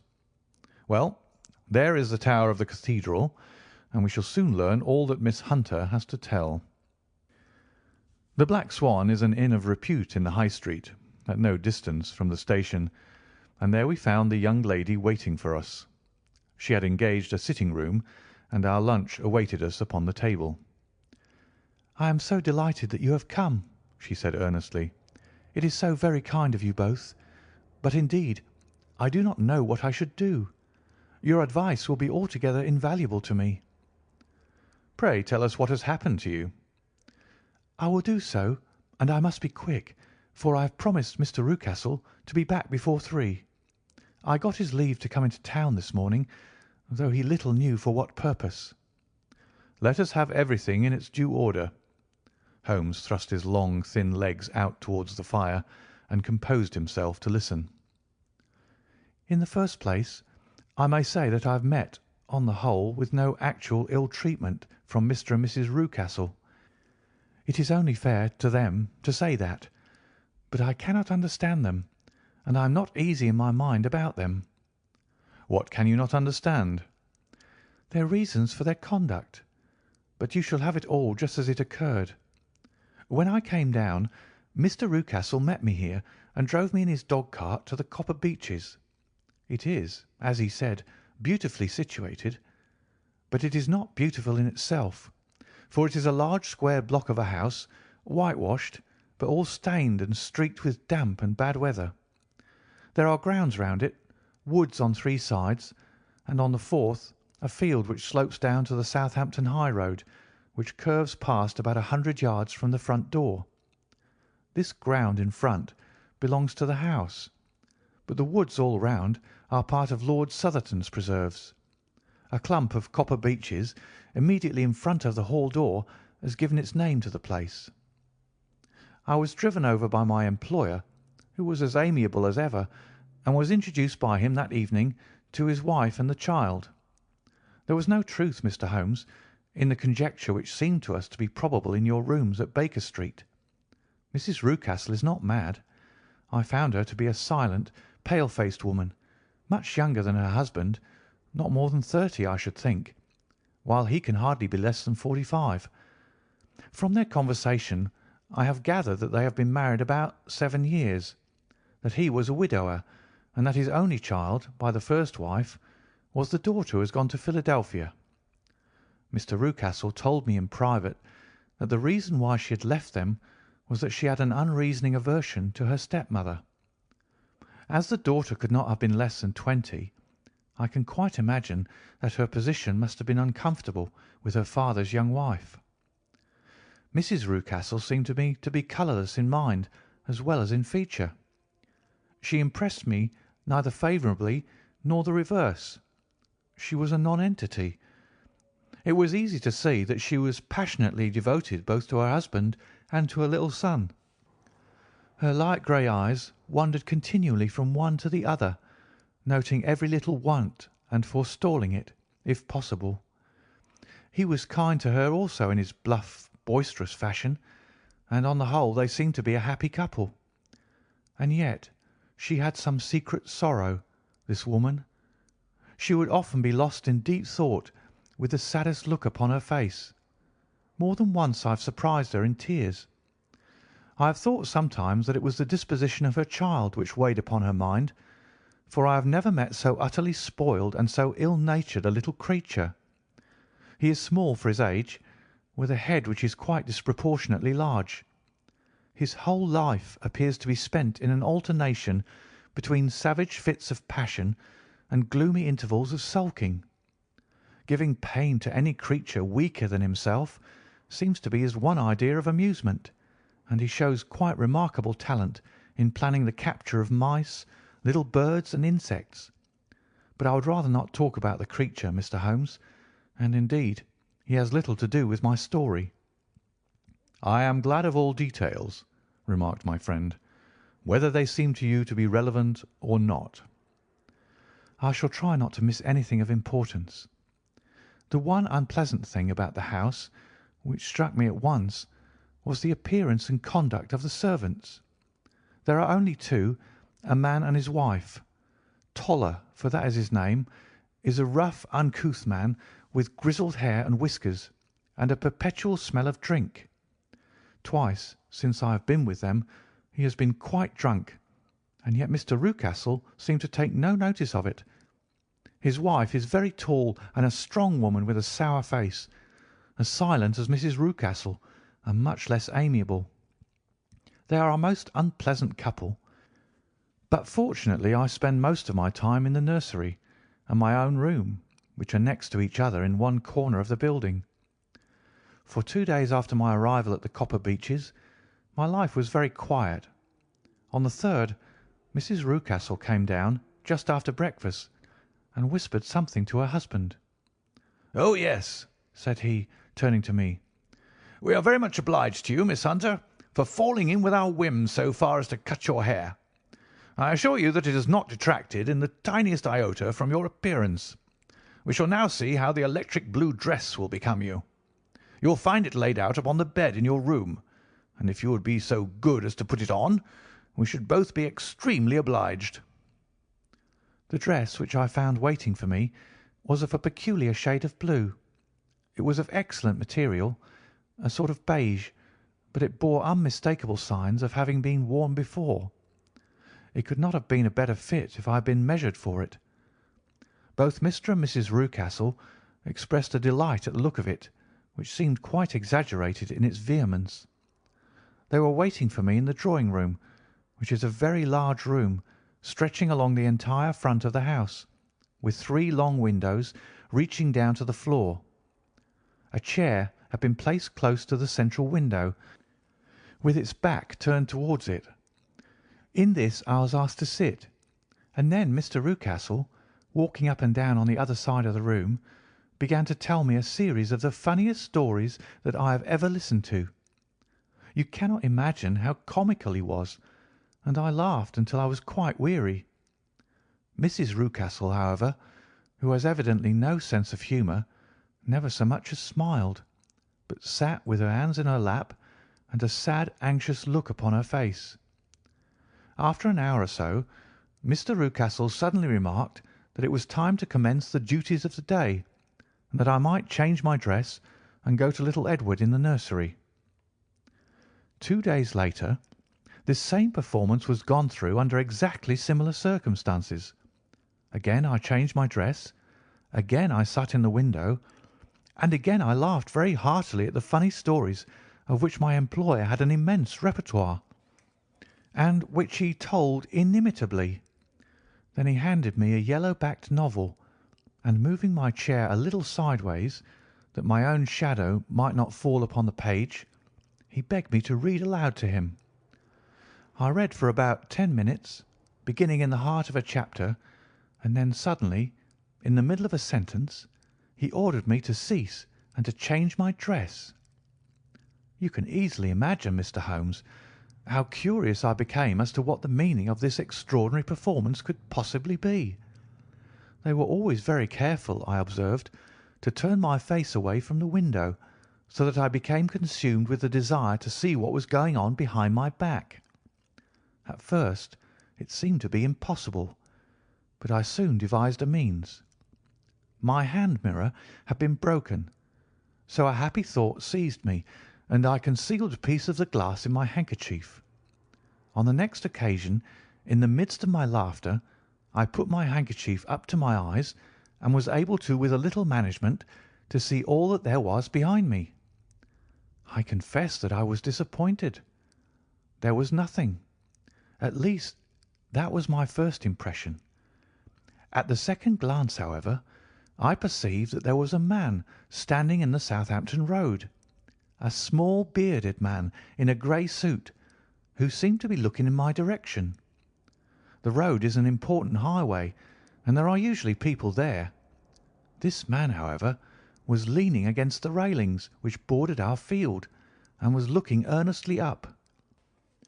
I lowered my handkerchief and glanced at Mrs. Rucastle to find her eyes fixed upon me with a most searching gaze. She said nothing, but I am convinced that she had divined that I had a mirror in my hand and had seen what was behind me. She rose at once. "Jeffro," said she, "there is an impertinent fellow upon the road there who stares up at Miss Hunter." "No friend of yours, Miss Hunter?" he asked. "No, I know no one in these parts." "Dear me, how very impertinent! Kindly turn round and motion to him to go away." "Surely it would be better to take no notice." "No, no, we should have him loitering here always. Kindly turn round and wave him away like that." I did as I was told, and at the same instant Mrs. Rucastle drew down the blind. That was a week ago, and from that time I have not sat again in the window, nor have I worn the blue dress, nor seen the man in the road. "Pray continue," said Holmes. "Your narrative promises to be a most interesting one." "You will find it rather disconnected, I fear, and there may prove to be a little relation between the different incidents of which I speak. On the very first day that I was at the Copper Beeches, Mr. Rucastle took me to a small outhouse which stands near the kitchen door. As we approached it, I heard the sharp rattling of a chain and the sound as of a large animal moving about.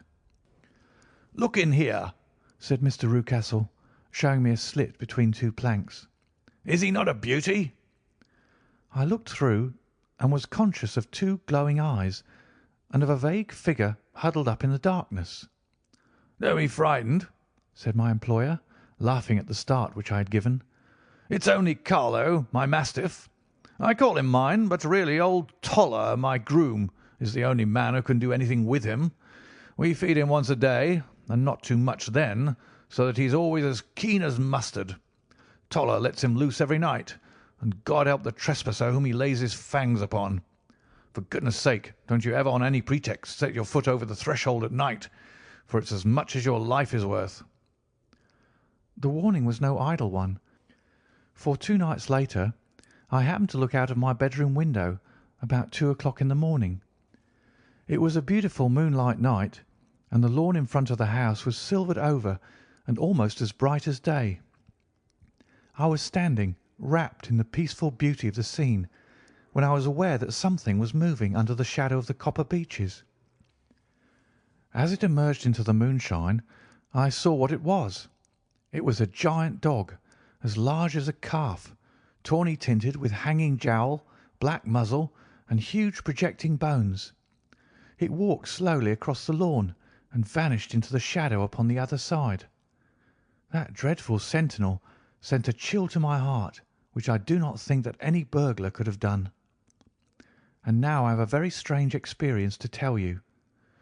I had, as you know, cut off my hair in London, and I had placed it in a great coil at the bottom of my trunk. One evening, after the child was in bed, I began to amuse myself by examining the furniture of my room and by rearranging my own little things. There was an old chest of drawers in the room, the 2 upper ones empty and open, the lower one locked. I had filled the first 2 with my linen, and as I had still much to pack away, I was naturally annoyed at not having the use of the 3rd drawer. It struck me that it might have been fastened by a mere oversight, so I took out my bunch of keys and tried to open it. The very first key fitted to perfection, and I drew the drawer open. There was only one thing in it, but I am sure that you would never guess what it was. It was my coil of hair. I took it up and examined it. It was of the same peculiar tint and the same thickness. But then the impossibility of the thing obtruded itself upon me. How could my hair have been locked in the drawer? With trembling hands I undid my trunk, turned out the contents, and drew from the bottom my own hair. I laid the 2 tresses together, and I assure you that they were identical. Was it not extraordinary? Puzzle as I would, I could make nothing at all of what it meant. I returned the strange hair to the drawer, and I said nothing of the matter to the Rucastles, as I felt that I had put myself in the wrong by opening a drawer which they had locked. I am naturally observant, as you may have remarked, Mr. Holmes, and I soon had a pretty good plan of the whole house in my head. There was one wing, however, which appeared not to be inhabited at all. A door which faced that which led into the quarters of the Tollers opened into this suite, but it was invariably locked. One day, however, as I ascended the stair, I met Mr. Rucastle coming out through this door, his keys in his hand, and a look on his face which made him a very different person to the round, jovial man to whom I was accustomed. His cheeks were red, his brow was all crinkled with anger, and the veins stood out at his temples with passion. He locked the door and hurried past me without a word or a look. This aroused my curiosity, so when I went out for a walk in the grounds with my charge, I strolled round to the side from which I could see the windows of this part of the house. There were 4 of them in a row, 3 of which were simply dirty, while the 4th was shuttered up. They were evidently all deserted.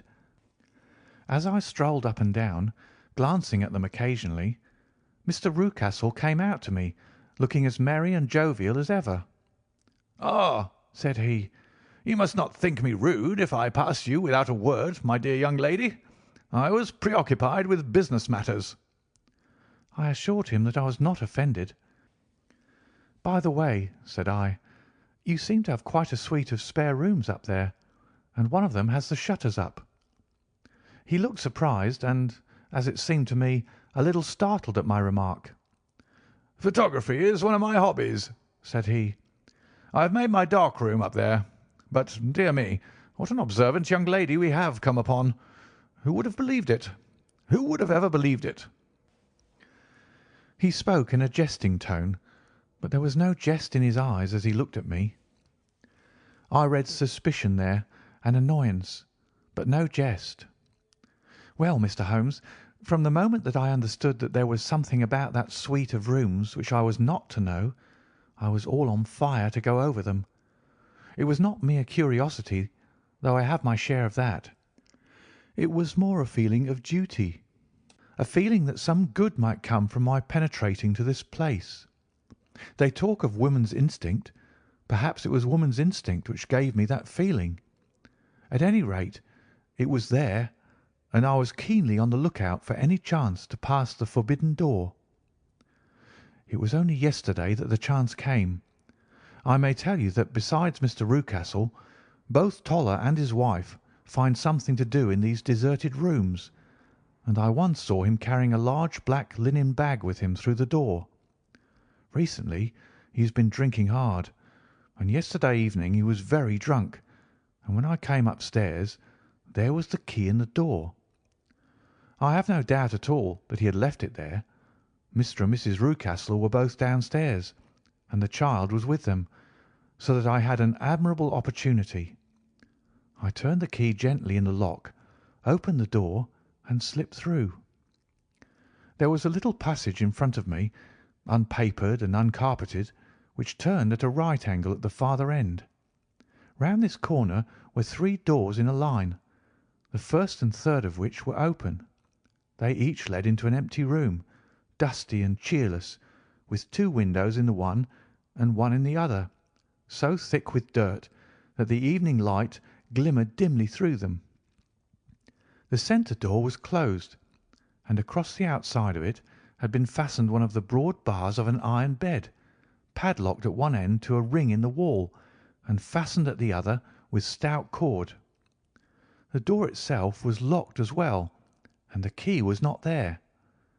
This barricaded door corresponded clearly with the shuttered window outside, and yet I could see by the glimmer from beneath it that the room was not in darkness.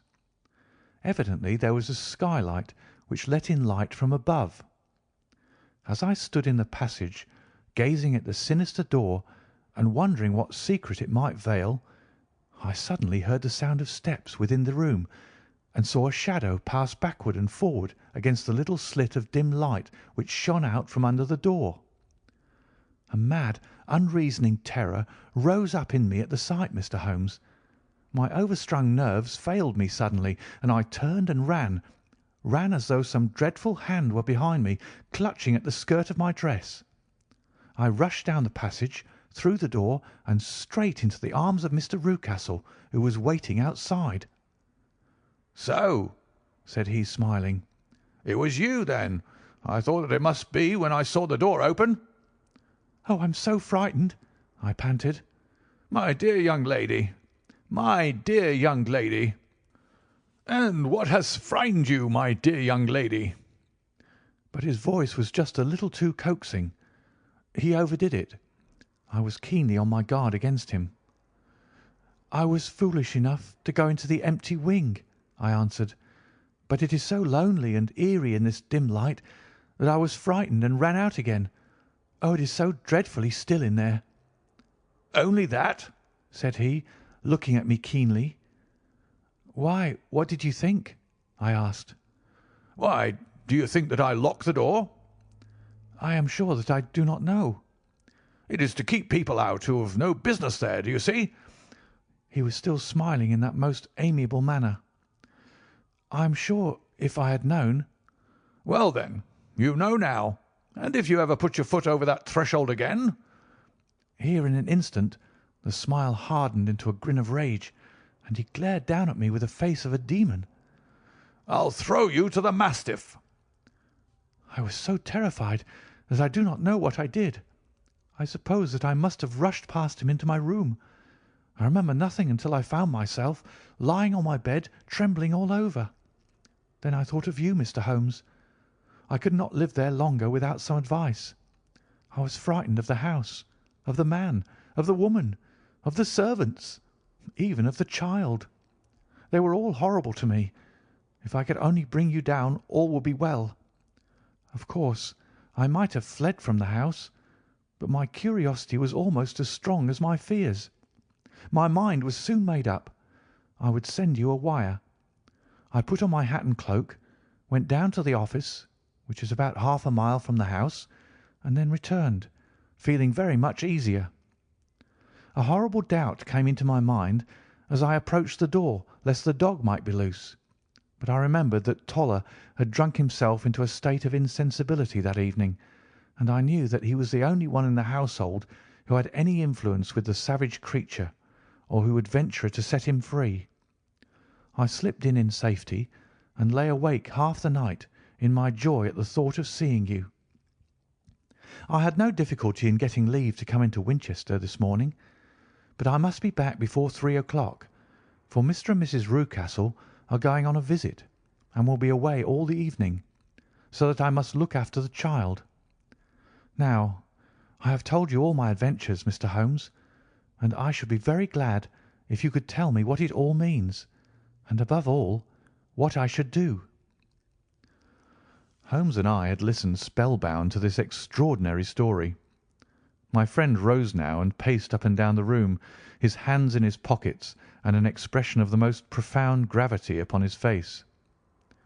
"Is Toller still drunk?" he asked. "Yes. I heard his wife tell Mrs. Rucastle that she could do nothing with him." "That is well. And the Rucastles go out tonight?" "Yes." "Is there a cellar with a good strong lock?" "Yes, the wine cellar." "You seem to me to have acted all through this matter like a very brave and sensible girl, Miss Hunter. Do you think that you could perform one more feat? I should not ask it of you if I did not think you quite an exceptional woman." "I will try. What is it?" "We shall be at the Copper Beeches by 7 o'clock, my friend and I. The Rucastles will be gone by that time, and Toller will, we hope, be incapable. There only remains Mrs. Toller, who might give the alarm. If you could send her into the cellar on some errand, and then turn the key upon her, you would facilitate matters immensely." "I will do it." "Excellent. We shall then look thoroughly into the affair. Of course, there is only one feasible explanation. You have been brought there to personate someone, and the real person is imprisoned in this chamber. That is obvious. As to who this prisoner is, I have no doubt that it is the daughter, Miss Alice Rucastle, if I remember right, who was said to have gone to America. You were chosen, doubtless, as resembling her in height, figure, and the colour of your hair. Hers have been cut off, very possibly in some illness through which she has passed, and so, of course, yours had to be sacrificed also. By a curious chance you came upon her tresses. The man in the road was undoubtedly some friend of hers, possibly her fiancé, and no doubt as you wore the girl's dress and were so like her, he was convinced from your laughter, whenever he saw you, and afterwards from your gesture, that Miss Rucastle was perfectly happy, and that she no longer desired his attentions. The dog is let loose at night to prevent him from endeavouring to communicate with her. So much is fairly clear. The most serious point in this case is the disposition of the child. "What on earth has that to do with it?" I ejaculated. "My dear Watson, you, as a medical man, are continually gaining light as to the tendencies of a child by the study of the parents. Don't you see that the converse is equally valid? I have frequently gained my first real insight into the character of parents by studying their children. This child's disposition is abnormally cruel, merely for cruelty's sake, and whether he derives this from his smiling father, as I should suspect, or from his mother, it bodes evil for the poor girl who is in their power." "I am sure that you are right, Mr. Holmes," cried our client. "A thousand things come back to me which make me certain that you have hit it. Oh, let us lose not an instant in bringing help to this poor creature." "We must be circumspect, for we are dealing with a very cunning man. We can do nothing until 7 o'clock. At that hour we shall be with you, and it will not be long before we solve the mystery." We were as good as our word, for it was just 7 when we reached the Copper Beeches, having put up our trap at a wayside public house. The group of trees, with their dark leaves shining like burnished metal in the light of the setting sun, were sufficient to mark the house, even had Miss Hunter not been standing smiling on the doorstep. "Have you managed it?" asked Holmes. A loud thudding noise came from somewhere downstairs. "That is Mrs. Toller in the cellar," said she. "Her husband lies snoring on the kitchen rug. Here are his keys, which are the duplicates of Mr. Rucastle's." "You have done well indeed," cried Holmes with enthusiasm. "Now lead the way, and we shall soon see the end of this black business." We passed up the stair, unlocked the door, followed on down a passage, and found ourselves in front of the barricade which Miss Hunter had described. Holmes cut the cord and removed the transverse bar. Then he tried the various keys in the lock, but without success. No sound came from within, and at the silence Holmes' face clouded over. "I trust that we are not too late," said he. "I think, Miss Hunter, that we had better go in without you. Now, Watson, put your shoulder to it, and we shall see whether we cannot make our way in." It was an old rickety door, and gave at once before our united strength. Together we rushed into the room. It was empty. There was no furniture save a little pallet bed, a small table, and a basketful of linen. The skylight above was open, and the prisoner gone. "There has been some villainy here," said Holmes. "This beauty has guessed Miss Hunter's intentions and has carried his victim off." "But how?" "Through the skylight. We shall soon see how he managed it. He swung himself up onto the roof. Ah, yes," he cried. "Here's the end of a long, light ladder against the eaves. That is how he did it." "But it is impossible," said Miss Hunter. "The ladder was not there when the Rucastles went away." "He has come back and done it. I tell you that he is a clever and dangerous man. I should not be very much surprised if this were he whose step I hear now upon the stair. I think, Watson, that it will be as well for you to have your pistol ready." The words were hardly out of his mouth before a man appeared at the door of the room, a very fat and burly man with a heavy stick in his hand. Miss Hunter screamed and shrunk against the wall at the sight of him, but Sherlock Holmes sprang forward and confronted him. "You villain!" said he. "Where's your daughter?" The fat man cast his eyes around and then up at the open skylight. "It is for me to ask you that," he shrieked. "You thieves! Spies and thieves! I have caught you, have I? You're in my power. I'll serve you." He turned and clattered down the stairs as hard as he could go. "He's gone for the dog," cried Miss Hunter. "I have my revolver," said I. "Better close the front door," cried Holmes, and we all rushed down the stairs together. We had hardly reached the hall when we heard the baying of a hound, and then a scream of agony with a horrible worrying sound which it was dreadful to listen to.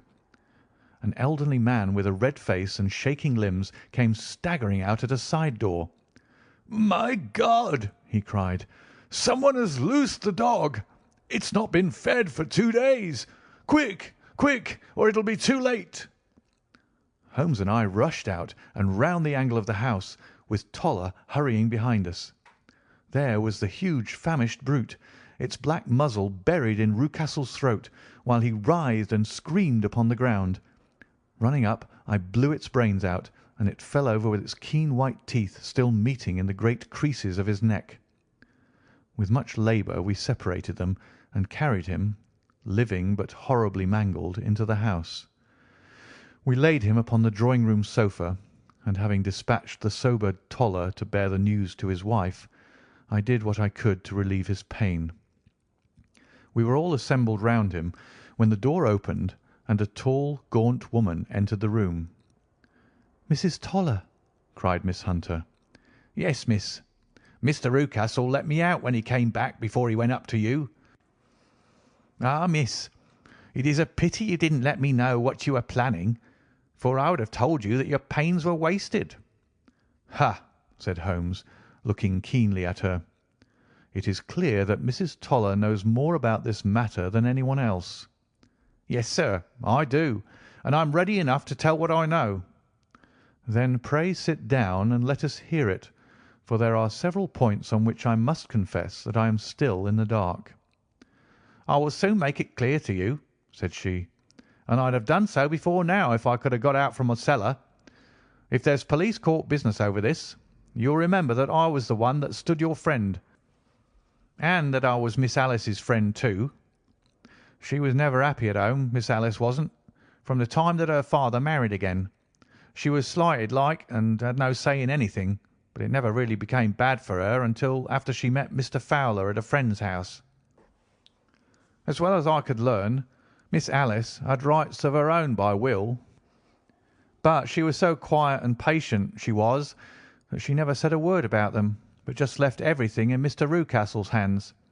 He knew he was safe with her, but when there was a chance of a husband coming forward who would ask for all that the law would give him, then her father thought it time to put a stop on it. He wanted her to sign a paper so that whether she married or not he could use her money. When she wouldn't do it, he kept on worrying her until she got brain fever, and for 6 weeks was at death's door. Then she got better at last, all worn to a shadow, and with her beautiful hair cut off, but that didn't make no change in her young man, and he stuck to her as true as a man could be." "Ah," said Holmes, "I think that what you have been good enough to tell us makes the matter fairly clear, and that I can deduce all that remains. Mr. Rucastle, then, I presume, took to this system of imprisonment." "Yes, sir." "And brought Miss Hunter down from London in order to get rid of the disagreeable persistence of Mr. Fowler." "That was it, sir." "But Mr. Fowler, being a persevering man, as a good seaman should be, blockaded the house, and having met you, succeeded by certain arguments, metallic or otherwise, in convincing you that your interests were the same as his." "Mr. Fowler was a very kind-spoken, free-handed gentleman," said Mrs. Toller serenely. "And in this way he managed that your good man should have no want of drink, and that a ladder should be ready at the moment when your master had gone out." "You have it, sir, just as it happened." "I am sure we owe you an apology, Mrs. Toller," said Holmes, "for you have certainly cleared up everything which puzzled us. And here comes the country surgeon and Mrs. Rucastle, so I think, Watson, that we had best escort Miss Hunter back to Winchester, as it seems to me that our locus standi now is rather a questionable one." And thus was solved the mystery of the sinister house with the copper beeches in front of the door. Mr. Rucastle survived, but was always a broken man, kept alive solely through the care of his devoted wife. They still live with their old servants, who probably know so much of Rucastle's past life that he finds it difficult to part from them.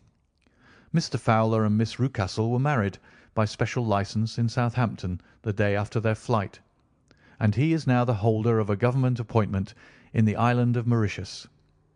As to Miss Violet Hunter, my friend Holmes, rather to my disappointment, manifested no further interest in her when once she had ceased to be the centre of one of his problems, and she is now the head of a private school at Walsall, where I believe that she has met with considerable success. End of the Adventure of the Copper Beeches, and the last story in the Adventures of Sherlock Holmes by Sir Arthur Conan Doyle.